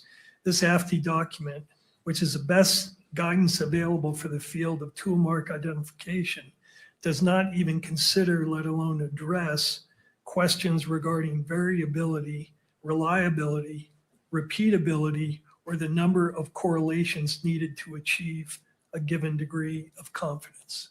I do remember Objection, there's. objection. We're now firmly into 702 territory. I object on grounds. If I was the prosecution, I'd let him keep going right now, to be honest. And I'll explain why here when he's done. I think it goes directly to reliability. That a scientific group studied this exact process that she used in this case and reached that conclusion. If you would, so again, I'm trying to keep us on the probable cause standard. This is going a bit deep in regards to it. This is citing to 2009.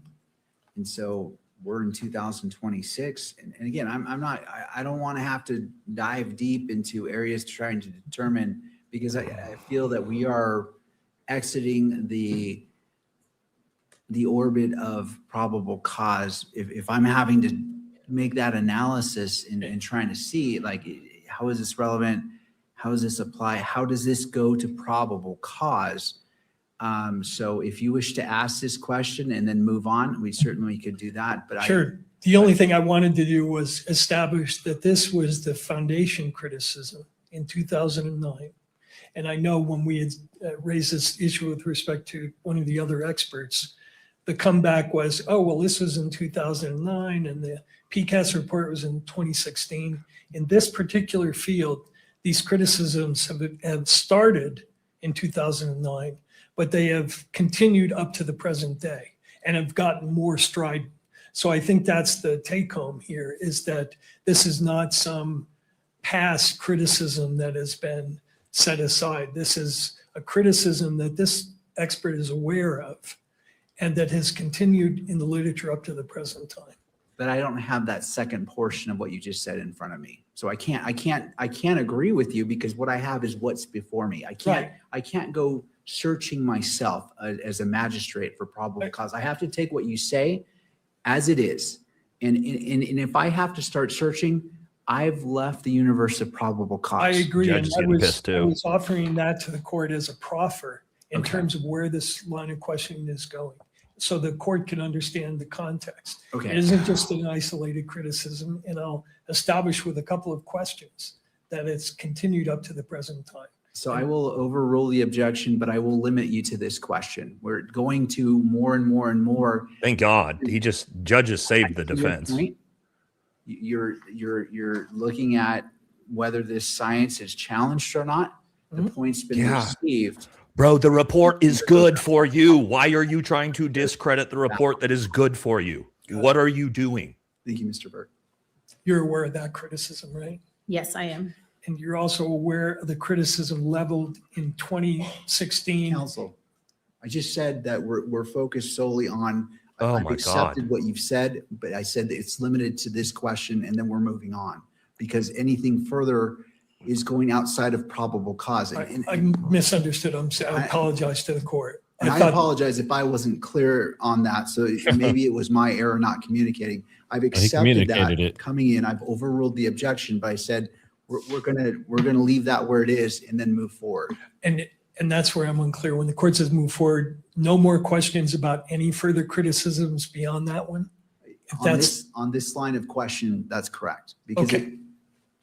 Thank All you, right. Mr. Burke. And I think I've made the proffer in terms of the relevancy of it. And I accept that. So thank you, Mr. Burke. All right. Then the last area is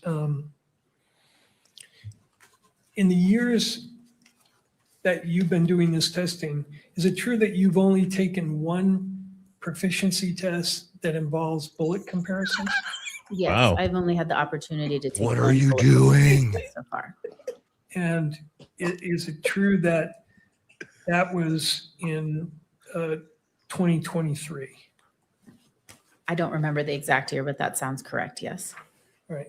And is it true that that proficiency test involved a test where you had question bullets and then you had two sets of bullets, one that was fired from one gun, not the suspect gun, and then a second gun that was fired from another gun? I'm gonna fucking lose it, dude. I don't remember the exact final ground truth answers that were there. No, I'm sorry, I don't remember. I think when you and I talked about this, you said you're aware of a controversy about that particular test, correct? I was aware, yes, of the results of the proficiency test. Yes. That there was a very high error rate in that particular proficiency test, right? There was a higher error rate, yes. However, my answers were satisfactory, along with the 5 other examiners at my specific laboratory that took it as well. Your conclusion in that case was, as in this case, that it was inconclusive, correct? Correct. Even though the correct answer was that the bullets did not come from the question. The 2 did not match. The known in the question should have been an elimination. The ground truth answer was yes, they were excluded. However, an inconclusive result in this comparison was extremely appropriate. The lack of quality and quantity of those individual characteristics never reached sufficient agreement, nor did it ever reach sufficient disagreement. So saying anything but inconclusive was not appropriate. So it failed, but she bumped it up to inconclusive. That's his point. From different weapons that can have individual characteristics that look pretty similar. There is occasions, yes, that tool marks that are made by 2 separate tools are similar, yes. Could you go, and this is my last area question, Exhibit 19, page 26.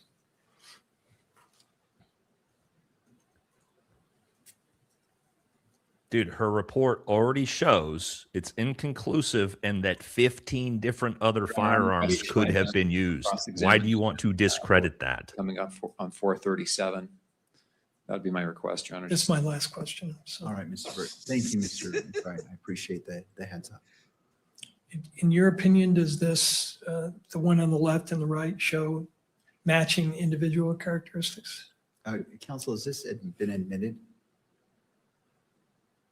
Because I see it. This dude's, displayed. I just want to make sure. It has not been admitted, and I'm asking this question and as a foundation for admitting it.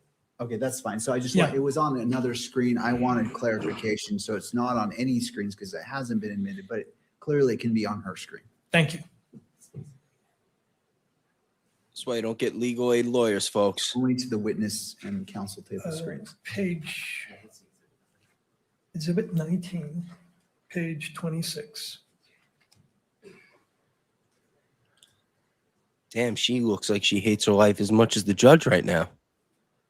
Does this comparison show individual characteristics indicating that it was fired from the same weapon? There are individual characteristics present, but without examining it in person, I don't feel comfortable making a conclusion. Okay, how about the next page?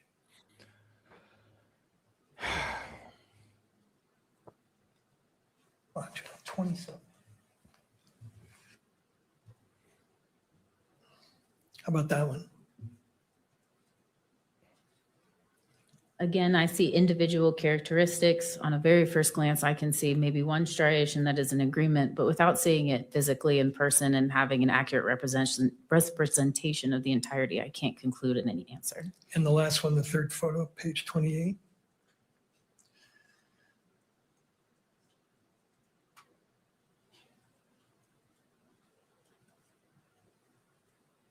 I wonder if these are past ones that have failed. And he's testing her.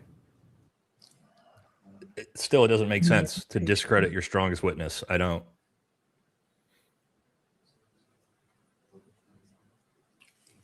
This would make sense if the report came back as a conclusive match linked to Tyler's rifle. Then 100% you want to discredit her. But that's not what her report shows. Same question.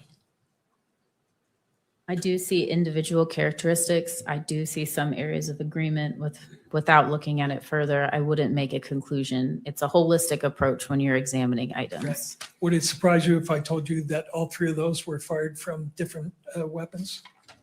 Ooh. Again, I don't know any context to these photos other than what you showed, so I don't feel comfortable saying one way or another. Thank you. She literally said, I can't tell without actually doing it. So that.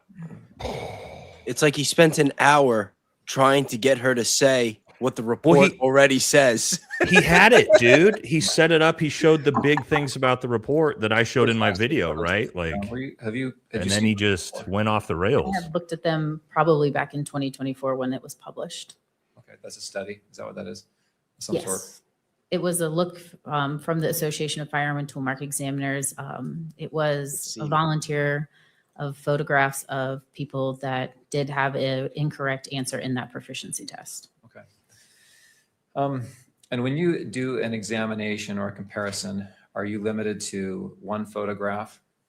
No, You actually have the item in front of you, correct? that is correct, yes. And you can manipulate it, you can turn it, you can look at every angle and every side of that item as you do the comparison. Is that correct?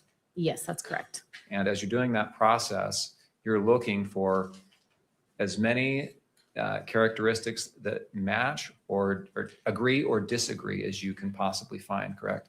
Yes, it's a holistic approach. If I have a bullet like this case, I'm looking at every single land, every single groove impression, and doing an evaluation of each one of those, looking for areas of agreement and disagreement before rendering a conclusion. Would it be responsible for you to reach a conclusion based on a single photograph of a very limited area of two bullets? I would not feel comfortable doing that, no. Okay, I want to back up. How long have you, first of all, where do you work? I work at the Forensic Science Laboratory in Washington for the Bureau of Alcohol, Tobacco, Firearms, and Explosives. How long have you been there? A little over 6.5 years. Where did you come from? Where did you work before that? Prior to working for ATF, I was a latent fingerprint technician, recovering latent fingerprints from improvised explosive devices. And I also worked as a crime scene investigator in Winston-Salem, North Carolina, and Anne Arundel County, Maryland. How long did you have that position? I think cumulatively it was about 5 to 6 years. And before that? Those are the only ones. I think it was about 6 months as a latent fingerprint technician, 2 years as a crime scene in Winston-Salem, and 3 in Anne Arundel County. Do you have education and training before that position? Yes, I have a Bachelor of Science in Forensic and Investigative Science from West Virginia University, and have attended and graduated the National Firearms Examiner Academy, as well as done specific training at my laboratory. At each of the positions you've held, have you had on-the-job training at the laboratories where you've worked? I have, yes.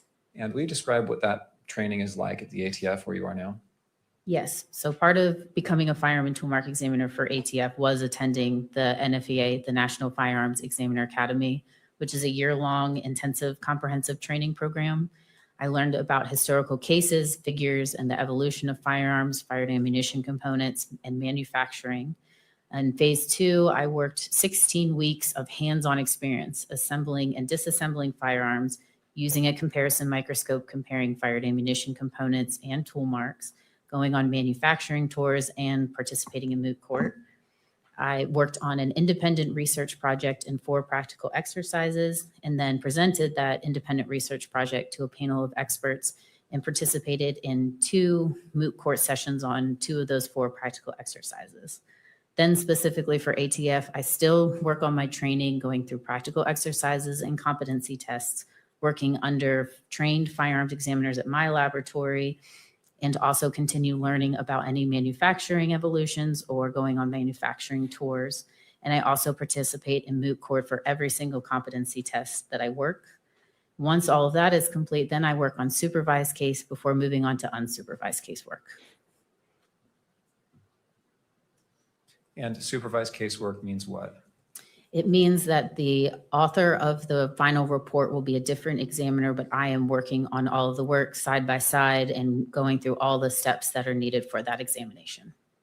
And in that process, you're having discussions about your work with a more experienced examiner. Yes, it's an opportunity to work a case that has come into the laboratory, but still have someone there making sure I feel comfortable with everything and following every step necessary. How long ago was that you had that, that you graduated from that supervised work? I believe that was in 2022 or 2023. I'm not sure. Do you supervise now others? I do not have a supervisor capacity, but I have had the opportunity to now teach at the NFEA. I've been fortunate enough to participate as an instructor in the test firing module, the mini moot court module, and the comparison of bullets and cartridge cases. Are you required to undergo continuing education in your position? There is not a specific continuing education program. However, when the opportunity to go on AFTI's annual conferences and it allows it, I will go to those, as well as continually go to manufacturing tours. Is this an area of science and forensics that is continuing to develop new techniques and advance in research? Yes, it is. And how do you stay up on those advances?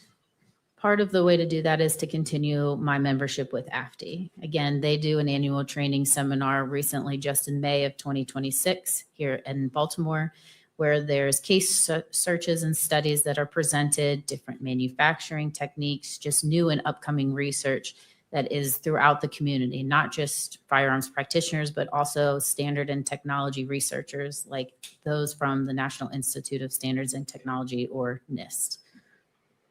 And I think Defense Counsel has asked you a little bit about some of the publications that have given criticism is how he's phrased it, but given recommendations on how to improve the science in your field. Are you aware of that? I am, yes. And is there an effort to adopt those suggested improvements where they have merit? Yes, AFTI especially takes those recommendations very seriously. If the PCAST asked for more specific design test studies, they said, yes, we will do that. I can think of just a few right off the top of my head that has satisfied those asks that they wanted. Is your laboratory accredited? It is, yes. What does that mean to be accredited as a laboratory? And accreditation means that my laboratory is held to an international standard of reporting, testimony, training, and proficiency tested.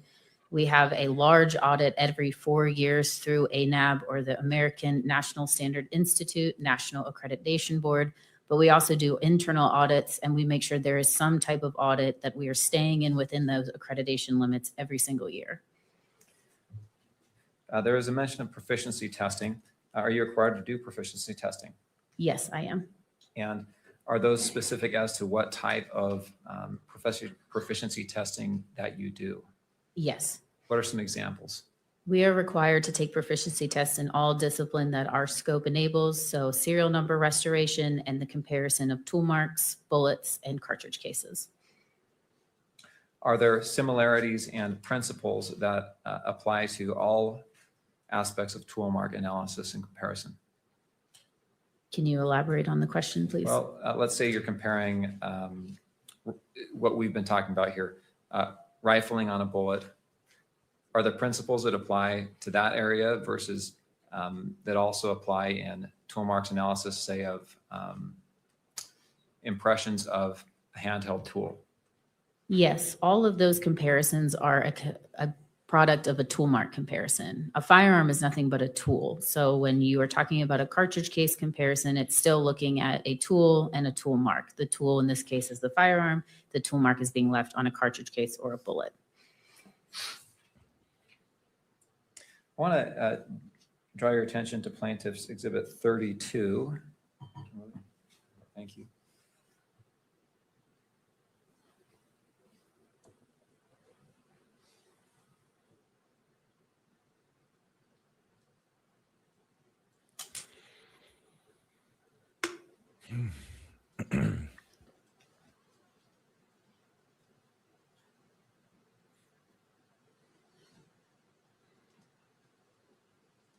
Well, that's pulling up. And this has been published, this has been approved for publication at all 3 levels already, so we can put that on the screens. Well, that's pulling up.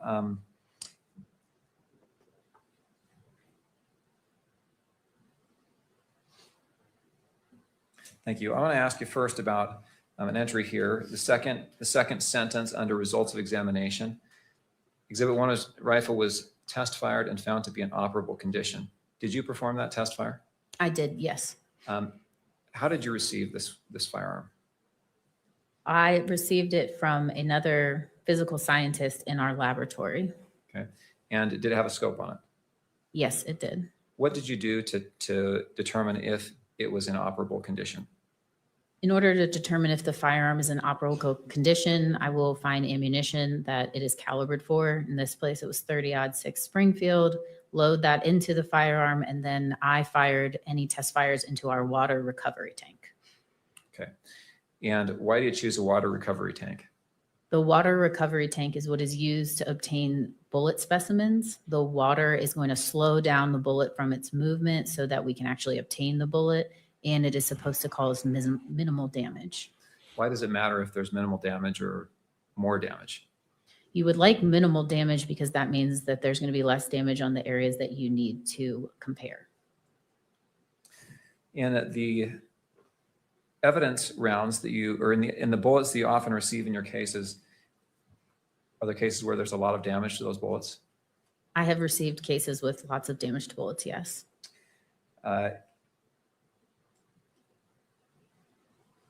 In this circumstance, Exhibit 1 rifle, this Mauser 98 30-06, was it an auto-loading rifle or a bolt action?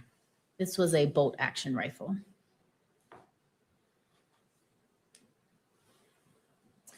Exhibit 2 cartridge case. Let's see here.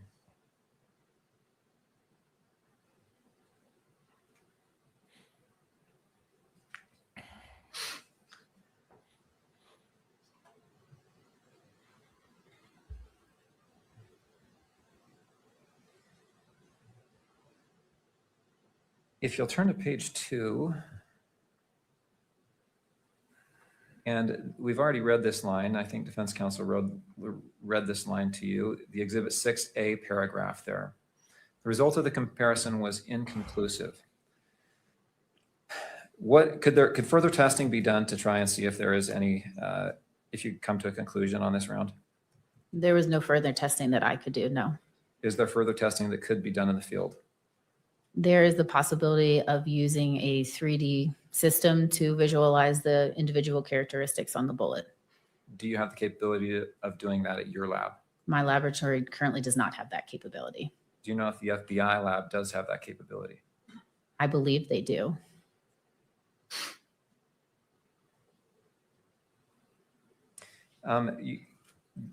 Defense counsel put up a list of potential firearms that could have fired this round or this bullet. Is that list comprehensive?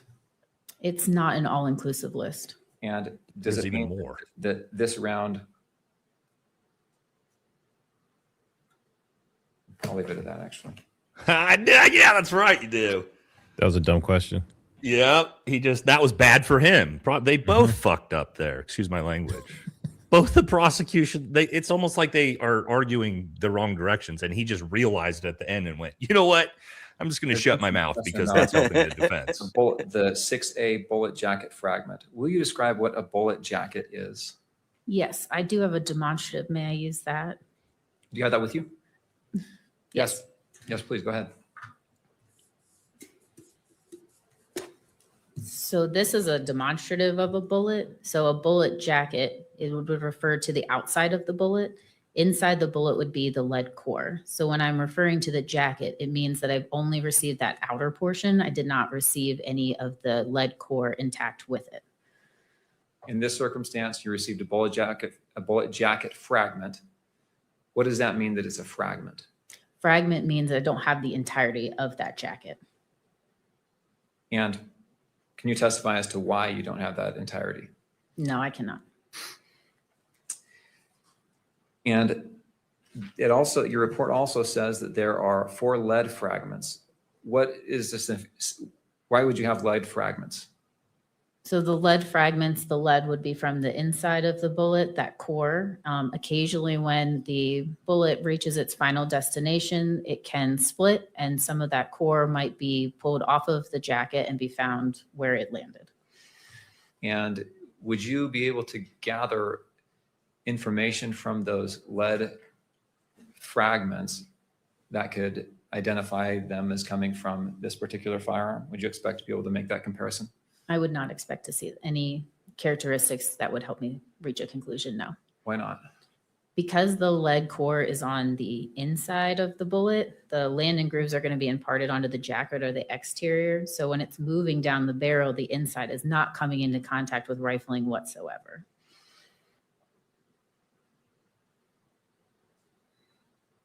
In this case, do you have a verification step where your work is reviewed by another analyst? We do, yes. And were your conclusions in this case verified by another analyst? Yes, they were.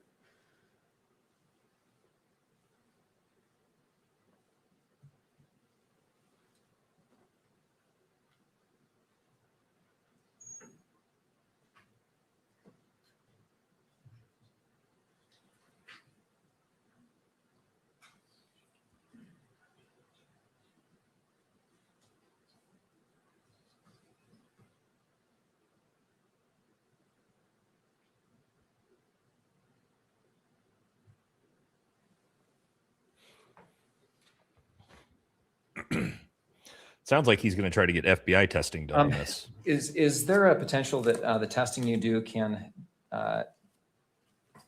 destroy the evidence that you're reviewing? What do you mean? Well, prevent it from being tested in the future. No, I Yeah, would here we not go. expect anything that I've done to prohibit more examination in the future, no.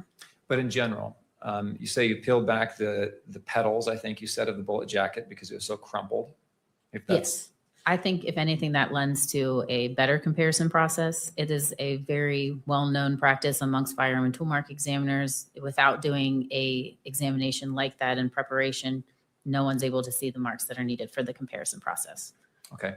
In reaching the conclusions that you did in this case, did you follow the protocols and practices that are required by your position? I did, yes. Nothing else. Mr. Bird.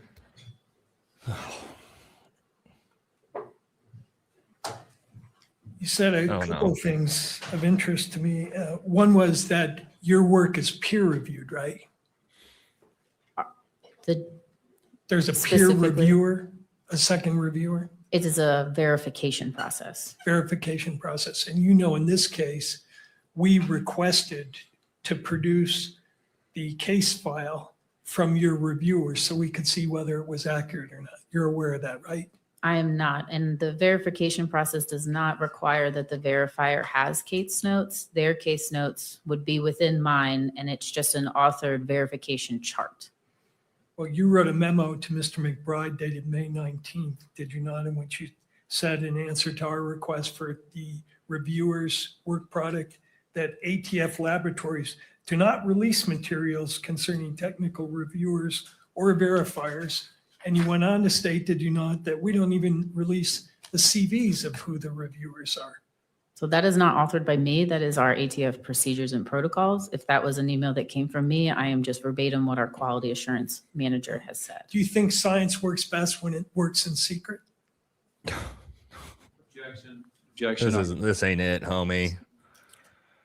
It goes to the issue that was raised on cross-examination, which is my work was peer reviewed. So how do we evaluate the strength of that assertion when they refuse to hand over to us the work product of the reviewers or even identify what their credentials are? That's relevant. Well, I'm not agreeing or disagreeing with that, but the question itself was argumentative because we can look at the question, working in secret. Let me Yeah. rephrase. Okay, so I am going to sustain the objection because of the phrasing. It is inherently argumentative. It wouldn't be a question that would be able to proceed into prelim.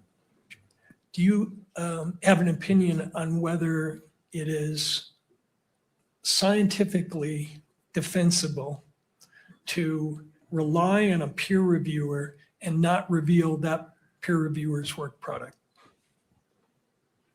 I believe I understand what you're asking. However, in this case, the verifier does not have any work product to show. If you'd like to see their CV, I cannot testify to anything about the procedures of giving their information out. All I can say is that they are employed at my laboratory, are under the same scrutiny of proficiency testing, went through the same training with competency and practical exercises, so they are a trained and competent examiner. They don't have any work product to show, but your protocol calls for, does it not, documentation of whatever it is they did. And that is included in my case file. Right, but not the reviewer's work product. The reviewer's work product is a verification sheet. If you'd like, I can refer to my case notes and find that specific page number, but that would be the only work product that they would have in this case. I see.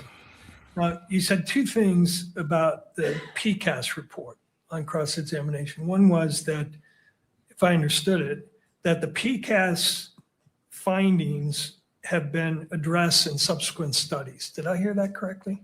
Because one of the recommendations was to further, actually, I think their recommendation was one more black box study to show the foundational validity of firearm and tool mark examination. And since 2016, several have been published. All right, let's look at that for a second. First of all, they didn't recommend, they found, did they not? Quote, PCAS finds that firearms analysis currently falls short of the criteria for foundational validity because there is only a single appropriately designed study to measure validity and estimate reliability. The scientific criteria for foundational validity requires more than one such study to demonstrate reproducibility. Isn't that what they found? That is what their finding was, correct. Okay. And then after that report was published in 2017, they came out with a second report because people said, oh, the literature already exists. You missed it. And they said, no, that's not true. Isn't that right? They Objection, concluded, relevance to preliminary hearing. We're now well into 702 argument. He raised this issue on cross, Your Honor. He clearly went beyond the 2009 reference that the court allowed and opened this area up. And I don't think it's fair for him to be allowed to do that without me being able to respond to it. Thank you. On cross-examination, that door was opened by the state, and so I will allow limited questioning on recross or redirect, however we want to label this. So you may proceed. The objection is overruled. In 2017, they filed a second report responding to assertions by people in your profession and others that they had missed or the studies had already been done. Isn't that true? yes, PCAST did a 2017 addendum to their 2016 report, reiterating that they believe that the only way to properly empirically test a science is through these black box studies, and that they would not take into consideration the numerous amount of work and validation studies done over decades that the firearms community has published. And a bunch of other studies were done, right? Correct. And in response to those additional studies, there have been continual criticisms of the methodologies of those studies. Isn't that fair? Yes. And you've read, for instance, well, first of all, you attended, I see, a webinar by the group that did some of the critiques. Remember that? Which webinar are you referring to? You attended a webinar, I believe, in 2023, Treatment of Inconclusive Results and Error Rates of Firearm Studies, webinar hosted by the Center for Statistics and Applications in Forensic Evidence, 2021. Correct, I did. According to, and that group has published a number of studies right up to 2026. For instance, their study in 2024 called Methodological Problems in Every Black Box Study of Forensic Firearm Comparisons, in which they concluded that the field still was not reliable despite the studies that you reference. Isn't that true? That is the author's opinion, correct? Right.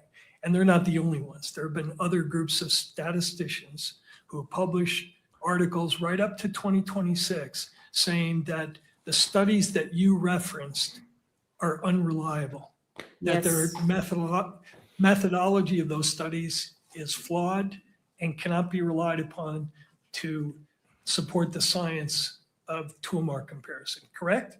Yes, there has been studies to say that they believe there is flaws in the black box studies and stuff, but there has also been plenty of research done to say the opposite. And lastly, you mentioned that, or it was brought out that you have training and experience, right? Correct, yes. Do you agree with the conclusion stated in the section of the report, the PCAP report, that neither experience nor professional practices can substitute for foundational validity? Do you agree with that? I do, yes. You agree with the conclusion reached in the PCAP report that a forensic science discipline that has an error rate higher than 5% is not reliable?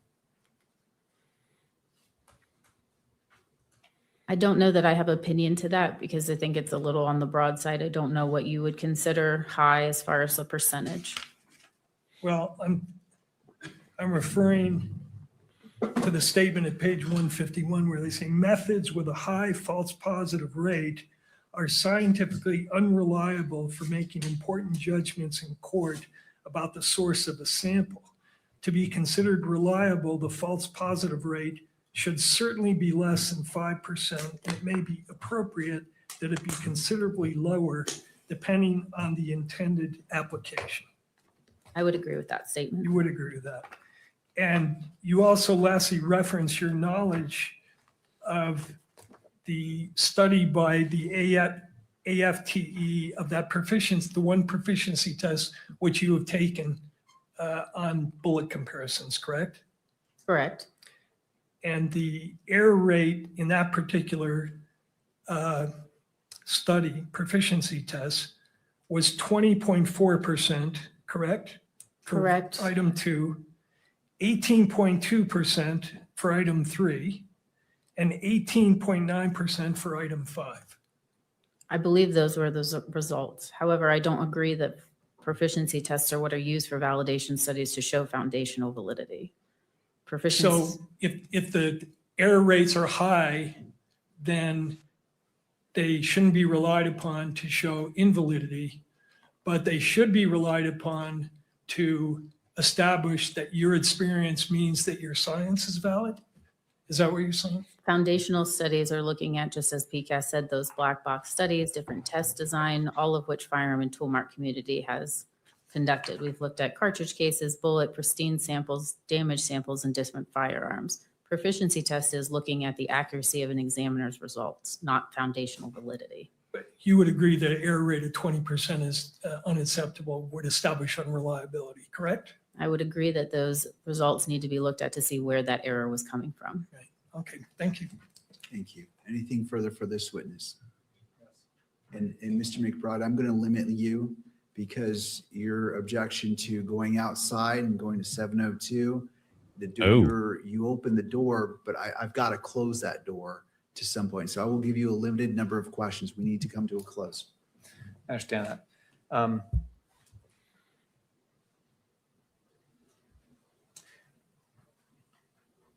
Your science has been accepted by courts across the country, correct? Correct, yes. It's routinely admitted in courts across the country, correct? That is correct, yes. Your science has been peer-reviewed and viewed favorably by numerous publications and studies across the country and across the world, correct? Correct, yes. No more questions. May this witness be excused. Thank you, Mr. Burt. Thank you, Mr. McBride. Ma'am, thank you for being here. You are excused. All right, that brings us to a close. Do either party wish the benefit of the record before we adjourn for the night? Your Honor, can you just give us about 5 minutes and then I think we can make an announcement. Can you just give us a minute to chat? Yes, you may have that. And we'll stay in court for these 5 minutes just because it would take longer to let everyone go and then come back in. Are we doing a 5-minute recess? So let me explain it real quick, guys. So we talked to Chris Piota, who is the number 3 up in the FBI, who literally did technical evidence, stuff like this, right? He explained to me and Jesse on our show why this report is good for the defense.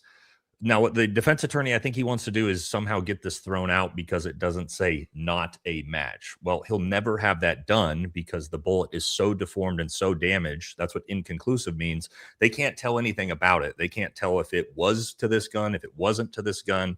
He's never going to get there. So he's trying to discredit the science of the ballistic testing to maybe try to get the entire report thrown out, which he will never do. So instead of focusing on the fact that he like nailed it in the first third of, hey, this thing, we can't tell that we can't match this to the rifle. Also very important, inconclusive is good for the defense because it means neither side benefits. The prosecution can't use that as evidence to tie the rifle to the bullets. Neither can the defense either way, right? But that's good for the defense because all you need to do is instill reasonable doubt, and not being able to match the bullets inconclusively to the rifle instills reasonable doubt. So what he should be focusing on is that the fact that, hey, these bullets, we can't match them to the rifle. Hey, that bullet fragment, it matches 20 other goddamn rifles.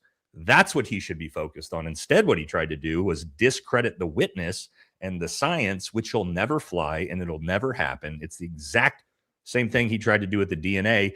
He's not going to get formal DNA testing or formal ballistic forensic testing thrown out of the court. It's never going to happen. So honestly, Tyler's fucked if this is their defense going into the actual trial. We wait for counsel. Take maybe 30 seconds to wait for Mr. McBride. All right, we'll wait for Mr. McBride. I just want to ensure all the attorneys are present.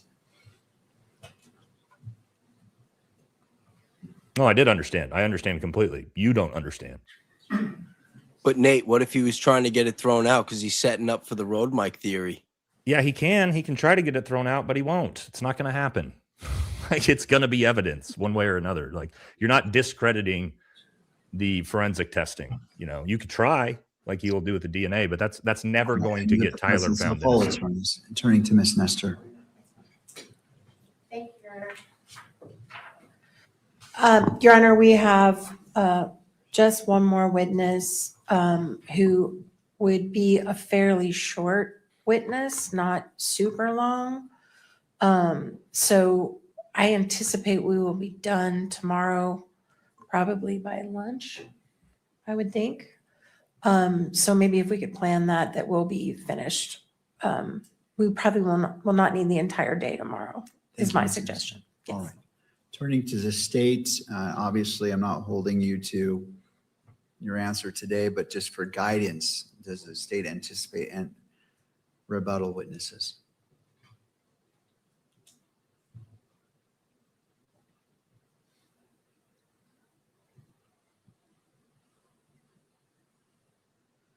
Judge, we don't anticipate any rebuttal evidence that needs to be presented to this hearing. So I think the question would be is, are we going to argue the bind over tomorrow? And the state would be prepared to argue bind over tomorrow. All right, well, I appreciate that. In regards to trying to budget time here, how much time does the state anticipate? Obviously, there's one more witness, so I'm not going to. If it's a short witness, Judge, I don't think it should take us the entire morning. But we would be prepared to argue tomorrow morning at the close of evidence or first thing in the afternoon. And how much time do you anticipate that argument being? Again, a rough estimate. I'm not holding you to the exact number. I'm just trying to see how close are we to the 5 o'clock, because I'm going to ask the defense the same question as well. It wouldn't come close to the 5 o'clock hour, Judge.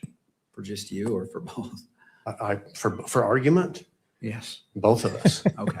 All right. Well, I'll turn it. Thank you, Mr. If we have to argue 2 hours apiece for bind over, there's a problem. All right. Thank you. I would say that. Thank you.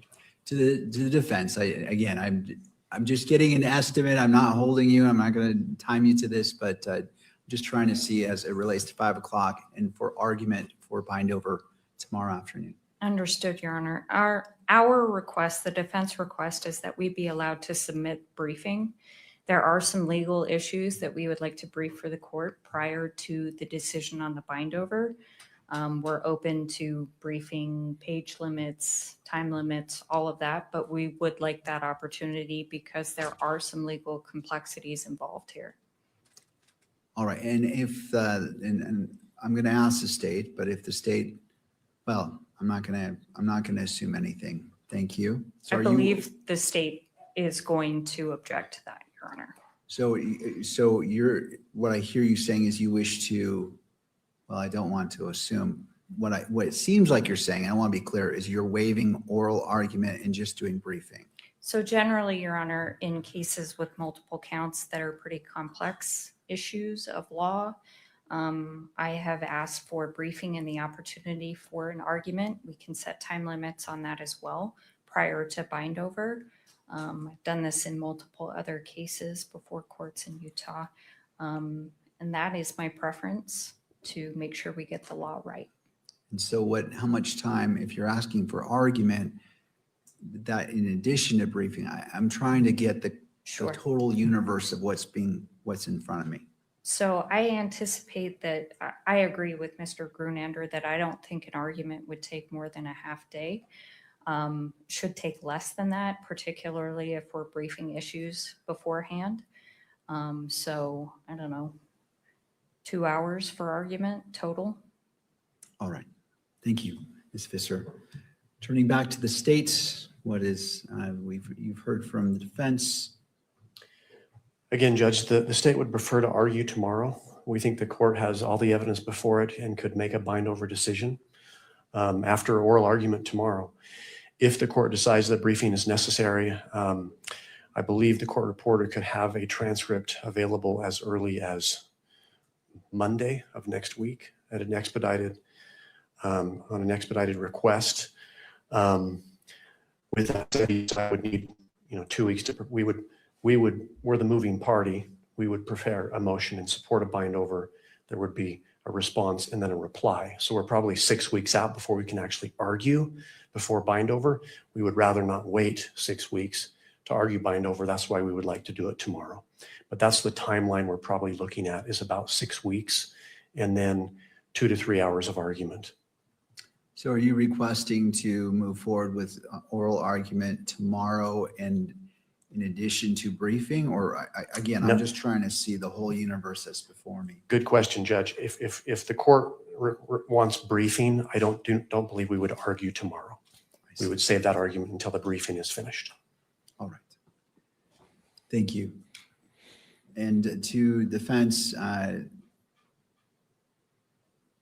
would you agree on the time frame for briefing as been proposed by Mr. Gernander to allow each side the appropriate time, taking into consideration a transcript which may or may not be needed by the parties? We are also okay with simultaneous briefing on this if the state prefers that. That wouldn't take 6 weeks if that's the concern, but we have no objection to the 6 weeks. All right. And does your client waive any speedy trial rights that may result as this request? I just want to make sure I'm addressing constitutional rights. Also going to be addressing from the victim representative. This goes squarely into the victim's rights to speedy disposition. So again, I'm just trying to take it, and I know we're late. I just want to cover all these bases. Yes, our client will waive his right, his speedy trial rights, so that we can properly brief the preliminary hearing issues. All right. Oh boy. To the state. If the court wants briefing, we would not like to do simultaneous briefing. We would like to start it out as the moving party. The defense would then respond. We would then have the opportunity to reply before oral argument. All right. And I'll invite Ms. Kirk's attorney if you wish to be heard. This goes squarely into the victim's rights as recognized in the Utah Constitution as well as Utah statute as it's what's before us. Your Honor, obviously we want swift justice for Charlie here. I think we obviously know the court needs to make sure they're balancing all interests here, but I think as soon as the matter could be bound over and this matter could be set for trial, that's what the Kirk family would like. But do you want to weigh in regards to briefing? Because it sounds like it's... Your Honor, I'm hesitant to weigh in on briefing. I feel as if that is a decision which the court should decide whether or not it's necessary. And we're going to take no position on briefing. We asked for speed. This has been 10 months coming. We've heard a lot of evidence. To me, it seems rather overwhelming, but that's my opinion. Obviously, it doesn't matter. But so we just asked. You shouldn't be saying that, right? Yeah. Are you a lawyer even? All right. All right, having heard from the parties, I will go ahead and allow, I'm granting the request for briefing as it relates to probable cause to allow both parties to file the briefs. With defense, as you are the moving party requesting briefing, when would you like to submit your brief? Or to the state? Judge, because we have the burden, I believe it's appropriate for us to initiate the briefing. Okay. Because we're moving for the bind over, and then we would have an opportunity to reply. And that's okay. So let's start. Mr. Grunander, when can you have your brief filed? Just a moment, Judge. Thank you. And then going to defense, well, I'll follow up with you as well. Thank you.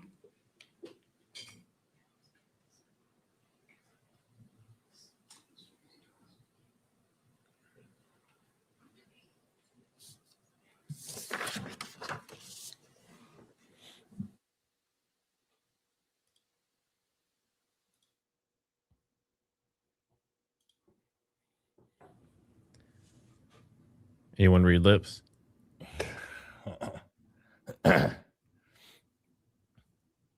Guys, reminder on the reports, right? It's the prosecution who wants a secondary FBI testing done because they don't like the results, right? Remember that?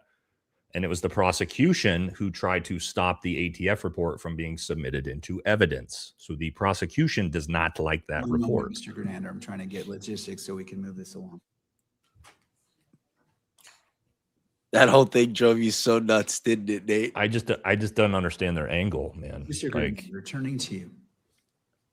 Judge, if we were able to collect the transcript Monday, if we had 2 weeks from Tuesday, we could have our motion in. I believe that's the 28th of July. is this to make a decision? They're going to postpone it? 28th of July, assuming that they can get the transcript by Monday. All right, state's brief. Okay, Ms. Visser. We need 2 weeks after that. So August 11th, I believe, is 2 weeks. All right, and to the state, if you wish to file a reply, when? It would be 7 days after that, Judge. So the 18th? August 18th. All right, and for oral argument, what I can set is September 1st in the morning. Let me take a quick glance here at the calendar. September? I'm trying to keep that close in time so we can move this along for all reasons previously stated. And we can start at 10 a.m. 10 a.m. on September 1st. How does that look for the parties? That works for the state. September 1st? Is that just to decide Your what Honor, they're I'm supposed gonna to be decide on tomorrow? Trial that week, and I'd really like to be here for this argument. Is there any way we could just do it the next week? The problem Wow. is, I'm happy to look, but it is getting it would be very tricky. This is a fortunate opening. Got it. All right. Otherwise, We'll take it then. Okay. I appreciate you accommodating the court schedule. September 1st, in person? I see the defense nodding yes. Yes. Yes, please. All right. September 1st at 10 a.m. And it sounds like up to 2 hours per side. And then we can take it from there. Mr. Grunander. Judge, page limits. We spoke as a team, and our preference would be to limit at least the initial briefs on both sides to 30 pages, no longer than 30. Defense stipulates to that? I'd like to counter with 40. Okay. Well, this is not an auction, but any final thoughts? We'll submit it, Judge. And then we would ask for half of whatever Your Honor grants for the final reply. We will set it at 35 pages, and then we will go half of that, which is It became an auction. 17. We'll go 17 pages for the reply. Parties agree? I was going to offer to round up to 18, but I know. We'll take the 18, Judge. All right, we will go with 18. So 35 pages for the initial filings, 18 response, and September 1st at 10 a.m. Anything further for this evening? Yes, Judge. I believe the Kirk family, there's a ruling that was reserved by the court with respect to publication of an exhibit that probably needs to be addressed. Yes, and now my understanding is what's being requested is the portion that had been altered, which I believe is about 1 minute.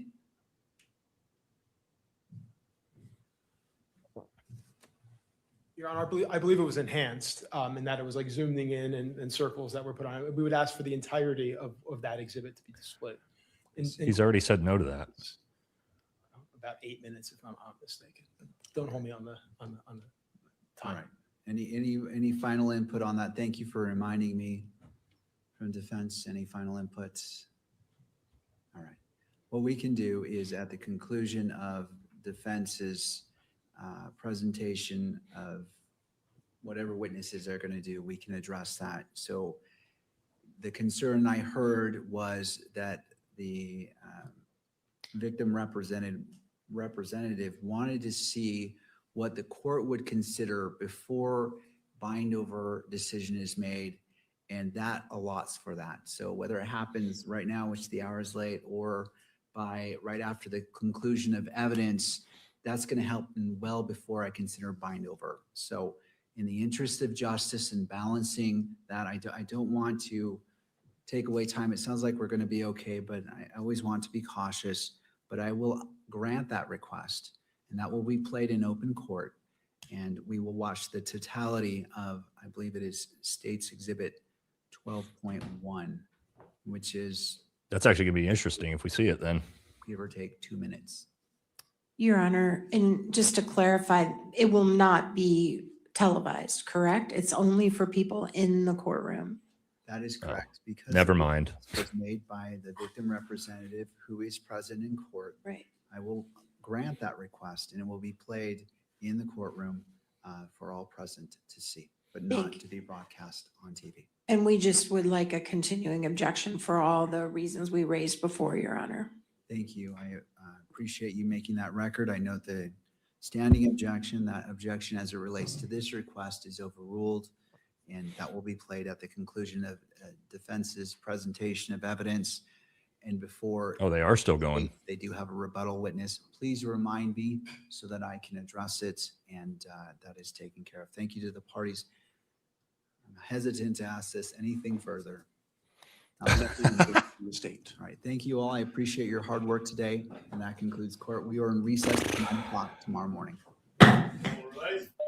Man. I really hope I'm starting to see that it looks like the defense's their tactic is going to be try to discredit science as the way they get Tyler off. And I just don't think that's the angle. I think there's no evidence. Like I don't know. Like, are you going to be able to get the jury to not believe DNA evidence or forensic testing on ballistics? It seems like a massive, and especially with that lawyer trying to explain it to the jury. I don't know, guys. I think there's a lot better angles for them. Like he had it up front, you know what I mean? I'm like, all right, he's cooking, right? And you even saw the prosecution there when the prosecution said to her, so the report shows that, is that a comprehensive list of all the possible firearms? And she goes, no, actually, there's even more possible. And he goes, actually, strike what I just said. We don't want to talk about that. It's like, yeah, of course you don't want to talk about that. Lean into that. You know what I mean? That creates reasonable doubt when you can point at this chart and go, it could have been 25 different firearms that shot this round, but we also cannot conclusively match that round to Tyler's gun. So it could be one of 25 different rifles. Like, that's good reasonable doubt. You know what I mean? Well, the good news is if he's that big on science, imagine when there's a cross-examination and he starts bringing up the odds of the wound being a 30-06. You know what I mean? That's where you want to start leaning into. I was hoping like we would get into that side of things. You know what I mean? But he wouldn't do that today. But that's something that he's going to do at trial. They're going to have to dedicate a month, like literally a month, just to having him ask people questions about that. Yeah. So I'm still confused. Like, so we're still Friday. Is he going to, what was the trial that they set in September? No, I think that was for the briefing that like after tomorrow, they're going to come back September 1st to go over everything and then set a trial date. So this trial is probably not going to start till early 2027. Yeah, you're right. Probably at the earliest. And then they're going to want time to prep witnesses and get this and do that. You like, we might be another 2 years away from a verdict. Yeah. Well, we got to try to hit super chats, and then we'll be a little bit late to Barron, but you guys have been overly generous today. There's no possible way we can get to all these guys. So we're going to have to do some top ones here because you guys dropped a ton of them. Saying thank you so much, though, guys. It's hard for us to get to these because 90% of the day we're listening to the courtroom, you know. I'm gonna have to leave soon to get my daughter, but if we don't get to any super chats that were mine, thank you. I read all of them. I appreciate the support. And as always, make sure you guys like, subscribe, check out everyone's different channels. We appreciate you being here. We'll be live again tomorrow all day long. It sounds like it's going to be 9 to maybe a shorter day tomorrow, possibly. Depends on if that same guy goes up or not, but it should be interesting. It's supposed to be the official last day of these preliminaries. So you guys just come and join us tomorrow again, and we'll do it all over again. And like I said, we have a special guest that a lot of people won't expect that'll be with us on the panel tomorrow. So make sure you come back and check that out. I don't even know who it is. We don't. I don't know either. Yeah, we don't know. Yeah, and we are me and Matt are still gonna raid Baron, guys. But we gotta at least get to the big super chats here. We don't want to leave you guys hanging. You're kind enough to donate. All right. Where are we at? I gotta find back where we are. You guys all set up? Oh, yeah. They're not do you even think, all popping up on mine. I don't know. Do you why. think that around on the other roof from the police officer, they could identify it to the specific rifle from impressions on the casing if it was actually chambered? God bless y'all. I mean, they should be able to do it with fingerprints and DNA testing, but I don't know. I guess they would need to know who it potentially came from to test that. I'm not sure. DCSJ on the roof assembled the rifle, fired, disassembled, on his feet instantly ran, dropping the screwdriver off the roof, still running, and then reassembled the rifle again to be found intact. Did he take 2 screwdrivers? Maybe. Wouldn't that be something? Yeah, maybe. That'll come out in trial. Yeah. Evil prevails when good men do nothing. Keep up the good work. It's a great quote. Thank you. Just the interface is slow, by the way, guys. It's like stuttering with all the people. You got to get a new computer, homie. This thing's brand new. It's a beast. I bet it's probably is faster it? than all of yours combined. Yeah. Probably Maybe. StreamYard. That's what Mine's I'm pretty It's the strong. browser. Mine's not doing too bad. Did they ever show whether the screwdriver was Phillips or flathead? It would be hilarious if they planted the wrong one on the roof. They haven't shown the screwdriver, have they? They have not. They just said it was red and black. Probably Milwaukee brand, I'm guessing. Not to be a contrarian, but I work for the state of Utah. I found 223 ammo in trash outside my shop. Well, trash outside your shop's a little bit different than the roof of building adjacent to where a murder was carried out, homie. At a university, yeah. Hey, Nate, thanks for what you're doing. We need more Americans like you. Imagine Charlie's reaction on all of this. Well, thank you, Yankee. I appreciate you. It's very kind. Alicia, here so you're not left out. $10. Thank you. Appreciate you. Yeah, and I don't know if you guys saw, but some of my audience went over to you guys and threw you some supers. They were conspiring to get you guys some more. Oh, thank you. Amiri Hababi. I did a grandma request a few days ago for the officer's body-worn cam device audit trail that day. Not the footage, just metadata, and then waiting on the response from UVUPD. Awesome. If you get something, know make if sure you let us get it. know. Yeah. Mhm. Come on, StreamYard. Here we go. Could be a shooter type scenario, the movie type, where they had him go to a certain location to frame him, but I don't know. Had to take a break from political stuff for months. Shit is mentally toxic. Welcome to our lives. This is what we do for a living. Thank you, MSJ. See if you got them from him. Say thank you. Oh, Mr. Bruce Lee. Mr. Bruce Lee, 98. I would have been bored to death without you guys and everybody watching. Cheers to you all. When this goes to trial, is that going to be months from now or even longer? It could be longer. It could be 6+ months. Yeah. I hope they don't be like next July. But not me. It's one of you guys. It's either Bays or Danks. I'll read it. Hi, guys. Thanks for broadcasting. If they are blocking out parts today, then why didn't they do the same yesterday on the videos instead of trying to make it seem like one continuous stream?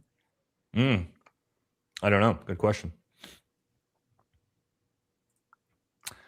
Nate took a look at Stephen Gardner's walkthrough. I don't need to because I did a show with Stephen Gardner where we went through his walkthrough together. So I've seen it, homie. But yeah, I do know this thing you're talking about. Jess Happy, thanks for the super chat. Article published September 12th, 2025 by Dustin in the Times News. Utah students saw white male on the roof noon on Wednesday the 1st, the week before September 10th, 2025. I remember did hear that. this. Supposedly TR had never been there before. Who was that? Any flights VP, same time frame, share with B and Daisy. I don't do the flight stuff, but actually Anna Escobar is really good at the flight stuff. But yeah, that's outside my wheelhouse too. Deb DeCurtis, this is all a farce. They should be going with his first interview. Notice how he is being led to answer these questions. His family has benefited well, in my opinion, allegedly. Thanks for the super chat. Yeah, definitely some interesting things going on around Lance Twiggs. I'd like to compare those interviews. Yeah, I don't know. It's definitely different, whatever it is, I'm sure. Steve Obulkakov, thanks for the super. To tell a good lie, you need to tell 90% truth. How many percent truth does Wiggs tell? I don't know. He was dead in the eyes, man. Yeah, there's something missing there. Erica in Dallas, disgusting how hard EK and the DA pushed to get Lance Twiggs to say he's trans and Tyler Robinson is gay, just to keep that Fed slob narrative alive in the media. It's gay transphobia. EK and TP need the BS to hold on to.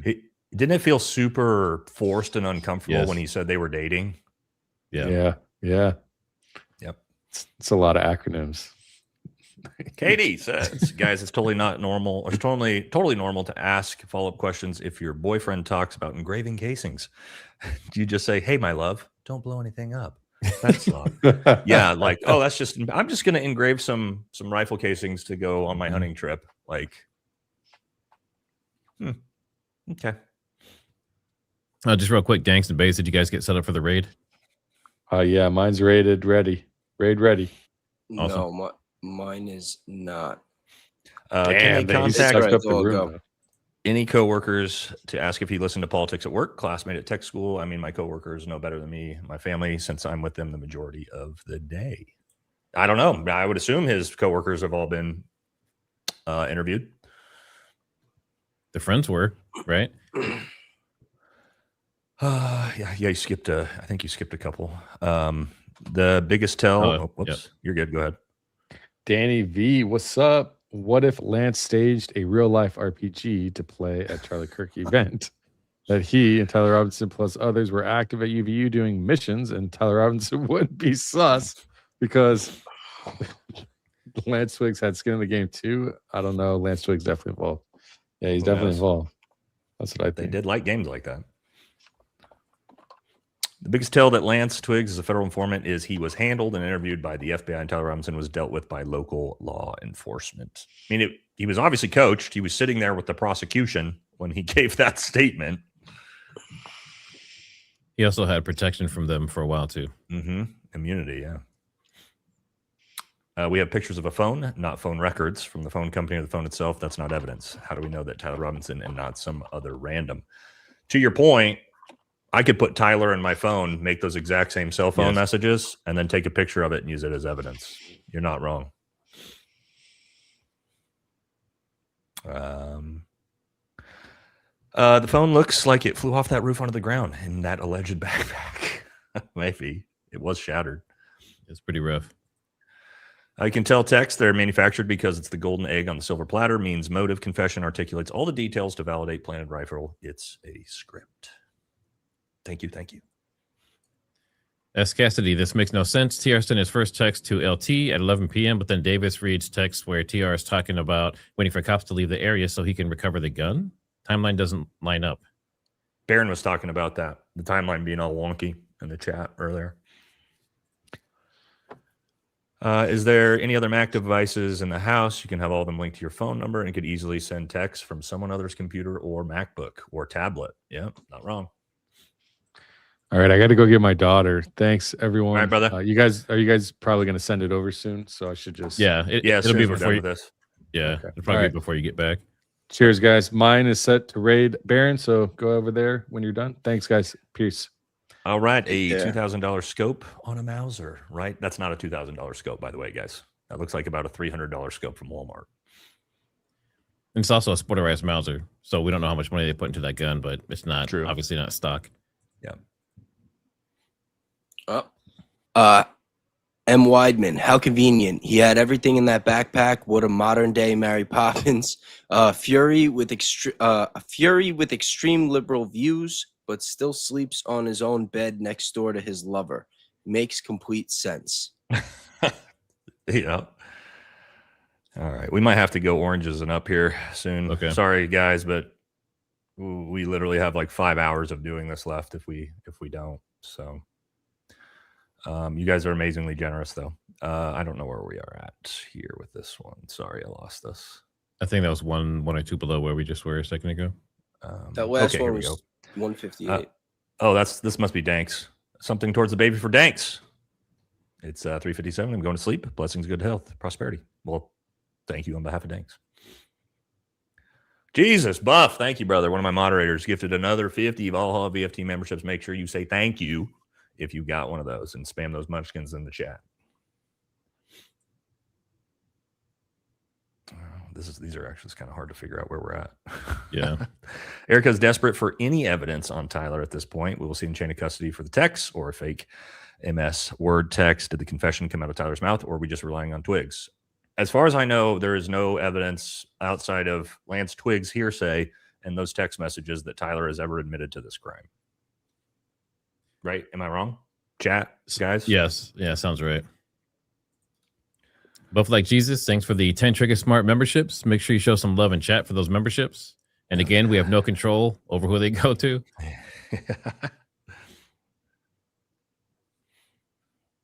And this interface is struggling. Isla Morata, thanks for the big super chat. Drop what you're doing. Look under my keyboard. Referring to Tyler's TR's keyboard. Takes time to dig around your roommate's room. Language on text messages alleged from TR. Hope this guy F's off. I feel like this is more of a British way of saying speaking. It's definitely different than how he was speaking in the first part of the text. Yeah, I'd like to know that timeline. John says, do you think it's possible Tyler was blackmailed or bribed into taking the fall for this? Sorry, questioning the whole process. I should stand in like all the other, you know what's, Christ is king above all kings. Anything's possible, but I mean, I don't know, like, if you're going to say I'm about to get the death penalty, like, what could you really be blackmailing me for, right? Regardless of what it is, I'd probably be like, nah, I'm going to take my chances. Sorry. So, but who knows? Maybe they, got to his family or something like that. Danny, thank you. Celebrite, we do it and create a safer world to help victims and their families and justice reclaim their lives and protect the innocent. Founded in our greatest ally, Operation Find Them All. Coropsis, thanks for the super. Oh, yep. Oh, sorry, I didn't mean to cut you off there. No, you're good. We're moving quick. I thought it was mine. You're good. Class was eaten. Hey, all, thanks for hosting this. Apologies if this has been asked already, as I've been in and out working. Have Cassie or Nissi been invited to these lives? Would love to see collaboration. They have unique takes. Christ is king. I will tell you, it is one of those two. That's all I'm going to tell you. I'm not going to tell you which one. Oh, for tomorrow? Yep. Oh, well, you gave up the gander now. Now they know it's one of two people. It's 50-50, so. Explaining why, to me, how the boyfriends are, if that's what he explained, but he got complete immunity if he was innocent. Only reason he got immunity is because he knew more about it, maybe even partaken in the messages. Keep in mind, so what I think the immunity for is because he lit evidence on fire, and that is a federal crime. That's tampering, and what's the term? I looked it up earlier. So, because what I wanted to look up for Lance Twiggs was if you know about a murder and you don't tell the police or inform anybody, is that a crime? And no, that is not actually a crime. You're not required to do that. However, if you tamper with evidence, destroy evidence, you are now an accessory. Accessory after the fact. So Lance Twiggs is actually an accessory to the crime because he destroyed evidence. So that's why they're giving him immunity. Yeah. They could build the case that he knew, like with the machine that was carving the bullets and everything. Like they could tie it if they wanted to. Isla Murata, thank obstruction, Autumn. Obstruction. That's right. That's what it is. Yeah. Sorry. Bays, because it's no small thing to take someone's freedom away. If it could happen to Tyler Robinson, it could happen to any of us. I wonder if this went to a grand jury, if they would have found probable cause. Don't know. Yeah, I don't know either. I think his best chance is a jury of his peers. Just Utah is not a great place for it. Hey guys, watching from Belfast, Northern Ireland. I think CK's, you know what, is the closest we've got yet to our nation's greatest ally being revealed. That and JFK. Hi guys. Oh, we got this one. Repeat. Well, thank you, Rico. I'm not reading that one twice though. Yeah, that one sent twice. Let's see. Stacy Noble, thanks for the super. Biggest psyop 2 biggest app to come. EK becomes unconvinced, throws the case. No one dies. Minor punishments are ordered. TPUSA regain popularity with the masses. Pushes the Christian angle equals DJT gets his Nobel Peace Prize. No, biggest psyop is Tyler gets off, and then we got to listen to everybody giving sympathy and pity to Erica Kirk for the next 5 years. And why we have to take your rights away on social media. She because had you no guys are the reason justice. why. Yeah, it's all our fault. Sammy Cottrell, thanks for the excuse me, thanks for the super. Very generous super. And guys, we are getting there. We're going to raid Baron here probably in, I don't know, 10 minutes if you can hang on. Yep. We always just, this might be Danks. I view Jesse's theory as analyzing a competing hypothesis important to the analytical process. You're not wrong. That's why I don't mind all the theories, man. Throw all the theories at the wall. You know what I mean? The truth will find its way. Dwayne says, Bezos is the Happy Gilmore of podcasters. Oh, that's a compliment. Yeah. Happy Gilmore is awesome. Why didn't they download all the data and metadata from Twiggs' phone? It would show all the combos, i.e. Signal, WhatsApps, etc. I think they did, but again, showing us like screenshotted photos was very bizarre. Oh, thank you for the 10 gifted memberships. Appreciate it, Truth. I'm scrolling. Susie says, hey, Nate, you probably won't get this until tomorrow. We made it. Please DoorDash yourself some breakfast or lunch. Thank you for the coverage and synopsis. Appreciate you guys. Oh, there goes. Now I know I've changed the light out twice. Now I know it's been a long day. The guys, Nate and friends, thank you for your service. Thank you, Susie. Very, very generous. I appreciate you. Merville Moke, thanks for the super. Gabby says probably nothing, but Twig's mom used to live in Scottsdale. One of her several LLCs allegedly involves composure training and interviewing for elite athletes, models, and beauty pageants. Check your email for pics. I will. Thank you. Very, very interesting. I always love when parents are in some weird like psyop field too. You know what I mean? When stuff like this happens. Going to the bottom and going up because we had a couple big ones that just came in. Okay. Draw Latina 3036. Thanks for the large super chat. Very generous. Matt, appreciate it as always, your calm demeanor and excellent coverage. Pizza contribution for your children. That's very sweet. Thank you. Get Katie's right below that if we're going up. Katie, thank you. Curious, could the bullet fragments have been placed into the exploding mic? Keep up the awesome work, guys. Well, if it's John Bray's theory, no, because you're talking about more of a shape charge that is a directional blast, and if you put bullet fragments in there, it's going to explode, and you would have expected to see, way more damage under the shirt in different places. So I wouldn't expect for the if we're going by John Bray's microphone theory, probably not for this one, Katie. Anne Marie, thank you very much. So from the school of Barron, I learned it is not the job of the defense to prove another way it could have happened. They just have to prove that the way the state is saying it happened is bull butter. Yep, reasonable doubt's all you need. That's a good point. Am I the only one who thinks TR's lawyer sucks? I don't know if it's forthcoming out of the drapes. I think two of his lawyers are very good. Nestor and Novak is his name. Isn't that his name? Novak, yeah. And then the third lawyer, I think, is terrible. I think he has good information. Like he should research and they should present. I think that's right. Yeah, he's not good at trying to convey his points or like getting to the gotcha. Somebody in the chat said that he likes to take the scenic route. He does. Yeah. That was a funny way to put it. But he never arrives. Destroy the blob. Thank you very much. Point, right? He doesn't ever arrive to the destination. Too many detours. What fits best is 300 blackout AR platform. Nate's day one theory, perhaps 762 39 AK platform. The 223 cartridge may have been left from one of multiple Overwatch backup shooters. Thank you all for your good work, and thank you very much. Thank you. And it works with the 300 blackout works with the 30 caliber bullet that's inside Charlie, by the way. So that's why I think that one's interesting. Hi, Baze. I appreciate you staying alert in spite of the New York heat. Yeah, I'm trying. Today you skipped an orange by Rooftop Rabbit. Let's see. Down a bit right after the last one's the Stacy. Yeah, this interface is just the StreamYard is struggling. Everything else is fine. Mine's good, dude. Maybe he got some internet stuff. I don't know. Or it's because you're the host, probably. Lawyer, why didn't you receive more of, or the bullet jacket, I think you mean, of Sam Carter? Seems like CK Security either dropped the rest or ran out of time, thumbing it all, making it back like they were trying to save him. I've had a lot of criticisms about their trauma medicine work. Looks to me like they intentionally or unintentionally made sure he didn't make it. So, that was the base one. Okay, you guys guided me through heat stroke today. I'm the owner and operator for pool maintenance in Florida. Thank you guys for your dedication to this. I bet it's hot there right now. Thank you, brother. Jess happy. Triggers chat said you needed a super. Said you were sweating or something. Super happy to send some love your way, young man. Keep going, Max. You got great energy and are fun to watch. Well, thank you very much. I appreciate That's quite a compliment. Get this one right above that because it's an interesting question, Matt. I think it's for you from Kathy Madsen.